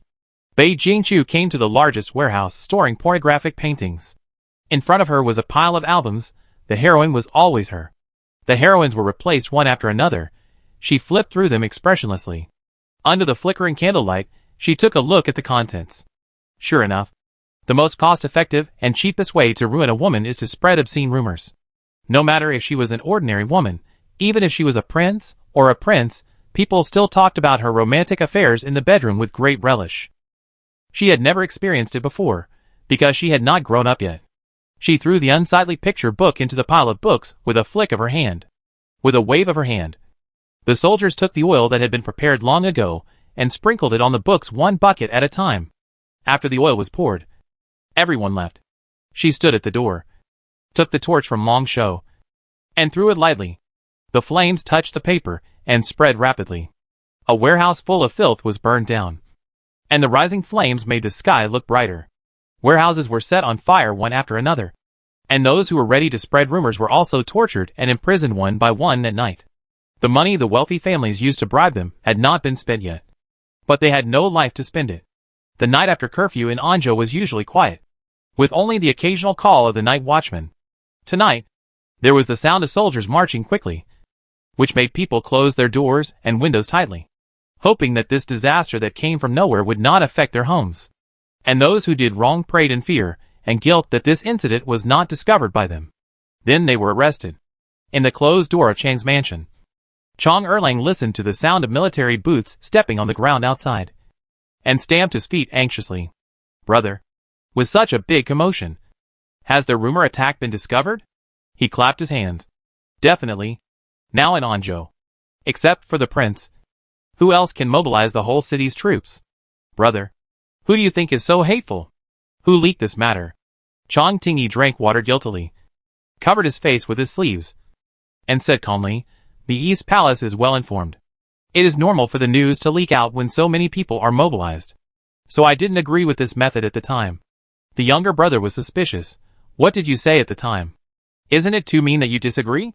Chong Tingyi coughed lightly and said, you remembered it wrongly. Really? He affirmed. Yes. That's not what I said. Was it one of your brothers outside who said it? Chong Erlang immediately denied. Don't I have only one brother? How could I have any brothers outside? So you remembered it wrongly. Chong Erlang, then? That should be it. Fortunately. Except for the cities near Anzhou. Bei Jingqiu did not personally take back the land in other prefectures. The firepower of those powerful families was concentrated on the envoys sent out. And it was only the surrounding forces that joined forces to make trouble. Otherwise, other places would also take action at the agreed time. And Bei Jingqiu would be unable to do anything if he gave orders now. Chapter 384 adapted from a real event. Lucky, the rumor was nipped in the bud. In the following days, there were no obscene rumors about Bei Jingqiu circulating in the streets. The only trouble was that every time I mentioned her, I couldn't help but remember her beautiful face. Those caught on the spot naturally couldn't escape, and the officials in the Dali Temple, who stayed in Anzhou, followed the clues, and caught many people. For example, Qin Ying and others, whose houses were confiscated because they resisted the policy and held a grudge. I thought we could join hands to deal with Bei Jingqiu, but seeing the rumors about the person who made them from rich and powerful people to common people, it was worse than death. Qin Ying hated it very much. Ordinary people's lives were not human lives at all. He became a gambler who was confused by the huge gap in life. Once again, he participated in a high-stakes gamble with no chance of winning. So he lost his life. The son who visited him in prison knelt in front of him in despair and shouted, "Father, why did you hurt us? Your granddaughter was just born. We can still live a peaceful and tranquil life if we work hard. Why do you want to try to stop the chariot again and go against the royal family? A good family, my second half of life, all ruined by you."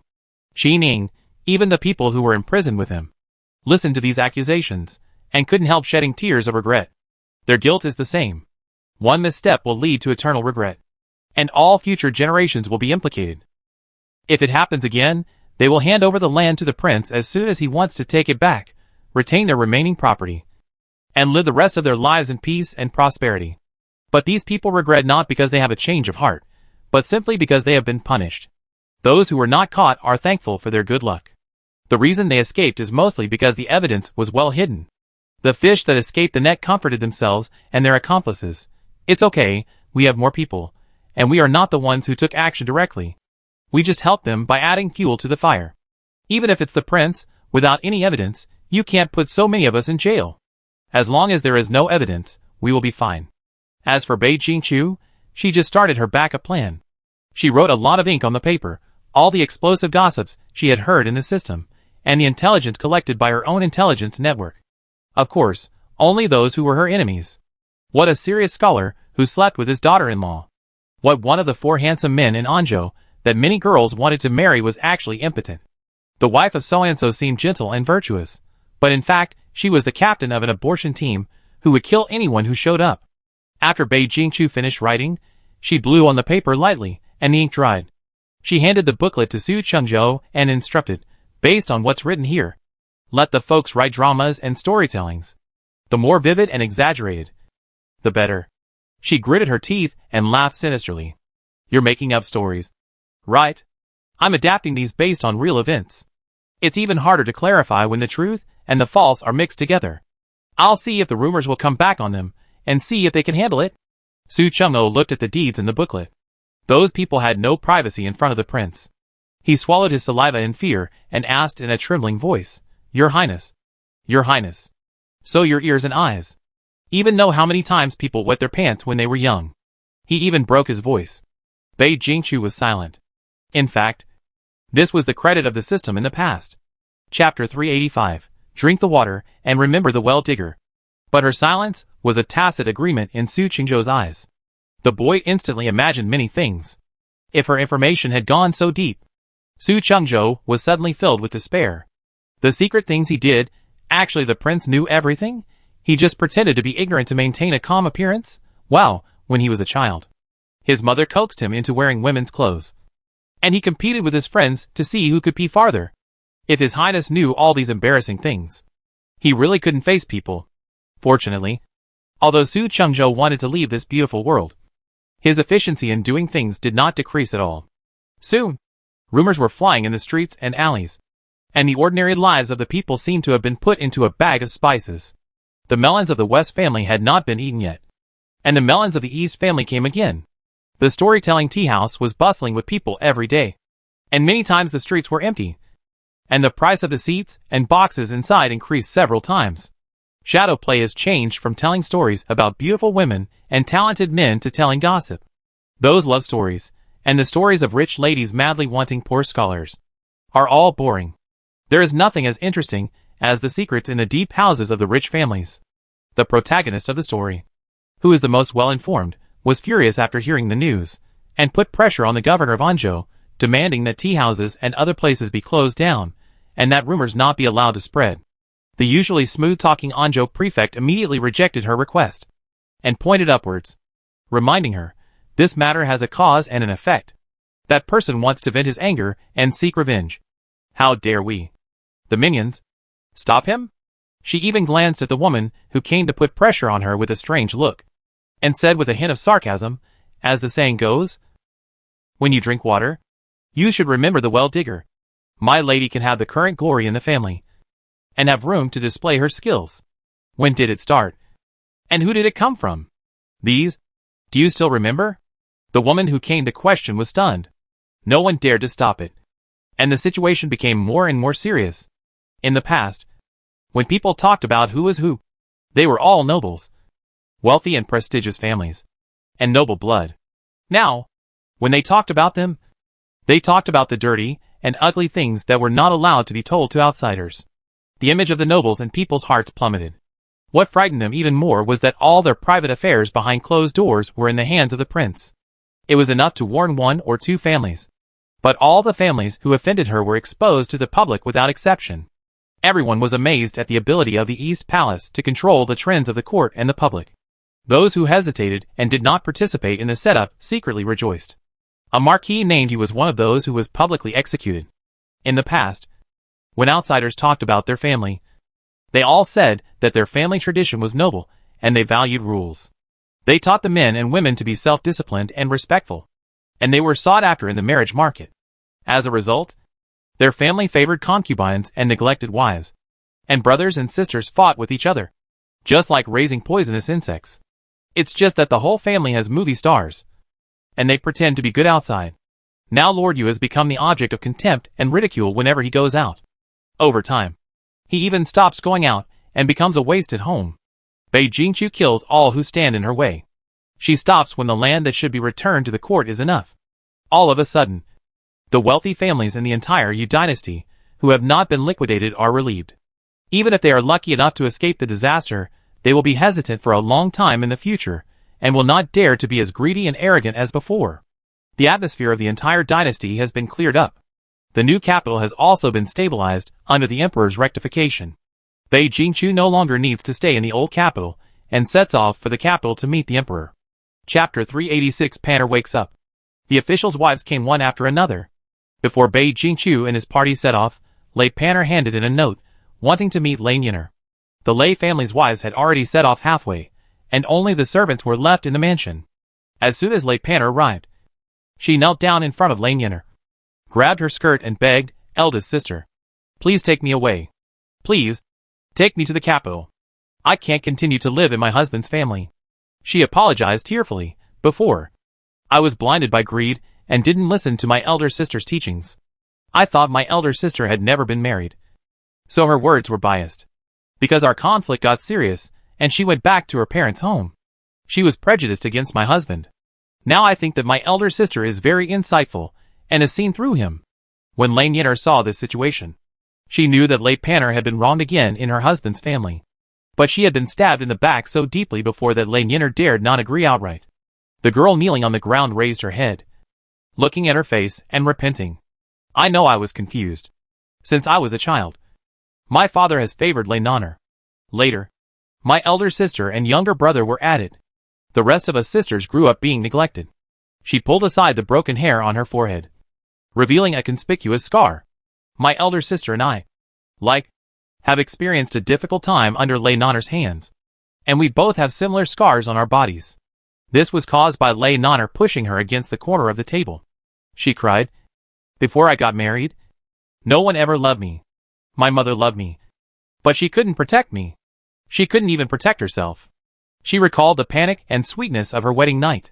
For the first time, I was held tightly in a safe embrace, as if I was cherished, just like myself, suddenly became a very precious person, rather than an existence that is dispensable and always ignored. I was too greedy for that feeling. I wanted someone to love me too much. Then, when the time of love passed, he changed. I thought I did something wrong. I thought if I did better, he would be able to return to the way he was before. Lei Painter slowly lowered her head, trying to bury her face in her sister's legs. She didn't push her away. The heavy stone in Lei Painter's heart fell halfway, as if she had found something to rely on.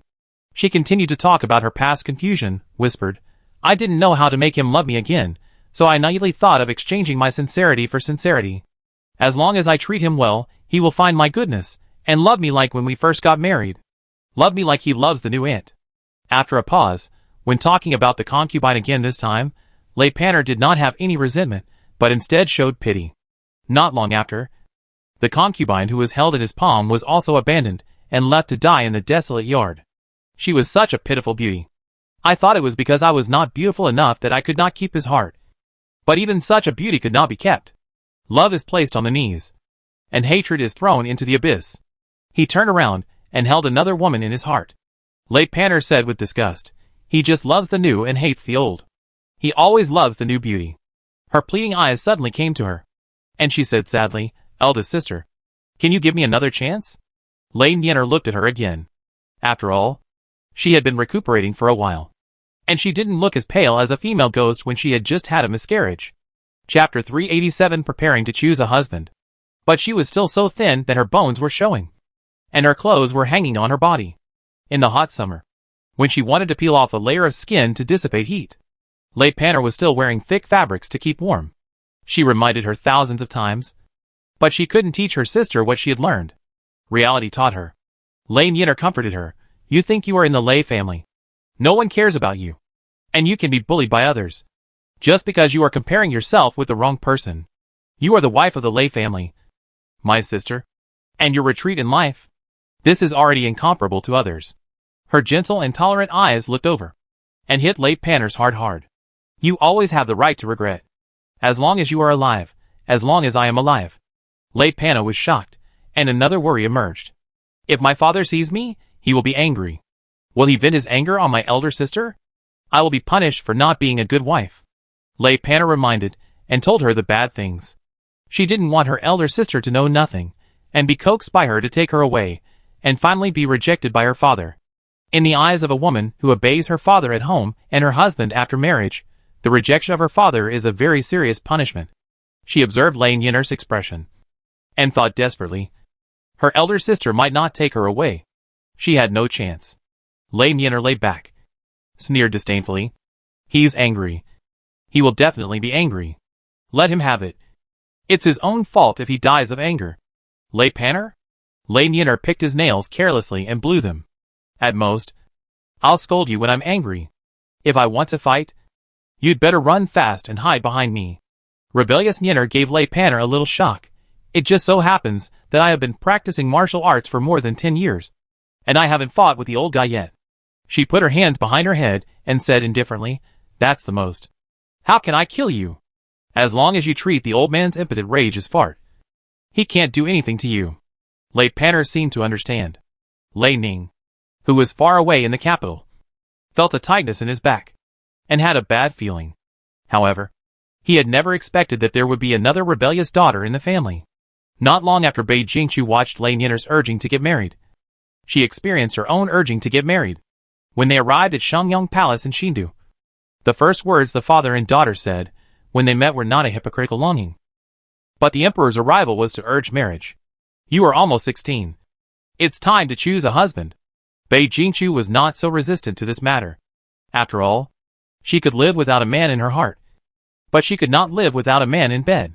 She is a little girl who obeys the law. Doesn't gamble or mess around. So what's wrong with being a little bit naughty? Bei Jingqiu believes that the troubles after marriage will not bother her. Anyone who dares to make her unhappy with those outrageous things will be sent to the cold palace. And their family really has a throne to inherit. No joke. Bei Heng is also very considerate. If you don't want to choose a principal wife, you can choose some concubines like I. Bei Jingqiu deeply agrees that the position of the queen is very important. The queen of the Yu dynasty is not just a housekeeper who presides over the harem, but a political role. The theory that the harem should not interfere in politics does not exist in Dai Viet. Like the queen mother, she can even lend a helping hand when her son rebels. Bei Jingqiu is not a scumbag. Well, she is a scumbag. Chapter 388 Granted Marriage. So the main wife cannot be chosen now. Bei Jingqiu had no objection, and the Ministry of Rights immediately received the order to select the best candidates for the prince.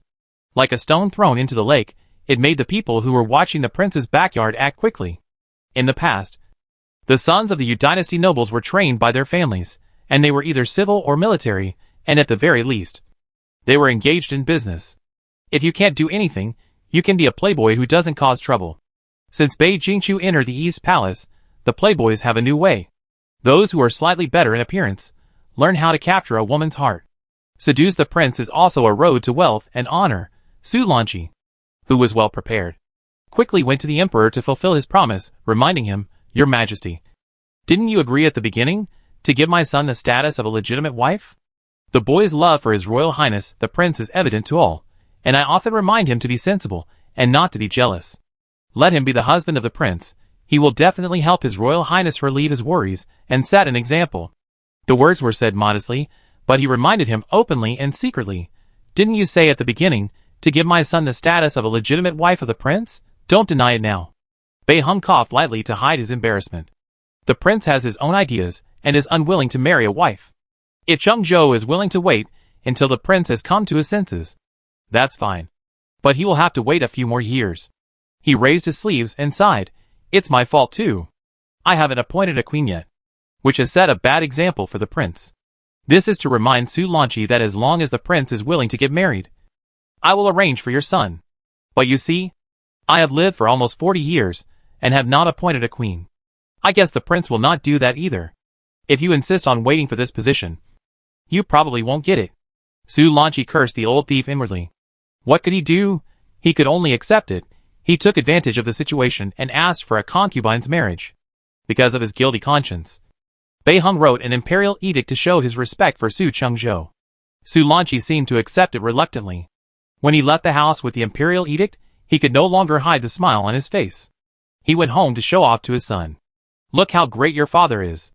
I am still looking forward to a chance to enter the East Palace, practicing etiquette and conversation at home, and asking people to help me. He has already won you a title of Chenghui, just below the main wife, like a concubine." Su Chengzhou held his face, a little discouraged. "Father is really useless. You are not the principal wife." Su Lanqi subconsciously picked up the imperial edict, wanted to hit him on the head. Halfway through the knock, he realized that it was disrespectful, put it away carefully, and knocked his son's head with his hand, said dissatisfiedly, "Hey, you little brat, how can you talk like that?" He analyzed. The principal wife is the future queen. Seeing that the prince wants to imitate your majesty, he is not planning to establish a queen. Unless you can show her your value, enough for her to give you a queen position. He said earnestly, "Your father has helped you get the highest position in the East Palace. Whether you can go further depends on your own ability. Su Lanqi is an expert in chickening children. Don't you want to be the prince's only husband?" Su Chengzhou immediately got excited. "I do." As the first man to be given a status, Bei Jingqiu had mixed feelings about Su Chengzhou. She said before, if Lao Ding dared to match her up with someone randomly, she would overturn the palace. The premise is that the husband is a chosen one. If it is Chenghui, she doesn't mind if the emperor decides on anyone. Not to mention, Bei Jingqiu herself also has intentions. But she doesn't plan to let him go through the back door as soon as he arrives. Su Chengzhou is more like a fish in water in the East Palace. And he vows to build good relationships with everyone from top to bottom every day. Sometimes he even squeezes Jiang Longshou's seat openly, and sits next to Bei Jingqiu. Facing Jiang Longzhou's questioning, he said confidently, "I am your highness's man. Jiang Longzhou, Shinjin." If it wasn't in front of the prince, he would have punched this man in the face. Bei Huan couldn't stand his boasting, so she slapped a stack of account books in front of him. She crossed her arms and raised her chin. "Hey, these are all the chores of the East Palace. As a man, do you want to share some of the responsibilities in advance?" Su Chumo was scared. Chapter 389 Green Tea. The news that Bei Jingqiu was not going to choose a husband for the main wife also spread along with the selection. Many people who were eyeing the position of the prince's husband sighed. When the grandson of the Shangshu Ling heard the news, he exclaimed, "What? A concubine?" He said to his father in disbelief, "It's fine if you want me to serve a woman, but you actually plan to choose a concubine. Wouldn't I have to compete with other men in the harem? That's impossible." Since Yu Daoan committed the crime of having an affair with a palace maid, he was not allowed to enter the officialdom. After returning home, he still had to face the misunderstanding that his lover's sister had become his biological sister every day. So he quickly arranged a marriage, and put all his hopes for the rest of his life on his children. The others were still young, and could not be relied on for the time being. Fortunately, the oldest Yu Banshan had a good appearance. As the grandson of the Shangshu Ling, he was also arrogant, and had been praised since he was a child. Now he heard that the prince was going to choose a concubine, and he immediately refused to accept the position of the prince's husband. He refused to accept it, and he had no choice but to refuse to accept it. But the old-fashioned ones, such as Chao Nong, the minister of the imperial court, went to the court to raise their opinions. "Your Majesty, since ancient times, there has never been a reason for a woman to have multiple husbands. Even when the princess chooses a favorite, it has never been brought to the table. By then, men can have 3 wives and 4 concubines, and women can have more than one husband. Wouldn't the world be in chaos? What if noble women follow suit starting with the crown prince, without the emperor and Bei Jingqiu saying anything?" Su Lanqi retorted, "The succession of the royal heir is the most important. When the crown prince is not yet born, we are all urging your majesty to recruit concubines and have more than one child. If the man chosen is not fertile, wouldn't it be a waste of the crown prince's time?" Chao Nong felt it was even more absurd. "Then the father of the child cannot be identified?" The Minister of Works said calmly, "Why should we identify it? All you need to know is that no matter who the father is, the child is of royal blood." Minister Chao wanted to find an ally, and turned around to look. The people who had been indignant with him a few days ago, criticizing the prince's choice of concubines as not in line with women's ethics, and not following women's rules, all turned their eyes away. He was left standing alone in the center of the hall, accepting the scrutiny of the emperor and the prince. "Damn it, they are all traitors," the emperor asked. "What objections do you have, Mr. Chao?" Chao Nong silently retreated to his team. "This is not called cowardice, it's called following one's heart. Stupid people are still questioning, while smart people have already shown their talents." After a job report, Jiang Longzhou did not leave immediately, but asked a question off topic. "Your Highness, what are you going to choose in the talent show?" Bei Jingqiu showed some patience and waved at him. The boy slowly moved over, very obedient. As expected, the more beautiful things are, the more dangerous they are. Maybe people's bad nature is to like excitement. Since you want to choose excitement, then go all the way. But this time, she is in a completely dominant position, so she doesn't have to worry about getting into any physical or mental abuse. Every time the boy appeared in front of her, he would dress himself up neatly, and have a faint and elegant fragrance. Bei Jingqiu always felt that he was seducing her all the time. If the roles were reversed, she would be the abusive woman. The eyes of the bullied person should be red, covered with a layer of thick or thin mist. Tears look best before they gather into water drops, washing a pair of eyes into a clear and bright appearance. He slowly moved over with small steps, and also moved to a place and squatted down, like a harmless big dog. Every move seemed like a carefully planned scheme. Bei Jingqiu thought distractedly.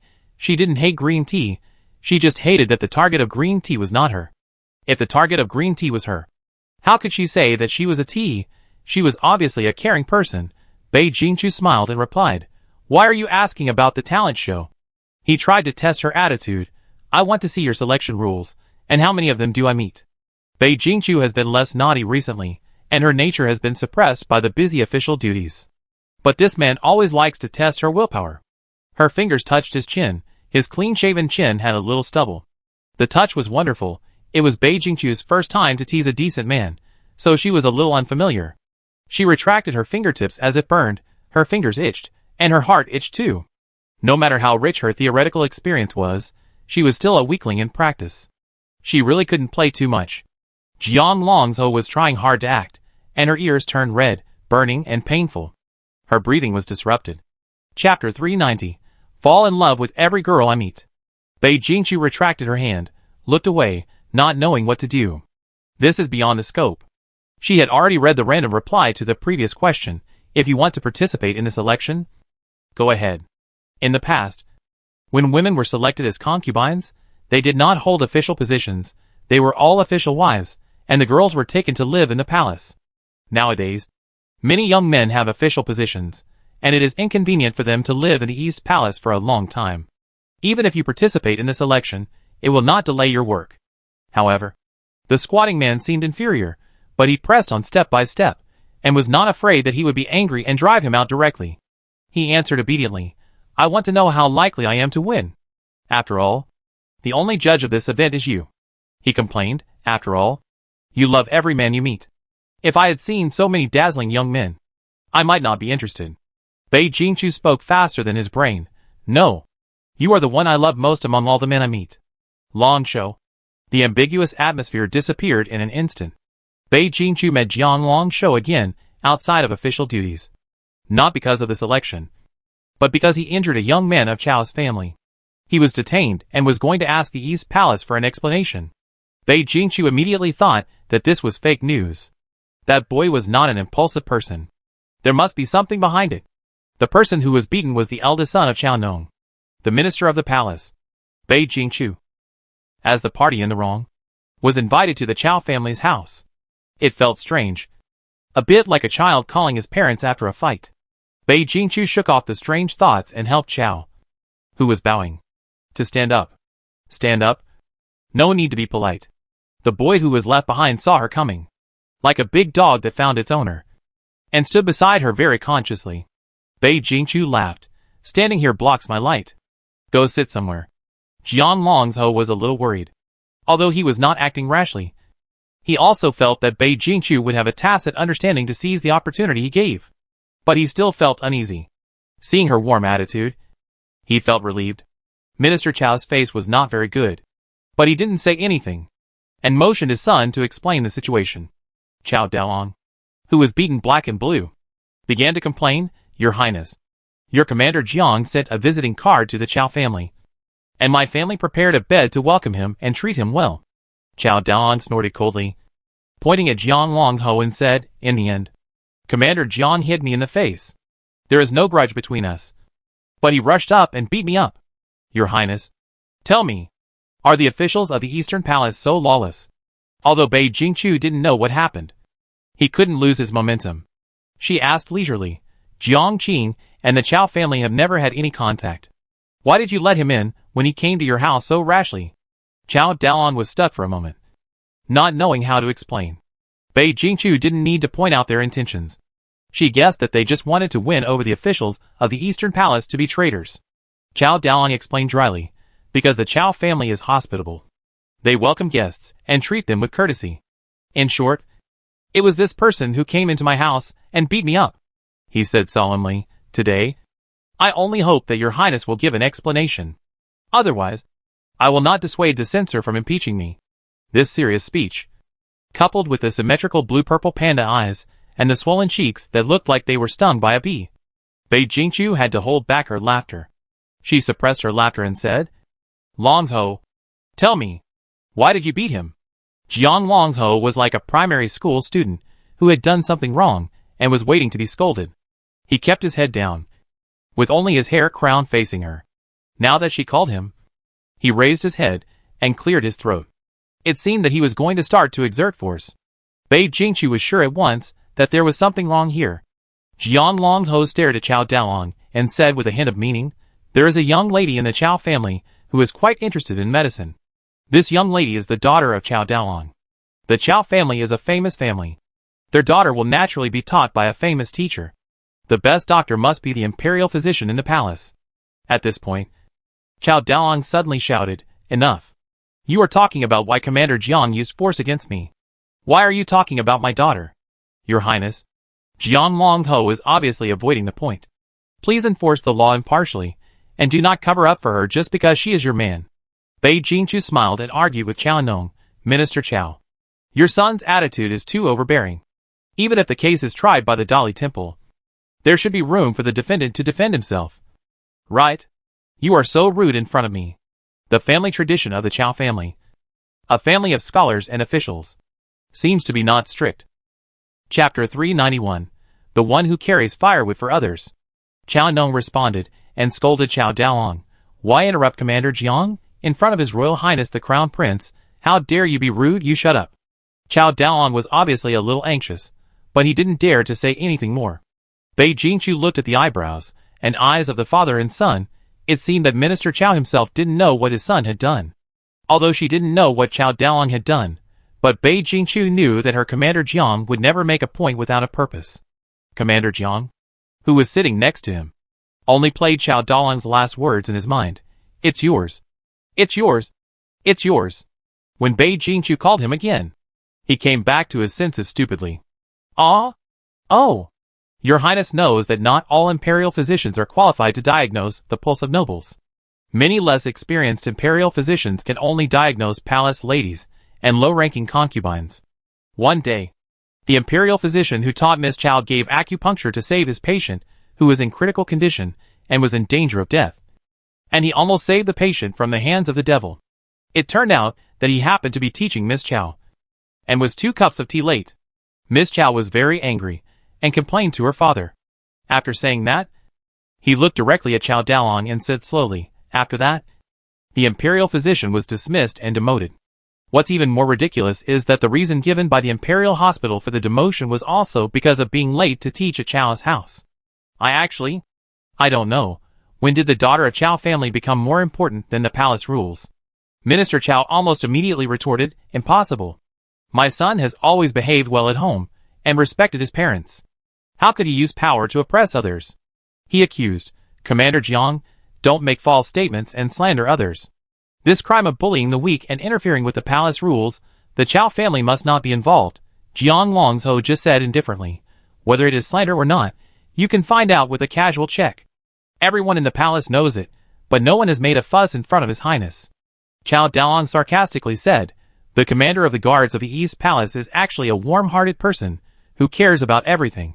The affairs of the Imperial Hospital should not be your responsibility." Jiang Longzhou nodded. "It is true that public affairs are not my responsibility, but this is a private matter. Unfortunately, my adoptive father is the chief eunuch in front of the emperor, and some of my childhood friends work in the palace. The doctor saved one of my friends, but was exiled for it, and I am really angry." He stared into Bei Jingchu's eyes, and said with a smile, "Your Highness is a person who clearly distinguishes between public and private affairs. I had a dispute with someone over a private matter, and Your Highness should not punish me for a public matter." Chao Daolong said angrily, "Who knows whether you are doing it for a private matter, or—" "Enough, shut up." Chao Shizhong interrupted him. Bei Jingchu turned slightly to Chao Nong and said, "I will check whether this is true or not. Jiang Longzhou had a private fight, and the Chao family can sue Jing Xiaoyin, punish him, or demand compensation.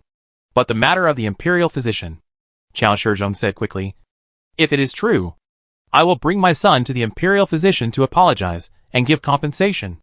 Your Highness is busy with such unimportant matters, so please don't worry too much. I will handle it." Bei Jingchu asked back, "Is it unimportant?" Chao Shizhong still remembers that when the late emperor wanted to reform the accumulated malpractices, you were the first person to support the decree, always rushing to the front and devoting yourself to it. Then, he couldn't stand the pressure from the ministers, and pushed you out as a shield, and exiled you. Chao Shizhong froze. Bei Jingchu pointed her fingertips on the ebony tea table and helped him recall, "Until your majesty was wise. You were called back and given the position of minister of the court. What did you do wrong back then? You just fulfilled your duties. But because it was unimportant, you became an abandoned child."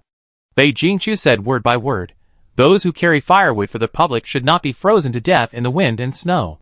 She stood up. "It is Commander Zhang's turn to guard the East Palace today. I will take him back."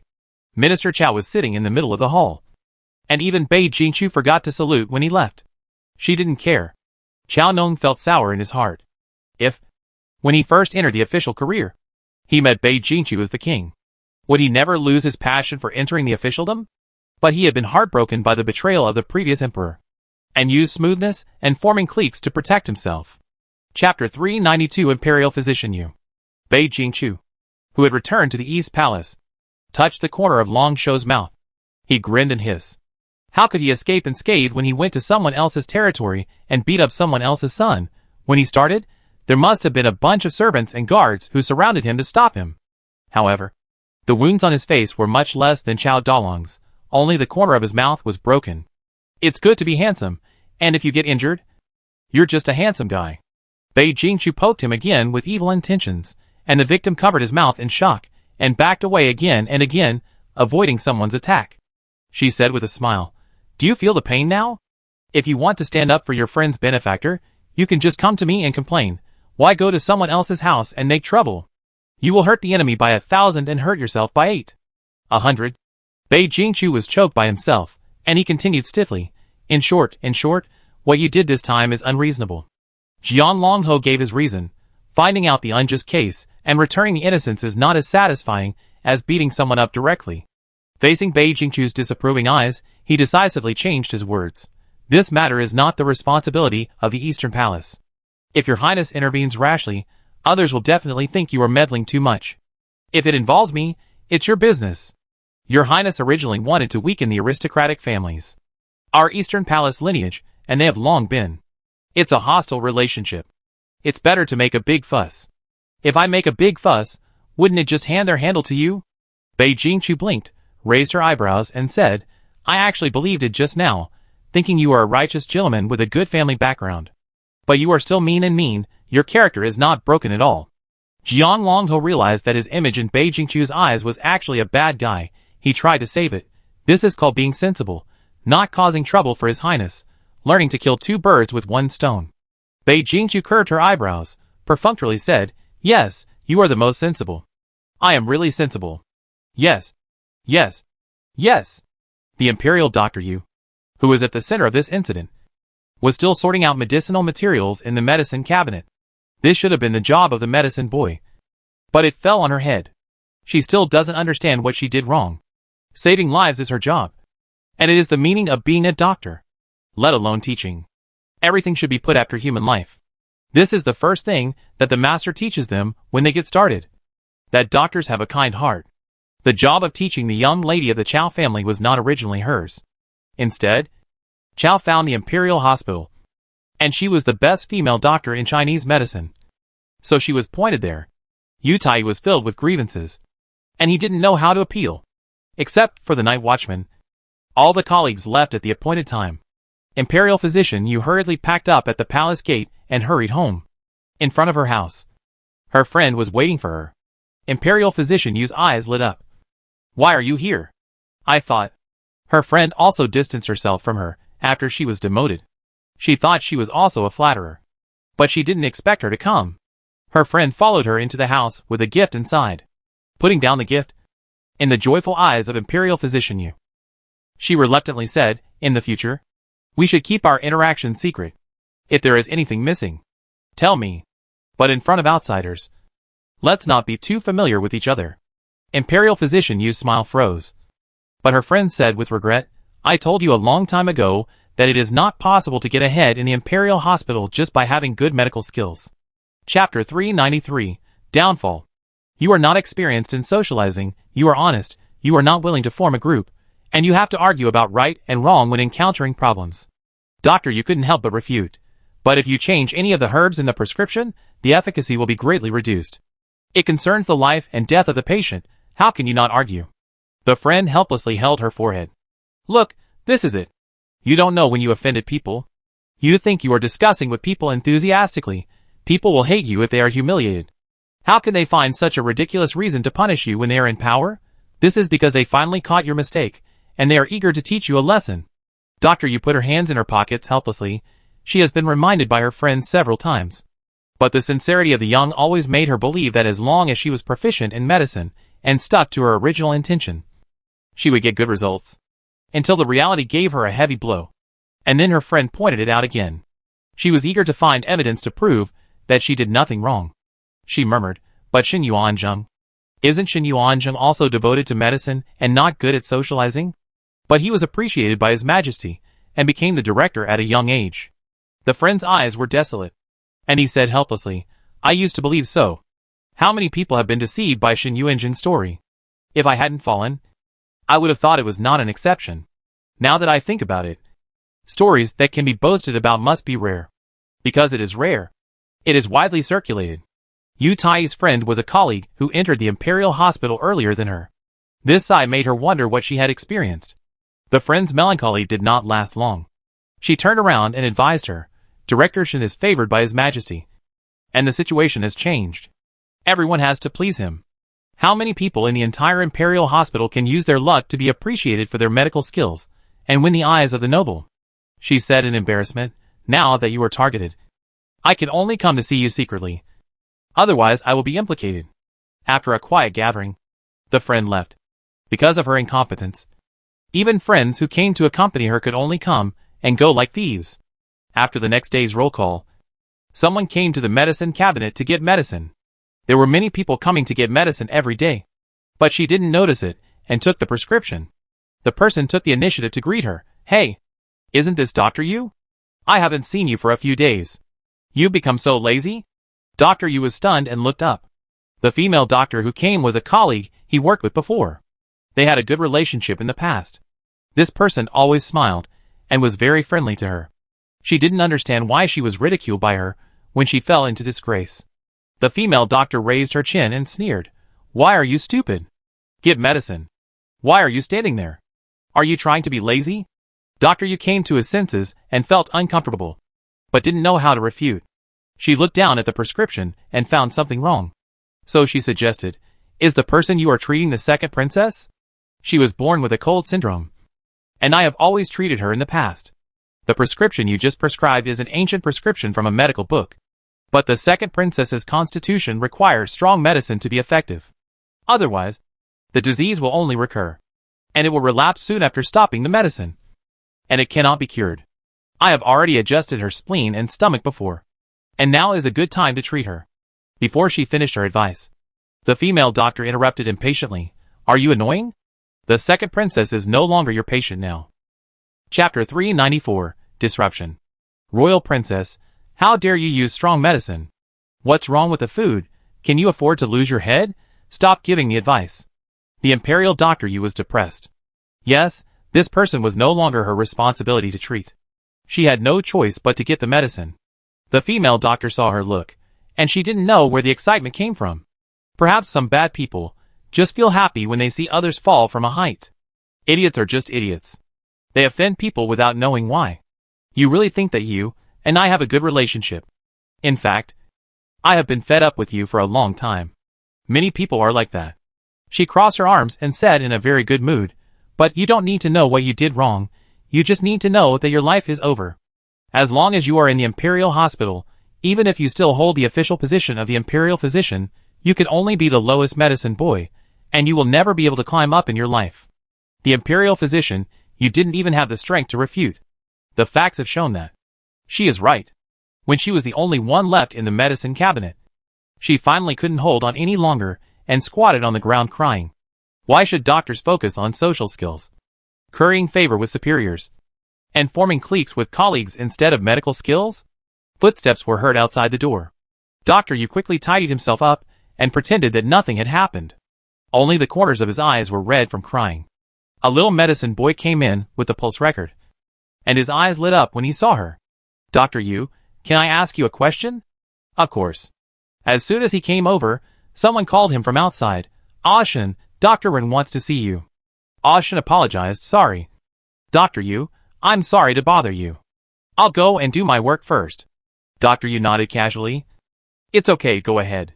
As soon as he went out, he walked in the direction of Dr. Ren. His companion stopped him. Come back, Dr. Ren didn't call you. Shen's eyes widened, and asked his companion, Why did you lie to me?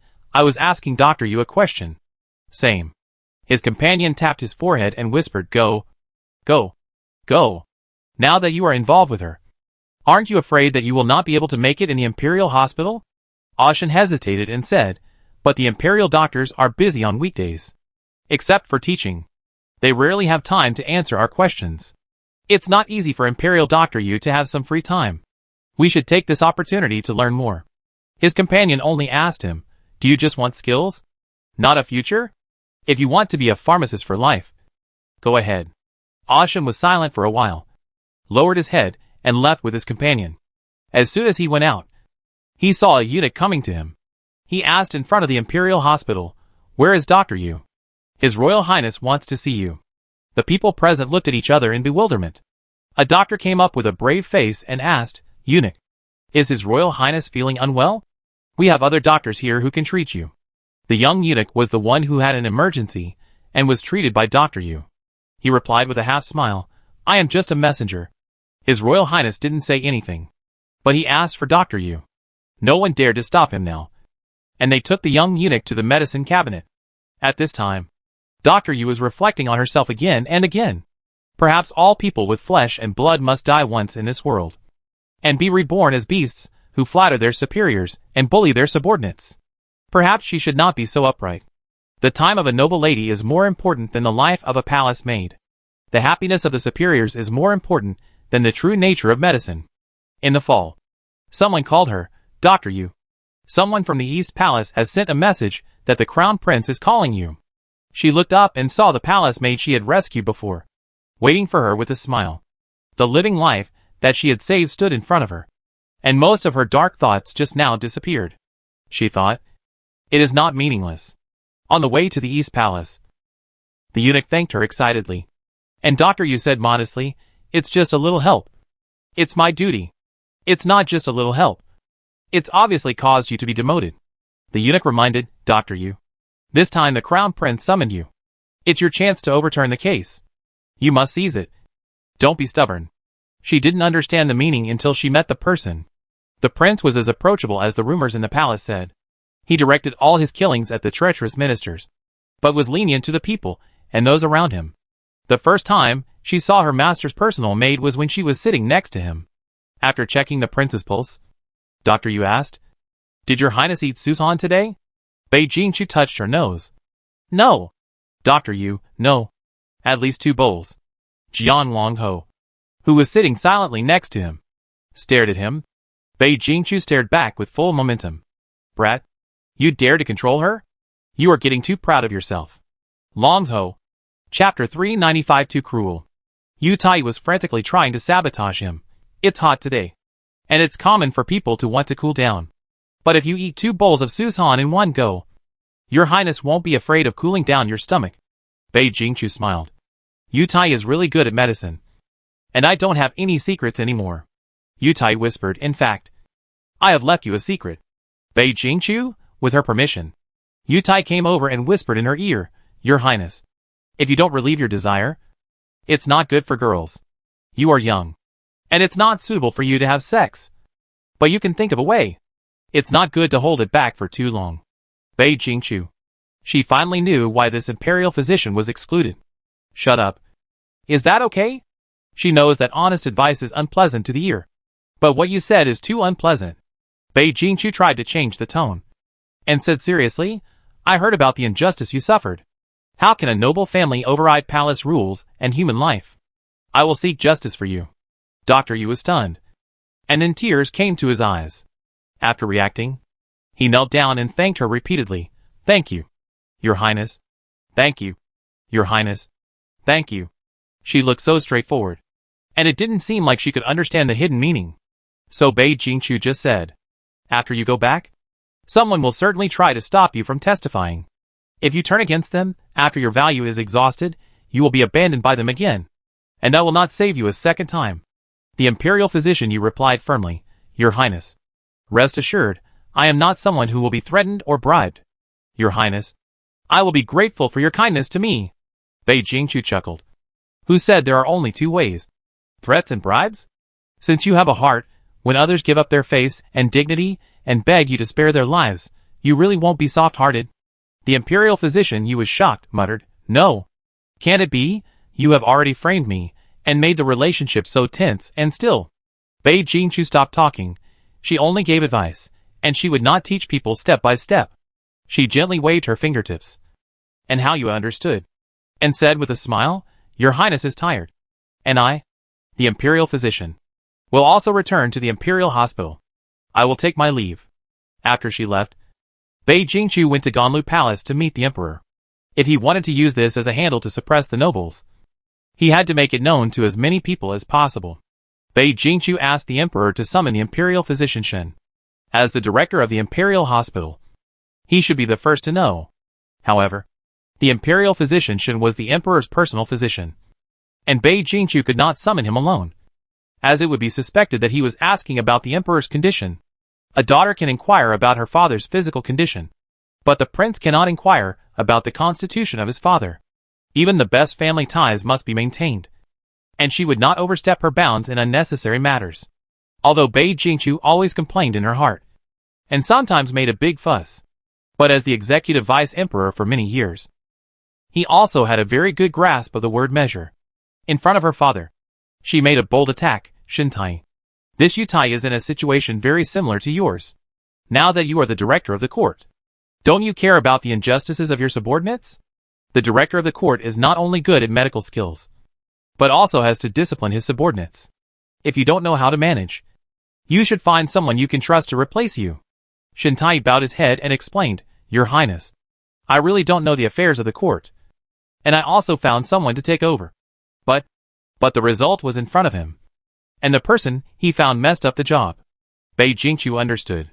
As the emperor's confidant, she did not believe that Dr. Shen would abuse his power to curry favor with the nobles, when he knew that both of them were suppressing the nobles. Bei Jingqiu saw that I did not say anything. So she continued, I don't want to hear your explanation.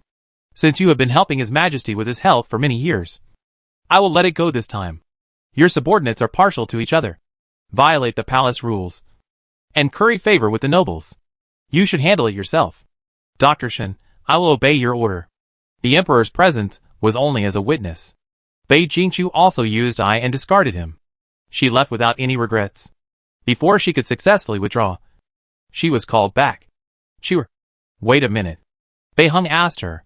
The Su family boy gave you the title of Chenghui after all. He is your bedmate, and in the future, he will also serve as an official of the Eastern Palace. Would it be inconvenient? Bei Jingqiu began to think about this problem. Da Yue did not strictly prohibit the harem from interfering in politics. This was tacitly agreed, but exceptions could be made in special circumstances. Now that her subordinates and harems have been colliding, it is a problem worth considering. Bei Jingqiu thought for a long time, and asked a question. Let's take a step back. Can't you continue to work for me after you get out of bed? Bei Heng. Too cruel. This tyrant is not so vicious when exploiting people. Chapter 396 Investigation. Dr. Yu returned to the Imperial Hospital, and was stopped by the second princess's female doctor as soon as he entered. She subconsciously thought she was being targeted again. But the person changed his appearance again, and was extremely flattering with a shameless face. Dr. Yu was actually personally named by His Royal Highness the Crown Prince, and his reputation for superb medical skills has spread far and wide. You have a bright future. Although the female doctor was also a qualified doctor to treat the princess, the second princess did not take special care of her, and she could replace her with anyone else. Someone who was personally selected by the master must have caught his eye, and he might become his confidant in the future. And that person is the Crown Prince, second only to His Majesty, and above all others. It can be said that if Imperial Dr. Yu seized this opportunity, his position in the Imperial Hospital would be second only to Imperial Dr. Shen in the future. The female doctor couldn't help but regret that she was too quick to add insult to injury. She couldn't wait to step forward and vent her anger when her annoying colleague, whom she couldn't stand and couldn't get rid of, was stepped on. Who would have thought that after offending the nobles, she could climb onto the prince's ship? Dr. Yu felt complicated. His face became too natural, as if nothing had happened. However, Dr. Yu was not old and forgetful. Her arrogance yesterday was still vivid in his mind. The female doctor smiled and tried to get close to him. Dr. Yu, when you become successful in the future, please don't forget us old friends. I was in a bad mood a few days ago, and I had a few quarrels with you. After I went back, I couldn't sleep. I was waiting to meet you today to find a chance to apologize to you. We have been colleagues for many years, You can't be so petty and hold a grudge against my few unintentional words. As she said this, she came up to Dr. Yu intimately and wanted to hold his hand. Dr. Yu dodged in panic and kindly advised her, don't pretend. It's not good for your health to hold back your anger. After saying that, Dr. Yu realized that her occupational disease had come back. She felt that she was really kind, and the person opposite her didn't know why. And her face became even uglier. The female doctor wanted to say something, but was interrupted by the imperial physician who came out from behind. Is Dr. Yu back? What are you talking about in the hot sun? Come in quickly. Dr. Yu had never seen the imperial physician so kind. He always looked down on people as he managed the imperial hospital for the director. The chief physician enthusiastically welcomed her in and pushed the female physician aside. As he walked, he said, Dr. Yu, in the previous incident, Chow put pressure on the imperial hospital, and I had no choice but to wrong you. I thought that after the storm has passed, I would recommend you to the position of medical supervisor as compensation for your humiliation during this period. It seems that it is almost time, and you have finally gotten your reward. In order to protect you, I have put in a lot of effort. Do you know, Dr. Yu, this is really a case of turning black into white. And a smooth talker. She was just upright, not stupid. If nothing had happened, and the imperial physician suddenly came to tell her this, she would have believed it. But she had just returned from the Eastern Palace. Besides, if he really wanted to protect her, why didn't he tell her at the beginning, making her doubt her life for several days? You, the imperial physician, felt the majesty of the crown prince for the first time. Just a summons made her situation change drastically. She shook her head and perfunctorily replied to the imperial physician's warning, I know. She turned around and told the crown prince the next time she checked his pulse. Bei Jingqiu didn't care about the tricks of the chief physician and the noble families. She was just very satisfied with the appreciation of Yutai. The people in the Eastern Palace took advantage of the fact that Yutai was punished for offending the nobles to severely report Chao Daoang in front of the emperor. And the emperor directly dismissed him from his post. But Bei Jingqiu's purpose was not limited to this. He reported, Your Majesty, the children of the Chao family are domineering by relying on their own prestige, trampling personal grudges above the laws and palace rules. I have heard of other cases of bullying men and women, but I just have no evidence. Why don't you investigate it thoroughly this time, and give an explanation to those subjects who have been bullied? The hearts of the noble ministers present were about to jump to their throats, but no one spoke out to stop them. They had already gained experience in stopping them in the past 10 years. The prince has always been asked by His Majesty to approve things. This time is no exception. After the court session, the aristocratic officials went home and checked all the good things their children had done. They would make amends if possible, and apologize if possible. But not everything can be redeemed. So Bei Jingqiu caught their tails. Those who were beheaded were beheaded. Those who were dismissed, and the vacant positions were replaced by those who supported the East Palace. If someone reported this to the emperor, they would be taught a lesson. All the people in the world are the emperor's subjects. They are all the emperor's subjects. Why do you say that you are the prince's people? Do you have any evil intentions? The subject who complained. Chapter 397. It's so good. Before the instigator of the imperial hospital was liquidated, the imperial physician chief had predicted his future. When he went to see imperial physician Yu this time, he could no longer put on the airs of, I torture you for your own good, don't be ungrateful. He sent a gift to please her. But it didn't work. No matter how precious the gift was, the recipient didn't know the value of it. What jadeite and Hitian jade were sent? I thought they were just beautiful stones. Forgive imperial physician Yu for being bribed for the first time and having no experience. She refused the other party's bribery and responded with a set of Tang monk-style chanting, advising the other party not to go astray. The doctor who was advised, You are sick. After a few days, perhaps because of the sense of urgency, the doctor knelt down after failing to threaten and bribe. He begged with tears, Dr. Yu, for the sake of our colleagues, please have mercy. Can you convey my repentance to His Royal Highness the Crown Prince? In the future, I will treat you with courtesy and support you to the utmost. She cried so pitifully that Dr. Yu almost softened her heart. She was a kind person to begin with, if she didn't bear grudges. Unfortunately, kindness and bearing grudges are not contradictory. She just felt good. Even if the chief physician gave up his dignity and begged on his knees, he couldn't erase what he had done. When Bei Jingqiu was free, he directly removed his position and replaced him with his new recruit, that is, the Imperial Physician Yu. When the Imperial Physician Yu was giving Bei Jingqiu acupuncture, he said this matter with trepidation. Your Highness's love and respect, I am grateful to you. But I jumped 3 levels and became the chief physician. My qualifications are too shallow, and several medical supervisors are not convinced. They are all respected elders, waiting for the chief physician to step down so that one of them can take the position, but I, a junior, cut in line. They said that your Highness appointed people based on personal connections, and that you were unfair. Bei Jingqiu just took it as a joke. Divine Gold made her smile inexplicably. She asked back, so do you feel that you are not worthy of the position? Yu Yicheng shook his head. I think I am. That's it. I don't appoint people based on personal connections randomly. I didn't make you a royal physician. The position of Zhongshu Ling, but I gave my confidants the greatest power as much as possible. You are all capable of doing it. The jealous people are just not capable of being my confidants. If they become people in the East Palace, get benefits, do you think they will scold me? Yu Yicheng prescribed ointment for Bei Jingqiu again, and instructed Xiang Haoyue, it's best to apply the ointment to your wrist and waist while it's hot. She sighed, in fact. The best advice is that your Highness approves less official business. Don't let your wrist bear too much, and give up martial arts training, so that your waist injury can be completely rested. After that, she changed the subject. But I know. I can only think about it. It's impossible. Bei Jingqiu, it's okay to know it's impossible. Please leave. Imperial Physician Yu left with regret. The patient was disobedient. But she had no choice. If she could make the patient obey her, tomorrow His Majesty would have to suspect whether she was a spy sent by the enemy country. Alas! The Imperial Physician sighed. Life is not easy. As he sighed, Yu Yicheng left and heard the excited voice coming from the corner of the palace. Ah! It's so good. She is an upright and downtrodden Imperial Physician. She is the Crown Prince who is high above and has great power. Chapter 398 Queen Mother's Birthday.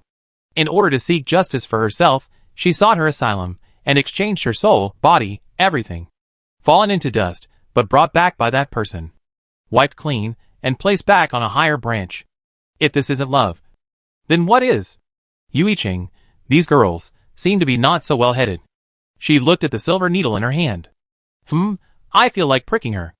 After moving into the new capital, Lane Yinner was very busy. Bei Jingqiu is a prince who knows how to read people's faces. No matter how majestic he is at ordinary times, he dare not speak loudly when others are busy.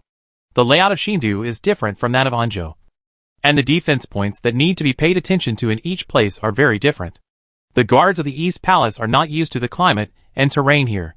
The Imperial Guards on the Emperor's side are better, but they are not as comfortable as in Anzhou. In addition, it is the hottest time of midsummer, and the people headed by the Emperor are preparing to move to the temporary palace to escape the heat. In order to ensure their safety, the pressure of patrol is even greater. The palace is cool. Bei Jingqiu wears a long-sleeved shirt, and she won't sweat even if she wraps herself up tightly. The premise is to sit still. But Jiang Longho, Lane Yinner and others patrol every day, and they are always sweating. This is the time when I envy civil servants the most. Lane Yinner complained to Bei Jingqiu, you and His Majesty have offended the nobles so much. I kill a wave of assassins every few days. And I kill a wave of assassins every few days. I am so tired. Now I can kill people more skillfully than the butchers in the market. I am familiar with how to use every instrument of torture in the torture room. She sighed, Xiao Chu Chu. You are really hateful. Bei Jingqiu patted her shoulder and began to brainwash her. This is the meaning of your position. Think about it.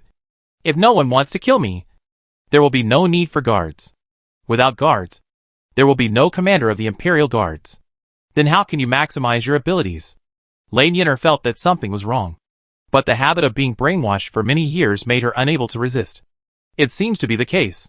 Bei Jingqiu also knew that if she snatched benefits from others, she would easily lose her life. In recent months, she has been living in the palace, not stepping out of the palace gate. If it is not necessary, she will not even go out of the East Palace until the storm is over. It's just that the Queen Mother's birthday is approaching, and she can't hide for long. This year is the Queen Mother's 50th birthday. When Bei Jingqiu went to pay her respects, she counted with her fingers and found a point. Father is almost 37 years old, and grandmother is 50 this year. So, Bei Jingqiu was horrified. grandmother gave birth to father when she was less than 14 years old. The queen mother glanced at her strangely. 14 years old is the age to have children. She pinched Bei Jingchu's soft cheek and said lovingly, "Not all women's bodies are valuable. If a concubine dies of dystocia, you can remarry. The princess's bodies need to be taken good care of. So you don't have to worry. Chu-Chu is still a child." This is what Bei Jingchu likes to hear, the crown prince, who is cold and frosty outside, hugs grandmother's arms and acts like a baby. The queen mother of the Yu dynasty celebrated her 50th birthday. The surrounding vassal states took this opportunity to submit letters of credence to the emperor to celebrate her birthday. Bei Heng approved some of the states with acceptable national strength and allowed them to meet the emperor. It is not necessary to guess that the purpose of the vassal states to meet the emperor was to show friendship, or even to submit to the emperor as a vassal state. There are conditions for becoming a vassal state of the Yu dynasty. Some small states have territories that are not as large as the fiefdom of Bei Huan's father, and some are even smaller than the larger counties. Bei Heng simply ignored them, and did not take the tiny country seriously at all. Chapter 399 Sinluo. Sinluo was one of the vassal states of the Yu dynasty, and sent a prince to the great Yu dynasty to pay homage. The little prince was very curious. He thought that the officials of the Ministry of Rites could not understand Sinluo's language, and mumbled to his own ritual officer in the back, "I heard that the crown prince of the Yu dynasty is a bastard girl. In our Sinluo, except for the royal family, bastards are slaves, not even worthy of calling father. Even those brothers can only bow down in front of the crown prince, and dare not cross the distinction between legitimate and illegitimate. Let's not talk about the issue of gender if it is not a legitimate child. It will not be able to convince the public. Why didn't the king of Yu record his female crown princess under the name of the queen? At least it can be a pretense," he said without stopping his voice. The ceremonial officer also replied to him, "Your Highness, mixed blood cannot be changed by name. You are the prince born of the queen, and the brother of the crown prince from the same mother. Other princes and princesses are naturally no match for you." The prince was coaxed to feel comfortable all over. The proudest thing in his life was that he crawled out of the queen's belly and became the most beloved youngest son of the king of Silla. Except for the crown prince, other brothers and sisters were not as noble as him. The concept of legitimacy and illegitimate children in Silla is engraved in the bones. They discussed recklessly. The official of the Ministry of Rites smiled and turned back, and replied in fluent Sinlo language, "In our great Viet, only when breeding dogs do we care about the bloodline of the other party."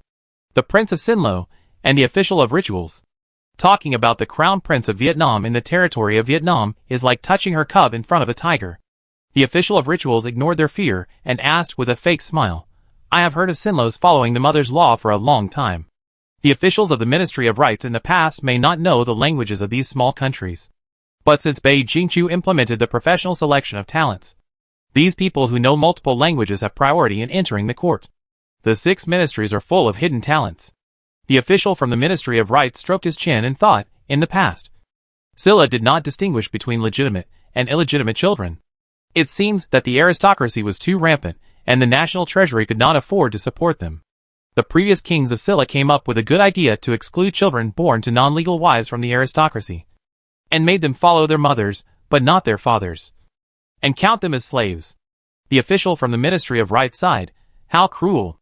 They abuse their own children to save money. The fundamental reason is that they are incompetent. It's obviously because the father is too poor.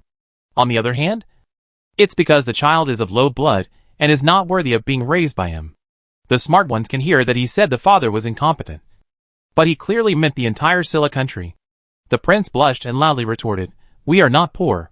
The official from the Ministry of Rites looked him up and down, and said in a flattering manner, "The fabric of the clothes you are wearing must be the most luxurious in Silla." "Right." The prince began to be proud. After all, he came to pay homage to the superior country. The king of Silla gave him their best clothes to show the other vassal states the wealth of Silla. The official from the Ministry of Rites changed the subject. "What a pity. This kind of material is kept in the royal storehouse, and is rewarded to slaves. It can't be worn by princesses and princes at all." The Prince of Silla looked at the satin on his body with a doubtful expression. He believed the words of the official from the Ministry of Rites. Along the way, he was dazzled by the wealth of the Yu dynasty. Their Silla capital was not as prosperous as a county. The post house in the capital of the Yu dynasty was more comfortable than their palace, but the place was a little narrow. Chapter 400, All nations came to pay tribute. Not to mention the delicious food and shops along the way. The heavy armor worn by the soldiers guarding the city made the unscrupulous people tremble, and the strange tubular weapons in their hands. So when he spoke ill of others behind their backs, he dared only speak quietly in his own country's language. Unexpectedly, he was embarrassed to be exposed. The prince had not seen the royal children of the Yu dynasty, and had never made a real comparison. He naively thought that if he used all his skills, there would always be room for competition. The officials of the Ministry of Rights did not care about the mental health of other princes, and continued to add, "Don't worry, Prince. Daiwei is vast and rich in resources, and has strong financial resources. It will never fall to the point of degrading illegitimate children to save household expenses." Since he was born, Prince Silla has been told that legitimate children are noble, and illegitimate children, if not in the royal family, are slaves. So his illegitimate brothers and sisters can also be considered his slaves. But no one has ever told him that the reason for all this is that his country is too poor and too stingy. He had never felt that his country was poor, as he lived a rich life. Until he came to Dai Viet and saw the world, they were indeed poor. The only sense of superiority he had was gone. It was impossible for Bei Hung to receive the envoys. Tuning had been destroyed. No country had the nerve to let the emperor of Dai Viet receive him in person. At most, he could show up at a state banquet, no more. This matter was assigned to Bei Jingqiu. Bei Jingqiu firmly believed in one sentence: if you can't lead a team, you can only work alone until you die. She easily pulled out all her brothers and sisters to share the burden. The crown prince met the crown prince, the prince met the princess. Or met the prince, the ceremonial officer met the ceremonial officer, very fair. The job of meeting the Silla prince fell on Bei Jingyu. As soon as they met, he noticed the difference. He had never seen the fabric worn by the prince of Yu dynasty, but it looked very gorgeous, even dreamy. Bei Jingyu felt uncomfortable under his gaze, and touched his collar. His clothes were all based on the aesthetics of concubine like gorgeous and rich styles, even gorgeous to the point of exaggeration. But it can't be said to be the aesthetic of a nouveau riche, because the combination is very harmonious, and it can immediately impact people's sight. She herself is also a gorgeous beauty, and with such decorative clothes, she compliments herself, and the person compliments the clothes, which complement each other. When Bei Jingyu was a child, his elder sister teased him, "Little you are a flashy baby." After a round of greetings, Prince Xinluo felt even more inferior. He thought that the prince of the Yu dynasty was so noble, and his temper must be more difficult to mess with than his. Unexpectedly, the other party was humble and polite. The etiquette officer said that there was a word in the Yu dynasty, a modest gentleman. It is used to describe people like Bei Jingyu. After the meeting, Bei Jingyu was about to say, "Let them go back to the inn to rest." The attendant on the side whispered in his ear, "Your Highness, there are too many people coming this time. It is originally a new capital. The Ministry of Works is focusing on building the Imperial Palace and the temporary palace first. The inn was only half built in time, the rest is not habitable. It is said that when it was built, it was expanded according to the number of people who came to the court in the past. But I didn't expect that this time all the countries came to the court. Those who had no intersection with us before all submitted letters of credence. There are not enough accommodation." Bei Jingyu raised a small proud smile at the corner of his mouth, "Because our Dai Viet is too powerful." Then my elder sister Bingming. The attendant advised, "Your Highness, this is your first time to deal with government affairs. If you don't rely on the prince, you can solve it yourself. Maybe His Majesty will look at you with a higher regard." Chapter 401 Poor Little Chu. The attendant advised, "Your Highness, this is your first time dealing with government affairs. If you do not rely on the crown prince, you can solve it yourself. Maybe His Majesty will look at you with a higher regard." Bei Jingyu paused. He knew that he could not compare with his elder sister. She was the most dazzling sun in Great Yu. Since she came into this world, she has firmly suppressed the light of others. The little light of the stars, and the moon can only show its brilliance in the night sky, in the gap between the setting sun. It's not that I haven't been jealous before. From being dissatisfied to being discouraged, it is a fast but difficult process. If there weren't many normal people in Hong Wengwen, Bei Jingyu would have thought he was a waste.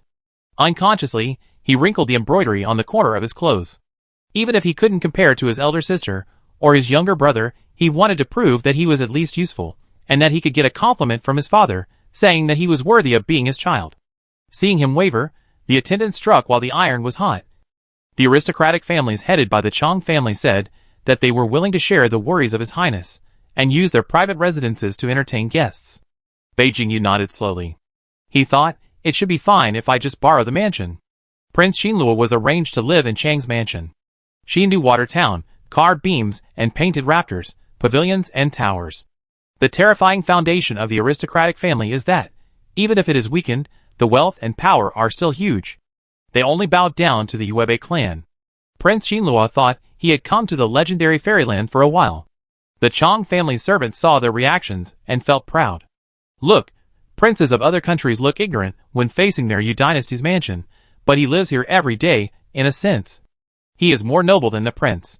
The group of people didn't know that their embarrassing appearance was being seen. And they didn't care about their image. They were dazzled by the beautiful scenery in front of them. They just regretted that their eyes were not enough. And they couldn't see it all. Prince Silla asked a gibberish. The accompanying etiquette officer translated, "Is this the palace of Dai Viet?" It turns out that only a rich country can build such a palace.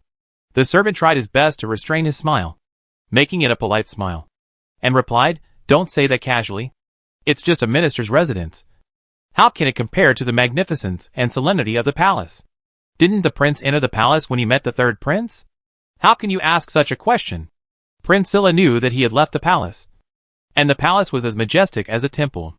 This place is as elegant and exquisite as a misty water town. The two styles are completely different. But he subconsciously thought that such an exquisite house, only the emperor could afford to live in it. Is it just the residence of a minister? The little prince lowered his head in shame, feeling like an ignorant and arrogant frog in a well. The fact that the post house was not enough for accommodation, of course, could not be hidden from Bei Jingqiu. She was about to contact nearby restaurants and inns and some manners to send them down, and then she heard that Prince Xinluo and his group had moved into Chang's house. After a moment of shock, she smiled and said, "Well, why not take advantage of the free wool?" Lei Nianer looked at her expression carefully. "Your Highness, don't be sad." Bei Jingqiu. "Which eye did you see me sad?" Lei Nianer said firmly. "You love your sister-in-law so much, but the third prince tried to win over the nobles and challenge you. Although he certainly can't win, his actions must have chilled you. I know, you don't show it on your face, but you keep your sadness in your heart." Lei Nianer looked at her, as if he had imagined her as some pitiful little thing who endured humiliation and had to compromise for the sake of family affection. Chapter 402. The third one is more polite. No, what happened that made her put such a thick filter on Lei Nianer? Bei Jingqiu explained. "No, I really am not." "If you really want to prevent it, do you think that I can't prevent it?" Lei Nianer seemed to understand. Bei Jingqiu didn't need to explain it to her in detail, just tried to save her image. "I really am not a person who swallows humiliation." Thinking of Bei Jingyu, she even felt guilty. She and I suppressed the nobles, but they couldn't let them jump off the wall and fight desperately. If they really united to rebel, the royal family had a 70% chance of winning. They couldn't afford the remaining 30%. And there was no need to gamble. It would be better to give them hope. That is, to support another heir to fight against her. Once they won, the nobles would have a glorious future again. Then all the energy they used to rebel would be put into helping another heir to take the throne. Even if she didn't lose, the winner would be the Bei family. The worst result would be that the king would be controlled by the nobles and become a puppet. It's better than a change of dynasty. Bei Jingqiu never discussed these things with I, and assumed that it was a basic operation. Because of Defei's efforts and Yu's status as the eldest son, he became the target of the aristocratic family. As a father and sister, he watched him sink deeper and deeper step by step, and no one took action to stop him completely. I also tried to prevent Yu from seeing Defei to hinder his contact with the aristocratic family. Now it seems that they have finally connected. It's so easy to save him. As long as she gave an order, bringing Yu with her, or devising a scheme to deprive him of his right to participate in politics, he would be able to be a carefree prince in the future. Then, the nobles would target other heirs, perhaps Yin or Xiaolu. Bei Jingqiu thought absent-mindedly. She was indeed the blood of a tyrant. Her heart was getting harder and harder, and colder. Just as he was thinking, Bei Jingyu came to him on his own initiative. The naive little prince asked, "Eldest sister, I have done the job well. Can I ask for a reward?" Bei Jingqiu was rarely gentle. "Tell me, what do you want?" Bei Jingyu stammered, and mustered up the courage to say, "I miss my mother. When can I see her? Although I am annoyed that my mother always nags me to study hard and compete with so-and-so. But after a few months of separation, I still miss her very much. There is no need to meet often. Can we meet once every 10 days or half a month? The half-grown boy revealed his childish nature as soon as he spoke, reminding him that his mind has not yet fully grown up. Bei Jingqiu squinted her eyes and sighed. I don't quite understand your longing for your mother. After all, it's better not to have my mother. It's ice order that concubine De can't see you. I thinks concubine De will teach you the wrong way. And he is determined not to let you two meet before you open your mansion. Bei Jingqiu said timidly, but everyone knows that what the eldest sister says is the most effective for I. Bei Jingqiu shook her head. You don't see the situation clearly. Because I know that for I. There are some things that are insignificant, and some things that he will never give up. Even though she knew that he would get involved. She and I hope to go slower. It's better to be slow. And before you get into a desperate situation, they have already solved everything. The little boy is very obedient, and he won't make a fuss. When he is rejected, he just droops and hangs his head pitifully. He is like a white and tender bun that will not resist being kneaded at will. Bei Jingqiu finally softened her heart a little, and reminded, you can ask I, and let eunuch Jiang take you to see concubine De, and see her once in a while. Hold his thigh and cry miserably, it should work. Bei Jingqiu's eyes lit up, and he praised sweetly, I knew that. The eldest sister is the smartest. Bei Jingqiu turned into a sweet brother, and a certain sister was unhappy, pulling Bei Jingqiu's sleeve, and waving it to accuse. I feel that. The eldest sister, and I love Xiaosan more. Yinyu, I think it's more polite to call you Laosan. Chapter 403 Uncle Haoyue. Bei Yinyu asked naively, but he is the mistress. No. The dead child was stubborn about the name. He is the younger brother, younger than us, and the third child, so he is the mistress. Bei Jingqiu, it's okay, as long as you are happy. Bei Jingqiu didn't think there was anything wrong with the name, seeing Bei Yinyu waving at him from afar, calling, mistress. Ah, answered obediently. Come here. Okay. I'm coming. Bei Jingqiu, covering his face. The intelligence of the spies under the Eastern Palace was handled by Haoyue, who held two positions, in addition to being a personal female official. She also served as Bei Jingqiu's Eastern Palace version of the Imperial Censor. However, there was no specific official position for this kind of information work, and Bei Jingqiu could not do such a jerk thing as letting someone do the work of a subordinate, while being a personal maid. After thinking about it, she was placed in the position of the prince's guest. Fortunately, Bei Jingqiu was not a delicate person, who needed others to serve her even when she was dressing and eating, so the loss of two personal female officials would not affect her. The Eastern Palace had more than 50 palace servants in total, and everything was taken care of inside and outside. This kind of pomp was recorded by historians as simple and people-friendly. And Bei Jingqiu was indeed the most frugal prince in history, because she was the only one who wore washed clothes. She finally understood why Bei Yinyu and the others spent all their monthly allowances every month. The emperor could reward Jiang Jixian with the honorary title of the first-rank general of the cavalry, and Bei Jingqiu promoted her personal female official to be the prince's guest, which was all normal operation. What made Haoyue depressed was that no one believed that she could really help the prince, and they all thought that she was like Jiang Jixian, who was awarded the title by virtue of her relationship with her master. Haoyue was unhappy, but couldn't say it. People who knew some inside information speculated who managed the intelligence network in the hands of the prince. Chong Tingyi was worried. People communicate with others and get information through their eyes and ears. The most terrifying thing about the prince is that she is too well informed. Almost all the slightly bigger actions are controlled by her. For example, last time, he spread a rumor that Bei Jingqiu relied on selling herself to secure the position of crown prince. And he hurriedly delivered the letter. Later, he found out that, even without him, Bei Jingqiu would have gotten the news. Just a little later, he held his forehead and said, then, she will fight back against you in the simplest way. His eyes moved to his cousin across from him. The more important figures in the aristocratic family. The scandals were exposed. For example, his cousin, who appeared to be a gentleman of a noble family, actually liked his concubines to whip him there. What a niche hobby. He actually thought it was nothing. After all, it was a private matter. But the premise is not to let everyone know. Also, how could Bei Jingqiu know such a thing? The cousin opposite felt his strange eyes, and his face turned black instantly. Luckily, the prominent figures in the aristocratic families lost face, and he was not the only one who was socially dead. Everyone was the same, and when they met each other, they didn't mention that matter. Just like Chong Tingy himself, he seemed calm and composed on the surface, and was recognized as the first person of the new generation of the aristocratic family. But secretly he liked to play with mud with a small iron shovel. If he was the only one exposed, he would definitely become the target of education and criticism by the elders, saying that he was damaging the image, and did not follow the way of a gentleman. As a result, among a bunch of perverts, he was the most normal one. After a little episode, the cousin who played around worriedly said, "It would be great if we knew who collected the information. Bei Jingqiu has hidden talents around her, and she also kept the secrets that should be kept secret." As the highest ranking among the 5 surnames, Chong knew more information than the others. He analyzed, "I heard that when the prince was young, he knew a lot of secrets in the world. At that time, she didn't have the ability to subdue any talents. Maybe this person came from your majesty. Based on age, the expert who has a keen eye must be an elder uncle. After all, the practice of employing women only began after the prince grew up.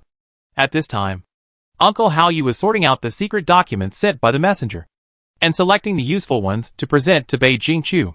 She opened a booklet, which read, General Lei Ning of the Jinwu Guard took in another concubine. Hao Yu threw it aside expressionlessly, and opened the next book. The 7th lady of the Qi family died of illness on the way to exile. It was normal for people to die in exile. Hao Yu opened the next book again. After sorting out the useful ones, she personally presented them to the table in Lijing Hall. Chapter 404 Seducing the Crown Prince. Bei Jingqiu looked at the death list of exiled prisoners compiled by Hao Yue, and wondered, the death rate of exiled prisoners in recent years is higher than before. Hao Yue replied, except when your majesty first ascended the throne. Before your highness and the noble families confronted each other, there were not many people exiled. It is common for the guards to be unable to take care of the sudden increase in the number of people.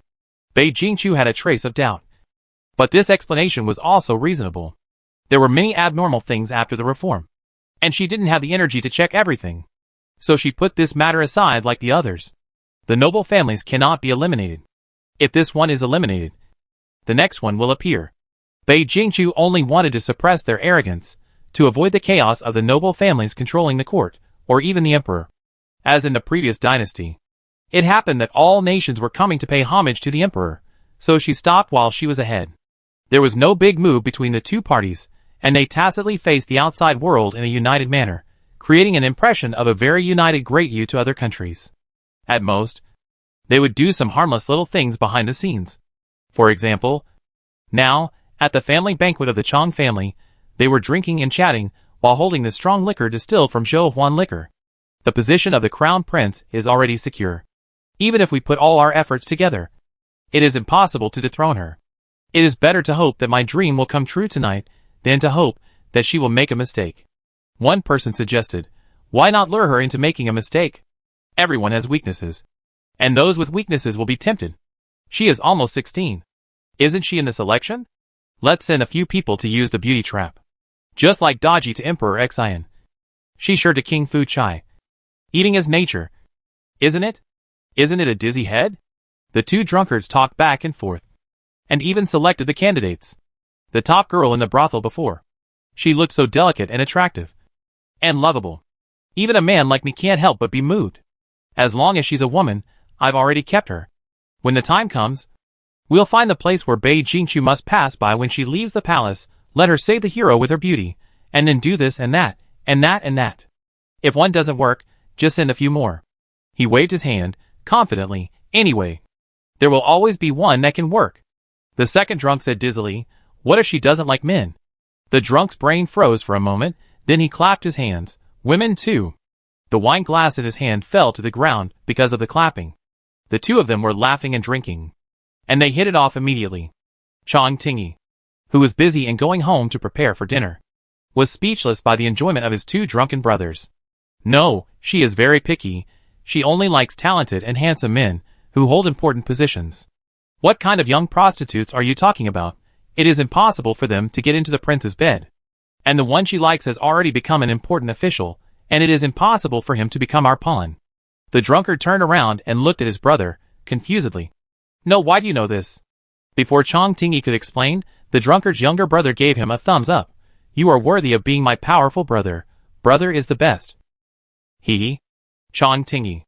Fortunately, the drunkard also has his own logic. But he was too relieved too early. The second drunkard glanced at his brother, who had not yet changed his official robes. At this time, there was no term uniform temptation. But his aesthetic taste could also tell that his brother's appearance was rare and handsome. The drunkard said arrogantly, "Brother, why don't you seduce him?" Chapter 405 Burying Yin Wei. Drunkard 1 retorted loudly, "No, how can you let your brother do such a thing? If you want to go, I will go." Drunkard 2 looked at him with disdain. "Are you drunk? Your position is too low and people don't like you. That's too unfair to your brother." Drunkard 2 smiled at Chang Tingyi. "For the sake of the family. Bei Jingqiu looks bright and gorgeous, but she is not gentle enough, and lacks femininity. It's not a loss for your brother. If my position is not low enough, I would have wanted to go myself." The two fools talked back and forth, and arranged it for him directly. Chang Tingyi flicked his fingertips, and it seemed that he was too disrespectful to his brothers. He ordered loudly, "Come here." The servants filed in.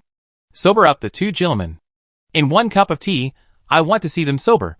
2 silk handkerchiefs cooled by ice water covered their faces, and rubbed them all over their faces. They struggled and cursed but couldn't get rid of them. The wine they just drank was vomited out, and the sobering soup was forced down their throats. After a lot of tossing and turning, the two men who were in a daze sobered up a little, remembering the arrogant words they had just said, and without the courage of wine, they couldn't help but get scared. The rule of the aristocratic family is that the eldest brother is like a father. Especially the eldest son like Chang Tingyi, who has satisfied the elders since childhood. His status in the Chang family is exactly the same as Bei Jingqiu's status in the royal family. The two thought of what they would face if they teased their brother, and they immediately came over and grabbed his legs and cried bitterly.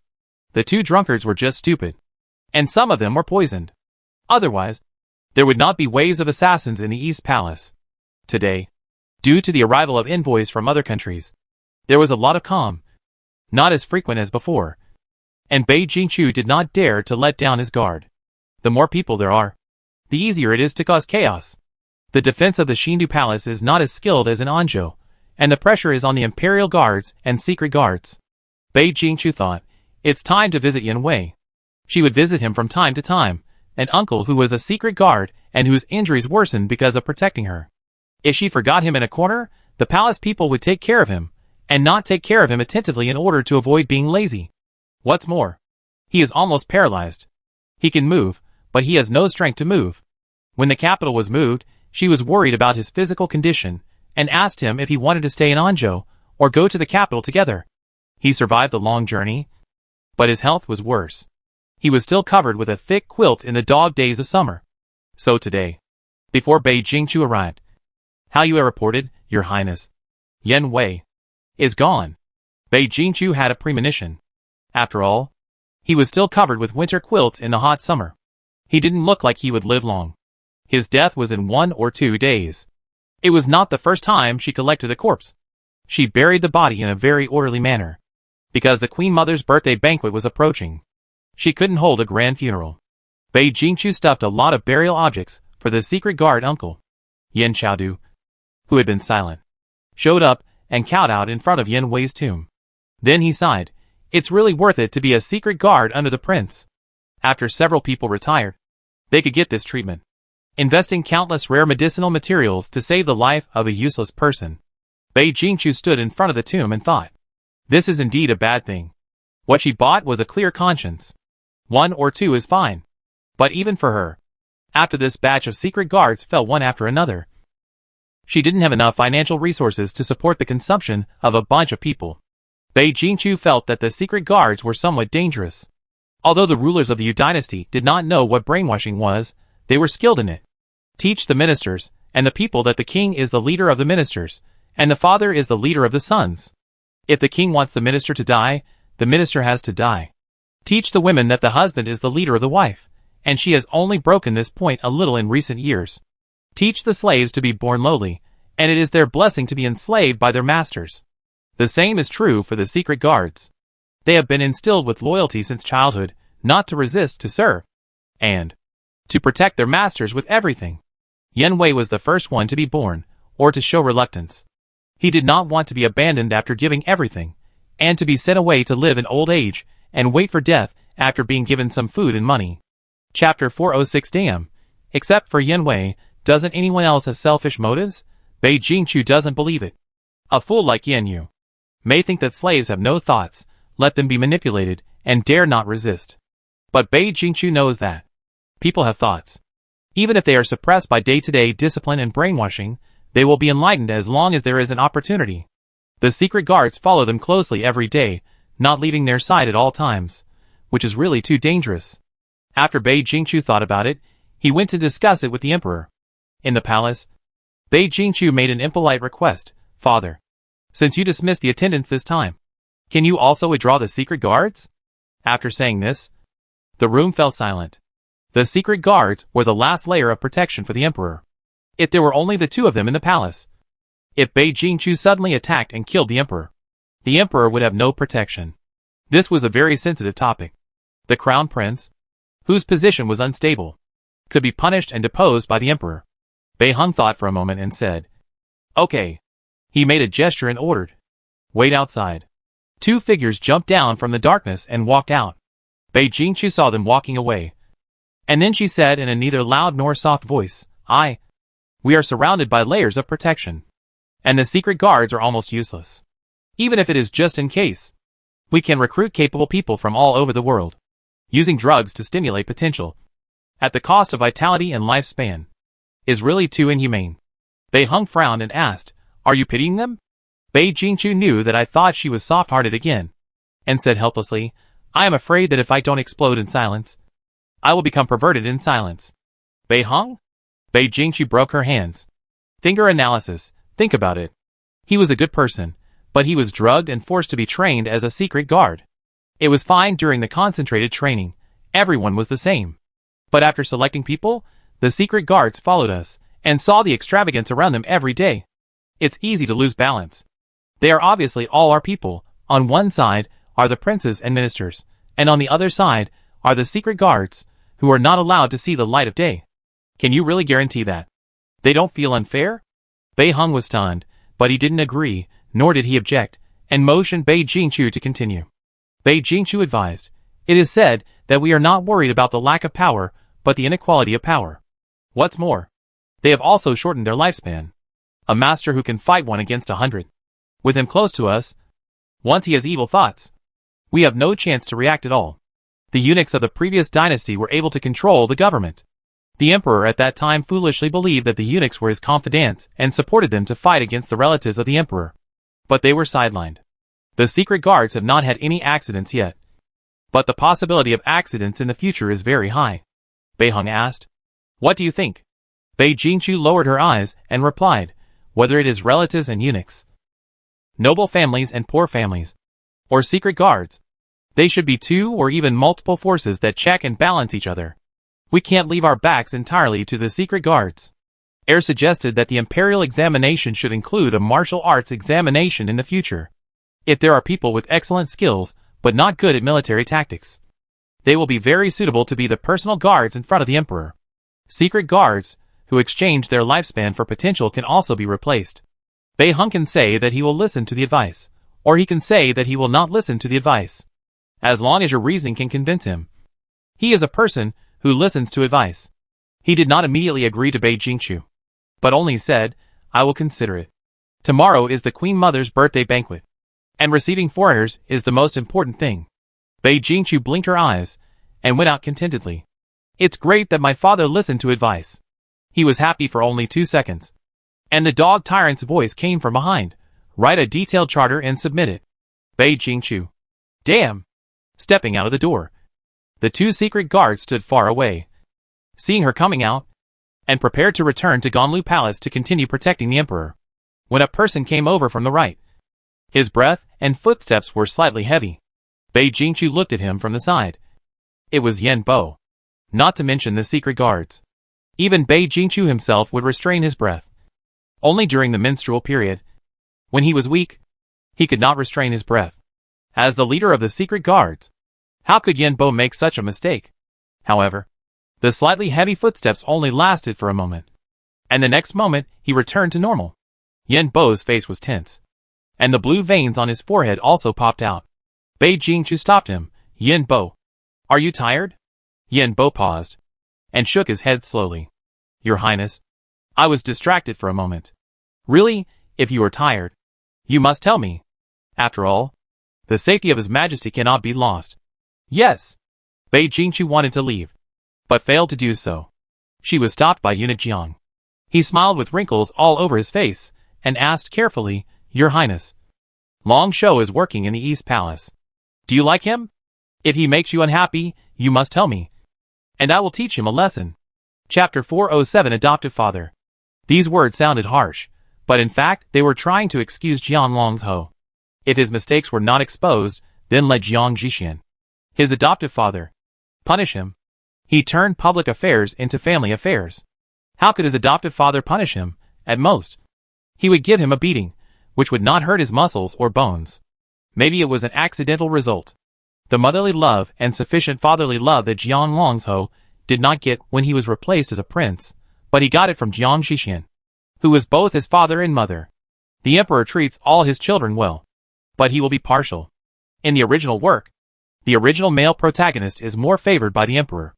The emperor has not made up his mind to appoint a crown prince, and Jiang Longzhou occupies the position of the eldest son. In order to check and balance, the emperor pretends to favor the second son, and the father's love that cannot be felt is equivalent to no love. The second male villain in the original work is a poor little boy who is not loved by his father and mother. This time, it is also she who is favored by the emperor. He always likes the child with strong ability, just like the Wolf King likes the strong child the most. Jiang Zhixian got a cheap adopted son for nothing, and he really cared about it. Usually, others gave gifts and bribes to him, the chief eunuch in front of the emperor, and only Bei Jingqiu succeeded in getting a counterbribe from the chief eunuch in front of the emperor. All his requests were for him to take care of his child. Bei Jingqiu accepted it like a corrupt official, and his heart was almost bubbling. It was so funny. The one who was least worried was that kid. Okay, he could help and warm the bed. Well, the bed warming function has not been developed yet. He knows his limits and won't do anything rash. And he also knows how to look. If he hadn't been a scumbag before, he would be perfect. The villain in Bei Jingqiu's heart gave him a thumbs up, but she still looked embarrassed. Seeing Jiang Zhixian's expression, Bei Jingqiu could only sigh, not knowing who was more grateful for giving birth to him. But the affection fostered by this father-in-law in raising a child was really deep. She returned to the bedroom in the palace, preparing to think about the rules for replacing the secret guards. Before she could write, Haoyuer smiled and said, Your Highness, Changyan has arrived in the capital. Oh, by the way, the craftsmen in the underground palace also moved to the new capital step by step. I didn't expect it to arrive today. Although the court has settled the craftsmen's families and tried to make their lives in the underground palace more comfortable, but in order to keep the secret of Dai Viet, they will never be able to leave the underground palace in this life. The only chance to get out was when they were blindfolded during the relocation of the capital, and on the way to the new capital. Only Changyan can travel between the underground palace and the palace, and is protected and guarded by people. Except for this road, she can't go anywhere else. Changyan first came to Bei Jingqiu to pay her respects. The girl who had been locked up in the underground palace for many years had pale skin. She smiled and leaned over. I wish His Royal Highness the Crown Prince a long life. The craftsmen, including Changyan, all had official positions according to their merits, but they had no real power and specialized in weapons. Changyan had long since stopped calling herself a slave. She reported the recent situation as usual. According to what His Highness said, we have created a new weapon that can be ignited without aiming. Connect the match to the trigger, which is a mechanism, and just pull the mechanism to make the gunpowder in the gun explode. Bei Jingqiu couldn't stop smiling. Although the main force now still relies on artillery, this kind of earthen gun is not as powerful as arrows and crossbows. But if it continues to develop, it may not be certain. She has always been encouraging, and gently advised, Okay, you should also pay attention to rest, and remember to reward the heroes. Changyan's mouth twitched. Your Highness, it's not that I don't want to take a break, but if I can make something, I can get a lot of gold and silver. A craftsman may not see so much money in his whole life. In order to let his family live a good life, he has to work hard. I have tried my best to persuade them to take a break. After telling the good news, Changyan restrained his smile. On the way to Xindu, 2 craftsmen died, either because of fatigue or because of the unfamiliar climate. Bei Jingqiu also restrained his smile and asked, How were they resettled? Changyan said awkwardly. This is also the first time a craftsman has died since the underground palace was opened. I didn't have time to ask your highness on the way. The Minister of Works was also in Shindu. I made the decision myself. Bought 2 coffins. And after a short memorial service, said people to take their bodies back to their hometown. Bei Jingqiu was uneasy. Are you sure they are dead? Hao Yue seemed to be frightened by her reaction. And recalled, it was inconvenient on the road. I checked their breath. And the imperial physician also said that they had no pulse. As for more, I didn't ask the coroner to perform an autopsy. After all, it would be disrespectful to the deceased. Before she finished speaking, Bei Jingqiu suddenly called out, Hao Yue, pass the message to Commander Jiang, and ask him to take the coroner and chase after them. Make sure to confirm that the bodies are dead, and burn them yourself before returning. Changyan, write down where the hometowns of the 2 are. Changyan was shaking with fear. Your Highness, what happened? Did I get into trouble? Bei Jingqiu realized that she had overreacted, and hurriedly calmed down. Only when she calmed down, others could calm down. She asked someone to hand Changyan a pen and paper, and without giving her a chance to think, she ordered, write first. After Changyan finished writing, the letter was sealed, and Hao Yue personally put it in her arms and walked out quickly, not daring to stop for a moment. She only glanced at Changyan with a worried look when she passed by. Bei Jingqiu comforted her. I just read a book and learned that there is a disease called pseudo-death. As long as the body is intact, it is like a turtle's breath. If there is a chance, you can wake up again. Before Changyan fainted, she added, it's okay. This disease is rare. I'm just afraid that if I run into it, these 2 people will leak the secret. You don't have to panic too much. If it's not intentional, there won't be so many accidents. Chapter 408 Queen Mother's Birthday Banquet. If nothing happens, then you will be fine. A small punishment and a big warning will be enough. If something is leaked, I can't protect you. Or, I can't protect myself. She looked at Changyan, who was panicking, and ordered, go back to the underground palace first, and do what you need to do. After the people are burned, I will send someone to find you. All the dirt was surging under the undercurrent. The next day, before the sun rose, the palace began to prepare for the birthday star. The envoys of various countries also washed up and checked. Have the beauties for His Majesty Dai Viet been checked? Are there any acute illnesses? The Silla envoy replied, Your Highness, all are fine. He nodded and asked, what about the beautiful men prepared for the crown prince of Dai Viet? The envoy also replied naturally, no problem either. Even if they despised and puzzled about women being crown princes, facing the powerful army of the Vietnamese dynasty, they could only please them and dared not question them.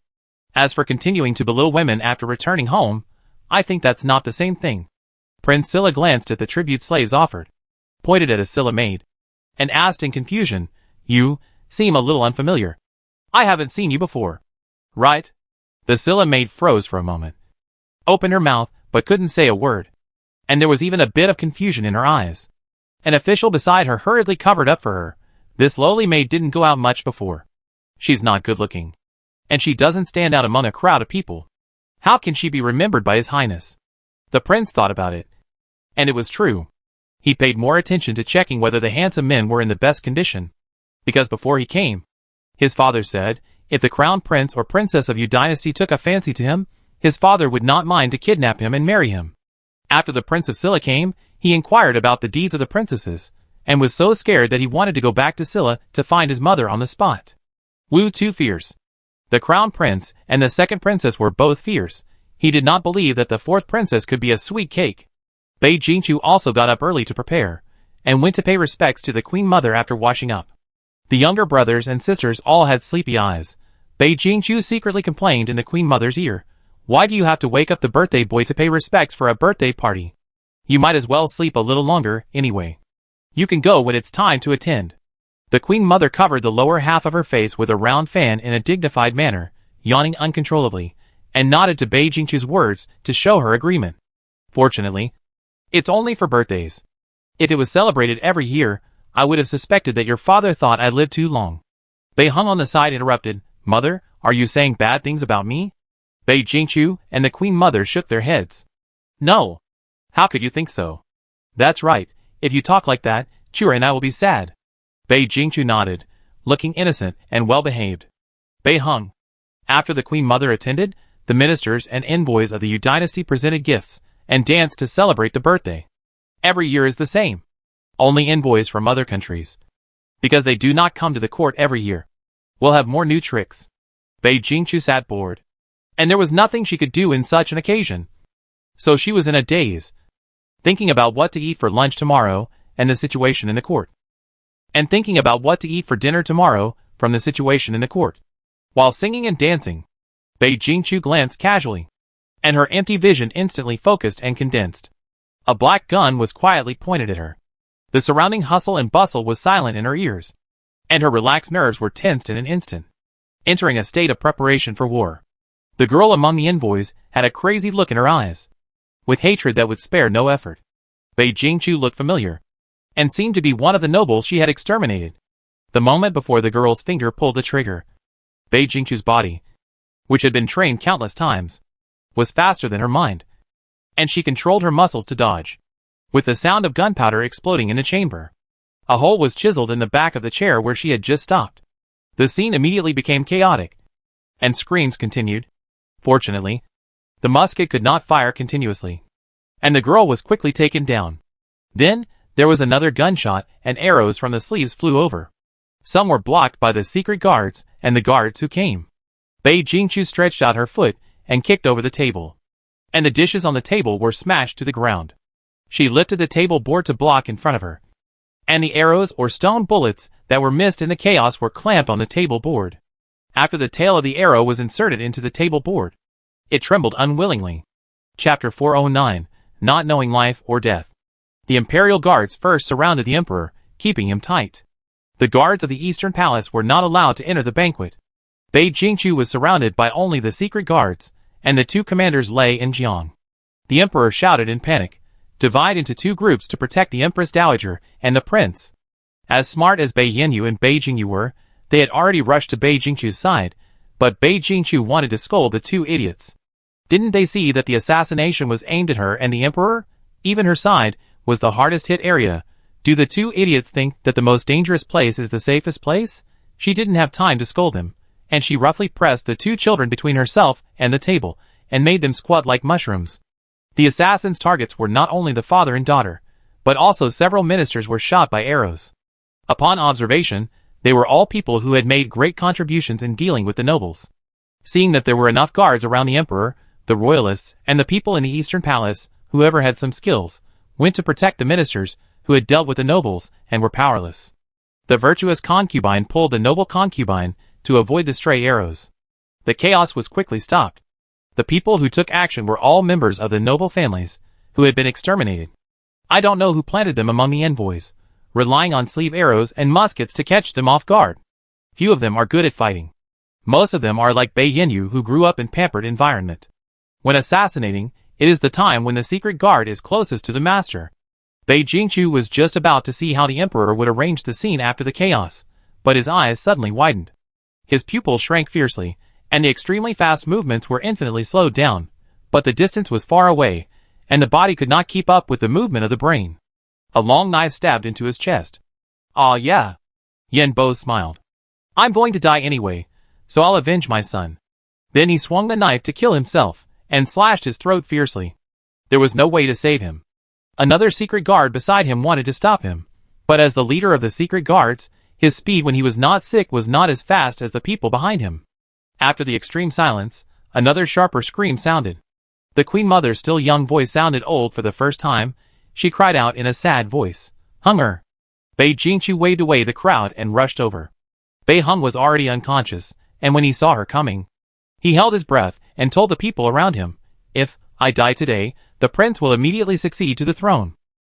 During my coma, the prince will be the regent, and he can summon you without any taboos, and all government orders will be issued as if you were seeing me." After saying that, he closed his eyes. It was not the first time that Bei Jingchu had to shoulder the burden. She knew that the matter was of great importance and had no time to worry.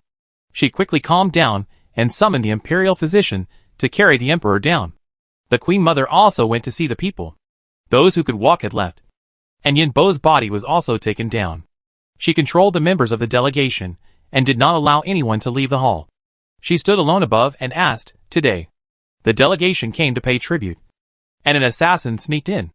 Do you want to join forces to declare war on Dai Viet?" As soon as these words came out, the ministers who were originally restless immediately had a backbone. The worry about the monarch and the suspicion of the secret guard's rebellion turned into hatred for the foreign enemy. A bunch of envoys were isolated and helpless in the palace, thinking that they would be killed by their eyes. If it weren't for the prohibition of recklessness in the palace, they would have been torn to pieces by the angry ministers. If it weren't for the negligence of their delegation, how could those assassins sneak in? The delegations that were not planted were relieved, looking at the small countries that suffered, which had already foreshadowed their future. The implicated delegations talked in unskillful Vietnamese and Korean languages, saying that they were not aware of it. Bei Jingchu didn't care whether they did it on purpose or not. Because of their negligence, her father, the monarch of the Yu dynasty, was still in a coma, and it was unknown whether he was alive or dead. The excuse for going out on a mission was just delivered to her door. How could she let it go? She immediately ordered, "Drag the criminals and participants away for interrogation. If nothing is revealed tomorrow, kill them all. Send my order. Mobilize the Tiger Talisman. Gather the army, and attack the villains who are plotting to murder our emperor." Bei Jingchu said word by word, "Warrant?" Her voice was soft, but it was powerful enough. The envoys who understood almost fainted, regretting over and over again why they didn't check more carefully. Before the emperor fell into a coma, he ordered the crown prince to be regent, and Bei Jingchu quickly took over to appease everyone. So there was no chaos in the Yu dynasty. The secret guard stabbed the emperor, and the blame was put on the envoys. Instead, they had a strong morale to defeat the enemy. Preview: Bei Hung is not dead. Chapter 410 Verdict. The military of the Yu dynasty is a powerful force against the small countries that declared war. As long as the one who went there was not an idiot who wanted to kill himself, any general who went there could win. Bei Jingchu sent half of his generals out, and of course left the opportunity to make meritorious deeds to his own people. While keeping an eye on the war ahead, Bei Jingchu cleaned up the assassination. Chang Yin. Although the hope was slim, she still made a wish that the assassin's weapon was not obtained from the two craftsmen who died midway. However, Jian Longzhou came back at full speed, and told her a bad news. The dusty young man said, "I divided my troops into two groups and went to their hometowns. The other group found the bones and confirmed that they had been burned. And where I went, their families did not receive the coffins for the coffins. I asked along the way and did not hear of any funeral procession." The implication was self-evident. Bei Jingchu took a breath and ordered in a flat voice, "Pass the order. Take Chang Yin to the Dali Temple." Because Hao Yue's energy gradually shifted to intelligence matters, Bei Jingchu's female official was replaced by ex-Iner, who returned to Beijing. No talent is needed, just extreme loyalty. She looked up, looked at Bei Jingchu with concern, then lowered her head and went out to pass on the message. The verdict has been drafted, but Bei Jingchu has not signed it yet. It will take a day or two. It won't take more than a few days. I is still in a coma. Someone must take the blame for leaking the news. And Chang Yin is the most suspicious one. The long smoke cleared, and the bright moon was thousands of miles away. I should have known not to choose this name. It is not auspicious at all. The blue mark was soaked on the verdict, and the word quasi was about to take shape. It was reported outside that Lord Mo Qing had something urgent to see. Bei Huan hurried in. Her skirt and forehead were still stained with water from the heavy summer rain, which soaked the carpet in the palace. The little girl rushed over after wiping her face. "Cousin, Chang Tingy asked me to pass on a message. If you want to save Chang Yin, go to the rain tower tomorrow to wait for him." It rained all night, and Beijing was still damp when she first entered the yard. The air in Chengdu is much more humid than in Anzhou, and her body is sticky. It was cool after the rain, and the maid fanned the breeze. It was neither cold nor hot. Bei Jingchu sighed. "Minister Chang is so generous. As expected of a young man from the first family, you have booked the largest courtyard in the rain tower just for the two of us to talk." Although this was her property, the money she spent eventually went into Bei Jingchu's own pocket. Those who really make money do so quietly. Chang Tingy flattered. "To entertain His Highness. It cannot be too simple. I am already not liked by you. And if you hold a grudge against me, I will be finished." Bei Jingchu consciously sat on the seat opposite him. Chairs have long been used by the people and the palace, Only these noble families still cling to these old generation utensils, and insist on kneeling to sit. Bei Jingqiu would like to call it hard work. But today she is asking for help, and she will not nitpick on the details. The tea stove in front of her gurgles and emits steam, shading the person in front of her. In front of others, Chang Tingyi behaves like a standard young man from a noble family, doing things slowly and methodically. Even the walking distance seems to be measured. Bei Jingqiu never dares to agree with the rules of the noble family. They always make themselves unhappy on some trivial, insignificant, some of which are not worth mentioning. Chapter 411 Promise. She said it was etiquette, but she just thought that the farmers had made them eat too much and had nothing to do. But he was better than those old-fashioned people. He just strictly followed the rules and didn't talk too much to her. So Bei Jingqiu evaluated him as a young man from a noble family, and the others, they were just archways that had become spirits. Chang Tingyi waved his hand to let all the servants in the room go down. He also made a joke. If your highness was a boudoir lady and lived in the same room with a man, she would probably lose her reputation. The next step might be to marry into the Chang family. Bei Jingqiu couldn't laugh. She just kept her arms across her chest, expressionless. Chang Tingyi shut up in dismay and got to the point. The personal servant grew up with us, and we have a deep relationship. I guess your highness will be reluctant to let her go. If we can find evidence. The matter of the musket was not leaked by Madame Changyan. Although she will be investigated for dereliction of duty, she will not lose her life. Your highness, do you want this favor from me? Chang Tingyi used a long-handled spoon to add a cup of tea to the teapot and put it in front of her. At that time, people were popular with tea drinking methods. Not just tea powder, but also salt, onion, and ginger for flavoring. Bei Jingqiu thought the taste was strange, and the East Palace followed her example in brewing tea, drinking only tea leaves. The palace servants also added butter to her favorite milk tea. As for the popular seasoning mixed drink on the market, Bei Jingqiu still couldn't accept it. Facing the chopped onion floating in the teacup, Bei Jingqiu's mouth twitched. She picked up the teacup, returned the greeting, and raised her head to drink it. The taste of tea leaves, onion, ginger, and salt mixed together was really strange. Bei Jingqiu drank the tea and wine refreshingly. And then, you made a sound. The corners of the other person's smiling mouth froze. Bei Jingqiu, who was maintaining his image, tried his best not to let his true feelings show, but when he looked up, he still had a mask of pain on his face. Chang Tingyi realized it later. Your highness, don't you like to drink this? Nonsense. He seemed to realize something, and hurriedly defended himself. I didn't mean to force you to drink it. I really didn't know you hated this. Bei Jingqiu was also confused. Your words, aren't you saying, if I want your help, I have to do it? No, I don't have such a bad taste. Why didn't your highness ask? Bei Jingqiu would never admit that he was overthinking, and was very skilled in passing the buck. Who told you to look so cunning? When I talk to you, it feels like every sentence has to be roundabout to understand the meaning. Chang Tingyi. Blame him? Maybe. This is the price of pretending. After Bei Jingqiu expressed his ugly refusal to mix tea, he was well-fed and well-clothed. He added water and tea powder to the empty cup and stirred it, finally getting a drinkable drink. Bei Jingqiu always believed that transactions should be reciprocated, so he asked, What do you want from me? Chang Tingyi smiled and said, I want a promise from you, your highness, and ask for it when you need it in the future.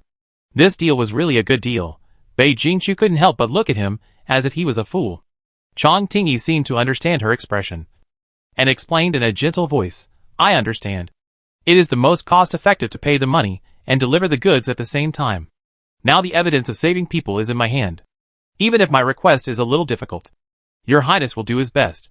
But if Changyan has been rescued, if I come to ask for a promise again, your highness can go back on his word at any time. Promises are the most illusory things in the world. Men's words cannot be trusted. He looked straight at her, as if to shine into people's hearts, and shook his head gently. Women's words cannot be trusted either. Chapter 412 No Evidence. Bei Jingqiu, why are you here to point at her? Since you know that the promise is unreliable, you still have to promise. I don't think that Minister Chang is a person who likes to do business at a loss. Chang Tingyi smiled brightly. I believe in your character. Character? Bei Jingqiu was even more confused. There are actually people who believe in her character. She never thought that she was a good person. So this bargain that was delivered to her door, she would not remind him. She likes the feeling of having the initiative in her hands. Chang Tingyi presented a booklet with both hands. Bei Jingqiu took it, and tried her best not to crush it. She looked up and thanked him. Today I owe you a favor. I will repay you tomorrow. Chang Tingyi straightened his sleeves. Although I am from a noble family, I also know the principle of putting the country first and the family second. Mrs. Chang Yan is a leader in mechanical engineering. She is much more useful to Deyu when she is alive than when she is dead. Bei Jingqiu admitted that she had prejudice against people from the noble family. After all, they were rivals, and the main force to prevent her from becoming the crown prince. I couldn't help but say with regret, the Minister of State is wise and righteous. Even if he was born in a wealthy family, he doesn't have to go along with them. After all, there are some people in the noble families who are clear-headed and willing to join me. Bei Jingqiu raised his cup, using tea instead of wine, and asked, would you please do me a favor and make friends with me? It's just that the 7 great families of the 5 surnames and 7 names didn't have it. Some small noble families stood on the side of the Eastern Palace, and some poor children were taken in by the noble families and became their running dogs. In addition to their origins, all the conflicts were more about interests. Bei Jingqiu tried to win over the new generation of the Chang family leader. If one of the Kawangli families defected, she could imagine how exciting the expressions of the other families would be. Chang Tingyi's smile did not change, and he was still gentle. It is obvious that your highness is the cunning one, and talking to you is full of traps. How can I be worthy of being friends with your highness? If the elders of the family knew about it, I am afraid they would reprimand me for being disrespectful. Bei Jingqiu understood. It was not that he was unwilling. Chang Tingyi cannot make all the decisions at home. If he surrenders to the Eastern Palace, his status in the Chang family will plummet. The Chang family needs to choose a new head of the family. If the new head of the family does not meet their wishes, he will be abandoned. Just like Bei Jingqiu's actions must meet the emperor's wishes. If he does not meet the standards, he will become the deposed prince. It is really tiring to communicate with these people with hidden meanings. Fortunately, she is smart. Bei Jingqiu praised herself generously in her heart. Chang Tingyi did not say anything final, but gave a hint. In fact, after suffering so many losses, the Chang family is not united. It's just that the family has been glorious for too long, and they still can't accept decline and weakening. Really, after reading thousands of books, how can you not understand the principle of prosperity and decline? Chang Tingyi ordered someone to bring a chessboard. Bei Jingqiu waved her hand and said, the situation is unstable. I don't have time recently. I will play chess with you another day. Chang Tingyi threw the chess pieces he picked up back into the chess basket. She is such a woman who throws away everything after using it. Bei Jingqiu. This is a weird thing to say, as if she is saying that she is a scumbag who refuses to admit her mistakes after pulling up her pants? They didn't do anything. Bei Jingqiu's inner villain scratched her head. Maybe she thought too much, making people feel uneasy. She got what she wanted, and even got something else. Bei Jingqiu stood up and said goodbye directly. It was indeed as the man described. She threw away everything after using it. Not long after, the Dali Temple found out that the design of the musket was first passed on from the Shangshu mansion of the Ministry of Works. Although a craftsman that Changyan let go also leaked the news, there was not enough time to make enough guns. Bei Jingqiu dismissed her for negligence and demoted her to a commoner.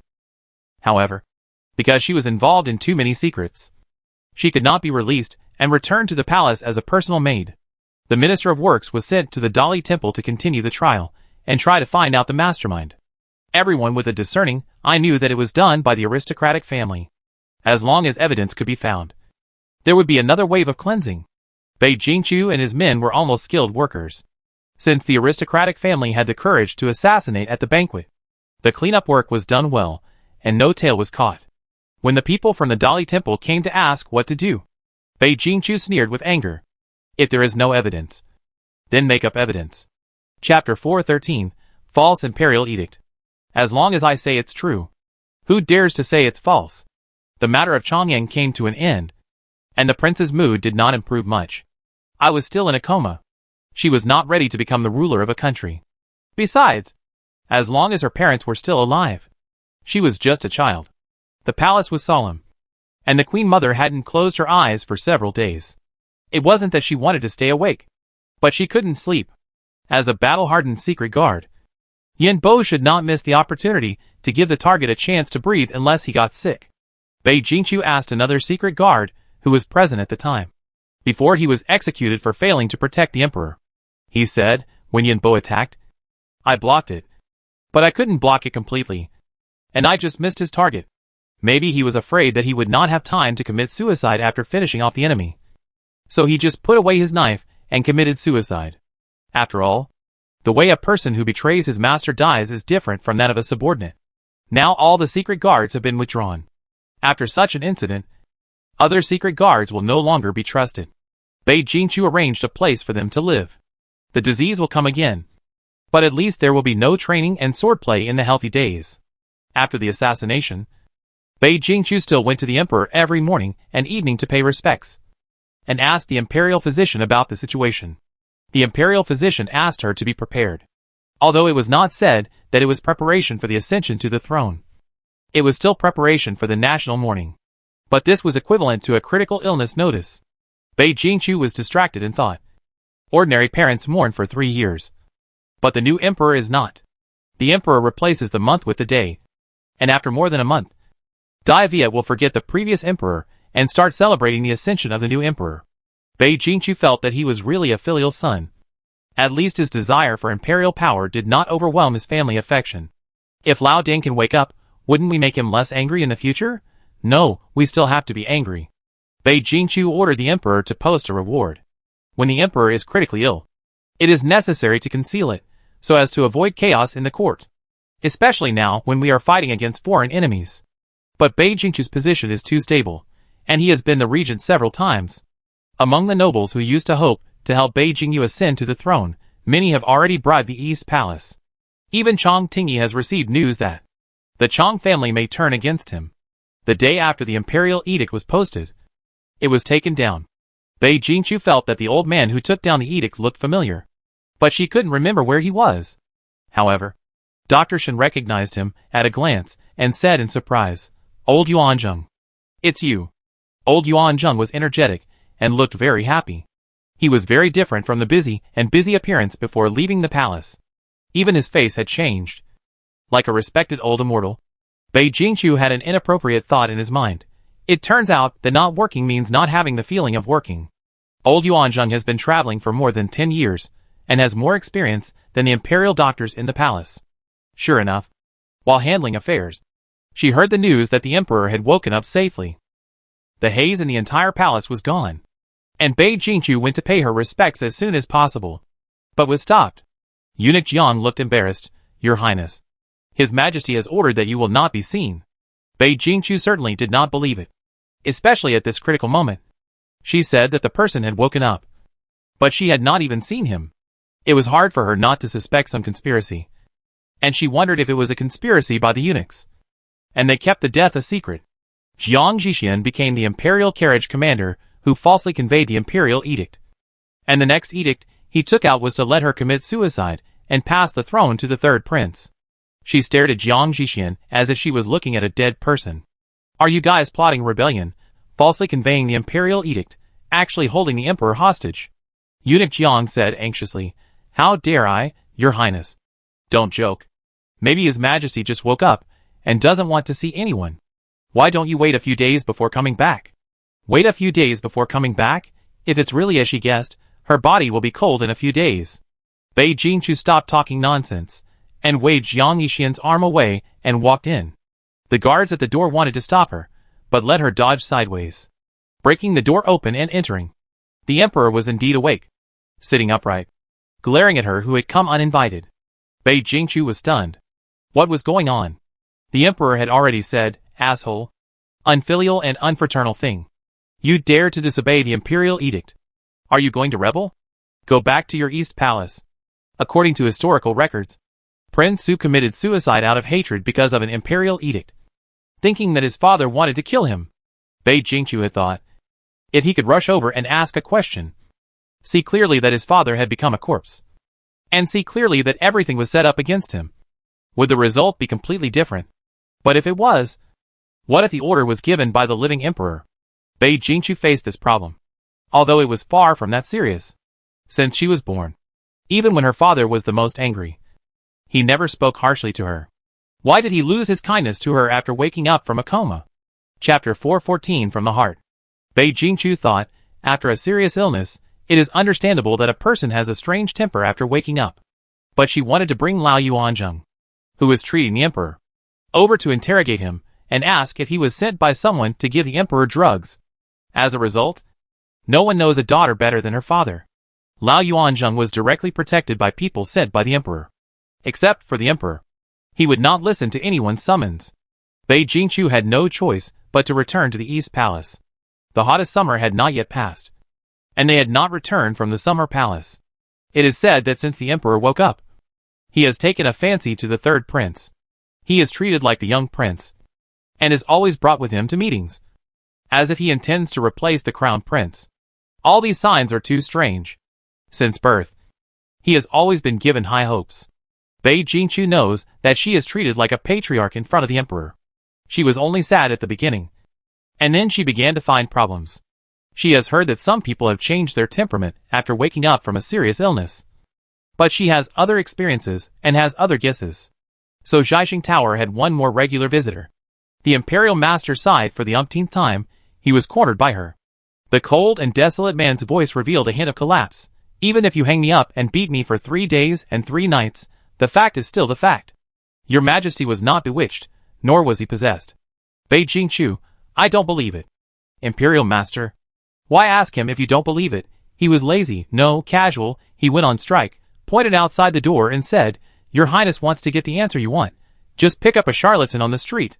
As long as you pay enough money, they can coax you into listening to whatever you want. Bei Jingqiu was silent.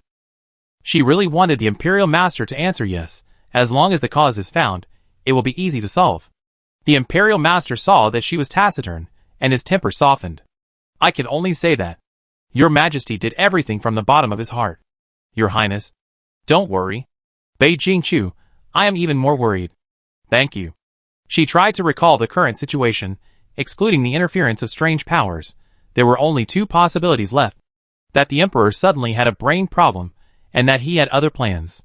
If there was another plan, why didn't he tell her in advance? He was not a silent person with a fatherly love as strong as a mountain. The Bei family did not have the tradition of not opening their mouths and letting others misunderstand them. Bei Jingqiu propped up her chin and thought. She thought her acting was not bad, and acting together would only make it more realistic. So, did he really have a brain problem? Because the Emperor's attitude changed drastically after he woke up. The nobles who had been like fence-sitters and bought favors from the East Palace at a tense moment began to deny their promises. Chong Tingyi brought the news, and the Chong clan elders, who were originally on the sidelines, immediately firmed up their stance and wholeheartedly supported the third prince to take the throne. In the past, when the emperor only trained the crown prince, they dared to be stubborn, but now that they have been given hope and started to train the third prince, they are of course even more confident.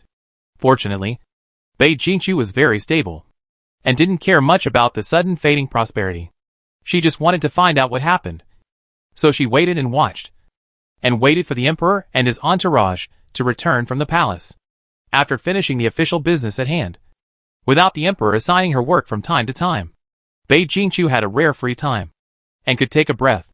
It was tiring to say that she had been the crown prince for 5 years, and she had never rested. Even the old oxen in the production team could not be ordered around like this. She lay leisurely in the Hanyang Hall of the palace. Although there was no air conditioning in the Yu dynasty, the ancients were not fools, as long as they had money. For example, in this Hanyang Hall, water trucks were used to deliver cold water to the roof. The cold water poured down like rain from the eaves around, and the breeze blew, and the whole room was cool. The sound of the dripping water made me sleepy, and it was really not idle. Chapter 415, The Next Chip. Although it is not as cool as the palace, you will not sweat when you are not moving. Changyan brought the newly prepared Suzhan up, and she seemed absent-minded, and almost knocked over the plate. Bei Jingqiu noticed her state, and asked with concern, Changyan? What's wrong with you? Changyan, who was a little dazed, heard the gentle voice, and tears fell at once. She cried and asked, Your Highness, is it because of me? I was too careless, and let the person go, so His Majesty is angry with you. She has been tossing and turning these days, especially after being sent back to the palace with Bei Jingqiu. All the changes started when she let those 2 people go carelessly.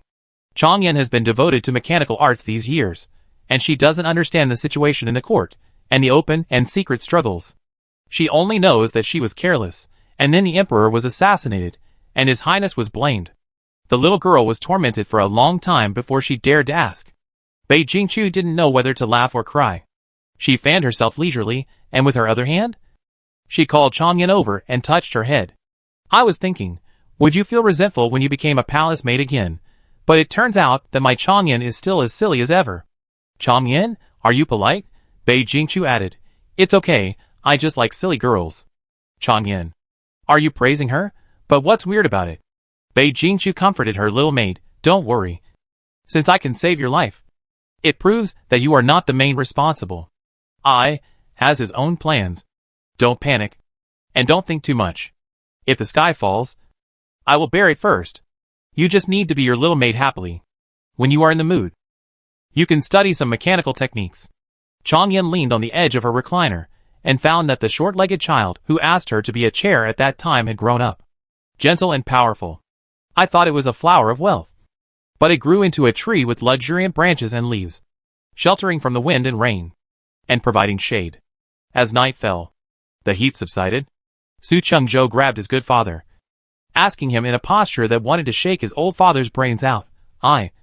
Tell me what's going on.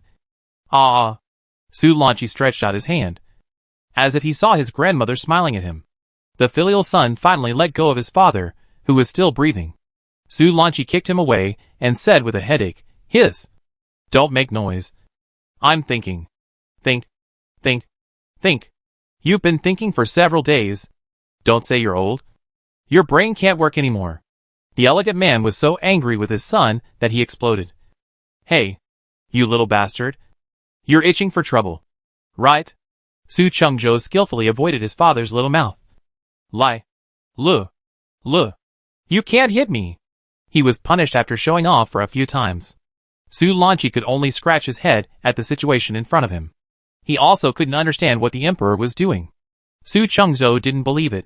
The whole court knows that you are the worm in his majesty's stomach. You say you don't know? Who would believe it? Su Lanqi. Yes, others think so too. A bunch of people tried their best to get words from him, but they couldn't get any, and secretly cursed the old fox for keeping his mouth shut. It's okay to be scolded before. This time Su Lanqi is really wronged. He really didn't understand it. He tried to analyze it. Your Majesty. Let alone the feelings of raising the prince since childhood, even if she was picked up halfway, this kind of talent that surpasses all the royal heirs. As long as she is a biological child, she can immediately become the most valued child of His Majesty. Could it be that the prince is not a biological child?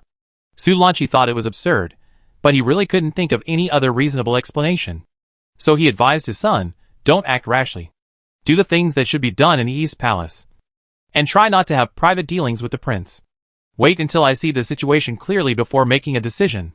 Su Chengzhou shouted unhappily, I am the heir of the prince. And we can get married in 2 years. Why can't I have private dealings? I have fought hard for this status. Su Chengzhou clenched his claws and said viciously, I want to let His Highness know that a friend in need is a friend indeed. Then I will become His Highness's only true love. Bai Yuiguang. Except for me.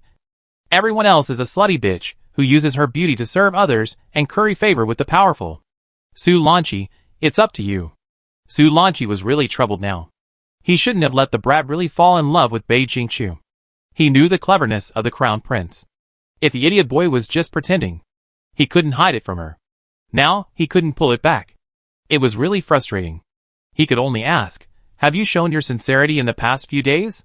After all, the situation was becoming unclear. If the idiot boy really became the crown prince's husband, it would be more beneficial to be the winner in the future. Su Chengzhou howled. The crown prince has been staying in the Hanyang Palace because it's too hot. I can't go in. Okay. After sending the eldest brother away, Su Lanqi ordered, call the second son to my study. It was time for him to make another move. Chapter 416, I want to buy osmanthus flowers and carry wine. Su Chengzhou squatted for many days, finally waited until one day it was not so hot. Bei Jingqiu stayed in the East Palace. He prepared a lot of words, waiting to show himself. Through the door, he heard Jiang Longshuo's familiar and disgusting voice. Whether it is His Royal Highness the Crown Prince, or His Royal Highness the Princess, or not His Royal Highness, it is the same to me, you are you. Su Chengzhou. Damn, I'm late. Why are there so many coquettish and slutty girls? It turns out that there are more than one sincere person. Su Qingzhou's sense of crisis jumped up to his head. The villain in his heart bit his handkerchief. The person he liked was too outstanding. There were too many bees and butterflies around him. It was really difficult. The palace servant came up to ask him if he wanted to report it. Su Qingzhou nodded firmly. Since he was here, it was impossible to give them the opportunity to be alone in a room. Su Qingzhou was furious as soon as he entered the room. This, why are these two people so close, in broad daylight, in a clear and bright world? He, a man with a good reputation, didn't dare to play like this. Su Qingzhou walked over angrily. He was so angry at Jian Long's Ho that his forehead was hot. He pounced on Bei Jingchu's side. He must pounce closer, then, such a big person pounced on him. If Bei Jingchu didn't know who it was, and didn't mistake it for an assassin, Su Qingzhou would have been blown away. Tears suddenly welled up in the boy's eyes, and he choked up and said, "Your Highness has lost weight." I don't know what he was thinking, but he looked distressed. Bei Jingchu? In summer, you have no appetite and eat less. Of course you will lose weight. But Su Qingzhou obviously didn't think so. His voice was almost as soft as the spring river water, and he comforted him. It's okay, Your Highness. Cry if you want to. He also patted his shoulders twice, trying to appear to be a very reliable man. Bei Jingchu. Jian Longzhou rolled his eyes. He thought for a moment, could it be that Chu likes a fool? In this opportunity, he tried to make a disgusting gesture that didn't seem very smart. The man lowered his posture, and started by acting like a spoiled child. Bei Jingchu shuddered directly, and got goosebumps on the hot day. You are possessed by a ghost. What's wrong with these two people? The confrontation between the two, except for making Bei Jingchu feel a little cold at the beginning, did not attract her attention. With the mentality of as long as you are attentive to me, she tolerated these little actions. More thoughts were still on studying the situation. Whether it was what the nobles did because of their hope, or the turmoil in the Eastern Palace. In the final analysis, it was all caused by the emperor's attitude. Bei Jingchu's spies were distributed throughout the Yu dynasty, but there was no one around the emperor. One reason was that she didn't dare, because placing spies around the emperor was too far-reaching, and it was not something she could do with her status. Another reason was that she didn't need to, because she and I used to share information. Now the emperor was so secretive, that she couldn't find out anything she wanted to. Taking a vacation and waiting to die are two different things. She finally understood why the powerful officials, who were demoted to idle positions in the past, were restless and left behind so many eternal poems. It was really hard to calm down her anxious mood. She could only force herself to calm down and find something to do. Read some unfinished novels that were piled up, and show some cool, but impractical moves that were despised by her master. But she was worried, and didn't enjoy anything. She simply wandered around again. Just like the first time she took someone's life with her own hands. Whenever she had something on her mind, she liked to wander around. Walking along the familiar road, I passed by Hong'an Hall. The sound of children reading came from inside, which made Bei Jingchu dazed for a moment. I wanted to buy osmanthus flowers and carry wine together, but it was not like a young man's trip. Then the teacher slammed the table and said with regret, "You are the worst class I have ever taught." Bei Jingchu. The sadness was gone again. The teacher who found someone.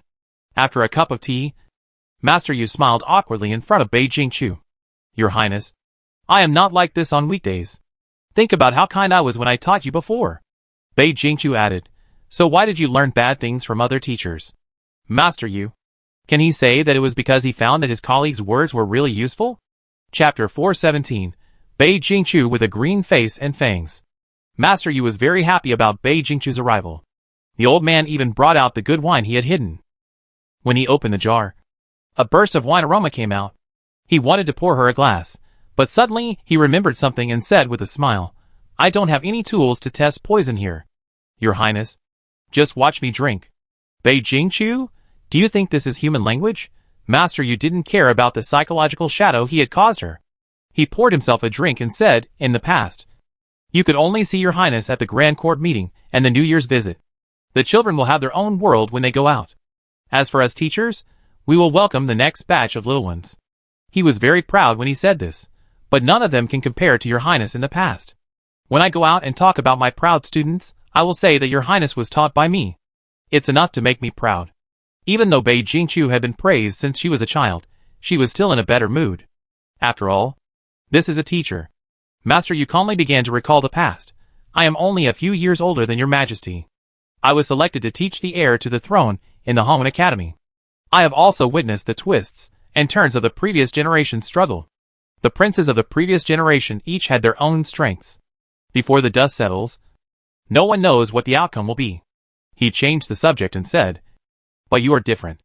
I am not complimenting you, but I think you are worthy of being the best. I regretted it back then. If Princess Tianwu was a man, there would be no need to consider others for the position of crown prince. When you were named the crown prince, the teachers who taught you were very happy. They also agreed to go to the restaurant for a night of drinking. Master Shu stood on the table and danced after getting drunk. Everyone was celebrating that the Great Yu Kingdom would have no worries about succession. Bei Jingqiu couldn't help laughing when she thought of the scene of Master Shu, the most conservative and polite, standing on the table and dancing. I'm afraid that after the old man wakes up from his drunkenness, he will want to leave this beautiful world. At that time, she had just been named the crown prince and was unable to pay attention to trivial matters in the outside world. She didn't know that her teachers were so happy. But Master Yu's words obviously went beyond that. He said slowly, so, your majesty must have a better idea in your heart. As long as your majesty still cares about the Great Yu Kingdom, your highness's position is stable. Although it is more difficult for a woman to live in peace in the world, your highness's skills are far greater than the difficulties you face. Bei Jingqiu panicked when her thoughts were suddenly revealed. In fact, she was not worried about the deposed crown prince. Even if there were people who were better than her, at least she was more confident among the royal heirs than her brothers and sisters. She just suddenly couldn't accept why her father, who had always been indulgent and loving, suddenly disliked her. After all, before she adapted to the status of monarch and subject, she came to this world and first adapted to the relationship between father and daughter, and the love between relatives and friends. Before she could calm down from the complicated mood, she heard the sound of footsteps in the distance. Bei Jingqiu signaled the teacher to be silent. The rustling footsteps were getting closer and closer, and stopped not far from the inner gate. Bei Jingqiu was about to catch the eavesdropper when she heard the children talking to each other in secret. Look! The one who just came was the crown prince. The teacher said that the crown prince was the smartest student he had ever taught. Wow! Is this the great god? Can I pass the policy paper if I worship her? Does it make sense? I will worship the crown prince today, and Confucius tomorrow, and worship them all. I must see what this legendary figure mentioned by the teachers looks like. I heard that she has a green face and fangs, and a body as big as a mountain. She must be a very strong woman. Chapter 418. Everyone has their own ambitions. The woman with a green face and fangs. She nodded with a smile to Master Yu. Sir, I think the children still have too little homework. Eastern Palace? As a good friend of Jiang Longho, Su Zhao came to him with gifts. Brother, I want to discuss something with you. He rubbed his hands embarrassedly and said, my family has arranged other work for me. I want to be transferred out of the Eastern Palace. You are the commander of the Imperial Guards. Please approve it for me as soon as possible. Jiang Longzhou raised his eyelids and looked at him in disbelief. Su Zhao turned his head away, hesitating. Don't look at me like that. People strive for higher positions. There's nothing wrong with that. Jiang Longzhou retracted his gaze, and the impression of his friend in his heart seemed to be ruined. He was puzzled and said, you listened to others slander about me, and you went up to argue with others. Zhao, I always thought you were a loyal person. You also know the rumors in the court. At this moment, if everyone leaves one by one, how will others see your highness? Su Zhao's cheeks were hot when he was asked. I'm talking about brotherhood, not loyalty between the monarch and his subjects. I'm just one of the many guards. If I win the bet, I won't get a big advantage. But if I lose, I will be implicated. Of course you are different. The benefits and risks you get are equal. Jiang Longzhou closed his eyes. He could understand people's desire to seek benefits and avoid harm, and even had a subtle joy in seeing it happen. Only when there were people who escaped could the people who stayed behind be highlighted as to how precious they were. However, he could not help but persuade his good friend, Zhao. Do you still remember how much effort you put in when you squeezed your way into the East Palace? Now, you give up just because of a little disturbance? Su Zhao was already a little angry. He knew that he was suspected of being treacherous, and being dissuaded again and again was no different from being mocked by him at this time. He immediately said angrily, Brother, I just asked you to do something. But you are making excuses, right? Is it difficult to release someone? Or has the Eastern Palace fallen into such a state that it needs a guard like me? His voice was very loud. As if the louder he was, the more he could cover up his guilt and the fact that he was a villain.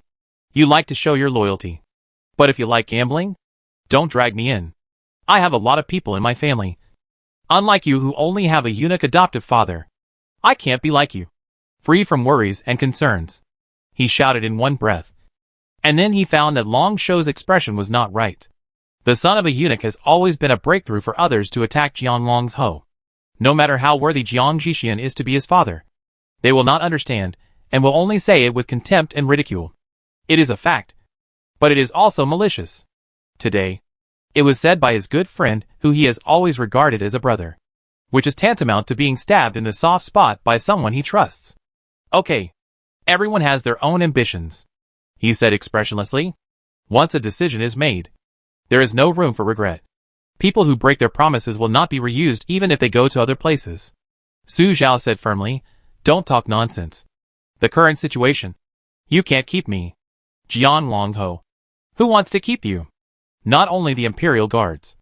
Some palace people with connections are also looking for ways to leave. Someone asked Xiao Jian. He was transferred to the East Palace later. No one knew that he and Jiang Tongling of the East Palace were childhood friends. He never showed off, and was very grateful to be transferred here. Chapter 419 Concubine.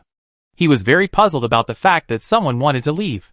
He asked, were you assigned to work in the Eastern Palace directly? You have never been to other places? The man nodded and said, yes, at that time. Everyone in the palace knew that the Eastern Palace was the residence of the Crown Prince. And His Royal Highness the Crown Prince was deeply trusted by His Majesty. It was the most sought-after place besides the Imperial Court. My adoptive father took great effort to pull me in. Xiao Jian muttered, no wonder. It turned out that he had never experienced the beatings in other palaces. Xiao Jian shook his head and said, I won't leave. There is no place in the whole palace more comfortable than here with His Royal Highness the Crown Prince. I know there are changes now. But I would rather die in the East Palace than suffer outside. The man nodded. Okay, I still think that even eunuchs should have some ambition. If you are successful, you can be like Eunuch Jiang and be named General of the Cavalry. If you don't choose the right path, you can only be a eunuch for life. He hoped. Sooner or later I will climb up. And first, I have to serve a promising master. He had a faint contempt for Xiao Jian, who was content with the status quo. Ah Jian, are you really not leaving? Little Jian was still very determined. In the days when anyone could step on him outside, whoever wanted to go could go, he didn't want to go anyway. The other young eunuch shook his head in disappointment, as if he was looking at a loser with no future. When he went to find someone to help, Ah Jian immediately got up and also tried to find someone to pass the message. After such a commotion, there must be many people who would try to leave, and when the vacancies were left, some helpless palace servants would be selected to fill them. He wanted to pass the message to his former friends, and he must seize the opportunity. If you miss this opportunity, you will never get it again. The little eunuch snorted. The treatment in the Eastern Palace is really too good. You really think you are a big shot, and you can live a good life outside. Bah! In the temporary palace, Beijing Yu was seen to be more and more favored. The emperor also relaxed the ban on concubine from meeting the third prince privately. As soon as he received the pardon, he couldn't wait to see concubine. Concubine was also overjoyed, and said yes repeatedly, and said to him with relief, I didn't expect that His Majesty would reunite us mother and son again. You are my dearest, and it's not enough to see you only once a month, and you are being watched like a prisoner by Jiang Jixian. I want to teach you, but I can't even say a few private words to you. She twisted a handkerchief in one hand, wiping away her tears, while praising Beijing Yu. It's good now, seeing that His Majesty has despised the prince, and finally discovered the good of our Yuer. I knew that Yuer was the most promising. There was unconcealed pride in her tone. Beijing Yu was touched by his mother's praise, and was also very happy. For a while, the mother and son were very harmonious. Defei saw the situation change. And while chatting, she pulled Beijing Yu and reminded him, you are the eldest son of the emperor. There has been no rule of appointing a female crown prince for thousands of years. Now that Beijing Yu has fallen, it is legitimate, and it should be my Yuer. Beijing Yu hesitated and said, but I don't know why I suddenly fell out with his eldest sister. Defei interrupted him excitedly. Why is not important at all. She grabbed Bei Jingyu's shoulders, and her fingertips clasped them tightly, which made him slightly painful. Chapter 420. The Child's Matter. You just need to know that. Now is your chance. You must behave well, so that your father will look at you with new eyes. Do you understand? Bei Jingyu nodded. I understand. Da Fei smiled gently, as if she was comforted. Mother knows, Yura is the most obedient. She seemed to suddenly remember something, as if she had just seen the sweat on Bei Jingyu's forehead, and said softly, Mother asked someone to make you mung bean soup to cool you down, and also prepared ice cream. You must be hot all the way here. Come on, let's go in and rest. As if to compensate for the grievance of separation between mother and son, the emperor sent many rewards. After getting dressed, concubine Da went to express her gratitude. The palace was not hot. It was probably the weather in early autumn, but the emperor was wearing the robes that should be worn in late autumn. Concubine Da thought that he had not fully recovered from the wounds in the assassination. It was really thrilling at that time. But Concubine Da was glad that there was such an assassination, because after that, her Yuer was appreciated and promoted. Bei Jingyu sat beside her with the memorial, and Concubine Da smiled even more deeply. After she left, Bei Jingyu continued to read the contents of the memorial to the emperor, who was running out of energy. After listening to him, the emperor did not tell him how to comment. He paused for a moment and asked casually, What do you think? Yuer? Bei Jingyu was stunned by the sudden question, and his mind was blank. The emperor did not speak, as if waiting for his answer. It seemed only a moment, or a long time, before Bei Jingyu answered with a stiff face. Son, I think it can be done as usual. Bei hung. He still gave him a chance and asked, Why? Because that? Forget it. I'll tell you. Bei Jingyu breathed a sigh of relief, as if he had been pardoned. After returning to the palace, Concubine Da didn't know how much pressure her son was under, and she fell into a state of showing off. When she paid her respects to the imperial concubine, she was asked if she was in a good mood. She touched the rim of the cup with her slender fingers and boasted, I saw the child yesterday, and my sister is naturally happy. After all, at our age, the year we look forward to is the child. As long as the child is with me, I can see him often. How can I be in a bad mood? Not to mention the child's success and pleasing His Majesty. I don't know whether it was intentional or unintentional. Others glanced at the imperial concubine and the virtuous concubine. Everyone knows that these two concubines who are childless but occupy high positions both treat the prince as their own son. Now that the prince has been sent back to Shangyong Palace, they can no longer see each other often. The third prince pleases His Majesty, but that was after the prince lost power. It is really a case of one rising while the other falls. The imperial concubine's expression did not change, as if she did not understand the hidden meaning of her words. She waved her hand tiredly. Since there is nothing to do in each palace, let's go today. After everyone left, the dignified imperial concubine Fang immediately gnashed her teeth, wishing she could catch one of Concubine Da's villains to stab. She complained to Concubine Xian's sister. Look at how proud she is. Isn't it just that her son has gained a little more face? He hasn't even been crowned a king. But Archer is the crown prince.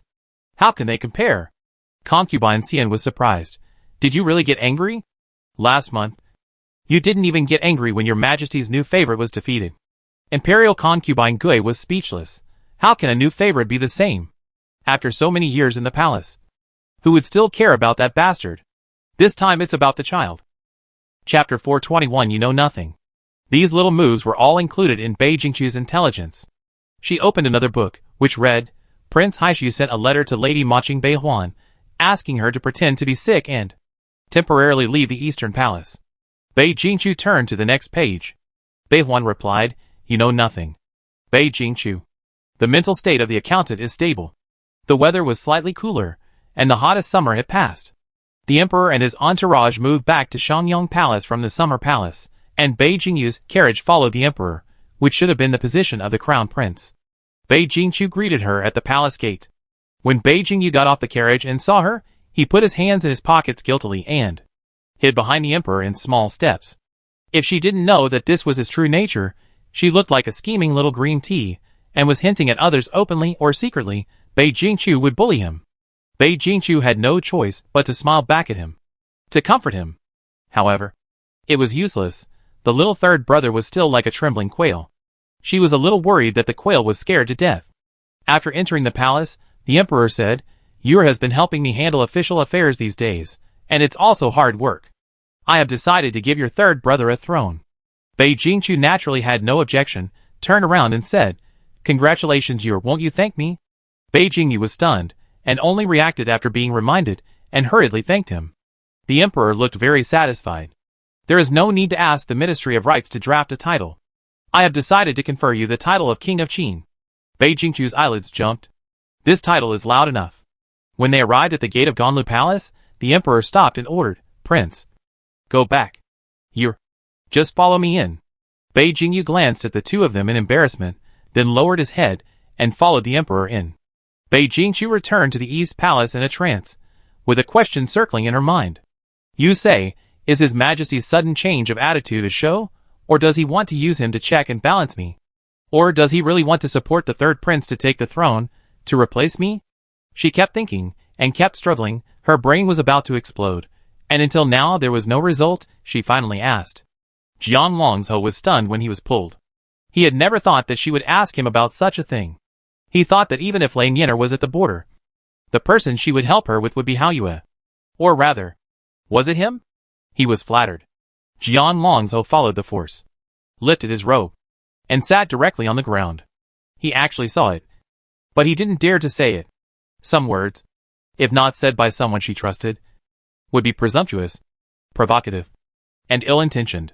Could he think that he had finally become someone she trusted? Jian Longzhou directly pointed out Bei Jingqiu's hesitation. "The question now is, Your Highness, do you dare to bet?" Bei Jingqiu certainly didn't dare to bet. So she didn't dare to draw a conclusion easily, and had to find someone to ask. She didn't dare to believe the worst result. Nor did she dare to think too optimistically about the situation, hoping for the best result. The price of a wrong bet is the dead and abandoned prince of the previous generation. The winner can decide the fate. She wavered, and her thoughts were already tangled. But Jian Longzhou was sorting it out for her. "You are the rising sun, and you are in your prime. The lifespan of the world is short. Most people go to the underworld in their 40s. In comparison, Your Majesty is about to enter the end of life." This statement was suspected of cursing the emperor. He said it tactfully, and glanced at Bei Jingqiu's face. Chapter 422. Why should I be under one person? Seeing that she was not blaming or angry, he continued to talk, provoking her to face reality. "You were young and naive before, so I naturally trusted and loved you in every way. Now that Your Highness has grown up, it is common to arouse suspicion. How can I allow others to snore beside my bed? The way of being a minister is to be careful and hide one's edge, so as not to make the king feel threatened. Your Highness and His Majesty are both father and daughter, and monarch and minister." Bei Jingqiu finally couldn't help it, and stopped him and said, "What treacherous words are you talking about? My father and daughter relationship with I has been 15 years, and the love between a mother and her child is like that of a father and a daughter. How could I be easily suspected by him? I is very suspicious, but he never doubts me. Don't try to stir up trouble." She said it with great vigor, but she was weak inside. It seemed that she was using rebuttal to prove her firm position, but her heart was already surging. "I had guessed it long ago, but I just didn't want to believe it." Emotion and reason were pulling back and forth. Two forces were tug-of-war in my heart. Anxiety, boredom accumulated in my chest. When the cubs grow up, the male lion will sense the threat and drive them out of the territory to prevent them from replacing his position. From then on, life and death, misfortune and happiness have nothing to do with parents. When they were young, they carefully taught them to bite and hunt, until all the warmth was broken, and when they grew up, they changed from being protected children to enemies that needed to be driven away. Then, they used the fighting methods learned from their parents to deal with them. It turns out that there is no difference between humans and beasts. Bei Jingqiu took a deep breath and buried her face in her palms. Then, a finger was hooked.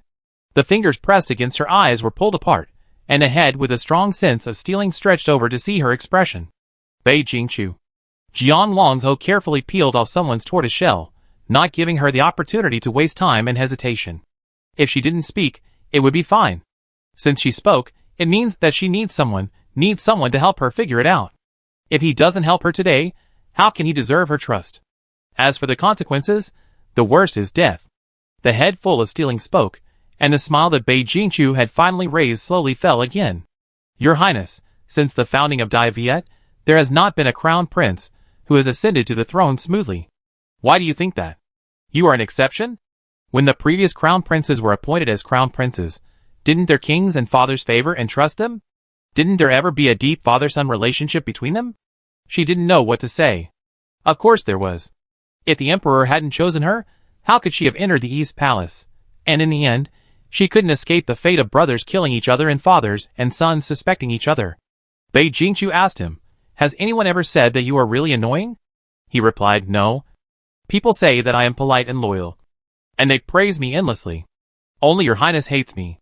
Bei Jingqiu raised her head, revealing a pair of misty eyes, supporting her chin with one hand, and said bitterly, "Children of other families are pursuing the outside world to achieve success. Only the goal of the royal family is to stare at the position of the dragon throne. Fighting and killing." Someone followed her words to comfort her. Yes. Ordinary people are still happy and harmonious. Unexpectedly, Bei Jingqiu disagreed, and raised her eyes and said, "Who said that? If I were to choose again, I would still like to be born into the royal family. If you don't have royal blood, you don't even have the qualifications to sit in the highest position. If the situation has not changed, no matter how high a woman climbs, she can only be the queen. If you can be above 10,000 people, why should you be below one person?" Chapter 423 Qin Wang Mansion.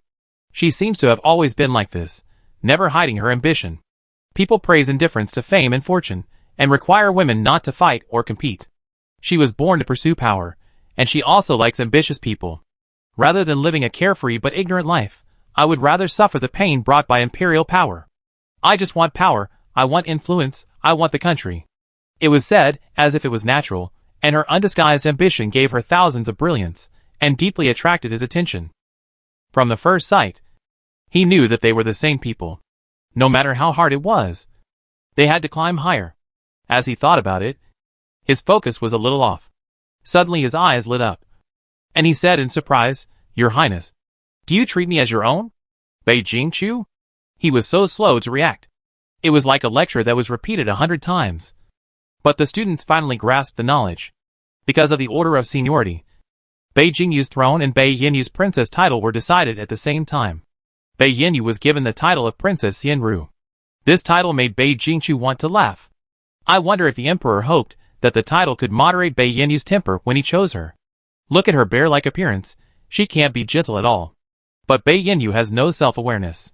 She thinks she is very gentle, and the title suits her very well.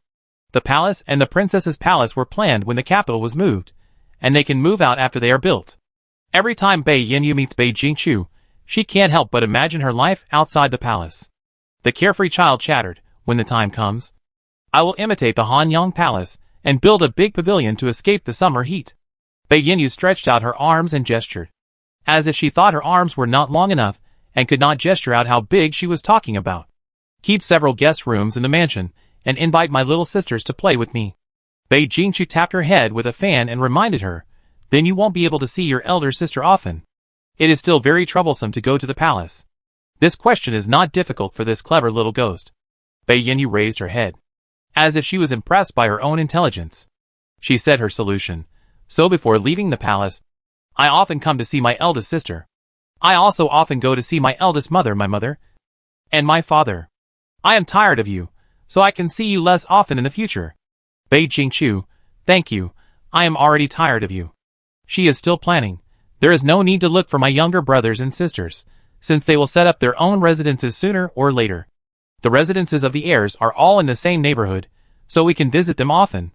Bei Jingqiu waved her fan, reminding the child of her naive idea.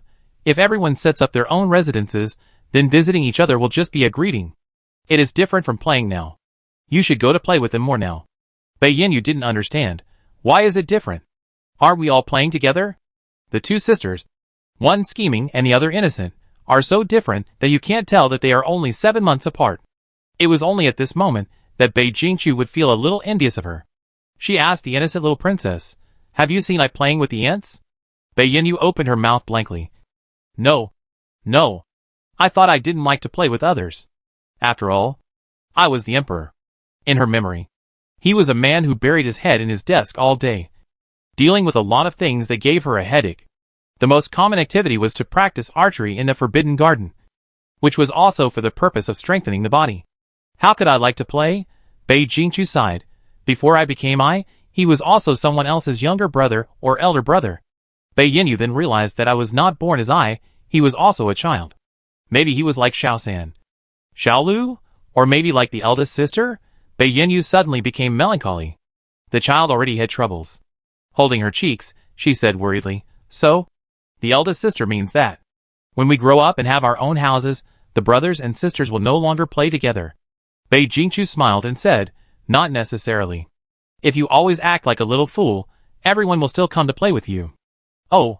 Bei Yinyu realized something was wrong, But the poor child did not dare to protest, and could only accept the evaluation of the eldest sister.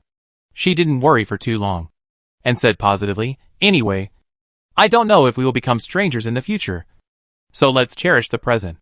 She stretched out her hand, and the palace servant helped her up.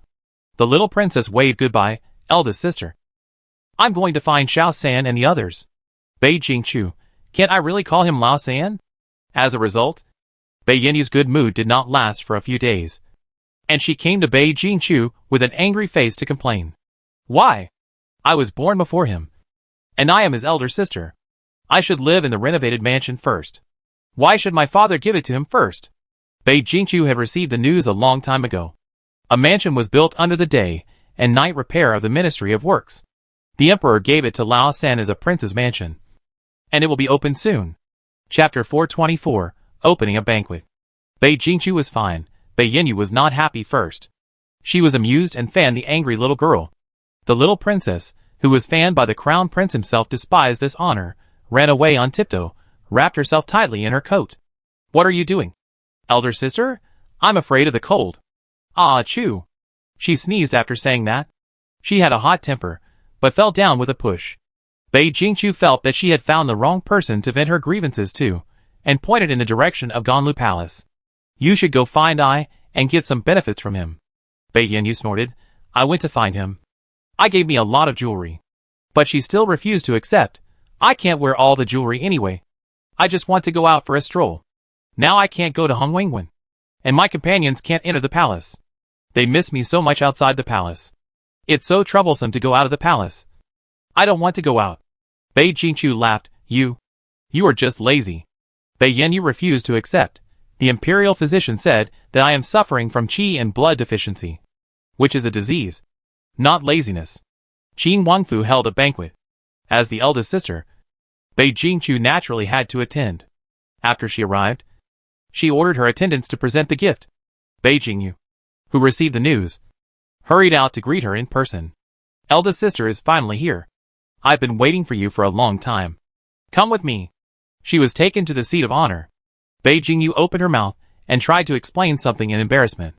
"Eldest sister, I didn't want to." Before she finished, a hearty laugh gradually approached. "I heard that eldest sister arrived one step ahead of us. My fourth sister and I knew that Xiaosan couldn't get away, so we came in by ourselves." It was the voice of Bei Yinyu, the girl, who was noisy. The fourth princess was a shy person, a bit like Bei Jingyu, and smiled softly at the two of them. "Eldest sister, third brother." Bei Yinyu pulled her to sit at the two tables opposite Bei Jingqiu. "I'm so hungry. I got up late today and didn't have breakfast." "Little third, serve your second sister some snacks." Bei Jingyu sighed resignedly and went to tell someone. Several children who were not allowed to leave the palace on weekdays came out to attend the banquet on this day, and even little fourth was a little excited. Bei Yinyu gave her chicken soup. "Be patient. You can open your own house in 2 years." "Yeah." Bei Jingqiu's lips curved. So cute. This was her first time attending the banquet after the assassination, and it was very different from the past. It was not that she was ignored. The officials who firmly followed the Eastern Palace took this opportunity to visit her and chat with her. For example, Lei Nian'er's mother, Madame Gui, took the opportunity to pay her respects. She also brought her nephew from the Yun family with her, and tentatively asked Bei Jingqiu what she thought of his appearance. In fact, he looked okay. Even if Yun Guiqi was Lei Nian'er's mother, she would not dare to find someone who was unsightly to hang around in front of Bei Jingqiu. Being disrespectful in front of the emperor is a serious crime. And being disrespectful in front of the prince is no less a minor crime. He has a nice face. But it is just a nice face. There are too many handsome men around her. And it can't cause any ripples. Seeing this, Mrs. Gui also withdrew tactfully. Bei Jingqiu continued to talk to her own people who came to chat. If it were in the past, when she appeared, she would have been crowded around her. And Hao Yue would have to repeatedly separate those who wanted to squeeze in to please her. Now they are all watching. On the other hand, Bei Jingqiu's side is very lively. He was the host of the banquet, and it was reasonable for the guest to say a few auspicious words to the host. Since he was here, he couldn't just give him a cold shoulder.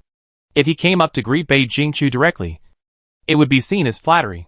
For a moment, Bei Jingqiu looked a little cold. Not long after, the 5th and 6th princes also came together. After meeting the newly promoted His Royal Highness the Prince of Qin, the 6th prince went to his seat. The 5th prince circled around Bei Jingqiu and said with admiration, "Third brother, you are so great. You are the only prince in our DU now. What a prestigious title I gave you." Bei Jingqiu was embarrassed by the compliment and replied, "When you grow up, I will also give you a title." The 5th prince flattered, "We are different. Now, except for you, who can always be with I, and even enter an Hexagonlu palace at will. You are I's most beloved son, Xiaolu, and I can only get half of I's attention." He flattered, "Third brother, you must follow your younger brother. Bei Jingqiu has been praised a lot recently, and he has begun to get used to it." But this was a compliment from his own brother. He was still a little dizzy, and agreed, "I am your brother, of course I will take care of you." They were not far away, and Bei Jingqiu heard everything they said. She couldn't help but hold her forehead. Xiaowu meant to help him win the throne. "Idiot, you really thought you were asking your brother for help." The opponent was too weak, and he felt speechless that he hadn't even made a move, and the other person fell down on his own. After the 5th prince got the answer, he presented the second gift separately, and handed it to Bei Jingqiu in person, to show that their relationship was different from others. The goal was achieved. He walked over triumphantly, sat down at the table in front of Xiaolu, and greeted the brothers and sisters in front of him one by one. Chapter 425 All Losers. The goal was achieved. He walked over triumphantly, sat down at the table in front of Xiaolu, and greeted the brothers and sisters in front of him one by one. "I haven't seen my elder sister for a long time. She is more beautiful than before, and she is worthy of being the Prince Yiguang praised by the world." Except for Bei Jingqiu, who was entertaining guests in another place, the 4th princess and the 6th prince all widened their eyes after hearing the provocation. They are really not afraid of death. Only Bei Yinyu was still silly. "It means that you don't visit your elder sister often. This is your fault. When I go to the East Palace in the future, I will take you with me." The 5th prince. The 6th prince gave her a thumbs up under the table. She is really a natural black. Sometimes a bad brain can be quite choking. The 5th brother has already joined the team. How dare he often visit the East Palace? But Bei Yinyu directly said that it was his fault, and the 5th prince could not refute it. It makes sense that only the younger brother should visit the elder sister. Does the prince have to visit the younger brother? They haven't seen each other for a long time. It can only be the 5th brother's fault. The smile of the 5th prince froze on his face. If someone else said it, he would definitely think it was intentional. But everyone knows that Bei Yinyu is a complete fool. The 5th brother gritted his teeth and admitted it, and said vaguely, "Let's talk about it next time." Bei Jingqiu smiled at this childish farce. These little brats are too naive. That year, she put her hands in her pockets and ran off the track. It's not that she looked down on them, but everyone present is a loser. The 5th prince failed to hit her with one blow, so he came up with another plan. She said distressfully, "The main thing is that in the past, if you want to see your elder sister, you don't have to go to the East Palace specially. As long as you pay your respects to your father, you can often meet your elder sister. Now, you often meet your 3rd brother. It's true that my brother didn't notice it. If you want to visit your elder sister in the future, you should go to the East Palace specially." What she meant was that the emperor now has a new person in mind, and it's no longer her. Bei Jingqiu. Now even Bei Yinyu noticed that the atmosphere was not right. But she didn't know how to interrupt.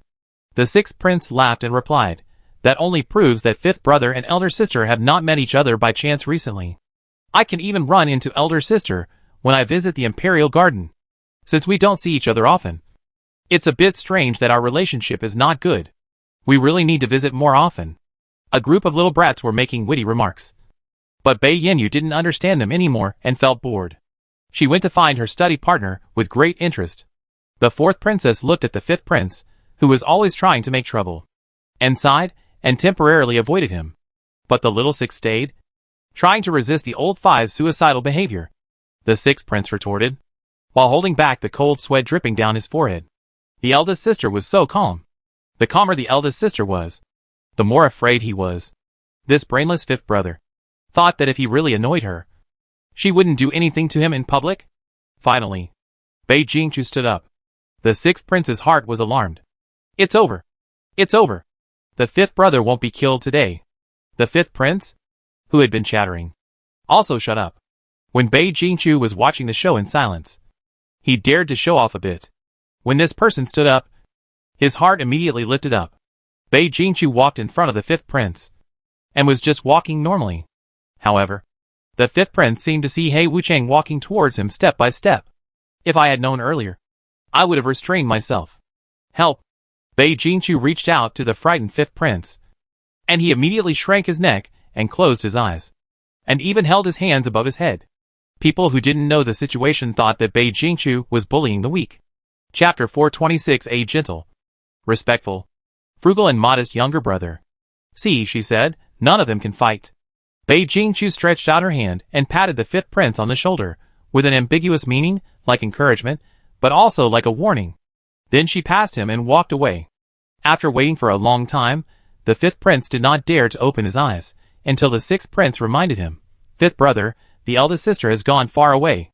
The fifth prince suddenly opened his eyes, and saw the sixth prince looking at him with disgust, and then realized how embarrassing he had done.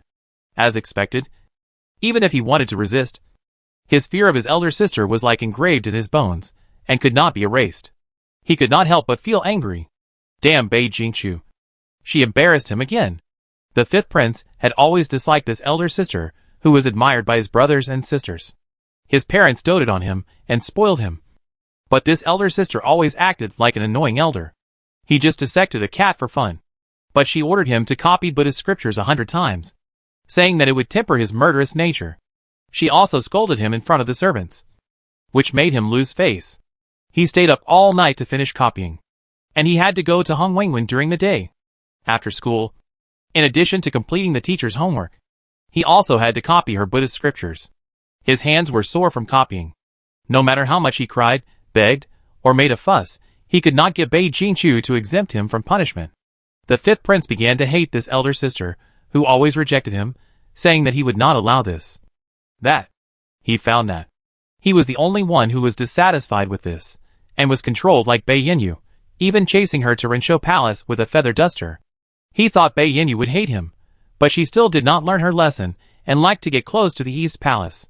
No matter how dissatisfied he was before, the fifth prince could only endure it. The first time he wanted to take revenge, he was slapped by his mother. Anyang told him that Bei Jingchu was known throughout the whole of Diyu, and was the heir apparent, the next person like Ai. If he wanted to live a peaceful life in the second half of his life, he must not only not make her unhappy, but also please her. The fifth prince endured the humiliation and always acted as a good brother. And now, the opportunity finally came. Ai wanted to support the third brother, which made the fifth brother ecstatic. He thought he could vent his anger today, and let Bei Jingchu taste the embarrassment. As a result, the other party just walked towards him, and he was afraid. The fifth prince held the corner of his clothes tightly, and said, Let's wait and see. When he overpowers her, he will take revenge sooner or later. Bei Jingchu walked away, and recalled the scene just now. Although the fifth prince was tyrannical by nature, he was still respectful to her, the eldest sister.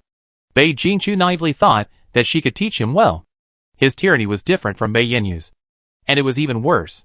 Bei Yinyu had no respect for life because she had no one to guide her. Under her occasional knocking, he has changed a lot. The fifth child built his happiness on the pain of a weak life. A little child, when he was digging the struggling cat slave alive, his expression was ferocious and happy. It made Bei Jingchu shudder. He pretended to be a gentle, respectful, frugal and modest brother for a long time, and it was not easy for him to show his true colors until today. The children of the royal family, few of them are simple. Well, Bei Yinyu is probably the only one who is pure and stupid. Bei Jingchu was thinking. Someone approached. and her vigilance of practicing martial arts made her look over. Chang Tingy stopped walking and saluted. Greetings to His Royal Highness the Crown Prince. Chang's husband. Why are you looking for me? Chapter 427. Who does Yan Yu help?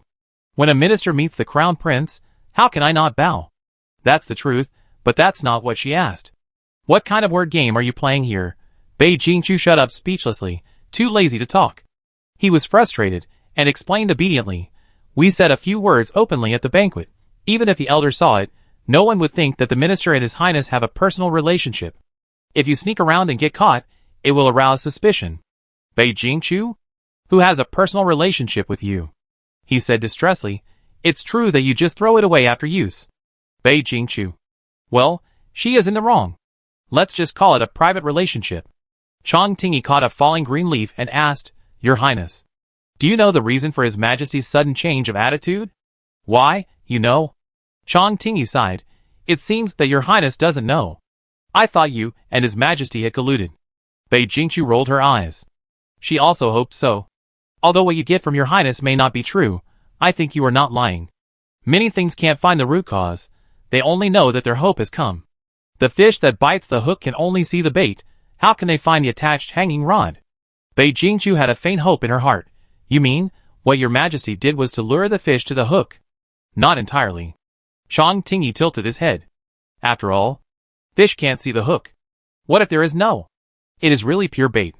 Your Highness, do you dare to gamble? Of course not. The higher you stand on the mountain, the more rugged the road will be.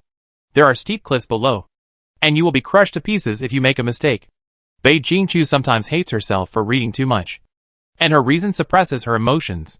The fact that fathers and sons have killed each other for generations in history reminds her again and again not to repeat the same mistakes.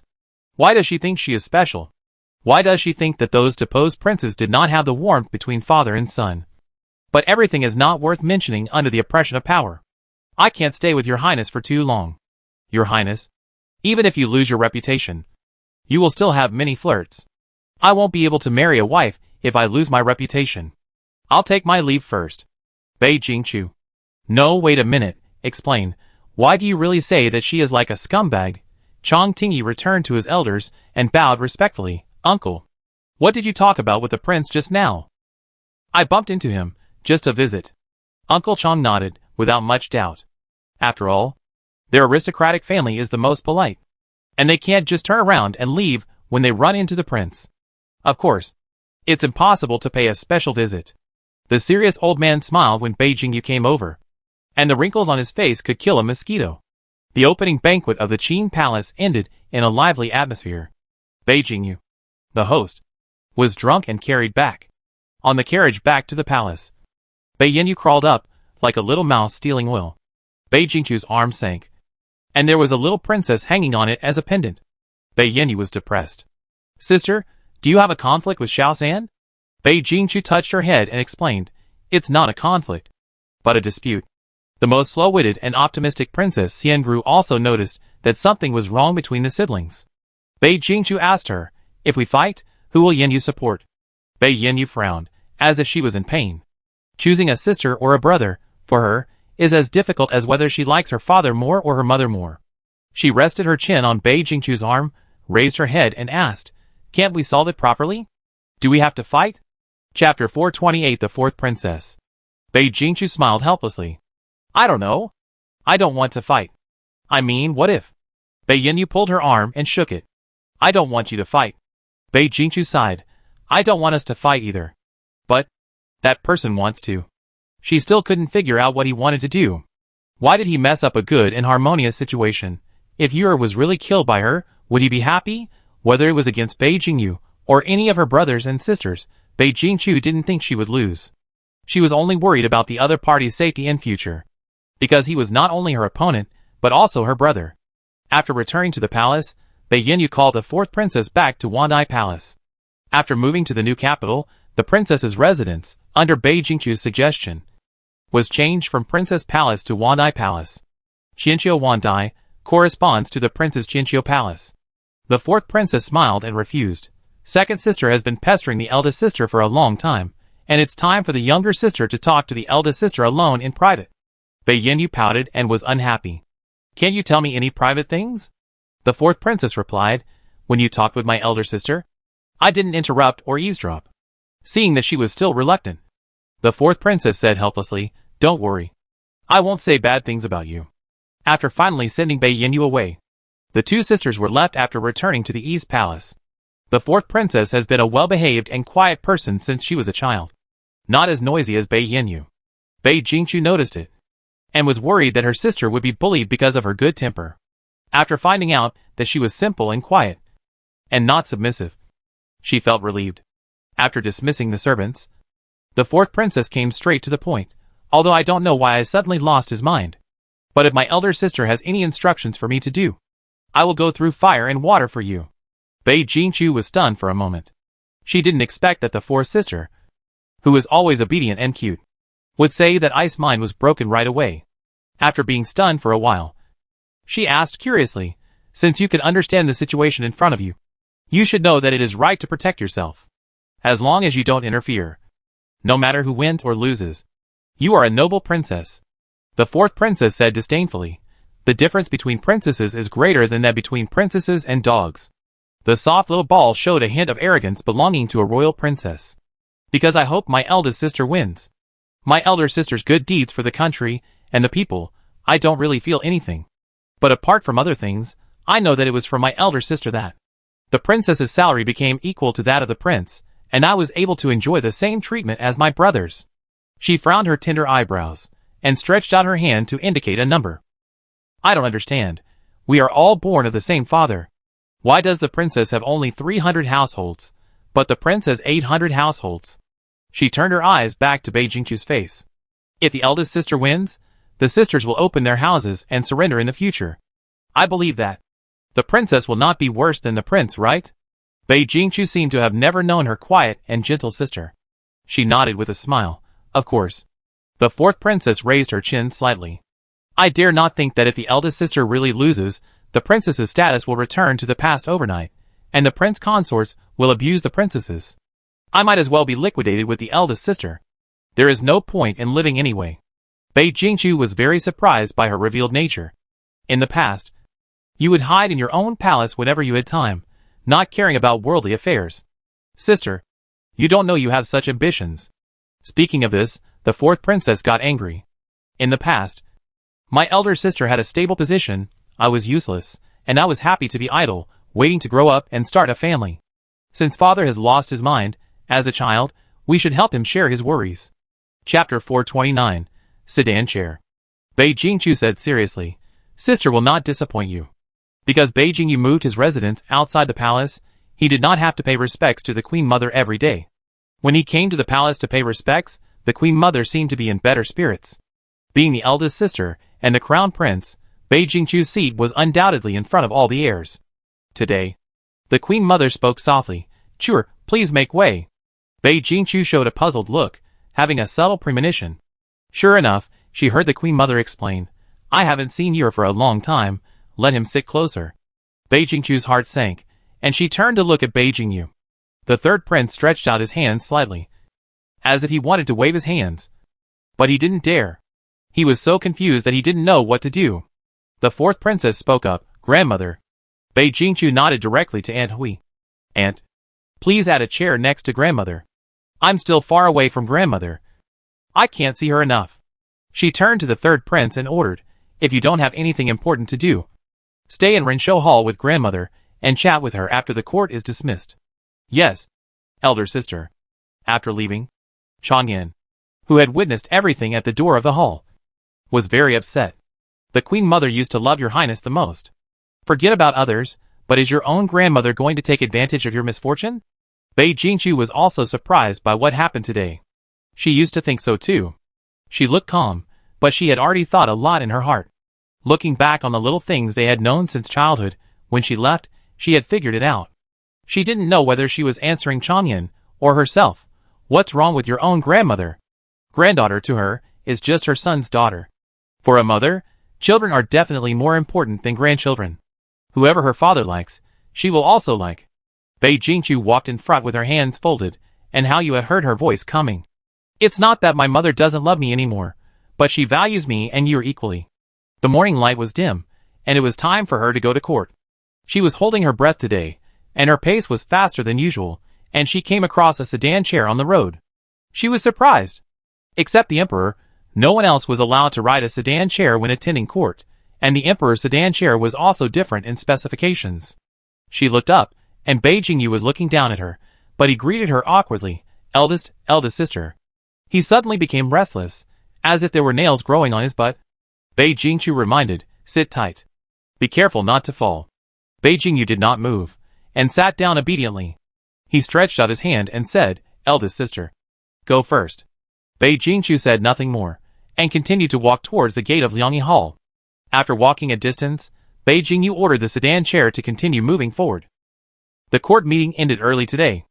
After leaving the court, Bei Jingyu followed his elder sister's instructions to accompany the Queen Mother in Renshou Hall. Unfortunately, he ran into the imperial concubine when she was paying respects. When the Queen Mother heard that he was coming, she asked the imperial concubine to go back. The morning and evening visits in the palace were a very troublesome matter. After the imperial concubine returned to the palace, she had to face the concubine's greetings and ask about the affairs of each palace. In the main hall of Zhaoqing Palace, everyone was waiting for Defei. She came late, yawning, perfunctorily admitted her fault, and sat down. Before the imperial concubine got angry, many concubines began to plead for mercy. Imperial concubine, Defei didn't mean to be late.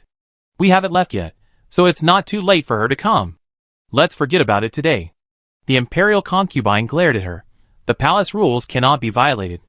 Defei, go back and copy the palace rules, and give a small punishment and a big warning.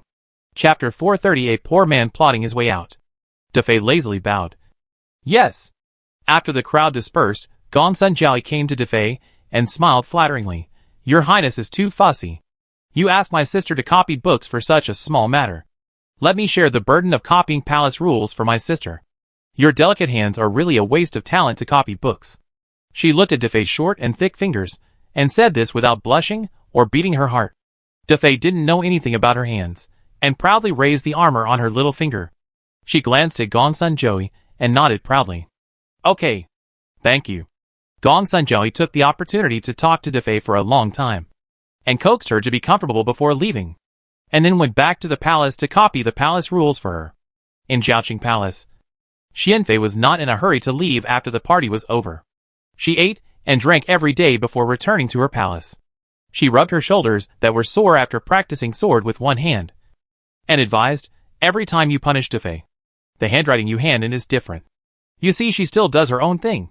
You probably can't achieve your goal of punishing her. If you really want to scare her, you must first eliminate those who please her. The imperial concubine sighed. They have no children, and they can't rely on their children for their old age. How to live in old age? It's all a word from the new emperor. It's just betting on the king of Qin.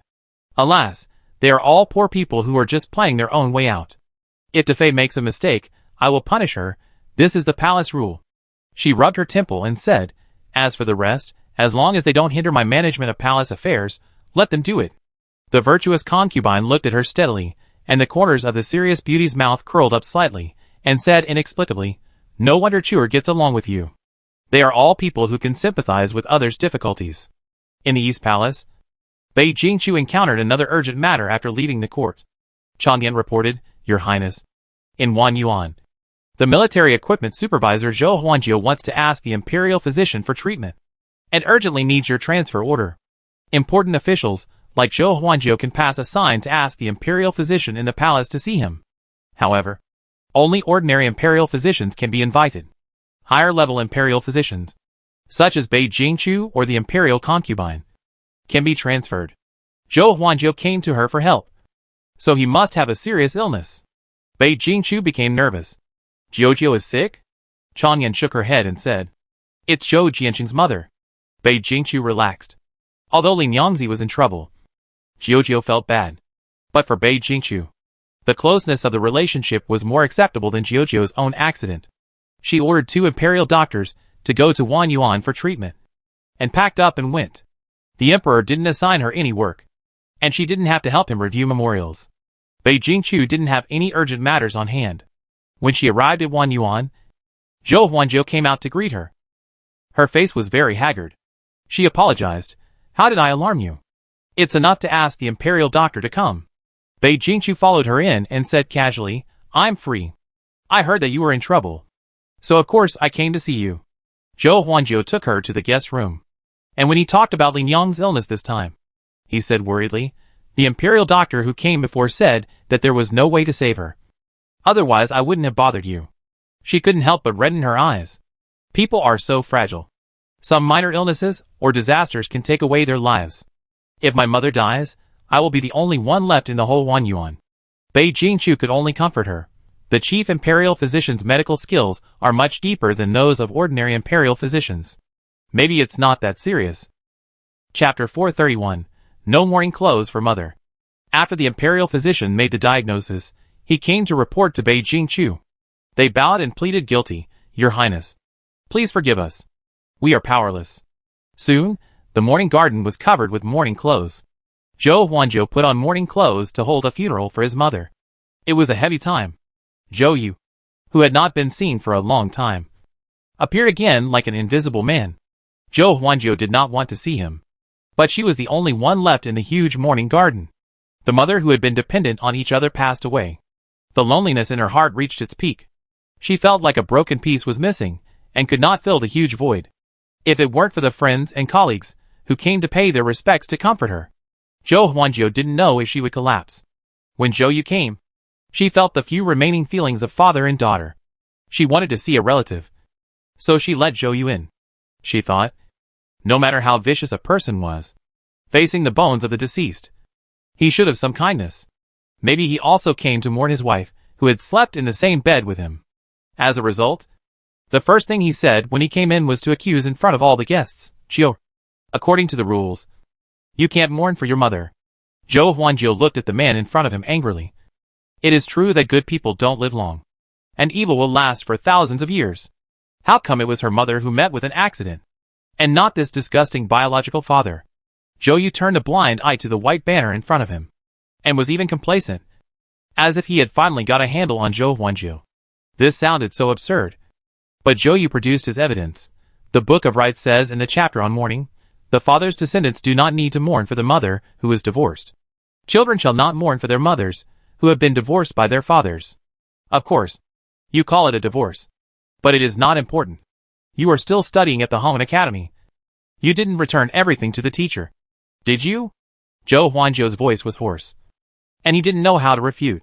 She took care of her mother until she was old, saw her at her last moments, and offered sacrifices to her after her death, to show her longing for her. It was only natural. Who would stop her, and accuse her of not being filial to her mother as a daughter? It turned out that the ancient sages had said in the classics. They stipulated that the father was the leader of the son, and that children must be filial to their elders and parents. It was also natural that the father was the father, but the mother was not the mother, but the father's wife. The father's wife was the mother, and once she was not the father's wife, even if you were born from her belly. She has nurtured you with her life's energy and efforts, and fought for your survival in the world. No matter whether she loves you or not, she cannot be your mother. You cannot even mourn for her, because she is not your father's wife. Zhou Huanjiu felt a sense of helplessness and bitterness in his chest. He was caught off guard by the successive deaths of his relatives and friends, and could only stand there, gasping for breath while holding his mother's coffin. Zhou Yu was even more proud of this, and said the purpose of his visit, as long as you give me a sum of money, I will marry your mother back, and you can mourn for her. All the guests in the hall looked at him, shocked that there was such a shameless person in the world. But someone whispered, it's really against the rules. It's just that they are holding a funeral. Unless there is a deep hatred, no one would go to make trouble at this time. Zhou Huanjiu supported the coffin, and shouted with all her strength, get out! Get out! Someone, kick him out! She was really overwhelmed by the sudden loneliness, and she actually had a faint expectation for this person. Chapter 432. Disrespect for Etiquette. Zhou Yu stretched out his hand to stop the strong man who came to arrest him, but it was useless. He just continued to shout with etiquette, Zhou Huanjiu, in front of so many people, you drove away your biological father in public. You are unfilial. Do you still want to be an official? Is an unfilial person worthy of being an official? Come on, judge. There are daughters who bully their fathers in the world. Why am I so miserable? I gave birth to an unfilial daughter. What a cruel heart. killing people. He struggled and shouted, "She not only worships the slut I divorced, but also beats her own father away." Zhou Huanjiu was so angry that he wanted to go up and cover his mouth. But unfortunately, he was exhausted by not being able to eat for days. So he could only cry out, "Get out! Bullshit rules. Bullshit swearing against the mother's death. Go and sue me. Kill me. If you can't kill me, get out. My mother doesn't want to see you." Most of the guests who came today were Zhou Huanjiu's colleagues. Some of them saw Zhou Yu being suppressed miserably and about to be kicked out, and they couldn't bear it and felt pity for him. He advised Zhou Jiancheng, "Mr. Zhou is your biological father after all. You shouldn't do that. He is already very old. It's not good to be violent to your father." Another person also echoed, "In fact, what Mr. Zhou said is not wrong. There is no mourning for the mother." But the words are not tactful enough. Zhou Jiancheng mourning for his mother is against the etiquette. And it is really too much to drive away his biological father. We and you attach great importance to filial piety. This will hinder your career. Many people also followed up and said, "Yes. Yes. No matter what Mr. Zhou did. As long as he is your father, children must forgive him. No matter how great the hatred is, it cannot compare to the grace of giving birth to a child. When Zhou Jiancheng grows up, he must support his biological father." A piece of noisy voice poured into Zhou Huanjiu's ears. The familiar smiling faces in the past seemed to have turned into ghost faces, saying spells that made people feel headache.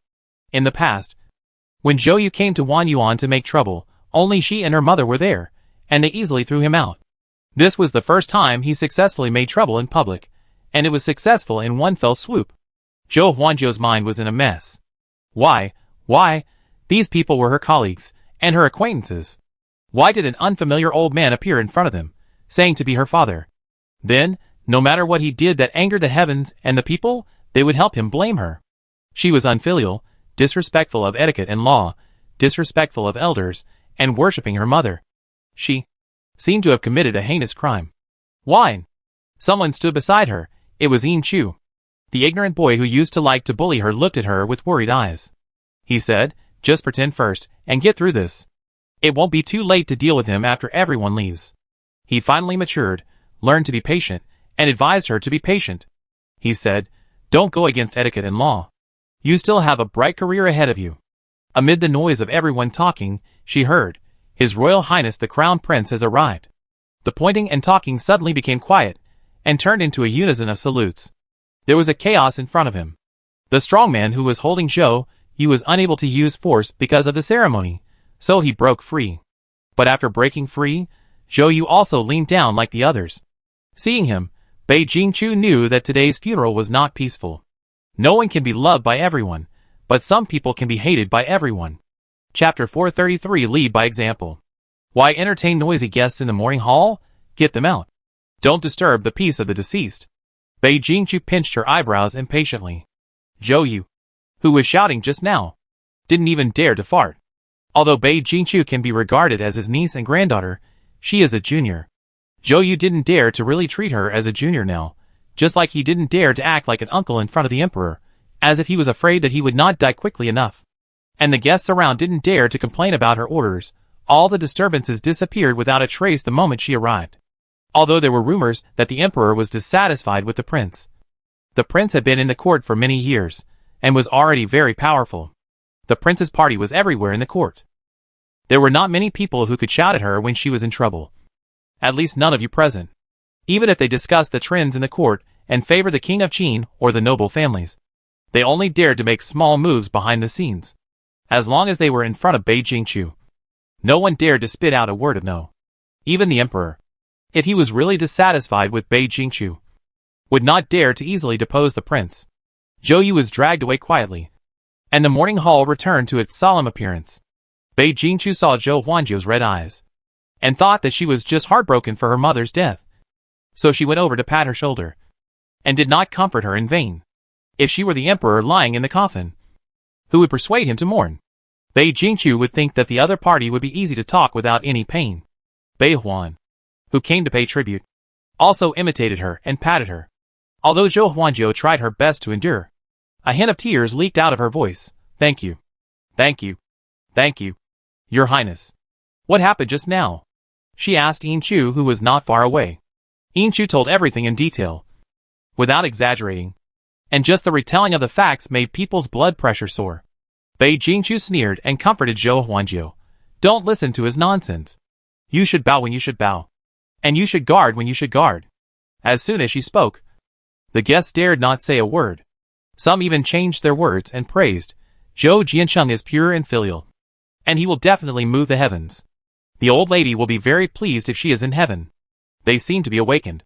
A group of people knew Bei Jingchu's attitude and praised Zhou Huanjiu for his filial piety to his deceased mother in order to leave a good impression in front of the prince. As if they were not the ones who had used etiquette and law to pressure others just now. Zhou Huanjiu clenched Bei Jingchu's sleeves, feeling how ironic it was. Today passed uneventfully. The next day, many censors reported to the court that Zhou Huanjiu, the eldest daughter of Zhou Yu, was mourning for her mother. As a member of the prince's party, Tong Huayan could not watch his own people being impeached and argue with the censors. The second son of the father, there is no need to mourn for the mother. Zhou Jiancheng is not the eldest son. Why can't he mourn for his mother? The censors were obviously prepared calmly. Your Highness, the crown prince is not the eldest son, so is he not the crown prince? This is really hard to respond. The censor pressed the issue. Nowadays, women can also inherit their father's family business. Zhou Jiancheng, as the eldest daughter who inherited her father's family business, is naturally the second daughter. Could it be that these women want both? Want to be the heir, but don't want to bear the responsibility of the heir? He was stuck, and the others couldn't find a way to refute. Even if they privately felt that Zhou Huanjiu was not at fault. Friendship was friendship, and etiquette was etiquette. Even if Zhou Yu's family property was not enough for Zhou Huanjiu to fill her teeth, she couldn't mourn for her mother because of this. The emperor suddenly called out, Prince. Bei Jingchu stood up. What do you think? Bei Jingchu knew that, now that the emperor was acting abnormally, her best course of action was to be obedient and say, Your Majesty, I will make the decision. She was not sure if she was too ostentatious and offended the emperor. Throughout history, there were few crown princes whose power could compare to hers. The emperor used to think she was weak, so he tried his best to support her, but he suddenly realized that she had grown to the point where she could fight against him, and he became alert. Bei Jingchu's words came to her lips, but she couldn't say them. She didn't know how the emperor would decide. And if he really thought Zhou Huanjiu was wrong, how would he punish him? If someone violated the etiquette. But he was not wrong. Then it was the fault of the etiquette. She slowed down and made up her mind. The emperor didn't like her now. Even if she pretended to be good, she would only be evaluated as no opinion. So it was better to tell the truth. I think it is natural for Zhou Jiancheng to mourn for his mother. It is against human ethics to not mourn for the mother after she leaves the house. It is natural for a son to be filial to his mother. And it is to repay the grace of birth and raising. If you regard it as a severed relationship because your mother leaves the house, you are not worthy of being a human being. The emperor nodded, indicating affirmation. Well said. But Bei Jingchu did not relax, always feeling that there was a bigger trick. Since the prince is filial, from now on, the mother will be taken to the East Palace to be taken care of. Although she is not a concubine, she has given birth to the prince, she deserves filial piety. He looked at Bei Jingchu. The prince is a role model for his subjects, and should set an example. I obey your order. In the cold palace, she weakly held the cloth ball in her arms, coaxing it like a baby. Chapter 434 Let her live. The cloth was covered with dirt, and had not been washed. She kept muttering, Baby, baby. You are the child that my mother has made. You are my daughter, you are the prince, you will let my mother live a good life. Then she hummed a tuneless song. A group of palace servants came to the cold palace and asked, Who is Madame Qi? The maids in the cold palace took them to find Qi. The palace servants were new, and did not know the inside story of the prince's replacement. They thought that Qi's luck had turned, and that she had finally waited until her daughter took the throne, and came to take her to the East Palace to enjoy happiness. Seeing Qi's crazy look, he called out softly, Madam? Madam? Qi's eyes were bulging out. And he said fiercely, You damn eunuch. Didn't you see me coaxing the child? My daughter is the crown prince. If she cries again without being coaxed, you'd better watch your head. She didn't dare to talk to the palace people like this when she was sober. But when she was crazy, she showed her full momentum. The eunuch said in a shrill voice, Oh, madam, Don't coax this piece of rag. Your real biological daughter is here to pick you up. The one who will take you to the East Palace to enjoy happiness is the Crown Prince." She was stunned, and the child in her hand rolled and fell to the ground. "She took me to enjoy life? Yes, you don't have to live this hard life anymore. You will be the old lady of the East Palace in the future." She was stunned for a while, and suddenly burst into laughter. "Ha ha, ha ha, old lady. Ha ha, old lady." After a while, Changyan replied to Bei Jingchu, "Your Highness, Mrs. Qi has been taken here." Princess Mo Qing asked, "How should she be arranged?" Bei Jingchu leaned on the low couch. Let the female doctor rub the acupuncture points on her head. Recently, her thoughts were in a mess, and her head hurt a little. She opened her eyes, and replied without any emotion, "Let's continue to live in the cold palace as it is. She did give me a favor, but I didn't raise her. Then I'll let her live. Just live. Just keep her alive. Your Majesty can't monitor whether I'm really filial to her. The East Palace is not a place where anyone can get information." Changyan didn't complain about Bei Jingchu's heartless decision. In her heart, His Highness was the best. If such a good person like His Highness treated someone badly, it must be the other person's fault. Not to mention that she had been with Bei Jingchu for many years. She also knew a little about what happened back then. She entered the East Palace with great joy, but was taken to the most remote courtyard by the palace maid, which was so dilapidated that it was not even qualified to be a servant's room. She was immediately afraid and angry. "What do you mean? I am the biological mother of your prince. How can you let me live here? Where is the prince? Let her come to see me. I want to ask her, is this how you are filial to your mother?" The palace maid rolled her eyes. "Don't you know your own weight, and you still want the prince to come to see you? You can't even get close to the prince." She slapped the little palace maid in the face. "How dare you? I am the birth mother of the prince, the old lady of your eastern palace. You princes must be filial to me, and take me in. You are nothing." The maid was slapped for no reason, but she didn't dare to hit back. She could only sob and go to the head aunt. The head aunt was not sure how to deal with the birth mother of the prince, so the matter was reported to Bei Huan. Bei Huan was indeed the temporary crown princess. She knew what kind of personality Bei Jingchu had, and only replied, "Reciprocity." The palace servant understood. The young maid who got the news slapped Qi in the face. With a crisp sound, the young maid shook her numb hands. "Qi, you dare to hit me. I'll hit you. Why do you still want to pick a day?" Qi saw that it didn't work to bully others, so she changed her face and begged people, "Miss, you have never given birth. I am a mother. I am also worried about my child." She choked. "I haven't seen her for 5 years, 5 whole years." She cried heartbreakingly, tears streaming down her face. "I want to see how tall she is. Whether she is fat or thin. Whether she is healthy. And whether there is anything wrong. I am just worried about my daughter." The little palace maid who had a conflict with her would certainly not help her. But some of the others saw her motherly appearance, thought of their own mothers at home, felt compassion, and helped her report. They were stopped at Changyan. Changyan sneered. "This is the first time I have seen a loving mother who abandoned her daughter at birth." The palace maid realized that she had been deceived, and was full of resentment towards Qi after Changyan's warning. She had offended the palace maids in the cold palace once, and then she offended them again when she came to the eastern palace. Under her suicidal attitude, her life was not much better than when she was in the cold palace. Bei Jingchu was not disgusted by Qi, but her life in the court became more and more difficult. The emperor pressed her step by step abnormally, and she was scolded almost every day. When she did things, she was meddling too much, and she was not in a position to do things. When she did not do things, she was just slacking off, and she was not worthy of being used. Bei Jingchu was annoyed by the old man. Chapter 435, She is not stupid. Bei Jingyu found time to comfort her. "A few months ago, I was scolded by my father, and I was very sad. Eldest sister must be even sadder now." Bei Jingyu looked at Bei Jingchu with worried eyes, as if she was suffering from the torture of the 18th level of hell. Bei Jingchu, thank you very much. Of course she was sad, when the emperor just woke up and his attitude changed drastically.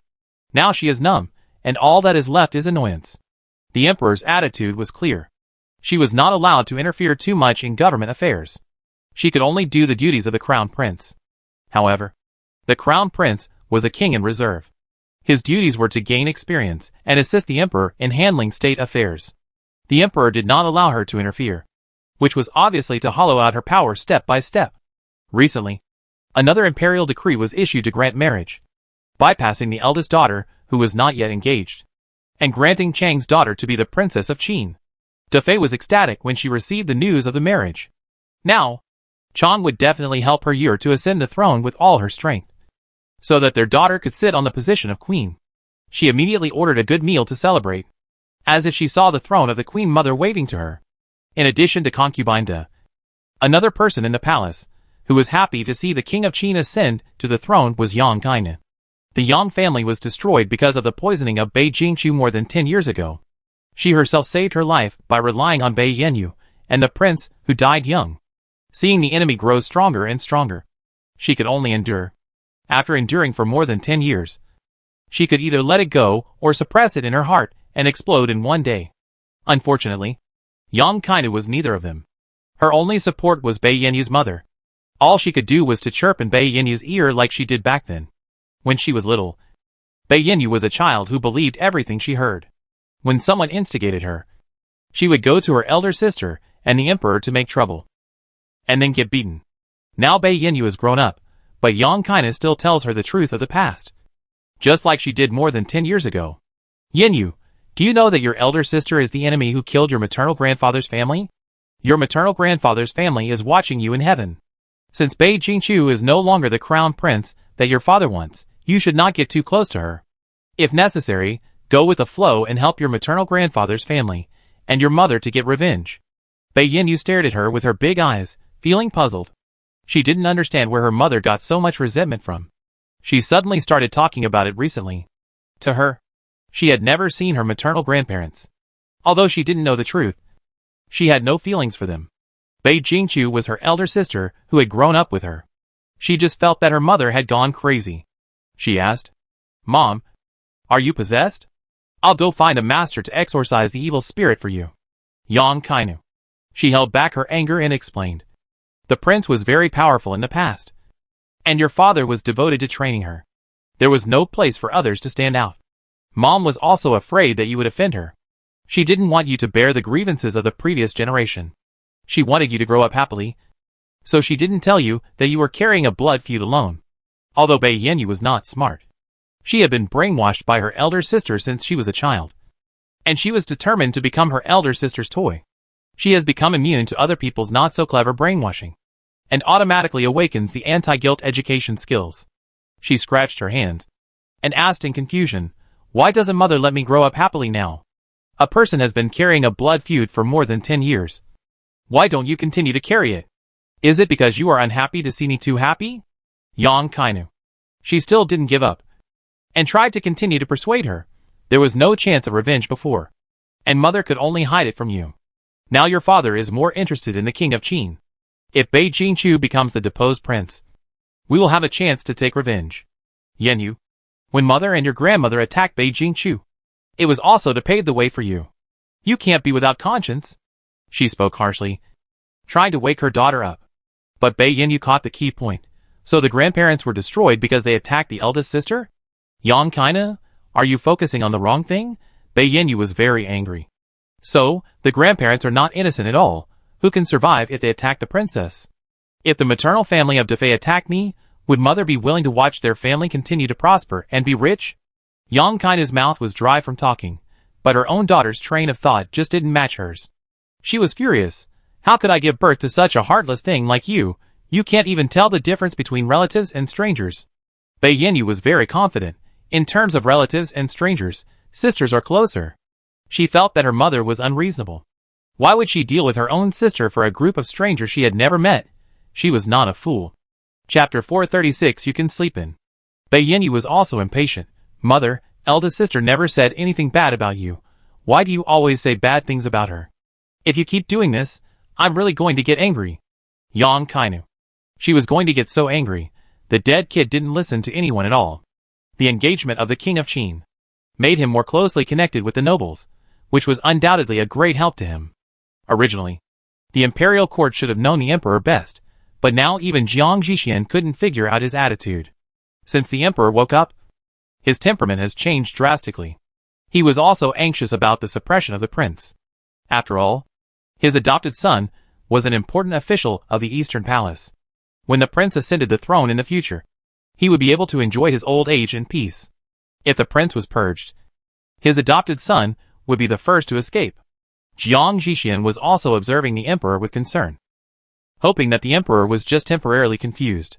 Seeing that his preference for the king of Qin and his disgust for the prince did not seem to be fake, Jiang Zixian also became anxious and sent several messages to his adopted son, asking him to pay attention to the situation and withdraw in time if anything went wrong. But he didn't know that the message he handed over had not even warmed up in Jiang Longshou's hands when it arrived at Bei Jingchu's desk. Bei Jingchu didn't know what she felt. She was like a child who didn't want to believe that she was abandoned by her parents. She desperately looked for evidence that the emperor was acting, and kept a glimmer of hope to convince herself that the emperor's change of temperament was not because he was afraid of her. She leaned back in the chair, and because of her recent decadence, her hair was a little loose. The hope she had held up was a little eroded, and she used reason to convince herself. Eunuch Jiang has been with my father since he was a child, as much as Chang Yan Haoyu is with me. He must know my father the best. Bei Jingchu raised her eyes and asked Jian Longho, "Do you think the news he gave you is true, or is it a play created by the emperor? My foster father treats me as his own daughter. If it is a play, he should advise me to stay calm, show loyalty, and never betray the master." "This is true," Bei Jingchu laughed sarcastically. "Treating him as his own daughter is better than being his own son. Eunuch Jiang is really kind-hearted." The storm outside has no impact on the isolated Jiaxing Tower. The Imperial Master continued to live a life of playing dirty. Oh no! Practicing. When his little disciple, who had run away from the building, appeared in front of him with a head of hair like a chicken coop, he was not scared. The little disciple, who looked like a beggar, grinned with white teeth stained with vegetable leaves. "Master, I am back to fooling around again." Imperial Master. Needless to say, he can see it. He is not blind. The fooling little disciple shook off the mud on his body and told the master, who never left the building, about what was happening outside. "It is said outside that His Majesty seems to want to change the crown prince. Do we really not need help? His position is not stable now. You just need to go out and say something about the emperor falling from the sky to fool him. Wouldn't the crown prince's position be stable? Then you can repay the favor." Imperial Master. Is he that kind of person? The purpose of salted fish is to do things that can be avoided, and never make trouble for yourself. The Imperial Master didn't even raise his eyelids. The doom is past. It only takes time for her to conquer the world. It's just some minor setbacks. It can't even be called an obstacle. Don't pay attention to it.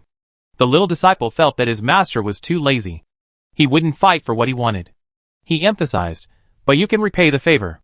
The Imperial Master, why don't you continue to fool around for a few months and don't come back? Raising a child out of boredom was the most regrettable decision he had made in his life. The emperor's attitude did make Bei Jingchu feel a little difficult, but that was compared to the most glorious time. Compared with ordinary princesses, like Bei Yinyu, or even ordinary princes, she still holds great power. After being the crown prince for 5 years, if she only relied on the emperor's favor, and did not have her own value and personality charm to win over her subjects, Bei Jingchu would have abdicated long ago. As her voice was not as strong as before, she finally accepted her situation and calmed down. If the emperor really suspected her, it was only because she was young and strong, which made him feel threatened. This was the reason why the crown princes, who were almost driven to desperate situations, were all driven to desperate situations. Either give in, or rebel. Bei Jingchu weighed her own power. As a crown prince with a stable position, it was not worth it to rebel. After discussing countermeasures with her advisors, she summoned Yuezhen. That night, the Imperial Hospital recorded the file, saying that the prince was seriously ill and needed to stay in bed. If there was any benefit, it was that Bei Jingchu finally rested. Because of the illness, she didn't even go to the morning court. In her 15 years of life, except for her infancy, it was the first time she slept until noon. It was so sad that anyone who heard it was sad, and anyone who saw it cried. Bei Jingchu curled up in the warm quilt and cried happily. Is this what it feels like to sleep in? It feels as peaceful as lying in a coffin. In fact, she also likes the feeling of getting up early, just like the coffin lid being opened. Chapter 437. It was a conspiracy to rebel. There was no need to pretend to be sick when facing visitors. Lying on the bed all day, Bei Jingchu exuded a listless smell of a dead house. Compared with her usual spirit of a calf, Those who knew her thought she was really sick.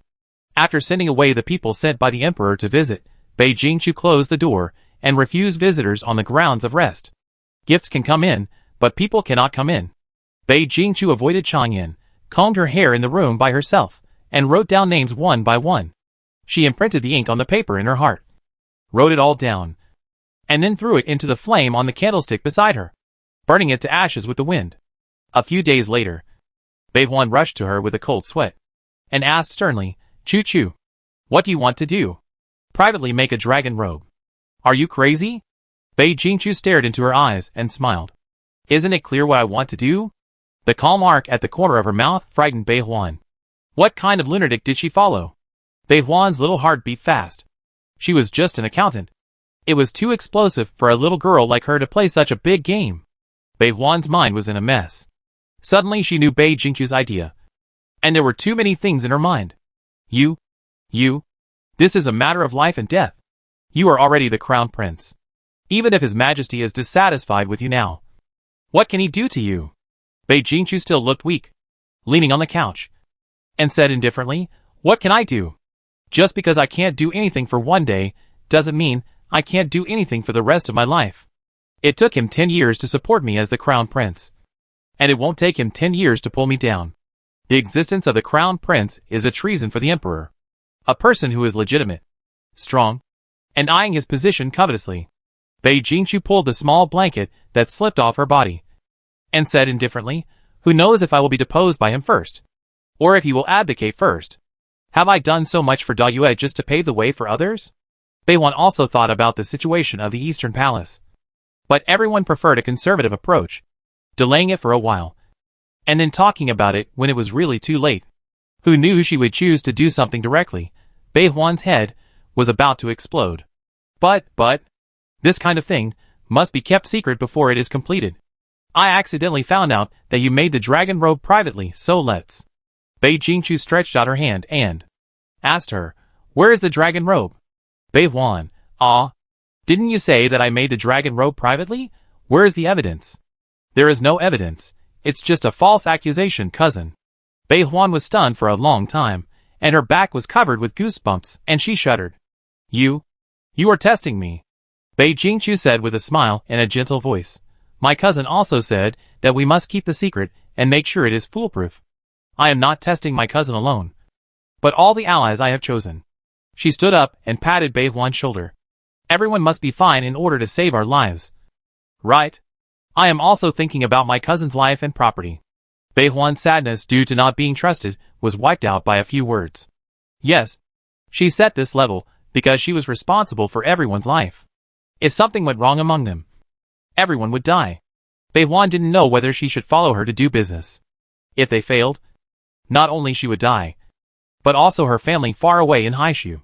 Her father sent a letter, and her eldest sister-in-law had just given birth to a little niece, who smiled whenever she saw anyone and was very cute. If they failed, all the happiness they had built up would disappear like bubbles, leaving only blood on the ground. Bei Jingqiu didn't urge her, and let her think for a long time. Even kindly let her go back to her room, and said softly, "Cousin, you can think about it for a few more days, this is a big deal." But Bei Jingqiu knew that she would agree. As the prince's companion, even if she did not participate, she could not stay out of it. If she did not participate, she would not be rewarded for her merits, but she would not be able to escape the guilt. Chapter 438. I was not disappointed. Bei Huan would never do a losing business. She was just scared, and could not figure it out for a while. Unless Bei Jingqiu tilted her head. Unless she made amends and turned herself in. At this time, Bei Huan turned back. She asked, "What if I didn't come to you, but went to report it directly?" Bei Jingqiu didn't know what her expression was. Maybe she had no expression at all. She told the truth calmly and cruelly. "Then you can't leave the East Palace." "Cousin." Bei Huan took a step back in shock. The prince put his arm on her in a soothing manner. The heat from her palm was more like a burning flame than the warmth of the past, burning and tormenting people's hearts. She knew that a crown prince could not be a harmless little white rabbit. But she had never seen her fangs in her daily life. And she had always been a king and a friend. Bei Jingqiu chuckled. "It's okay. You didn't disappoint me." Although the reactions were different. No one wanted to tell on me. Bei Jingqiu pinched her arm and sighed. What a pleasant surprise. I thought I would commit murder again in the next few days. Bei Huan swallowed her saliva. I understand. Let me think about it. Let me think about it carefully. Then she walked out in a state of despair. Bei Jingqiu leaned on the pillow as if she had lost all her strength, waiting for them to figure it out. Some people accepted it well, such as Jian Longho, while some were frightened and struggled with their thoughts. She waited for them to weigh the pros and cons, tossing and turning. After all, even she herself had thought about it for a long time before making up her mind. After a while after Bei Huan left, Chang Yan came back to serve. The fewer people who knew about this, the safer it would be. Half a month later, the last person also gave an answer, willing to follow His Royal Highness the Crown Prince. Bei Jingqiu began to prepare his own backup plan in secret. But on the surface, he was still a prince who retreated and did not compete with the king of Qin. On the Qixi festival, the cowherd and the weaver girl met on the Magpie Bridge. Bei Jingqiu did not like the story of the cowherd and the weaver girl, in which a fairy had her feathered clothes stolen and gave birth to a child for the cowherd, and then was entangled, and could not rest even in heaven. It can be called the mythical version of trafficking in women. Let's say that the cowherd and the weaver girl are both star gods. But the couple is too affectionate, and they delayed their work. So the Emperor of Heaven separated them, and let them concentrate on official business. And they can only see each other once a year. Although this version is also speechless, it is much better than the previous one. At least not disgusting. It just makes the Emperor of Heaven exploit the gods and the dog tyrant too much. Bei Jingqiu claimed to be recuperating and hardly left the East Palace. After finally waiting for a good day, Bei Yanyu couldn't wait to pull people in early in the morning. A human-shaped pendant shook her arm in a coquettish voice. Eldest sister, you haven't been out for a long time. You will get sick even if you are not sick. It's lively outside today. Will you go out with me? Bei Jingqiu didn't say anything, but the pendant started to act. Half a drop of gold beads squeezed out of her eyes, and her mouth shrank. You've been busy since I was little. You've been busy all day long. You've never been with me properly. Now you're finally not busy. But you still don't spend time with me. The more she talked, the sadder she became. She was already immersed in it, as if she was really a little girl who was not loved by her father and sister. She burst into tears. Wow. I knew you didn't like me. You and I both like Xiao San more. Wow. Bei Jingqiu, I felt my head buzzing. She repeated in her mind many times, dear, dear, dear. Dear. Sister is dear. Only then did she resist the urge to beat her to death. When she got up early, she put a layer of powder on her face to pretend to be haggard. Now she didn't need to pretend. Her face was full of the haggardness of taking care of the child. Thinking that she really hadn't been out for a long time, it wouldn't be a big deal to take a walk occasionally. She agreed to Bei Yanyu. And then she stopped the naughty child from making a fuss. Chapter 439, Princess of Qin. After the rain today, Pavilion Gallery. The air after the rain is a little cooler. Bei Jingqiu and her little bear child are sitting on the top floor of the cruise ship. Below is the noise of the guests. The bustle during the day is not as lively as at night. There is no curfew during the festival. People rarely have the opportunity to go out at night, so they play under the dim lights in revenge. The bustle during the day seems pale in comparison. Bei Jingqiu leaned against the side of the boat, looking at the sparkling lake below. Bei Yanyu was diligent in holding an umbrella to shade her from the sun, and took away Changyan's work completely. Her maidservant watched her princess's servile behavior, and couldn't help covering her eyes. If someone is too attentive for no reason, he is either a traitor or a thief. As expected, Bei Yanyu approached mysteriously. Sister, I heard that Xiao San is meeting his fiancée in the next room. Let's go see the future sister-in-law. Bei Jingqiu glanced at her. We'll meet in a few years. Why be curious? Bei Yanyu held up her umbrella speechlessly, complaining, in a few years. Sister, listen, is this human language? Bei Jingqiu didn't say anything, just looked at her quietly. The little coward immediately changed his words, and even snatched the fan from Changyan's hand to fan her, saying flatteringly, of course it's not human language. It's fairy language. Bei Jingqiu. Changyan. Bei Yanyu's maid. It's too shameful to watch. Bei Yanyu used her usual tricks, and said coquettishly, it's so boring every day. Let's find something to do. Sister Bei Jingqiu, you are the only one who is bored. She spoke before Bei Yanyu. If you are really bored, find a class to attend. Although Bei Yanyu didn't understand what she said, She always felt that her elder sister's scolding was very dirty. Seeing that she couldn't convince Bei Jingqiu, she had no accomplices, and went to join in the fun alone. Bei Jingqiu didn't have much time to be quiet, when the door of the wing room was knocked. Bei Jingyu stood at the door, smiling. "Eldest sister is here, and I'm here to see you." Bei Yanyu, who looked embarrassed, looked guilty after being caught doing something bad. Behind them, a woman dressed differently from a servant, presumably Bei Jingyu's fiancée. Thanks to the efforts of Bei Jingqiu and others for more than a decade, the distinction between men and women is not so serious now. It was normal for an engaged couple to meet, even in a very rule-abiding family. Except for some extreme families. As long as they were not alone in the same room, it was fine. A bunch of servants followed them. So it was not a secret meeting, but just a normal relationship between children. The lady bowed dignifiedly. "I am Changxi, and I pay my respects to His Royal Highness the Crown Prince." Bei Jingqiu asked her to stand up. She was not particularly interested in her brother's fiancé. But from her own point of view, the dumber the princess of Qin, the better. It was hard to tell anything from a single sentence. Changxi sat down next to Bei Jingyu. It was his first time to meet the girl who would become his wife in the future. He was obviously uncomfortable. His two elder sisters knew him well. They could tell clearly from his shyness. Bei Yinyu's eyes were burning with gossip. As the first of her siblings to be engaged, Bei Yinyu was like a curious baby.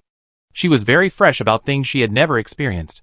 As for the fact that Bei Jingqiu had given Su Chengzhou the title of Chenghui, Bei Yinyu would not dare to be curious about her brother-in-law even if she had 100 courage. Changxi was elegant in conversation and graceful in manner. Bei Yinyu praised casually. "It's a pity that Madame Chang's knowledge is trapped in the boudoir." Chapter 440, The One Who Delivers Food. "If you had participated in the imperial examination last year, you might have entered the court." Mrs. Chang smiled with a hint of sarcasm. "Not to mention the family tradition, even if I had participated in the imperial examination, with His Royal Highness the Crown Prince here, I wouldn't have a place." Bei Jingqiu? When this was mentioned, Changxi became angry, and her words were no longer as calm as before, as if she remembered something. "Your Royal Highness the Crown Prince, I have a question. You seem to have a prejudice in your heart, and you always think that the nobles will oppress the poor. Then why do you oppress the nobles?" Bei Jingyu widened his eyes, pulled her clothes from the side, trying to stop her behavior. The two rookies were so scared that they almost died. But Changxi was totally unaware. Faced with Changxi's questioning, Bei Jingqiu raised her eyebrows. It was hard for her to refute. She didn't know what Changxi was talking about when she said she was oppressing the nobles. After all, the grass on the graves of the nobles she killed could be used to build thatched houses for a whole village. Faced with the accusation, she really couldn't say that she was an innocent little white flower. Bei Wanghua, Jingqiu was very self-aware. It's just that she had never met anyone who dared to express dissatisfaction in front of her. That's right. She is the future princess of Qin. Of course she has someone to rely on. She lay back on the backrest and asked lazily, "How did I oppress the nobles?" Changxi's answer was not what she expected.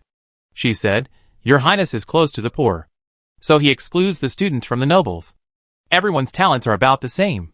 But your Highness gives priority to the candidates from the poor in the imperial examination. It makes countless talented people unable to display their talents because of their background. Is it true or not?" Bei Jingqiu was stunned for a moment. Changxi said more excitedly, "Just because of my background. I was excluded by your Highness. It's not their fault for their background. Why can't your Highness treat them equally?" When she mentioned the imperial examination, she thought of her brother who failed. Not every son can enter the court through favoritism. Her elder brother wanted to enter the government through the imperial examination. Her elder brother was not valued by his father. All the talents of the Chang family seemed to be concentrated on his cousin Chang Tingyi.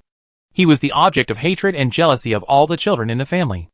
Every time his elder brother did homework, his father belittled him and praised his cousin instead. He studied hard under heavy pressure and was qualified to be a jurin last year. Unexpectedly, his name was not on the list when the results were announced. Later, they found out that it was because the prince selected people and gave priority to poor people with equal abilities. The brother, who had failed the exam 3 times, finally couldn't stand it anymore and fell ill. Changxi and the brother had a good relationship, and she was very angry. She felt it was unfair. Why should the poor family take the lead? Is it because they are the followers of the prince? It is unfair to form a clique for personal gain. Why should they be in charge of the imperial examination? How dare they mention it in front of her? As Changshi's voice fell, Bei Jingqiu's heart also fell. Okay. This is a stupid one. She doesn't have to worry about the enemy having another god opponent. She will go back tonight and open a jar of wine. She knows that the other side has a pig teammate. Bei Jingqiu really doubted whether she was a person of destiny. Why did others deliver food one by one? She was originally annoyed by the other party's offense. But now she felt that the look in her eyes, when she looked at Chang, she must be extremely kind. As if she was looking at some treasure in the world. Even Bei Jingqiu was confused. It was the first time he heard someone say that it was not their fault to be born into a noble family. It was as if the noble family was a slave.